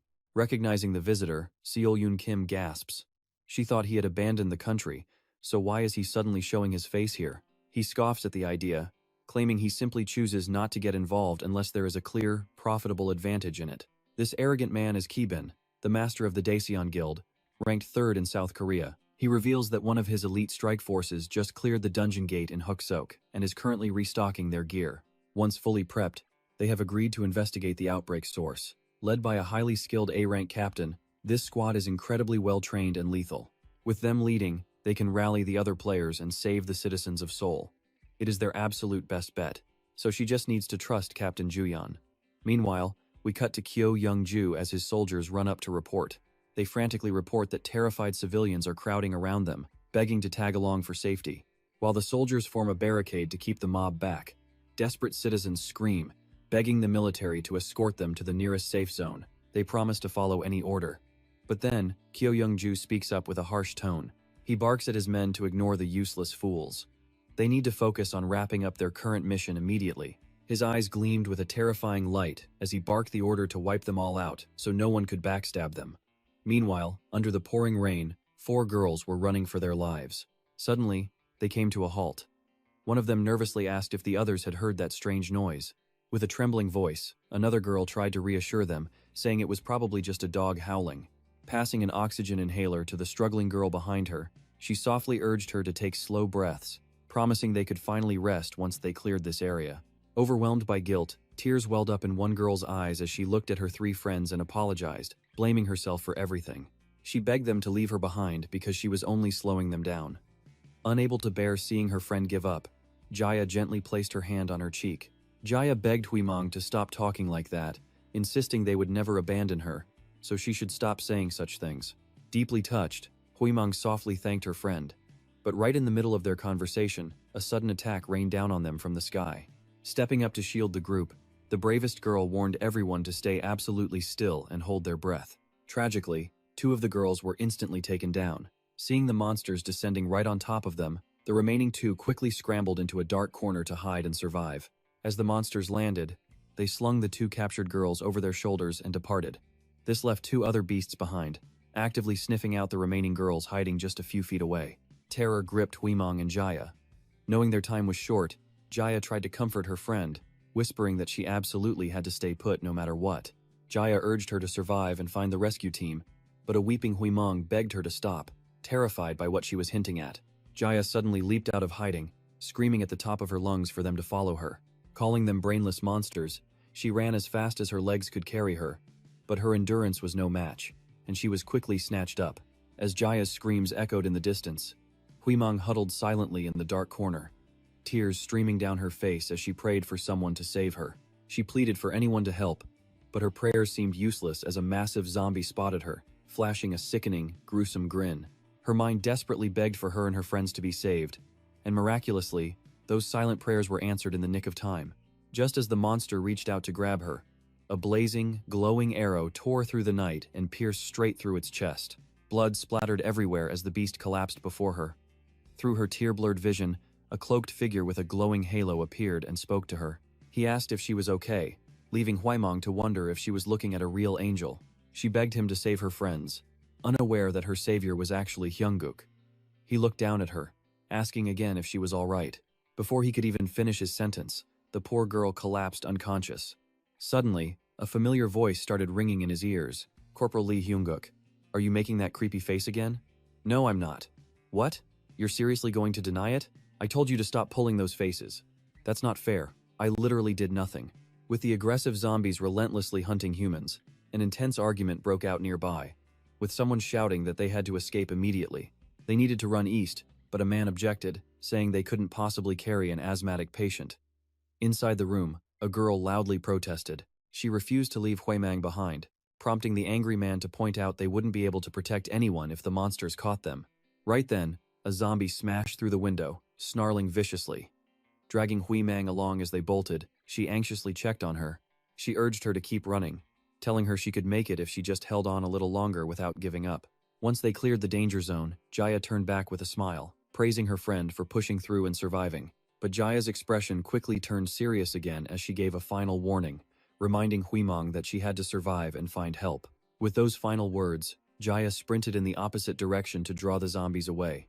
Watching her friend walk away, Huimang screamed in agony, begging her not to die for her sake. Huimang woke up with a start, gasping Shinjaya's name in pure panic. Just then, an unfamiliar conversation echoed from outside her door. They claimed they only did it to save the students. The confused girl stared curiously at the door. On the other side, Hyunguk was aggressively questioning someone. He demanded to know if they had deliberately sent defenseless female students out to run alone, while the other man quickly made excuses. The man argued that the monsters had them cornered, making the shelter impossible to defend. Insisting there was absolutely no other choice, Commander Chu Kyo-young of the Dai Sun Guild raised his voice to justify the decision. He claimed that moving the kids to another facility was their best option. Unimpressed by his words, Hyunguk pointed out that even in a chaotic, unprovoked attack, sending a group of young girls out into danger without a single high-level player to protect them made absolutely zero sense. Glaring back with sheer annoyance, Chu Kyoyoung demanded to know if Hyunguk was trying to interrogate him. He barked that they were the elite Daesun Guild, not some charity rescue operation. He asked if Hyunguk even understood their worth, but Hyunguk just stood there, completely ignoring his arrogant claims. The commander explains that although they are not hunting, as volunteers for the guard duty and with his sense of responsibility, he simply cannot compromise the guild's overall combat power. It seemed as though he had just appeared out of nowhere to judge their every decision. He questions whether that is actually right, asking if the man is even a guild manager. These useless excuses only make Hyunguk smirk, fully aware that none of these guys would ever act like true protectors. Still, he cannot pressure them without concrete evidence, so he decides it is time to throw out some bait first. Hyunguk plays along and asks Ju Kyoyoung if he has ever heard of the notorious Dark Magic Association. Stunned by the question, Ju Kyoyoung hesitantly repeats the name, prompting Hyunguk to nod and continue. He explains that they are a dangerous, fanatical cult that worships mana and performs human sacrifices. This vile association routinely sacrifices innocent women, and the robed monsters Hyunguk defeated on his way here belong to that very same dark cult. They are currently kidnapping students to use as human sacrifices. He clarifies that they are not just wasting forces to protect a single shelter. Instead, tracking and eliminating them is the best defense, especially since these dark rituals require time and cannot be performed instantly. There is still a window of opportunity to rescue those students before they regain consciousness. Suddenly, Himang bursts through the door, weeping with relief upon hearing her friends are still alive and begging for help. She offers to do anything to save them, even volunteering to take their place as a sacrifice if it means saving her friends. Moved by her bravery, Hyunguk stands up, looking at the young girl with deep sympathy and understanding. But he insists that a student shouldn't have to step forward, as protecting civilians is a soldier's duty. Himang stares at him, instantly remembering the savior who rescued her from the zombies, whom she had labeled a guardian angel. Tears stream down her face in overwhelming gratitude as she realizes her savior has actually returned to rescue them. Hyunguk gently tells her to rest, but before he can finish, the exhausted girl faints onto the floor once more. He calls out to her in shock as the nearby soldiers immediately begin questioning him. They demand to know what Corporal Lee Hyunguk did to her this time, while he frantically raises his hands, swearing his total innocence. At that moment, Ju Kyoyoung speaks up from behind, asking what Hyunguk actually plans to do. Even if dark mages are behind this, they have no idea where to find them to rescue the students. Hyunguk calmly replies that he will simply allow himself to be kidnapped in her place, leaving Ju Kyoyoung completely dumbfounded. The soldiers awkwardly clear their throats as they look at him, completely thrown off by his ridiculous cross-dressing attempt. Finding the sight painful to look at, Kim Si-hee speaks up. She scoffs that not even monsters would kidnap him, while a disguised Hyunguk grins widely in his schoolgirl outfit. He admits it looks pretty bad, but points out that monsters do not filter their victims by looks. A nearby soldier quietly asks Corporal Lee Hyunguk if what they discussed earlier was actually true. He confirms his suspicion that those men are indeed supplying female students to the Dark Magic Association. The soldier wonders if they should deal with those traitors first rather than risking their own lives. Frowning, Hyunguk reiterates that picking a fight with major guilds without solid proof is simply far too dangerous. With a sly grin, he mentions having a different plan as the group finally boards their vehicle. Inside the moving vehicle, Kim Se-hee watches Young Ran skeptically while Hyunguk cryptically hints at his secret alternative strategy. They have a secret trump card that the enemy will never anticipate, having done everything possible to save those kids. He silently prays for their safety until he can arrive. Watching their departure, Himang clasps her hands together and silently prays for the rescue mission's success. Meanwhile, the captured female students remain physically unharmed but are terribly terrified inside their cells by roaming zombies, prompting Hyunguk to immediately launch his assault the moment he arrives. Prepared to give it his all, Hyunguk signals the team to initiate the civilian rescue operation. Thinking of the young girl left behind praying for their success, he resolves to rescue these helpless kids from their captors and hopes they can stay safe. Despite his highly questionable schoolgirl appearance, his burning determination remains solid as he loudly orders the team to begin the rescue mission. A massive explosion suddenly goes off right next to him, catching him off guard. He shields his face in shock just as a robed zombie suddenly appears from above. Watching anxiously from their hiding spot, one of the subordinates questions the leader if it is wise to let them go. Leaving those guys to wander around is too risky, as they might discover the connection to the Dark Magic Association. And if that happens, they supposedly solved the initial cause of this collapse. So why not just take them out right now? By now, he lay perfectly still on the ground, pretending to be unconscious as two curious zombies approached to poke his shoulder. Kyung snapped back, calling him an idiot, and asking if he really thought they could do that against their main unit. Any reckless move now could drag everyone down, and even Captain Chu Yon would end up in serious trouble. After all, the easiest way for a player to die is during a campaign.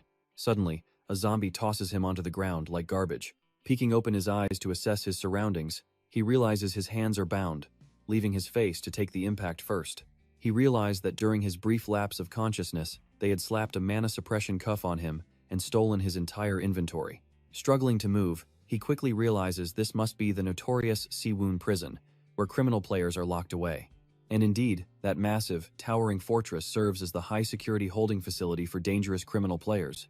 Outside, the soldiers arrive at the base of the structure, and one of them nervously asks the lieutenant if this is Siwoon prison. If Sergeant Lee Hyung-guk has also been neutralized by a mana suppression cuff, then their entire situation is completely hopeless. The lieutenant confirms it, explaining that on the eastern side of Siwoon prison, there is a barrier rated above grade A, meaning they cannot breach it unless someone breaks it open from the inside. Moving cautiously with weapons drawn, the squad reports that the sniper team has successfully secured their vantage point. Still, the soldier remains anxious, wondering if they should really proceed, since this is Lee Hyung-guk's operation.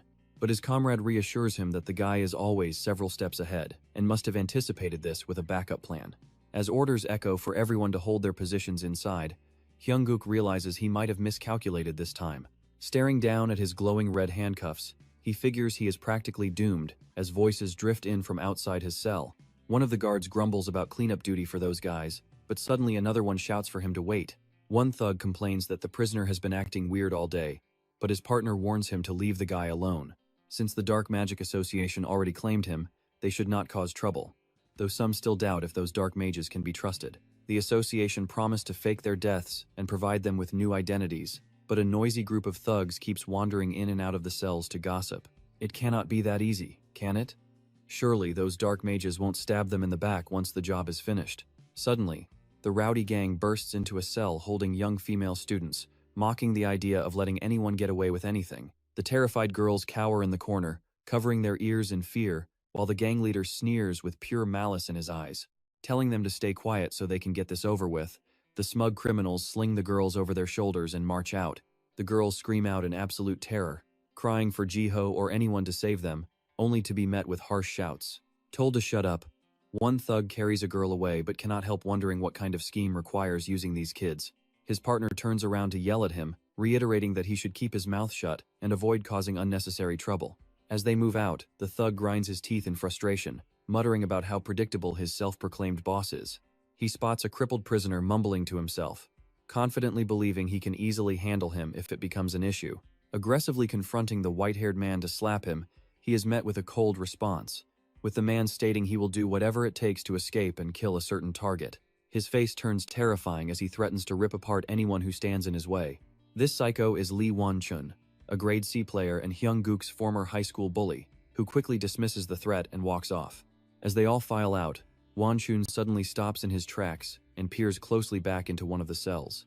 Inside, Hyung-guk remains completely motionless, silently urging himself to make a move as quickly as possible. Once the coast is clear, he sits up, desperately trying to channel even a fraction of his power through the suppressing cuff, pleading for it to work before a sudden shock freezes him in place. No luck. Out of nowhere, Won-chun looms right in front of him, revealing that he never actually left the area. The bully sneers, mocking whatever the dumb zombies dragged in, but as Hyung-guk flings off his wig, the thug stands there completely stunned, stammering in shock. With a perfectly innocent smile, he raises a hand in greeting, casually asking his old bully how he has been doing lately. Infuriated, the thug snaps, demanding to know if Lee Hyung-guk has a death wish for showing his face in a dump like this. He lunges forward to tackle him to the ground, just as a massive explosion rips through the building, sending the soldiers outside into an immediate state of panic. Over the radio, a soldier alerts the lieutenant with the sniper squad's report. Their scopes are locked onto the breach caused by the blast, but they cannot confirm the situation inside due to the thick, rising smoke. Even with the barrier still active, a hostile crowd armed with knives suddenly charges toward the two soldiers, with savage looks on their faces. The major immediately orders An-min-tae to grab his shield and step forward. The barrier remains completely intact, and no matter how they look at it, this is definitely not a signal from Sergeant Lee Hyung-guk.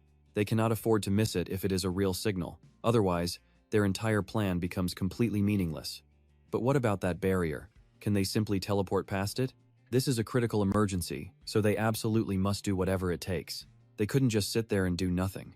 He yelled out, warning everyone to stay alert, because once they teleported past that barrier, they had no idea what kind of danger they would face. At that moment, Ki-young let out a devious smirk. Damn it! Even in the middle of an offensive campaign, he was still screaming and making a complete mess of things. Truly pathetic. There was no way these lowlifes could ever destroy the root cause of the decay. Inside the cell, Woo-chun was already splayed out on the floor, taken down easily by Hyung-guk using only his foot. He pushed himself up, laughing with pure arrogance. He vowed to strike from behind the moment they moved, claiming he had prayed every single night for the chance to tear him apart. With a savage threat to tear him to shreds, he shocked the officer, who countered that Lee Woo-chun always behaved like a disobedient child. He pointed out that was exactly why his leg ended up ruined. Driven completely mad with rage, the man blamed him entirely, but he only smiled in response. The trap was set. As the man lunged forward to kick him, he strategically moved his hands, aiming to let the blow strike his handcuffs directly. But the attacker froze and laughed, asking if he was really stupid enough to be provoked into breaking the mana suppression cuffs for him. Charging forward again, he casually mocked him, admitting the guy wasn't a total idiot after all. Dashing quickly toward the iron bars, the enemy frantically shouted orders to the opposite cage, screaming for them to grab that pervert immediately. The other inmate noticed, his eye turning a menacing blood red. Witnessing this terrifying sight, he froze in sheer shock, staring in absolute horror. Woo-chun charged forward while the others closed in to trap him, gloating that the mage was dead meat with absolutely nowhere to run. He gloated triumphantly, mocking any chance of escape and warning him to prepare for the end since there was nowhere left to run. He savagely vowed to slowly torture and rip Lee Gun-seok to pieces. Exactly 10 minutes before Lee Hyung-guk and Lee Gun-seok's fateful encounter, a brutally blood-soaked body was dragged across the cold ground, joining a horrifying pile of deceased students wearing yellow uniforms being hauled away. A red-cloaked cultist barked out commands, demanding they bring the next sacrificial victim forward without any further delay. Asking if they wished to return to the embrace of Mana, they dragged another young girl onto the altar as the red-cloaked cultists surrounded her. One of them chanted, urging everyone to pray fervently for eternal life and the sacred key that would lead them to Mana. They all clasped their hands in prayer, creating an incredibly eerie and horrifying spectacle as they begged to receive the key. Pleading for eternal life, one of the cultists approached the helpless student, stretching out his arms as a surge of dark power erupted. The girl floated helplessly in the air, her mouth forced open as her wide eyes suddenly began to glow brilliantly. Her blood was slowly drawn out, mixing directly into that terrifying surge of energy. The energy sucked away every ounce of her life force, feeding a mystical tree that began to grow and sprout leaves at a rapid pace, before she finally collapsed to the floor, dead. After a long silence, one of them broke into a laugh while another threw his arms wide and screamed. They had finally found the ultimate sacrifice, knowing that once this last ritual concluded, they would finally be able to meet their lord. Unleashing his ominous power once again, he lifted not just one, but 3 innocent children into the air at the exact same time. He offered up the 3 children of pure mana to make the crimson flower bloom, while the brainwashed crowd below cheered in wild agreement. Their faces darkened ominously, yet their mouths twisted into creepy grins, all while a young girl watched silently from a distance. After watching for a while, she scoffed at the foolish waste of blood, muttering that this was exactly why she despised these cults. The massive explosion from the building filled the 2 nearby soldiers with deep dread, while the young girl also felt the shockwave and stared toward the entrance, wondering what was happening. Sensing a sudden impact, she watched as the red-cloaked cultists inside continued their bizarre ritual. As the leader raised his hand, the followers stared in stunned silence with wide, confused eyes, completely freezing the entire room in absolute stillness. Suddenly, one of them licked her lips with a devious, mysterious smile. With a wicked gleam in her eyes, she ordered the believers of Mana to complete one crucial task before the flower bloomed, while the adjacent building suffered a massive explosion that blasted a gaping hole in its side. Inside the building, Hyung-guk remained completely surrounded by Woo-chun and that massive, intimidating brute. Screaming with a wide, twisted grin, he declared that the tin can mage was completely dead meat, with nowhere left to run. He mocked any hope of escape, confidently promising to take his sweet time ensuring his enemy suffered every single second. But before he could even finish his sentence, a massive fist slammed into his face, sending blood flying as he was violently blown away. That giant's brutal punch sends the guy flying right back against the iron bars behind him. Watching this, Hyun-guk stares in absolute shock, his eyes wide. He simply cannot believe what he is seeing, completely frozen as the stranger's face is finally revealed. Finding Lee Woo-suk alive leaves him completely stunned. He asks, "Sergeant Lee Hyun-guk, how did you even get here?" As the handcuffs clatter loudly onto the floor, he mutters that he never expected a reunion like this, questioning the bizarre outfit, while the sergeant replies he is just glad to see him alive. Rubbing his wrists, Lee Woo-suk looks highly suspicious, asking if the sergeant has also become one of those child kidnapping accomplices. He quickly waves his hands in denial, explaining he only got trapped because of the massive barrier surrounding this player detention camp. Begging him to believe he did nothing wrong, he is cut off as Hyun-guk demands to know about his strange appearance and how he even got inside. He confesses that he cannot even remember himself, admitting the whole ordeal felt like a bizarre dream. Once his eyes opened, he already looked exactly like the enemy. With teammates and players alike guaranteed to hunt him down, running away was his only option. Eventually, absolute exhaustion caught up and he collapsed. He felt utter despair at the horrifying reality of living as a vampire. Just as two cloaked figures noticed his dying body and closed in on him. They mocked him as useless trash, and then the Dark Magic Guild leaders showed up before he finally blacked out completely. Waking up, he found himself trapped here. Hyun-guk is skeptical, knowing there should only be one leader ruling this Dark Magic Guild. He wonders who the second leader could be, while his emotional ally begs for trust, though the sergeant's gaze remains heavily filled with doubt. Grabbing the man's shoulders, Hyun-guk suddenly demands to know the truth about what they did to the innocent children locked inside. He quickly reveals that they are likely kept on the rooftop. They claim that once the blood of 3 pure magic children spills onto the sacrificial altar, a mysterious red flower will finally bloom. Knowing they were intended as sacrifices but clueless about this flower, he shares that this is everything he managed to overhear. With teary eyes, he desperately tries to prove his innocence, begging his sergeant to believe he had absolutely no part in this horrific scheme. Hyun-guk stares quietly at his comrade, his harsh expression softening slightly as he studies the man's face for a long moment. As Woo-suk weeps in absolute despair, the sergeant sighs and gives him a light nudge on the shoulder, causing him to flinch. Hyun-guk smiles, promising that he trusts him completely, leaving his emotional comrade deeply moved. Suddenly, a violent kick shakes the door as angry voices from outside demand to know why the entrance has been locked. Realizing they are out of time as enemies prepare to bust down the door, the sergeant turns to issue his final orders. They must split up now, with the sergeant heading upstairs to the roof, while Woo-suk goes down to deactivate the barrier. The AMT backup forces are waiting outside, so he needs to know if Woo-suk can handle this task. With resolute eyes, he salutes and vows to succeed, prompting Hyun-guk to offer a final warning before sprinting toward the roof. Left behind to buy time, Woo-suk prepares to face the incoming mob, which is far larger than the previous group. Taking a firm stance inside the room, Woo-suk bares his sharp, terrifying fangs, ready for battle. The enemy leader is highly amused, mocking him for trying to stand in their way without even introducing himself first. As he blocks their path, he clenches his fists and roars, his body expanding into a massive, muscular frame that terrifies the enemies. He recalls Hyun-guk's parting words, reminding him that he has not been officially reported as a military deserter yet. Knowing he is still under command, he smiles fiercely and bellows to the crowd, asking if they wanted to know his name. He laughs, proudly announcing his rank as Private Lee Woo-suk of the 3rd Anti-Monster Brigade's Assault Platoon. Meanwhile, Hyun-guk storms up the stairs, gritting his teeth in sheer frustration as he pushes himself to run faster. Knowing he must proceed with extreme caution, he reaches the top floor and cautiously peers inside to see what is happening. He wonders what this nauseating, overwhelming stench of blood could mean. Pinching his nose to breathe, he realizes this horrific massacre goes far beyond just a few victims, as a gruesome scene and a thick stench of blood overwhelm the entire room. Not a single student or cloaked cultist has been left alive in this gruesome bloodbath. He stares at the absolute devastation in pure horror, realizing the entire Dark Magic Guild has been slaughtered. Amidst the bodies, 2 figures continue the ritual when the girl suddenly senses a presence, glaring around to find who dares approach their sacred altar.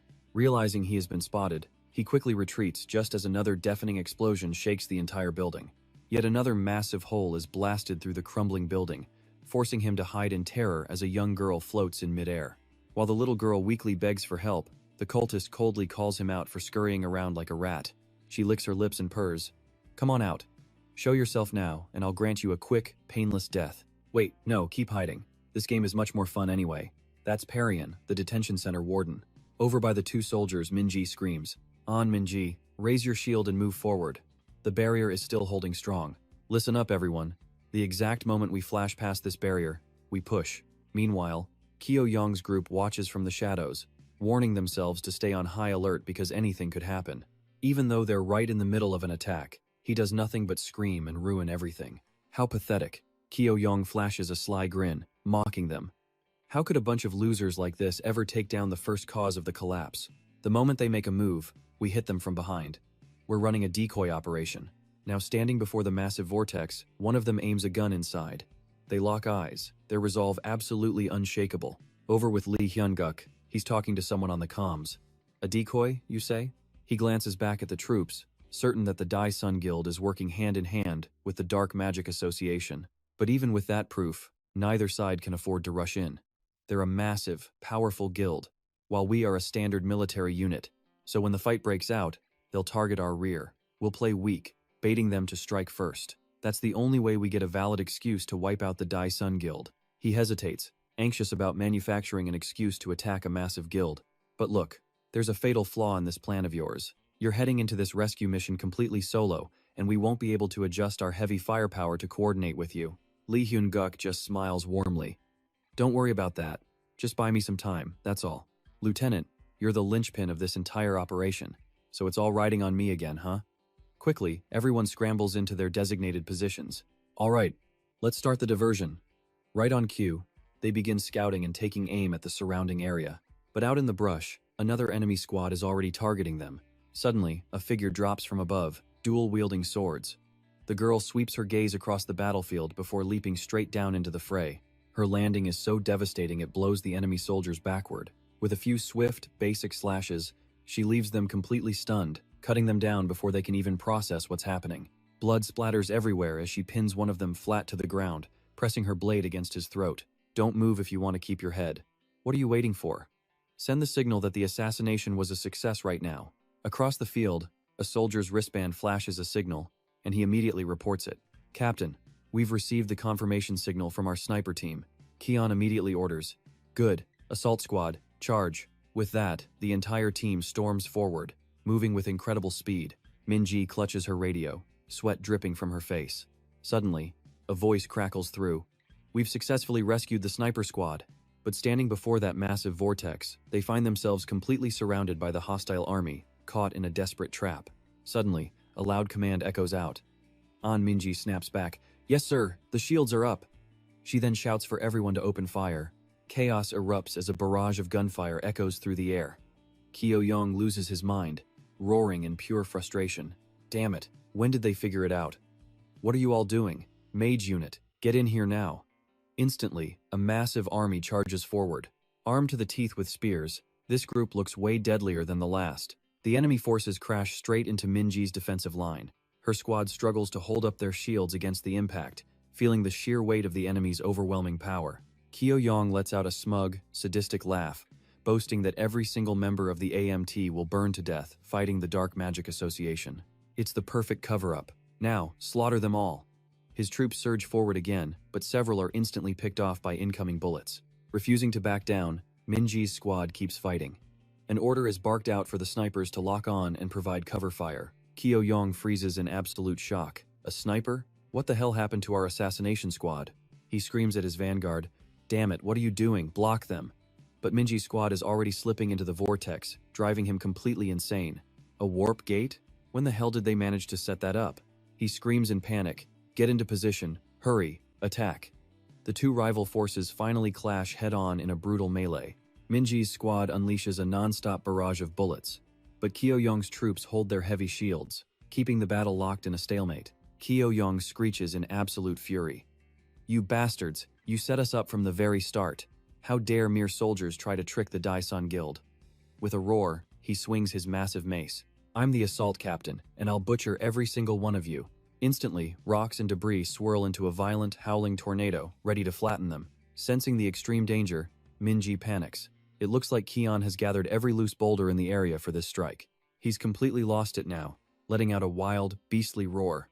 Brace yourselves for this storm. A violent tornado packed with sharp rock sweeps forward, looking ready to shred everything and everyone in its path. Minji's heart sinks. She desperately wonders about Lee Hyun-guk. When is he going to play that secret trump card he promised? Over at Jamsoon's place, the chief warden had been absolutely beaten to a pulp. Blood splattered everywhere in a gruesome, gory mess. Woo-suk stood nearby, drenched in blood, but it was clear he was the victor. Without wasting a second, he slammed the warning button. An alarm blared through the halls, warning that the facility's perimeter barrier was shutting down. He remembered the words Hyung-suk once told him: never run away, stand and fight to protect your comrades like a true soldier, because only then will they have your back. The alarm continued to blare relentlessly, warning that the perimeter barrier was about to fully shut down. He swore to himself that he would never run again, dedicated to Sergeant Lee Hyung-suk. Meanwhile, the raging vortex threatened to swallow everything as Ki-young roared in arrogance. "You idiots, I will tear you to pieces." He roared as rocks of all sizes swirled and gathered around him. His massive aura grew even more terrifying, but suddenly, a voice cut through the chaos. "Hey, get out of my way, scram!" Young-jun materialized right behind Ki-young, diving straight into the violent vortex without taking a single scratch. He skewered the monster right through the center of his chest like a piece of meat, leaving Min's forces and Min-hee utterly shocked. They cheered in relief, shouting Sergeant Choi Young-jun's name, just as another massive boulder slammed into the crumbling building, blasting open a giant hole. The female warden sneered under her breath, mocking him for scurrying away and hiding like a cowardly little mouse. Tears streamed down the young schoolgirl's face as she weakly begged for her life. But the warden didn't care about the child's safety at all. She just stood there, licking her lips with a wicked grin before leaping forward, baiting them to finally show their face. She promised she would show mercy and end their life instantly, sparing them from any gruesome torture. Then, she burst into manic laughter, telling them to keep hiding because playing a game of cat and mouse was way more entertaining anyway. Si-hee and her two soldiers kept their eyes locked on the heavily damaged building when a sudden alarm broke the silence. The barrier surrounding the building was being deactivated. As Si-hee deeply analyzed her system notification, the wicked warden instructed the red-cloaked figures to go finish their ritual while she dealt with the intruder. But suddenly, a strange, creeping anomaly began shifting under one of their dark cloaks. The cultist stood frozen in confusion as the hem of his cloak seemed to move on its own. The warden smirked, admitting she was getting bored with this dreadful mission and was thrilled to finally have some entertainment. Eavesdropping from just outside the room, Hyung-suk was stunned. Wasn't there supposed to be only one leader of this dark magic cult? Why were there two of them? Taking on both of these powerful villains at once was incredibly risky. Inside, a blinding pillar of light erupted, absorbing the blood of the freshly slaughtered victims to form a massive, glowing red diamond. Hyung-suk realized it was the core of corruption as giant, sinister roots began erupting from the gem, spreading through every single crack of the room. Within seconds, the terrifying, colossal roots completely overrun the chamber in a horrific display. The red-cloaked leader stood proudly atop one of the massive roots as the warden watched him with anticipation. Young-jun stood there completely bewildered, trying to make sense of the situation, when Min-ji suddenly screamed, pointing toward the distance, while Min-hee demanded to know what it was. A colossal tree sprouted right from the roof of the building, its massive roots tearing through the concrete as its thick branches spread outward. Woo-suk had once warned Hyung-suk about this. If the blood of children with pure mana was spilled on that altar, the legendary red flowers would bloom. He knew the kids were being used as sacrifices, but the true meaning behind those red flowers remained a mystery. He realized that the pure mana blood of those children, the red flowers, and this bizarre tree appearing out of thin air were all connected. Whatever ritual they were planning, he had to stop it and rescue the kids before those flowers bloomed. With that, he dashed straight into the chamber. The warden was waiting for exactly this, shrieking that she found him. Frustrated that his cover was blown, he barely managed to dodge her massive swinging mace. She relentlessly pursued him, leaving him desperately wondering if he should have retrieved his gear bag before engaging. Looking at him with a condescending smirk, she mocked his bizarre outfit and called him a perverted freak, before slamming her heavy mace right against his back. She cackled that he was under arrest for public indecency, leaving him with no choice but to activate his enhancement magic to defend himself. Just as her deadly strike was about to crush him, a blinding beam of light intervened. Recognizing the signature technique, he wondered if it was Sergeant Kim Si-hee. Sure enough, after assessing the situation from outside, she gracefully breached the building through the hole. "Are you okay? I'm not too late, am I?" "No, you got here just in time." With Si-hee successfully saving his skin, he quickly told her that there was another enemy he needed to deal with. Leaving the warden in her hands, the villainess licked her lips, excited that a much more interesting opponent had replaced the creep. Si-hee glared back cautiously as the warden eyed her like a delicious prey, amazed to see a soul constructed entirely of pure mana. Declaring her a feast, the warden summoned her beast, Mana Valen, ordering it to devour every single drop. Caught completely off guard, Se-hee froze in place. Just as the massive mace swung down, Hyun-wook lunged forward, grabbing her and pulling her out of harm's way. Another massive blast erupted. With debris flying everywhere, he lost his footing. Watching helplessly as Seihi fell, he shouted, "Sergeant Seihi Kim, you have to be extremely careful when fighting her. Once she grabs you, she will drain your mana and unleash every bit of her stored energy." Seihi gasped in surprise, wondering what it meant to release stored mana. "Watch yourself at both close and long range. I'm going to save those kids now. You still remember what I told you, right? There is no such thing as a guaranteed win or a set advantage once you are in a real battle. All you can do is keep fighting and looking for a way to win until the very end." Staring at him with deep determination, she replied, "I got it. I will be fine, so go help them." With that, she turned and confidently marched toward her enemy. The villain remained completely unfazed. "How much mana can one soul even hold? I was busy enjoying my meal. Does this look appetizing to you?" Seihi snapped, utterly furious. "Are you actually enjoying this?" Stepping inside, she felt a strange, chilling sensation creep over her. She cackled, "So many delicious souls coming to welcome me. This is perfect. My entire body is literally shaking with excitement." Seihi lunged forward, shouting, "Then do not beg me for mercy later." Instantly, they clashed in a brutal battle. "I'm going to drain every single drop of mana from those weak souls." Meanwhile, at the top of the building, a massive tree kept growing larger, its sheer weight causing the entire structure to tilt to one side. The villain in the red cloak was busy casting his spell, but suddenly sensed that something was terribly wrong. Just as he was about to eliminate the schoolgirl, an invisible force locked his hand tightly in place. Confused, he watched the system screen display that the weight of the Mogley fragment was now released. A massive shadow lunged forward, forcing him to take a step back.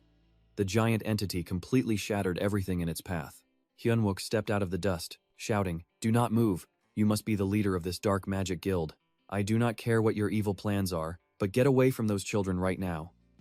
The mysterious figure then pulled back his hood, and his body began to slowly transform.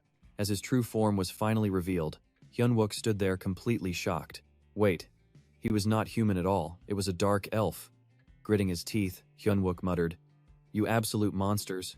Just how corrupt can you bastards get?" Dark elves were legendary creatures that fell into deep corruption after daring to rebel against the gods themselves. He had heard stories of foolish humans offering treasures to these wicked spirits just to gain power. But as a blinding light suddenly flashed around him, he yelled, "You monsters! Now you are even trying to sell off children?" The elf began chanting in an ancient, unintelligible tongue. A system alert popped up, and Hyunwook glared at him in pure rage. "Shut up! What the hell are you even saying? I do not care about your words. I am still going to end you." Meanwhile, Seihi recalled a past conversation. "Sergeant Seihi Kim, you are way too honest and straightforward. What? Is there a problem with me being honest? It is not just you, Sergeant Kim. Most soldiers are. In the military, players are trained strictly based on their specific abilities." Hyunwook explained that because of this, they tend to treat the textbook rules as the ultimate solution to everything. But if the textbook says to avoid unfavorable fights, what will you do when you cannot escape those exact situations? "When I cannot avoid an unfavorable fight?" Seihi wondered. Shaking off the thought, she summoned her spirits, as her enemy laughed mockingly. "So many spirits are gathering to greet me. This is perfect. I am literally trembling with excitement." Seihi charged forward, shouting, "Do not go crying later. I will drain every single drop of mana from those spirits. Bring it on." Seihi let out a powerful battle cry, causing the entire building to shake. However, the enemy used her dark power to suppress Seihi, binding her spirits one by one. "How pathetic," she sneered. "I wanted to play a bit longer." Taking advantage of the distraction, Seihi leaped from above, aiming to deliver a fatal strike, but the enemy successfully blocked the blow, leaving Seihi in shock. With a heavy swing of her mace, she knocked Seihi backward. The bound spirits fell helplessly to the ground. Looking around, the villain mocked. "Is that it? How boring. Fighting someone on my level would actually be fun." Seihi grew incredibly anxious. The villain burst out laughing again, shouting, "All right then, let us play a brand new game. My dear little spirits, do you enjoy playing hide and seek?" With those words, a blinding light erupted from her once more. The ground shook violently as rocks rained down on Seihi. Furious, she thought. Damn that crazy woman. What kind of sick game is she playing now? Suddenly, panic set in. What? I cannot see a thing. The villain smirked confidently as a massive barrier enclosed them, solidifying her victory. She laughed. Just you wait. You cannot escape from me. Are you done running away yet? Trapped inside, Seihi could not escape, as sharp spikes constantly thrust out from the barrier, threatening to impale her at any second. Fresh blood dripped onto the ground she was hit. Terrified of the brutal injuries, she struggled to focus as the villain taunted. "Where are you?" "Found you." "Ah, missed. You were acting so tough earlier, but now where are you hiding? Did you rot away in the dark?" Sehi felt a wave of dread. Her enemy was tracking down every single soul in this blinding darkness. She had to be using some kind of tracking skill, ruthlessly tearing those spirits apart while laughing like a maniac. This is actually pretty fun. If you keep hiding, I'm just going to devour every last drop of mana from these souls. Terrified and backed into a corner, she had to listen to her enemy jeer. "Going crazy over how useless you are? How about this? Get on your knees and beg for your life. Crawl before me and show me your absolute, beautiful despair." Gritting her teeth in fury, Sehi summoned the spirits back to her. "I'm sorry, but I can't let her destroy you." Her enemy just mocked her. "How foolish. Gathering them all just makes it easy for me to pinpoint all your mana." Seizing the perfect opening, the enemy lunged to finish her. But in that split second, Sehi remembered his words. "If you have absolutely no hope of winning, use anything and everything at your disposal." At the time, she wondered, anything and everything? For instance, if you are fighting and realize you cannot overpower the enemy standing right in front of you, then strike from behind and end it in one blow. Cowardly? She had questioned him back then, but is there really any room for fairness in a life-or-death battle? Worrying about playing fair during a life-or-death struggle is the real height of stupidity. Why should anyone play fair against a vile criminal whose crimes have already condemned them to hell? He had made it clear. War isn't a sport. In a real fight, once you die, it's game over. Forget whatever the textbooks say about fairness. That is the only way you survive. The enemy lunged, swinging her heavy mace at Sehi, only to suddenly gasp in horror. Her weapon had only struck a decoy spirit. What? Was that not her real body? Sehi had actually dropped down from above. With a cold, calculated gaze, she lunged forward and stabbed the villain twice. As the bound spirit drifted down, the wounded villain shrieked in absolute fury. "You cheap coward! How dare you pull a dirty trick like that? And you call yourself a warrior?" Sehi scoffed at her words. "Cowardly? Don't make me laugh. I cannot believe a monster like you has the nerve to say that. After shrouding everything in darkness, hunting my spirits, and sucking my mana dry like some filthy mosquito, a true warrior? What kind of warrior would ever bother fighting fair? Against a sick child kidnapper who sacrifices them for power?" Enraged, the villain screamed, "I will rip you apart." But Sehi cut her off with a devastating slash. Fresh blood sprayed everywhere as the bound spirit was finally set free. Sehi stood in silence. "From now on, if I have to face monsters like you again, I won't hesitate to fight like a cold-blooded assassin." Meanwhile, Hyunguk was absolutely fuming nearby. Just how depraved and rotten could these sick bastards actually be? He roared in absolute fury. "You sick bastards! Are you seriously trying to sell these innocent children off too?" His silent opponent just stared back, muttering something in a completely foreign tongue. Realizing his opponent used mental manipulation, Hyunguk charged forward. "Shut up! What the hell are you babbling about? No matter what you say, I'm going to end you." The enemy braced himself for the clash, his eyes glowing with a sinister, crimson light. Glancing quickly from his terrifying foe to the young schoolgirl lying defenseless on the ground, Hyunguk braced himself. Both men charged, colliding head-on in a fierce, brutal clash. Suddenly, Youngyun burst into the room, shouting, "Lee Hyunguk!" Relieved, he yelled back, "Sergeant Choi Sangjin!" He had been waiting for this moment, but what was he actually doing? Suddenly, the sergeant cheered. "Found you." Confused, Hyunguk stammered, "Wait, hold on, Sergeant Choi, Youngyun. Please calm down and listen." But Youngyun roared in fury. "Shut up. Have you lost your mind? How could you pull a stunt like this?" Catching on to the real threat, Choi Youngyun snapped his gaze toward the beast. Suddenly, the monster lunged forward, aiming to crush them both. But they weren't easy targets. Using their lightning-fast reflexes, both Choi Youngun and Lee Hyunguk sidestepped the devastating blow effortlessly. The sheer force of the monster's miss brought down a massive overhead tree, blasting a giant crater into the asphalt. Hyunguk stared in utter disbelief. Annihilating a massive tree like that without even using an ounce of mana? This monster was off the charts dangerous. Just then, Choi Youngun shrieked, "I'm going to kill you, Lee Hyunguk." Hearing this, Hyunguk sweated. Wait, is his ally actually the real threat here? Lunging forward with a face twisted in absolute hatred, Youngun screamed, "These kids are precious. There is nothing in this entire world that could ever replace them. They were born from my own blood, sweat, and tears, after I was dragged out to this godforsaken middle of nowhere." Swiftly blocking the reckless attack, Hyunguk yelled back, "Cut it out. This is definitely not the time to be arguing about that. Snap out of it, man.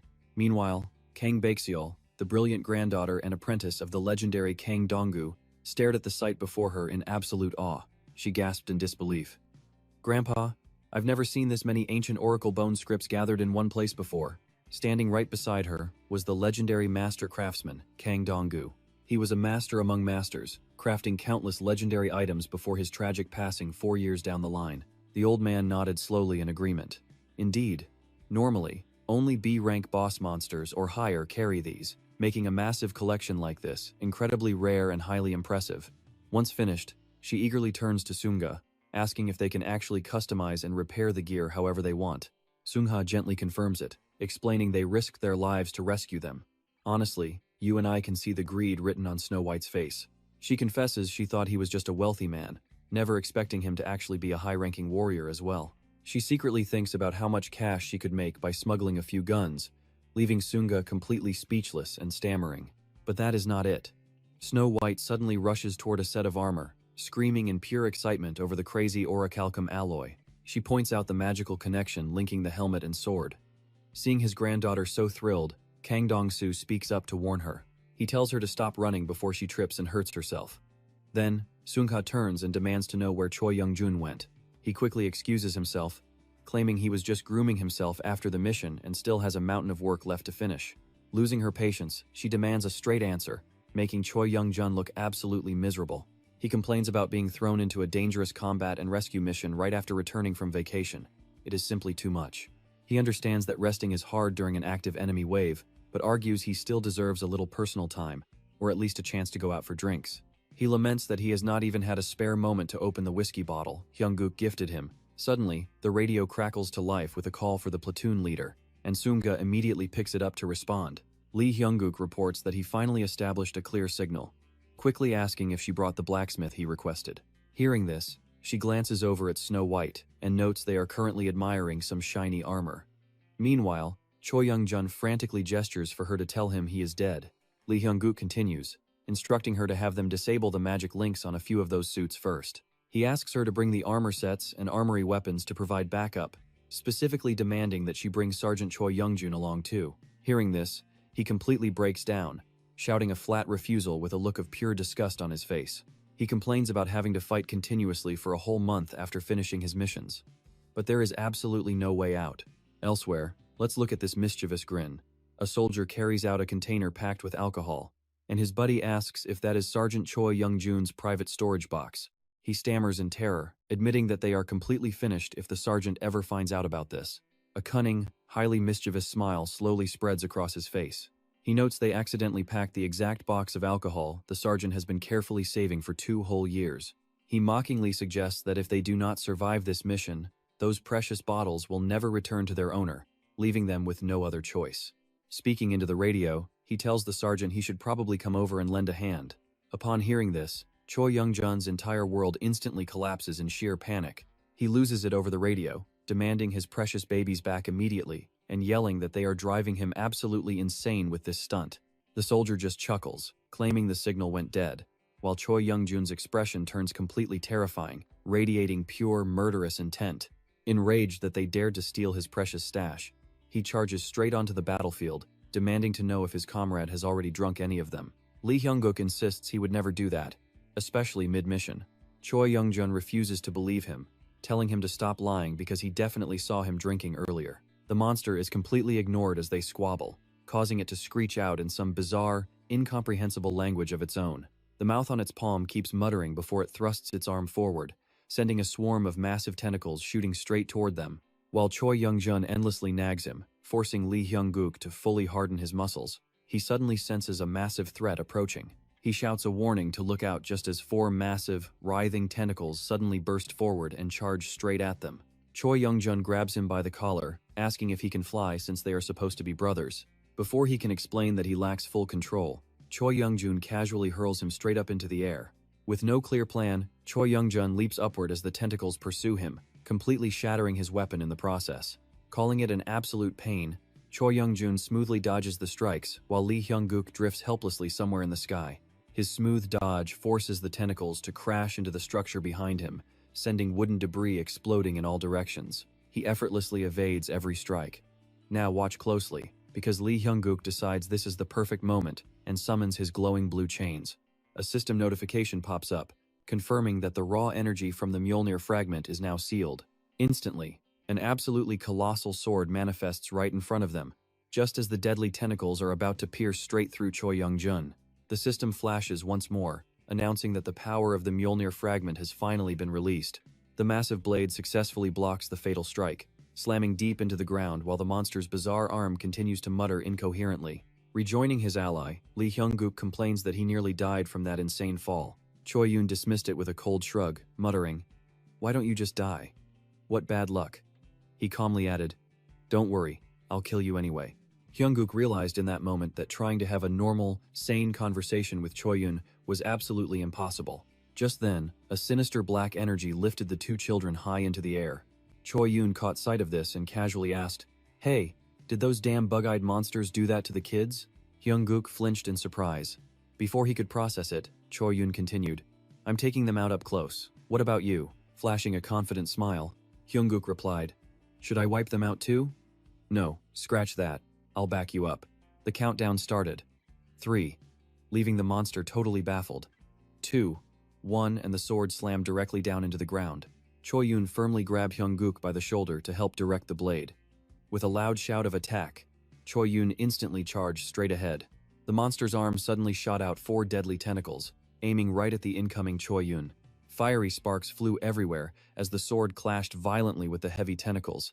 Hyung-guk roared, "Finish him!" leaving both the monster and its strange arm completely bewildered. Enveloping his entire body in radiant holy power, Choi Yoon lunged forward, relentlessly hacking away at the monster's tentacles. With one final slash, its head went flying straight to the afterlife. He easily put the beast down without breaking a single sweat.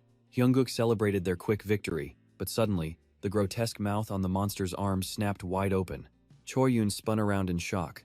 Unbelievably, the severed head was already stitching itself right back onto the body. Hyung-guk watched in absolute horror. He never expected this grotesque abomination to seamlessly reattach its head to its neck. Eerie, raspy voices echoed from the arm as a terrifying purple aura erupted around the creature, looking utterly demonic. Wrapped in swirling dark energy and a blinding purple glow, the monster unleashed a violent shockwave, forcing Choi Yoon to quickly raise his arms in defense. Hyung-guk struggled under the pressure too, silently realizing a massive amount of mana was gathering. If this fierce battle dragged on, they would be in serious trouble. Suddenly, the creature's arms stretched out, sending that grotesque mouth lunging straight forward. To his utter surprise, the creature split in two. Was that the real body? The mouth just kept laughing creepily. The terrifying beast stared directly at Choi Yoon and growled something. Hyung-guk cursed inwardly, desperately trying to figure out which one was the real threat. Their 2-on-1 strategy was useless now, as the enraged monster let out a furious roar. Choi Yoon had absolutely no idea what it was saying. Indifferently picking his ear, he asked, "Why are you guys screaming in our faces?" He casually remarked, "You know, in the anime I watch, villains usually say things like, 'How dare a mere mortal like you stand against an immortal being? Your foolishness will only end in death.' That is the classic line, right? Is that what you are trying to say? Anyway, I'm still slicing your throat open. Let's see exactly how many strikes it takes to put you down for good." With supreme confidence, Choi Yoon coated himself in radiant holy energy as the monster lunged forward, slamming its fist into the dirt. At the same time, the creature's other arm whipped out 4 massive tentacles directly at Hyung-guk, who barely managed to leap back. Shocked by its speed, Hyung-guk barely reacted in time, activating his reinforcement ability to block a tentacle just before it pierced him. Meanwhile, Choi Yoon had already chopped his target into multiple bloody pieces, casually landing back on the ground with a grin. "Well, that was incredibly easy. My blood sugar is dropping, so I seriously need to get some alcohol in my system." He casually pulled a bottle from his coat, completely ignoring the fact that the scattered monster pieces were already stitching back together. Choi Yoon happily chugged his liquor, only stopping to blink in confusion when the regenerated beast suddenly loomed right in front of him. The monster lunged with its tentacles, but Choi Yoon managed to block it by channeling holy energy through his bottle. Unfortunately, a sudden blast of dark magic sent him flying. Over on Hyung-guk's side, he was struggling immensely just to deflect the monster's brutal strikes. The impact slammed him hard against the ground. Staring at his damaged armor, Hyung-guk realized in pain that the beast's raw destructive power was simply too overwhelming. Suddenly, a system notification flashed before him. "The magic fragment storage has been successfully sealed. his glowing sword began to flicker out. Out of nowhere, a massive tentacle whipped right toward his face, but pure survival reflex saved Hyunggook as the beast relentlessly pushed its assault even further. The monster kept on babbling in its weird tongue, but it was all useless gibberish to Hyunggook. Suddenly, a sinister voice echoed through the ruins, mockingly declaring that, while they were slightly impressive for mere mortals, they were still just weak, fragile humans in the end. The voice sneered, warning them that they had reached the end of the line against an immortal. Wait, Choi-Yun was actually perfectly fine, mockingly saying, "Huh? What is wrong? I am literally dubbing your lines. Why are you so quiet?" He was still jokingly playing with the beast. His ridiculous commentary left the monstrous creature completely stunned and utterly speechless. Choi-Yun chuckled. "Honestly, I'm wasted. The alcohol is already in my blood. But thanks to a certain someone, I don't feel an ounce of fear anymore." The monster stared back with blank eyes. Recharging his broken sword with blinding holy power, Choi-Yun warned, "I do not care if you call yourself immortal or what, but if you dare mess with my alcohol, even if you're immortal, I'll make sure you suffer agonizing, endless torture." The monster didn't stop laughing as it whipped its deadly tentacles straight at Lee Hyun-wook. Lee Hyun-wook didn't stand still anymore and immediately launched a counterattack.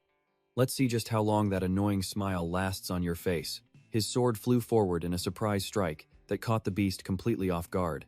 Suddenly, a system notification flashed, showing mana fragments had been unleashed. His blade sliced the creature in half, instantly wiping that smug smirk right off its face.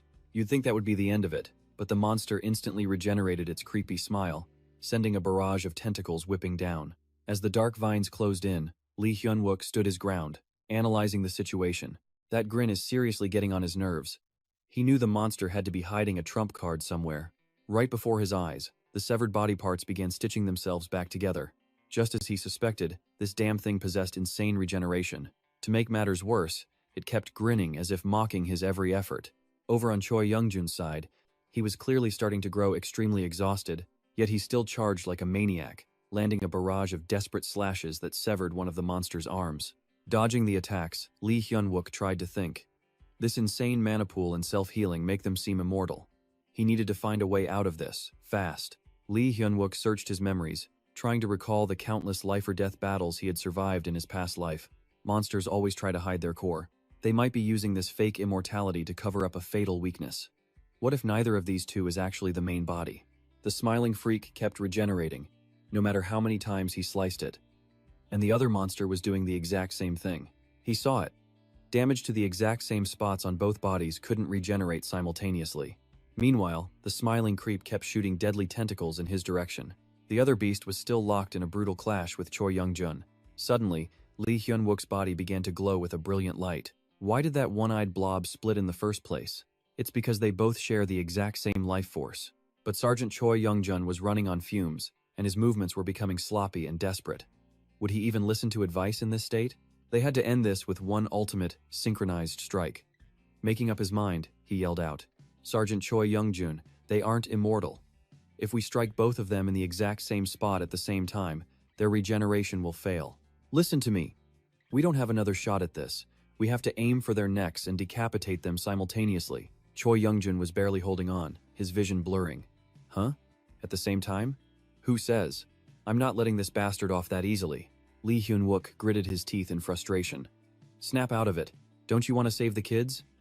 Hearing that, Choi Youngjun finally relented. Fine, but it's not for you. Lee Hyun-wook sighed. Then stop complaining and stick to the plan. Finally losing its grin, the smiling monster lashed its tentacles straight at him. Lee Hyun-wook roared, "We only have one shot at this, so keep your focus." The other beast charged as well. As the deadly limbs closed in, he activated his steel body defense, slicing through the incoming tentacles with ease. Sensing the perfect moment, he shouted, "Now!" Hearing the signal, Choi Youngjun raised his sword high, channeling every bit of his remaining strength.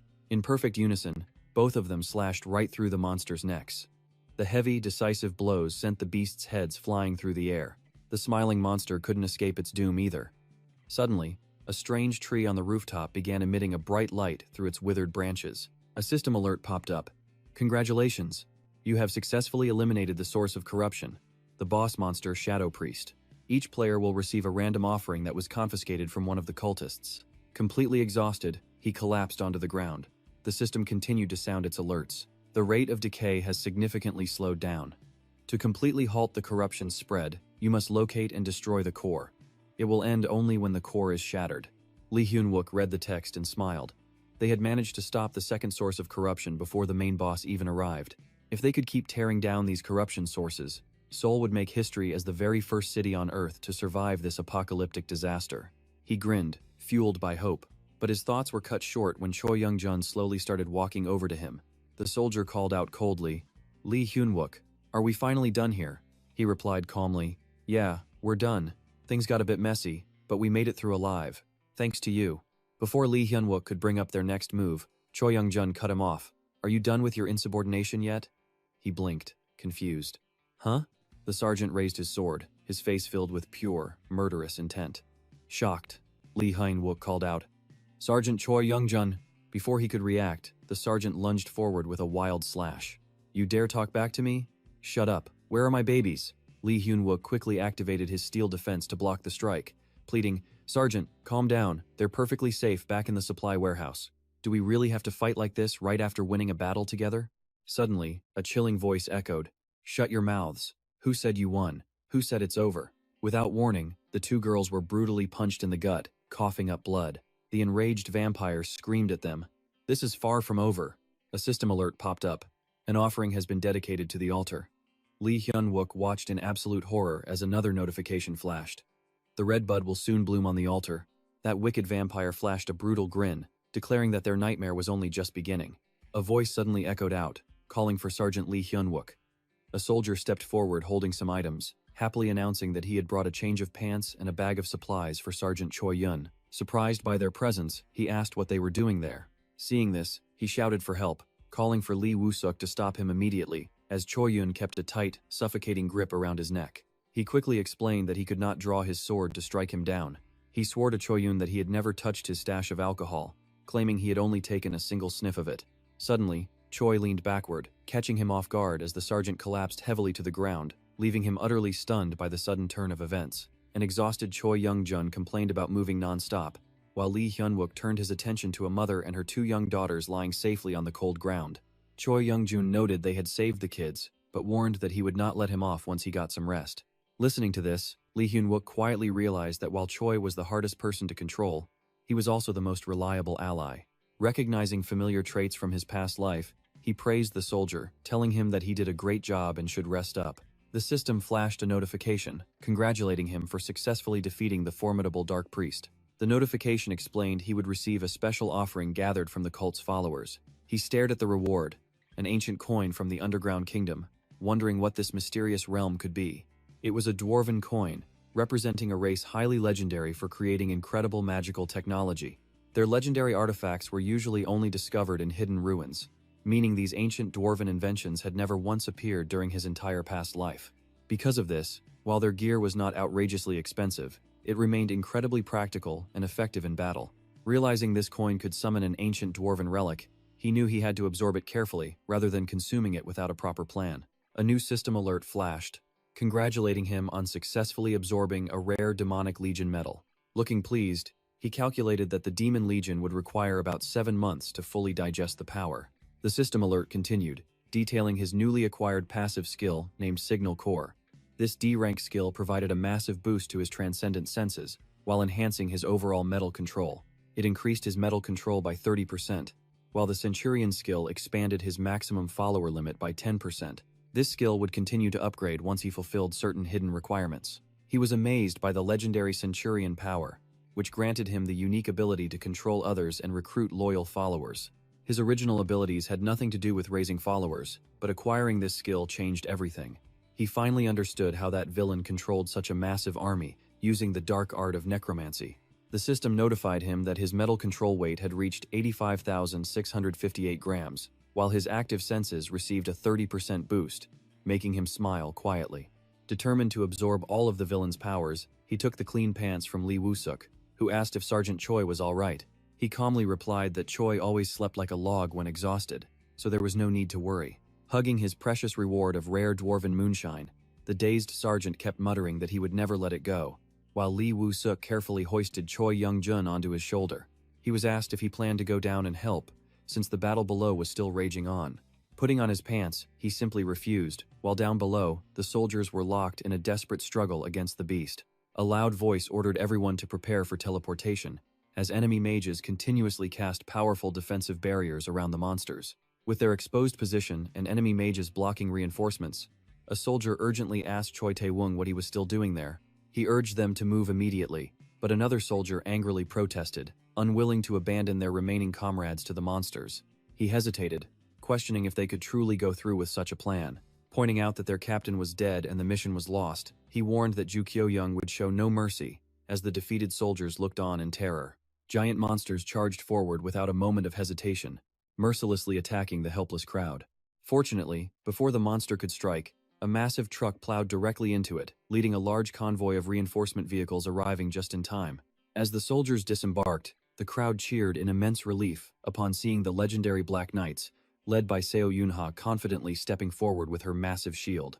She sternly declared that committing violence against the military during a disaster warranted immediate execution on the spot, ordering her troops to attack, before the focus shifted back to Lee Hyun-wook. Lee Woo-suk asked in disbelief, shocked that even their platoon commander had arrived. When asked where he was heading, he silently calculated that the treacherous woman had to be hiding somewhere close by. Sensing something was wrong, he wondered why she had not headed for the next collapse zone, unaware that a hidden threat was already tracking them. The creature lunged forward to ambush Lee Woo-suk, but Lee Hyun-wook reacted instantly, spotting the threat.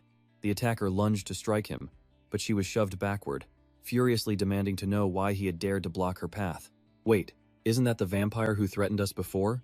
You need to explain this." "Hey, calm down, she is one of us." Hearing that, she freezes in place. Their eyes lock for a second before she awkwardly looks away, pretending nothing happened. Lee Hyun-wook speaks up to break the awkward silence.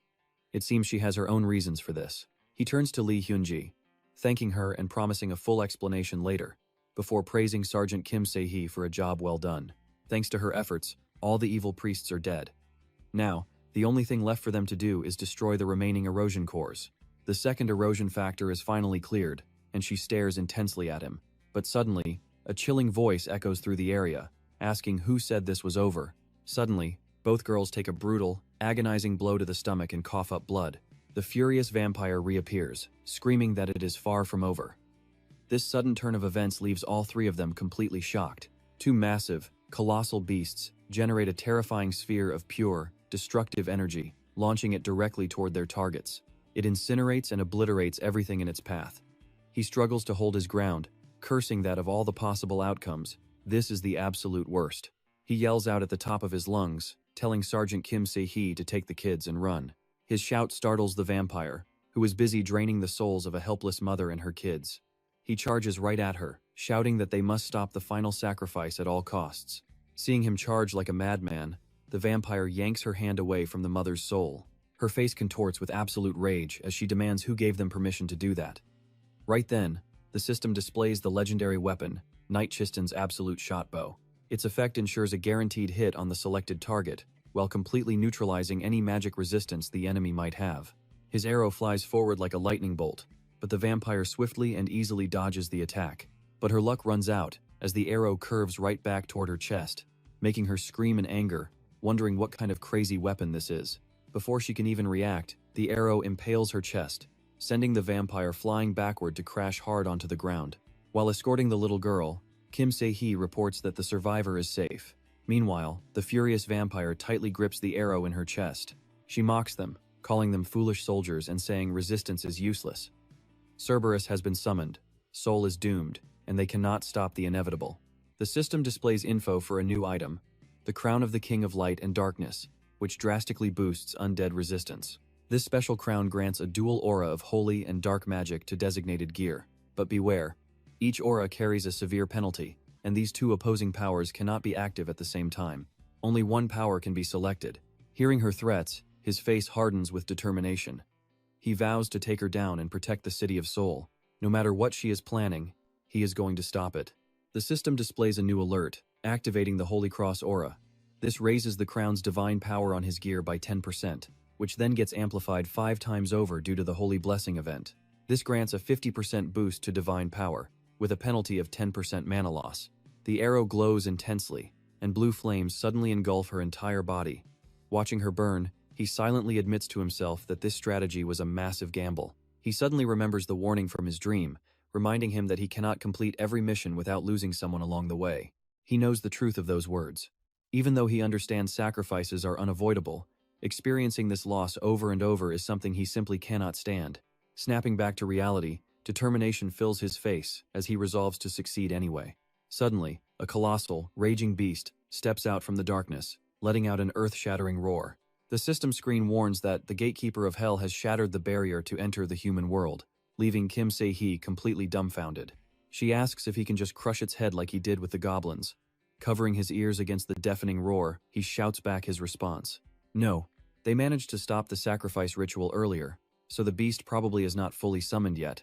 He insists they must quickly locate its weak point to exploit it. But Kim Se-hee is rapidly losing her patience. She wonders what kind of weakness a monster like that could possibly have, and if they could even exploit it. While locked in battle, Seo Yunha's squad also spots the monstrous creature. Meanwhile, the system alerts everyone that Cerberus, the gatekeeper of hell, has breached the human realm. Seo Yunha and her fellow soldiers watch the beast arrive in absolute shock.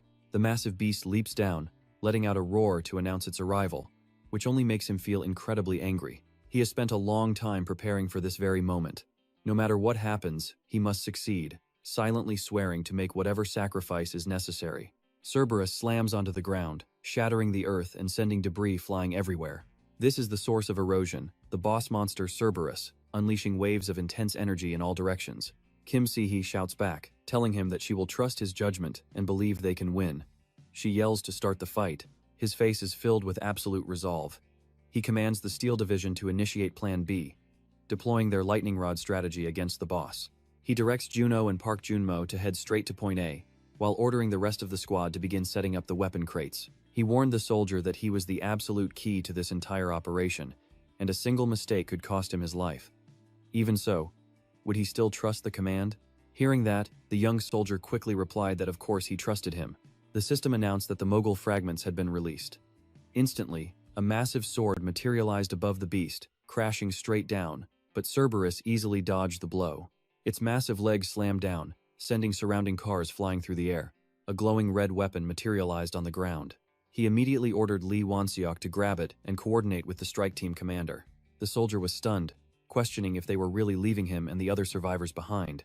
By now, the entire sky was completely swallowed by the eerie purple glow of the Hellgate. He shouted back, explaining that the altar was currently their safest spot, and that Sergeant Choi Youngjun would wake up soon.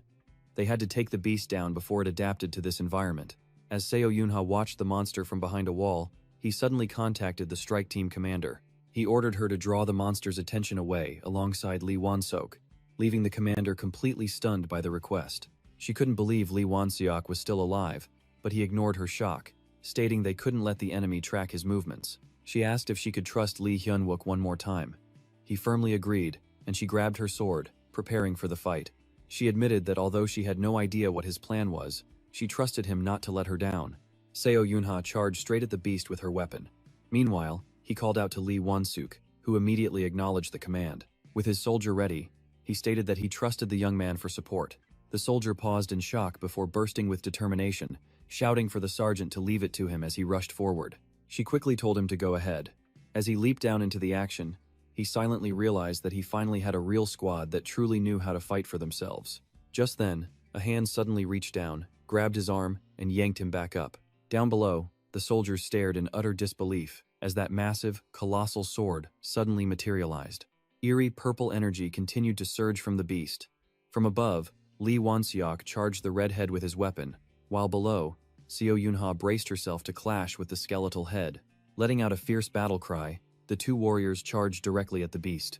They struck both of its heads simultaneously, but despite the sheer force of their blows, the attacks didn't leave a single scratch.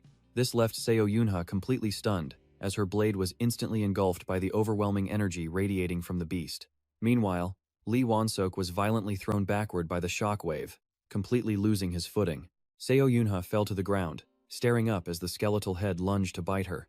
Just then, a system alert warned that the gatekeeper Cerberus was casting a massive spell called Hell's Inquiry. He was shocked that the beast would unleash such wide-scale magic before its power even stabilized. Suddenly, a dark vortex began absorbing the beast's overflowing energy. expanding into a massive circle before finally locking into place. A split second later, a devastating beam of pure energy came crashing straight down. The blinding blast forced Seo Yunha and Lee Won-suk to shield their eyes. Up on the rooftop, the soldiers recoiled, while our main character suddenly realized something that made his heart stop. Park Junmo was using his blade like a lightning rod, forcing the lethal energy to veer off course directly toward himself. Still mid-air, the main character watched in dread, praying that his ally could survive such a brutal impact. The surging energy slammed directly into Park Junmo with intense force, triggering an agonizing scream from the young man. Terrified, he screamed Park Junmo's name as the intense electricity coursed through the boy. In that moment, a school memory flashed back, where Junmo had stared at the heavenly cloud sword in awe. Junmo had asked why it was being handed to him, but Lee Hyun-wook clarified that he was only temporarily entrusting it to him. He had questioned if Junmo was truly ready, but the boy had firmly replied that a weakling like him had to take risks to gain power. With a stern face, he had warned that if the boy failed, he would have to face the consequences alone. Gripping his blade, Junmo had confessed that he was tired of living his entire life in absolute obscurity and being forgotten. To him, living as a useless failure felt no different than a completely pointless existence. He knew that while normal players grew stronger through regular battles, both he and Junmo were vastly different, operating as highly advanced, over-limit evolved players. They had to discover their own unique methods to achieve a breakthrough without relying on anyone else. He had exhausted every effort to help Junmo awaken his hidden lightning attribute, but every single attempt had failed. Junmo had sworn never to live like that again, leaving him with only one final, desperate option to consider.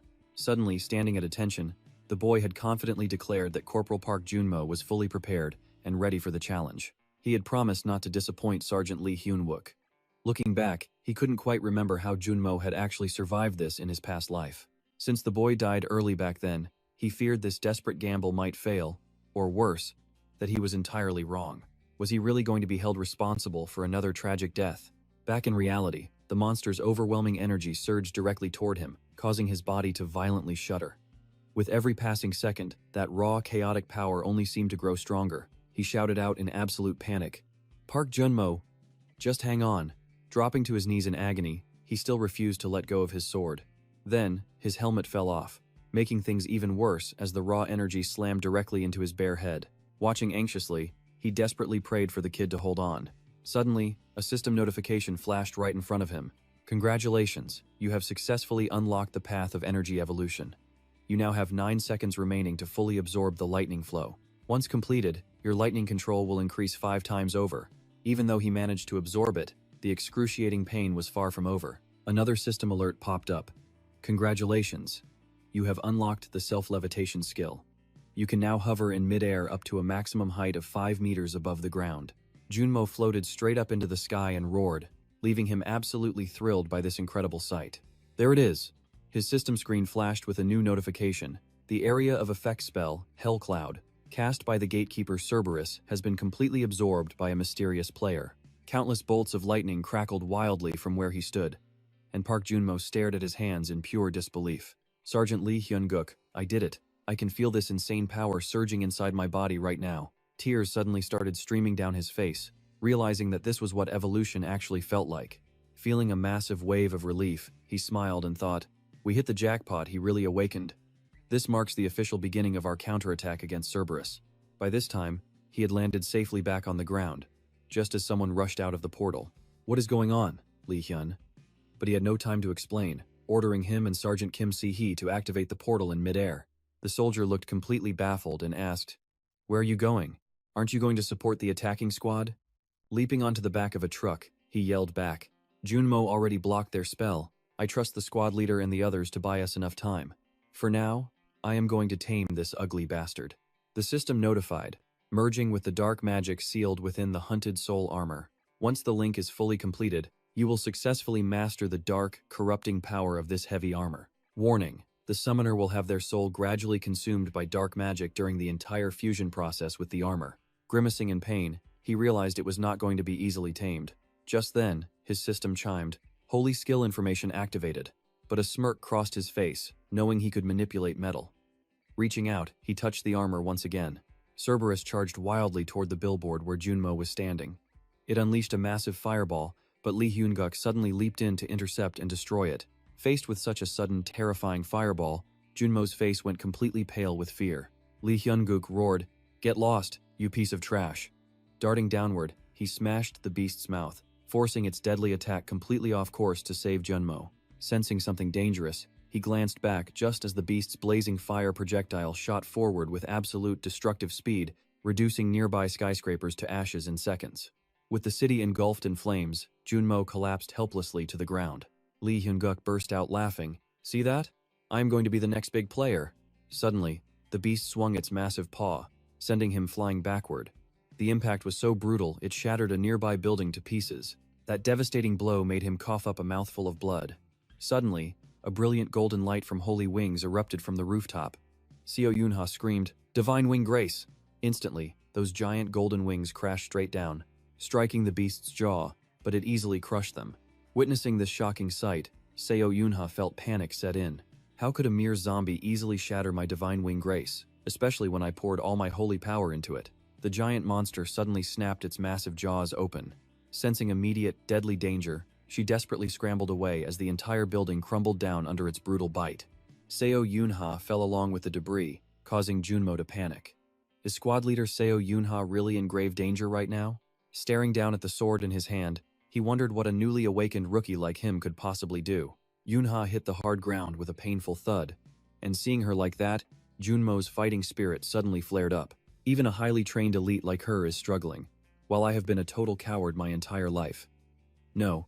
Will I really stay a coward forever? If I keep thinking like this, I will never save anyone. Gripping his sword tight, he leaped straight down into the fray. A system warning flashed across the screen. Warning.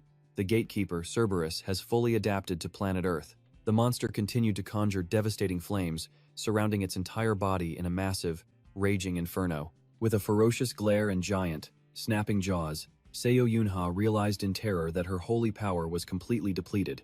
In an instant, the beast conjured up a massive sphere of crackling lightning. Watching it form, she desperately wondered, "Lee Hyun-guk, who on earth is this trump card you told me about?" As the energy sphere rushed in, she could only raise her shield in desperate defense, but just in time, Junmo Park's sword clashed against the threat. He blocked the incoming blow right in front of her. Junmo Park quickly looked back, asking if his commander was doing all right. She stood there completely stunned, barely able to speak. Meanwhile, Junmo Park noticed the beast channeling even more destructive energy into its attack. He screamed, telling her to stay back. Honestly, he had no idea how many high-voltage shocks his body could take at once. The skeletal head conjured up another massive fireball, aiming straight for them. Junmo Park panicked, cursing under his breath at the threat. In an instant, a massive wave of fire and lightning surged directly toward him. He quickly turned, shouting for Commander Sunga to run and find cover immediately. The system flashed a warning, showing that Mangal fragments had officially been released. Suddenly, a heavy blade intercepted that massive wall of fire. An armored warrior swooped down to their rescue, making both Junmo Park and Sunga cry out with relief. Sergeant Hyun-guk Lee, pointing at the beast, he asked what on earth they were facing, before looking back to praise Lieutenant Sunga for a job well done. He told them to fall back and leave this to him. Right then, a booming voice called out for Corporal Junmo Park. The sergeant asked how he felt facing down that monstrous beast, and if he could handle it. Hearing this, he gripped his sword tightly. He nodded, confident that his heavenly cloud sword could at least stall the beast. Hearing that, the sergeant let out a small smirk. He was told to keep the beast distracted. Determination filling his face, he roared, unleashing his absolute peak internal energy for the clash. The system flashed once more, confirming the release of Mangal fragments. Without wasting a second, he charged straight at the colossal beast. Junmo Park unleashed a powerful lightning strike, successfully drawing the monster's full attention. Seeing the opening, the sergeant raised his own heavy sword high. Another system alert popped up as more Mangal energy surged. With lightning speed, he brought his blade down hard on the monster's head. "Prepare to die, Cerberus," he roared, driving his sword downward. But the beast retaliated, firing a dense sphere of lightning straight at him. He growled in frustration. "Damn it, did I miss that?" A system notification popped up, confirming his self-flight skill was now active, allowing him to hover up to 5 meters. Hearing this, Junmo Park screamed out for Sergeant Hyun-guk Lee. He flew up to intercept the attack, using his sword to absorb the raging lightning. A congratulatory system screen popped up, stating that his electrical control was growing exponentially. The amount of lightning he could manipulate had suddenly increased by 8 times. It explained that once his energy absorption passed a certain threshold, a hidden skill would finally unlock. He yelled out to ask if the sergeant was okay. offering to finish the beast with his internal energy. The sergeant smirked, shouting back, "Brilliant!" Letting Junmo Park take over, the sergeant decided to handle the horned, fire-breathing beast nearby. The young hunter quickly saluted and agreed. He plunged down toward the fire-breathing beast. The intense heat was so overwhelming that he had to raise his arm just to shield his face. The system flashed with a passive skill activation. His fire-tempered steel passive was now online, granting him temporary fire resistance. However, a warning immediately popped up to watch out for dark decay magic. He realized that without his divine armor, this hellhound would have turned him to ash. Stealing his resolve, he telepathically sent his blade flying straight at the horned beast. The system pinged again, alerting him that a new wave of mangle fragments had been released. Although his sword sliced right past its head, the monster did not take a single scratch. Instead, its eyes flared with a fury more terrifying than before. He realized normal physical attacks were totally useless here. To win this, he absolutely had to find its hidden weak point. Junmo Park shouted through the chaos, saying he was holding down its attacks, but asking if the sergeant could deliver the final blow to put it down. They needed one massive strike to end it. The sergeant grimaced, knowing all too well that he was already trying his best. He wondered why Minhee Lim's teleportation portal had not opened yet. Turning back, he ordered Junmo Park to execute a strategic retreat, but the beast had no intention of letting them go, charging forward with terrifying speed. A system warning flashed, stating that Cerberus had fully adapted, rapidly accelerating the decay process. It rained down fireballs and destructive lightning, ripping the city apart block by block. Up on the ridges, onlookers felt the heat, shouting about the massive blaze. The target was finally entering their designated strike zone. The city lay in complete ruins as debris rained down everywhere under the weight of the beast's relentless onslaught. Down below, the soldiers scrambled in absolute chaos, but just in time, a glowing warp gate flickered open, prompting joyous cheers that coordinates had been successfully set. Si-hee Kim was ordered to get the weapons ready, confirming she was good to go. Looking toward Hyun-guk Lee, everyone prayed this final, desperate shot would work. The massive teleportation portal stabilized right in the middle of the chaos. Down below, both Junmo Park and Hyun-guk Lee desperately fought the beast. Seeing the boy reaching his absolute physical limit, the sergeant plunged from above, screaming for him to get back. He quickly scrambled away. The sergeant roared as he pushed forward, while the system flashed to confirm yet another release of mangle fragments. He drove his blade straight into the ground, but the shockwave failed to penetrate the monster's incredibly thick armor. He gritted his teeth, realizing its absurd speed and raw defense were far beyond anything he had ever imagined. The beast was rapidly adapting to the environment and growing stronger, forcing him to find its weakness immediately. Wait, what? Suddenly, he noticed the beast was going out of its way to protect its underdeveloped third head. Cerberus was supposed to be a three-headed beast, with each head controlling fire, lightning, or toxic gas. Right now, it could only wield fire and lightning, missing its toxic breath entirely. That meant that vulnerable, unfinished head was definitely its ultimate weakness. Charging straight toward the beast, he bellowed at the top of his lungs, "Junmo Park, I found its weak spot. I am going to destroy that final head, so keep distracting the beast for me." Just then, his system flashed an alert. Power consumption had surged past the threshold, initiating the unlock sequence for a hidden skill. Startled by the notification, he looked up and yelled back to his ally, "Got it, be careful out there." Snarls escaping its hideous jaws, the beast unleashed a massive torrent of fire at him. High above, the target was still 5 kilometers from the bombardment zone. Back at the dimensional gate, their commander gritted his teeth and muttered, "We have a massive problem. The drones can't reach the target's altitude with these thick clouds in the way. The target is still 3 kilometers out. Damn it, manual override and fly them as high as they can go." The target was now just 1 kilometer away, rapidly approaching the designated empty zone for the bombardment. Suddenly, a summoned spirit lifted him into the air, carrying Sergeant Hyun-guk Lee toward the teleportation zone. Si-hee Kim screamed out, "Boss!" He spat back, "Damn it, we have no other choice. We have to put all our trust in Hyun-guk Lee. Just keep sending the weapons through the portal." Hearing the order, Si-hee Kim immediately directed the arsenal, sending thousands of gleaming swords soaring directly into the teleportation gate. He was agonizingly close to entering the gate. Emerging right above the strike zone, he dove straight down like a meteor, activating his skill, Hidden Arrow Strike. Noticing a brilliant blue light piercing through the heavy clouds, the beast looked up just as his sword came hurtling down, inches from piercing its flesh. He easily bypassed the beast's hardened upper head, aiming directly at the vulnerable, underdeveloped neck below. However, the monster anticipated his move, blocking with its armored, bone-like head. His legendary sword struck the heavy bone, doing absolutely zero damage to the beast. Cerberus snarled, locking into an aggressive battle stance. He gritted his teeth, realizing the ambush had failed because the beast defended its weak spot. Fine, then I'll drown you in pure, destructive force. Rise, Iron Rain. Instantly, a torrential downpour of swords rained down upon the thrashing monster. The beast bared its fangs, trying to swallow him whole. Desperately guiding his blade, he cursed under his breath. Damn it, the angle is off.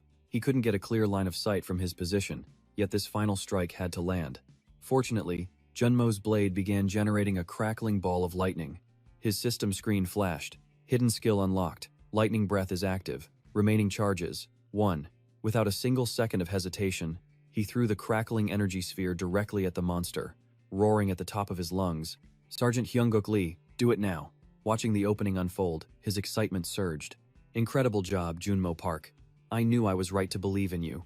His blade plummeted, burying itself deep into the monster's lower head just as it began breathing fire. Gritting his teeth, he roared, "Ultimate magic release!" The head instantly exploded into pieces, heavily damaging the main body of Cerberus. Meanwhile, at a command center, an alarm blared. Warning! Detection of highly abnormal magic waves from an unknown source. We highly suspect this is a secondary boss monster appearing in the area. All Tayson Guild members deployed to assist the shelters have gone completely dark. Hearing this devastating update, a young woman clenched her fists in absolute fury. What on earth is Squad 15's leader, Ki Yeonju, doing out there? This angry woman was Yoonju Kang, the representative of South Korea's rising Rank 4 guild. A cold voice suddenly echoed from behind her. It has been a while. Representative Kang. Startled, she whipped around to heavy footsteps, her expression turning immediately sour. Myung-ho Choi of the elite Black Tiger Unit. Or should I call you by your fancy title, the Presidential Secretary of National Gate Strategy. Standing tall beside his armed officers, the man spoke with absolute calm. I wear many hats, so call me whatever you find most convenient. I've come here to ask for your cooperation. This imposing figure was Warrant Officer Myung-ho Choi. He served as the Black Tiger Unit's tactical instructor and the Secretary of National Gate Strategy. This unit was an elite Special Forces division operating directly under AMT. Aside from their name, every detail of their operations was highly classified. Yoonju Kang scoffed. I assumed the government only cared about protecting its own politicians, completely ignoring the calamity waves. You were nowhere to be found when we needed help, yet here you are. His expression turned grave. She understood all too well that a nation's active player count was the ultimate deciding factor of its power on the global stage. To this day, humanity has never fully conquered a single calamity wave. Even massive global superpowers like the United States and China suffered crushing defeats during their first two encounters, with these waves paying a horrific price for the past 10 years. If we make a reckless move like that, we'll never recover. Other nations will immediately seize the opportunity to invade us. That serves as the absolute proof that a nation's total player count is directly tied to its survival and defense capabilities. She frowned, asking, so this so-called cooperation of yours is just a fancy way of telling us to sit back and do absolutely nothing? He shook his head, responding instantly, no. Our special task force has deployed to become the first hunters in human history to successfully conquer a calamity wave. Seo Yunha gasped in shock. Wait, did he just say the special task force? Was the rumor about that F-class soldier actually true? Cheon Myung-ho calmly nodded. Yes, a sliver of light had finally appeared at the end of this pitch-black tunnel. Seo Yunha wondered if they could truly pull this off. But before she could finish that thought, he spoke up, declaring the tides had turned. He asked her once more if she would join forces to crush the first wave in human history. Back at the main battle, the system suddenly announced that his aura was being converted into active effects. This added 10% of the crown's divine power to his activated target item. The divine blessing multiplied that effect fivefold, boosting divine power by 50%, though it cost him 10% of his mana as a penalty. The beast howled in absolute agony as he inwardly prayed for the monster to finally drop dead. Spitting fury, the creature charged up another fireball for a final stand. Seeing this, he knew he had no choice but to push through with everything he had.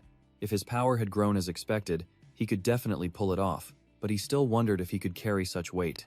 Suddenly, the beast collapsed, sending its unreleased fireball harmlessly blasting high into the sky. The system congratulated him for defeating the underworld guardian, Cerberus, noting that the local corruption was rapidly slowing down. Once the core was shattered, the decay would stop completely. Letting out a sigh of relief, he knew they had successfully cleared the second source. Witnessing this incredible victory, absolutely everyone burst into cheers and began jumping around in pure joy. Just then, a system warning flashed. indicating that the dark magic corrosion on his chaser armor was rapidly rising. Looking down, he noticed pieces of his armor crumbling to the ground.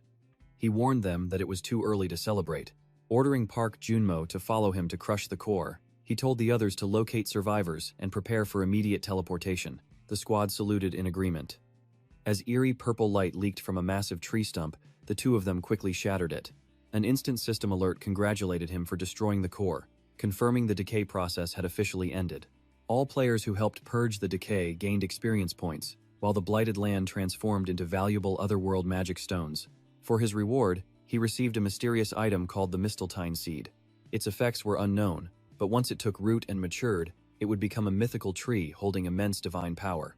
As he claimed his prize, Park Junmo, completely clueless about the seed's true nature, grumbled about only getting a lousy wooden stick after such a hard fight. He smiled inwardly at this. This was no ordinary stick, but a god-slaying weapon once used to end Baldur, the god of light and son of Odin. Because it was so powerful, it could never drop in its completed state, requiring him to plant, sprout, and nurture the seed into a full divine tree first. Growing it would be a major hassle, but it was still far better than leaving empty-handed. Confused by his solemn expression, Park Junmo frowned, then patted his shoulder with a grin, asking why he looked so incredibly serious. They had cleared the decay, after all. And now that Park Junmo knew how to level up, they only had to crush the final source. Looking serious, he warned him it would not be easy with another boss monster waiting. The remaining monsters that had been holding back would soon pour down like a flood, meaning they could no longer just focus on gates. Monsters would soon overrun Seoul. Turning to his companion, he called out firmly to Corporal Park Junmo.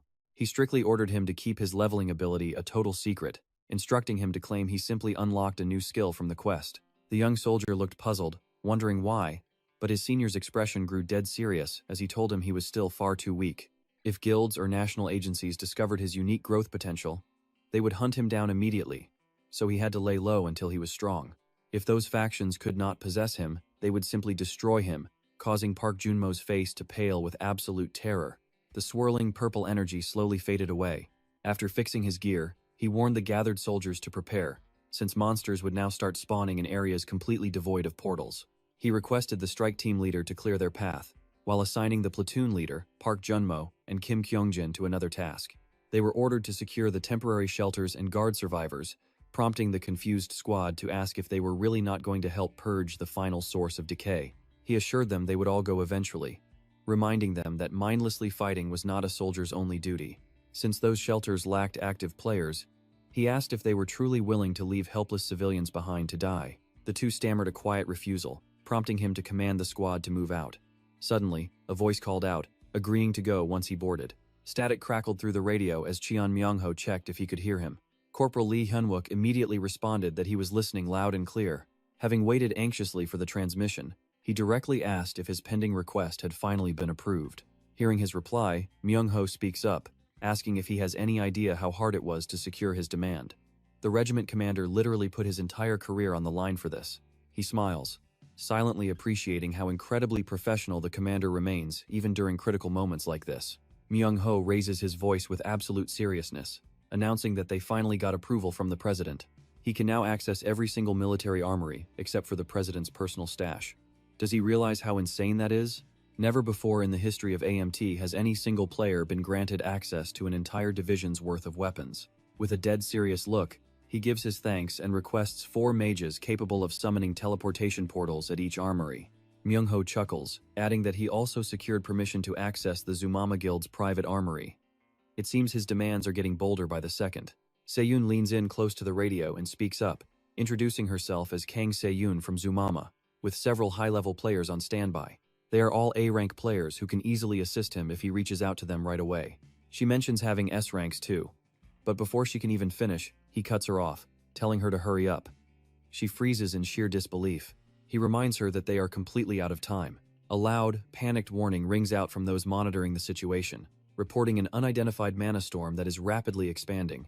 It is already 20 times larger than a normal gate. Seyun gasps in sheer terror, wondering how this is even possible as a massive mana storm begins swirling in the open sky. From deep within the storm, a colossal hand reaches out. The moment its hand touches down, a skyscraper crumbles into dust. Instantly, more mana storms erupt as the monster's gigantic legs start to materialize through the rift. Everyone watches in absolute horror as a colossal monster steps out of the portal, its entire towering body covered in grotesque muscle fibers that look like tightly braided ropes. The system screen flashes. Beelzebub is trying to shatter the barrier to enter this world. The hellish Demon King is furious after losing his gatekeeper. Myung-ho asks him directly, clarifying that he does not doubt his skills, but wondering if he can truly pull this off. The system screen warns that the Demon King's arrival is delayed due to an incomplete descent process. As his body parts slowly materialize across the gates, a countdown timer appears on the screen. 6 hours, 12 minutes, and 21 seconds remaining. With a grim look, he promises they can do this, vowing to end the wave at the 72nd Division. Flashback to Choi Yoon's past, where he is sketching when children suddenly burst in calling for Teacher Yoon. They excitedly ask if he is really joining the army, wondering if he gets to fight monsters for real. They innocently think leveling up must be fun like a video game. He pinches a kid's cheek, smiling and asking if they think the military is a joke. He explains he is enlisting to protect little kids like them. Confused, a young boy asks if he is really going to protect them. Then why didn't you save us? The once innocent children now stand before him, completely covered in blood. Monsters tear everything apart around them. Choi Yoon stares at the kids, frozen in silence, until he suddenly snaps awake to a concerned voice. A soldier asks Sergeant Yoon if he is all right. He sits up, rubbing his head, confused about where he is. He asks about the kids from before, and the soldier sadly replies that they all died, leaving only one survivor. Rage immediately takes over his face. He demands to know what that idiot Lee Hyung-guk was doing, but the soldier explains it was a total surprise ambush. There was not much the captain could do given the current nightmare. Peering outside, they see a massive swarm of monsters running wild in the streets. Junmo unleashes his lightning skills, vaporizing the beasts one by one. He warns that the horde will catch up soon. Sergeant Lee Hyung-guk quickly orders them to wipe out the remaining monsters, stressing that they must reach the rendezvous point on schedule. Suddenly, a beast leaps at him, but Guk moves with lightning speed, driving his weapon straight through its chest. Did you really think you could run wild here? He points out Yeon-suk, their squad's future ace, who has already taken down 3 more monsters alongside Yuna. Yuna keeps fighting relentlessly as the system flashes a warning that Beelzebub, the king of hell, is trying to breach this dimension. His descent is delayed due to an incomplete rift, but the demonic sovereign is actively trying to squeeze his way through the portal. The system screen displays the remaining time before his descent, 5 minutes and 32 seconds, while Choi Yoon's liquor stash sits in the corner. He clutches his head in absolute frustration as he sobers up, while the soldier explains that A-rank players are gathering at the 3rd weakening point. Choi Yoon nods, telling them to bring his alcohol, as his face darkens with a chilling, bloodthirsty look that terrifies the soldier. He demands his drink, and the soldier quickly points it out. Choi Yoon marches over, grabs a bottle, and chugs it down immediately. Stunned, the young soldier asks if he should really be drinking right before heading straight into a deadly battle. Instead of answering, he kicks the crate over, sending his weapons spilling out. The nervous soldier begs him to consider the rest of the squad. He reminds him they are supposed to fight side by side, but he just glares at the approaching horde and declares he is going alone. Do you know why I always go solo since reaching A rank? Wondering about it? Yang Jun turned back and smirked. You are all too slow and just get in my way. That is why I always go solo. None of you would understand how terrifying it is to protect someone. With that, he charged straight into the oncoming horde of monsters. Sensing their prey, the monsters instantly speed up, but suddenly freeze in fear. He lunges forward, unleashing a barrage of rapid slashes that obliterates them before they can even react. Watching him leap down, Lee Hyun-guk shouted, "Where do you think you are going? Sergeant Choi, you cannot break formation." He scoffed. "Those bastards dared to touch my precious kids. Shut up. I am going to do what needs to be done, so get out of my way." Totally helpless, he could only curse under his breath. Damn it, Sergeant Choi Yoon. Ever since losing all of his students in a previous mission, Choi Yoon has avoided teamwork, choosing to go completely solo. How could anyone manage a man suffering from such deep trauma? Meanwhile, he dashes forward and takes down 2 more beasts. Nearby, a young couple about to be attacked by a monster suddenly notices something. It is a young child on the verge of being eaten by the beast. Its massive jaws snap shut as the terrified boy frantically stumbles backward. But in a flash, Yang Jun steps in and decapitates the monster, successfully saving the child. He checks on him, asking, "Are you alright, kid?" The boy is too shocked to reply, freezing as tears stream down. Seeing this, Yang Jun gently reassures him, "Do not cry." Looking around, he asks, "Where is everyone else? Where are your parents?" Sensing his warmth, the little boy suddenly runs over and hugs Yang Jun tightly. He scratches his head, asking, "Hey kid, you okay?" He reaches out to pat the boy's head, but memories of his dying students flash before his eyes, freezing him in place. His hands tremble as he curses silently. Damn it. Not that nightmare again. Just then, debris flies past them as Lee Hyun-guk lands. He barks out, Sergeant Choi, you are not allowed to break formation during a mission. Noticing the kid hugging him, he asks in confusion, who is that child anyway? You normally stay far away from kids, claiming they terrify you. He replies calmly, Lee Hyun-guk, we are taking this kid with us. He has no one to protect him, and I cannot bring myself to send him to a shelter alone. Hearing this, his expression turns grave. We cannot do that. We are about to face the Demon King Beelzebub. There is no way we can fight him while protecting a kid. Youngjun snaps back, no, I am not taking no for an answer. You have seen it yourself, those shelters are no longer safe. Sending this kid there all alone is basically handing him a death sentence. Do you not see that? If we do not eliminate the source of ruin, Seoul will eventually fall, and so will everyone else. You said all the players are gathering at the rendezvous point, so it should be safe there. Am I wrong? He feels completely helpless. That stubborn streak again, nothing can move this man when it comes to kids. But wait, right then, Choi Yoon picks up the boy and whispers playfully, that guy is a total monster, kid. Do not look at him or he will drag you to the army too. Fine, he says. We will bring the boy along, but only on one condition. We only take him to the rendezvous point, and you will be fully responsible for watching over him. And one last thing, you must obey every single command of mine until we clear this wave. Hearing that, he could only pout in annoyance. Fine, whatever, but I will decide whether to listen. His captain stares back sternly. Every single order, no exceptions. All right, fine, I will listen. You are so annoying. He yells back as his captain simply turns away. Then let us move. We must be quick. Youngjun looks down at the boy clinging to him and says, kid, you have to let go of me now. Meanwhile, a dark smirk crosses his captain's face. Great. This should keep Choi Yoon in line for a while. A horrific crocodile-like beast has brutally slaughtered an A-rank female hunter. Suddenly, her radio crackles to life.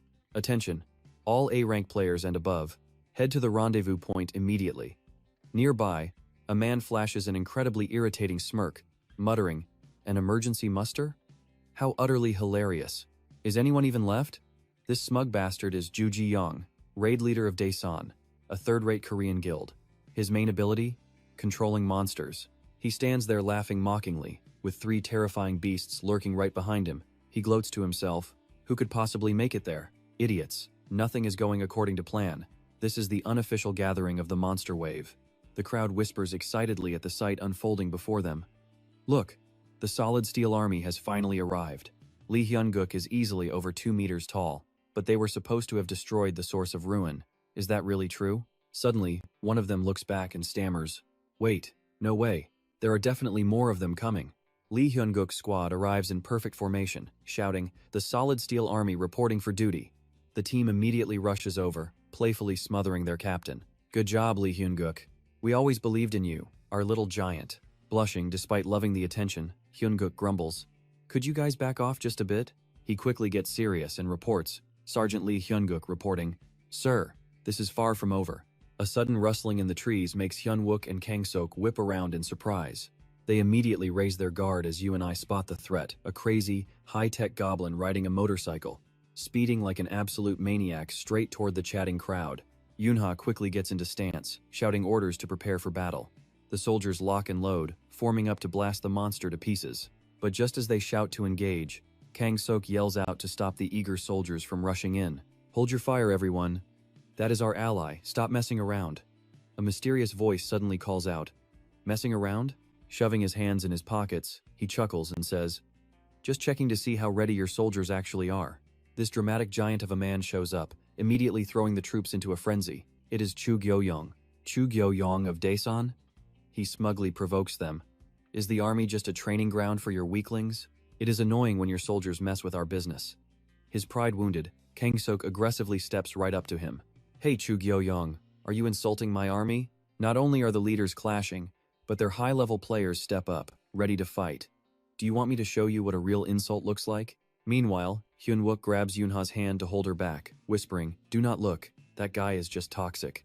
Kang-seok glares, telling Chu Gyo-young to consider this a favor since the army cannot harm civilians, but the guy just eggs him on further. Why not just admit you are scared? What? Worried you will lose all of your precious followers? In the end, Hyun-wook has to step in and stop these two giant hotheads. What do you think you are doing? Are you not here representing your guild? Should we assume your childish actions reflect the official stance of the Daesun Guild? Annoyed by the interruption, Chu Gyo-young demands to know who he is. You think a low-ranking soldier can meddle in this? Kang-sok chuckles mockingly. A low-ranking soldier? This guy is actually the key to wiping out the corruption source in Seoul. In fact, he will be commanding the final operation to eliminate it. Hearing this, Chu Gyo-young flinches in disbelief. A rookie commanding? Are you insane? Cut to the strategy room, where Hyun-wook is laying out the plan for everyone. 3 gates in Gangbuk, Gangnam, and Gangseo have opened up, responding to the call of the Hell King. After a set amount of time, those 3 gates will merge into one. We believe that is when Beelzebub will emerge. To deal with this threat, the AMT Player Alliance will equip holy weapons and launch direct magic attacks on every gate. Hearing the briefing, Chu Gyo-young snaps irritably, "Hey, show off. Get lost with that completely half-baked and ridiculous bombardment idea of yours. You can never destroy the gates that way anyway. And at best, it will only briefly stall the Hell King's advance. What I want to know is if you actually have a plan to kill that monster." Hyun-wook does not hold back. He answers honestly. With the resources we currently have right now, it is simply impossible. Chu Gyo-young explodes, pointing and screaming. "You crazy bastard. How dare you summon us high-level players when you do not even have a solid plan?" Kang-sok grabs Chu Gyo-young's shoulder in warning. "Do you really want to die? Calm down and just listen to him first." Annoyed, Chu Gyo-young snaps, "Get your hands off me." Kang-sok defends Hyun-wook. "Trust me, he is not talking nonsense here." Hyun-wook patiently explains the situation to him. To be absolutely clear, we cannot kill the Hell King's true form on the other side, but we can still damage the physical body parts that manage to cross over into Seoul. Chu Gyo-young ponders. Is that so? So we cannot kill him, but we can cripple him. Still doubting Hyun-wook's abilities, he sneers. "Fine, but then what? What comes next? What do we even gain from that? Is that even possible?" Hyun-wook calmly replies, "Yes, absolutely. Since his form is incomplete, we have seen his bones exposed in some areas. We can severely restrict his movements by constantly bombarding those weak spots with magic. And if our top players focus their attacks on those exact areas, we can completely sever his limbs, stop him from fully emerging, and wipe out the spreading corruption. If we go even further and destroy the core, we will become the very first people in history to successfully conquer a calamity wave." Kang-sok seriously considers the details of his plan. That actually sounds feasible. The key to stopping a wave is not killing the boss, but destroying the core causing the corruption. But here is the problem you and I saw coming. None of the rank A players needed to destroy the core have shown up. Is this still even possible? Hyun-wook has already prepared for this. If we gather all rank C players and above who can launch direct attacks, and have them rotate their assaults, it is highly feasible. Chu Gyo-young snorts in disbelief. "Easy for you to say. Has the gate system ever allowed us to attack a monster so easily? Whether it is an arm or a head, the system makes defeating them far harder the moment we take action." Hyun-wook asks him back, "Then what do you suggest we do? Do we have anything that lets us target all 3 areas at the exact same time?" Hearing the counter-question, Chu Gyo-young bursts out laughing, mocking him smugly. "Look at that. See? The guy has absolutely no real experience with this at all." But Kang-sok calmly points out that experience does not even matter for this kid. After all, he is the one who cleared both the Red Gate and Seoul Station, and he did it as a mere F-rank hunter. Chu Gyo-young thinks he is just bluffing, warning him that an F-rank should not be lying. Things are getting pretty obvious now. Hyun-wook agrees that since Gyo-young is an A-rank, almost an S-rank, his words actually make some sense. However, launching an attack on all 3 targets at the exact same time is incredibly difficult right now. That is because besides him, not a single other A-rank player showed up here. Hyun-wook asks if he knows why, leaving Chu Gyo-young sweating bullets, wondering what is wrong with this guy. He does not actually know, does he? Gyo-young quickly panics and tries to cover it up, barking that he has absolutely no clue. Maybe those cowards all ran away to hide. Or perhaps they are already dead somewhere. Either way, there is no choice but to strike all 3 targets at once, so Gyo-young decides to handle one himself and tells the others to deal with the rest. In his mind, if he steps up to take charge of a whole zone himself, there is absolutely nothing they can say to complain. His plan is to pick them off one by one once the forces divide. Then, he starts mocking them again, asking if they are actually scared. Are they too terrified to attack with their tiny, pathetic units? He offers to take command representing the powerful Taeson Guild, as Hyun-wook flashes a mysterious smile. With the Taeson Guild leading, things suddenly feel much safer. But you and I know Gyo-young just walked right into Hyun-wook's trap. Hook, line, and sinker. Hyun-wook coolly says he is looking forward to seeing Captain Shu Gyo-young lead the charge. Sensing something is off, Gyo-young looks at Hyun-wook's satisfied grin with growing dread. But the trap is set, and the simultaneous raid is officially on. He reminds him of his promise as the face of Taesan. Hearing this, Gyo-young completely freezes up, suddenly getting a terrible feeling about this. Hyun-wook quickly seizes full control, suggesting they now decide who goes where. Cut to Gangbook, where Team 1 is fully prepared to strike. Over in Gangnam, both Team 2 and Team 3 are locked, loaded, and ready to attack. In Gangseo, the Aegis team is targeting Beelzebub's head, consisting of Taesan's Chu Gyo-young, squad leader Lim Min-hee, Sergeant Lee Hyun-wook, and Sergeant Kim Se-hee. Meanwhile, Gangbook's Team B is aiming for Beelzebub's right arm, led by squad leader Seo Eun-ha and Sergeant Choi Seon-ah. Corporal Park Junmo is visibly shaking, nervously questioning if they can really survive this completely on their own. Hyun-wook kneels in front of a young boy, gently telling him to listen to the soldiers and stay close to the adults. And finally, Team C in Gangnam will target the left arm of Beelzebub, spearheaded by the S-rank Fist King, Han Tae-san. Gyo-young instantly freaks out, shocked that the legendary Fist King is in Seoul. Kang-sok is just as stunned, wondering why nobody has seen him yet. Hyun-wook confidently explains they have a reliable source confirming the Fist King will finish his training and return in exactly 1 hour. Even better, the gate he is returning through will open right inside Gangnam. But who is this top-secret reliable source? It is actually Hyun-wook's own memories from his past life. Having read the old Soul Wave reports and the Fist King's files over and over, he is the warrior who fought all alone against the fearsome Hell King. Thanks to that, Hyun-wook holds immense knowledge about the Hell King. He then asks Kang-suk to step up and take full command of the heavy artillery bombardment. Kang-sok readily agrees to the task, but he still worries if they can truly trust Gyo-young's suspicious plan. As Gyo-young anxiously paces back and forth, Kang-suk warns Hyun-wook about just how dangerous this guy really is. He is a ruthless, cunning snake who will gladly throw his own men straight to their deaths to get what he wants. His logic seems sound, but his hidden motives cannot be trusted. Luckily, Hyun-wook is no fool, reassuring him that he already factored all of Gyo-young's potential betrayal into his master plan. That is precisely why Hyun-wook placed the snake on his own team to keep a close eye on him. Kang-sok places a reassuring hand on his shoulder, thanking Sergeant Lee Hyun-wook while expressing deep regret for placing such a massive burden on a single soldier. Hyun-wook just chuckles, saying it is perfectly fine because this crazy situation actually gave him the perfect opportunity to grow stronger. Determined to crush this wave, Hyun-wook vows to give it his all. Meanwhile, Kang-sok grabs his radio and roars a command to open fire on the targets. The soldiers immediately lock onto their target and fire, unloading a massive barrage of bullets right into Beelzebub's ridiculously giant face. They unleash a relentless rain of bullets flying from every single direction. Hyun-wook instructs the squad leader to escort Sergeant Se-hee and Private Kyungjin over to Point B.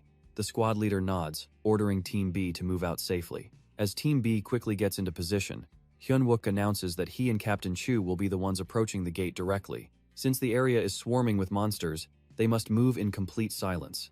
Chu Gyo-young gives a dark, knowing smirk to his underling. Oh, absolutely. There certainly are plenty of monsters around. Sensing the obvious trap in his tone, Hyun-wook raises an eyebrow at the captain. But before he can react, Gyo-young suddenly strikes, violently slamming Hyun-wook face first into the street while laughing like a maniac. A pathetic, show-off F-rank soldier dying from a single punch during a mission. Truly a tragedy. But Ju Ki-young's dirty scheme completely falls through. Hyun-gook gets up completely unscathed and exposes his lies, coldly stating how much he absolutely despises being backstabbed. Ki-young's jaw drops in utter terror as Hyun-gook turns around to give him a bone-chilling icy glare. Hyun-gook tells him he fell right into the trap. Did you really think you'd get away with this, Ju Ki-young? 1 month ago, at the gates of Bundang Park, a terrified soldier was shaking in his boots. Standing right in front of him was a massive, monstrous grizzly bear, baring its sharp fangs. Suddenly, a massive axe flies out of nowhere and slices the beast's head clean off. Ki-young's monstrous minions charge in next, completely wiping out the rest of the bear pack. Ki-young watches from the sidelines, smugly admiring his devious plan. He knows that using live human bait is always the absolute best way to gather monsters, while the clueless soldier happily cheers for his arrival. Captain Ju, Ki-young, you're here. But before the soldier can even finish his sentence, Ki-young slaps him hard across the face.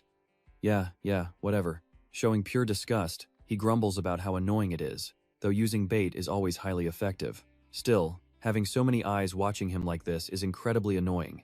even as his giant green summons keep tearing those monstrous bears to pieces. Suddenly, the boss monster arrives. The lava bear, king of the red bears, is on the move to claim this entire territory. Ki Young smirks with bloodlust, muttering that he doesn't care about some dumb bear's territory. His real target is something else entirely. The green giants team up to pin the alpha beast down, holding it tight as it roars in sheer fury directly at Ki Young.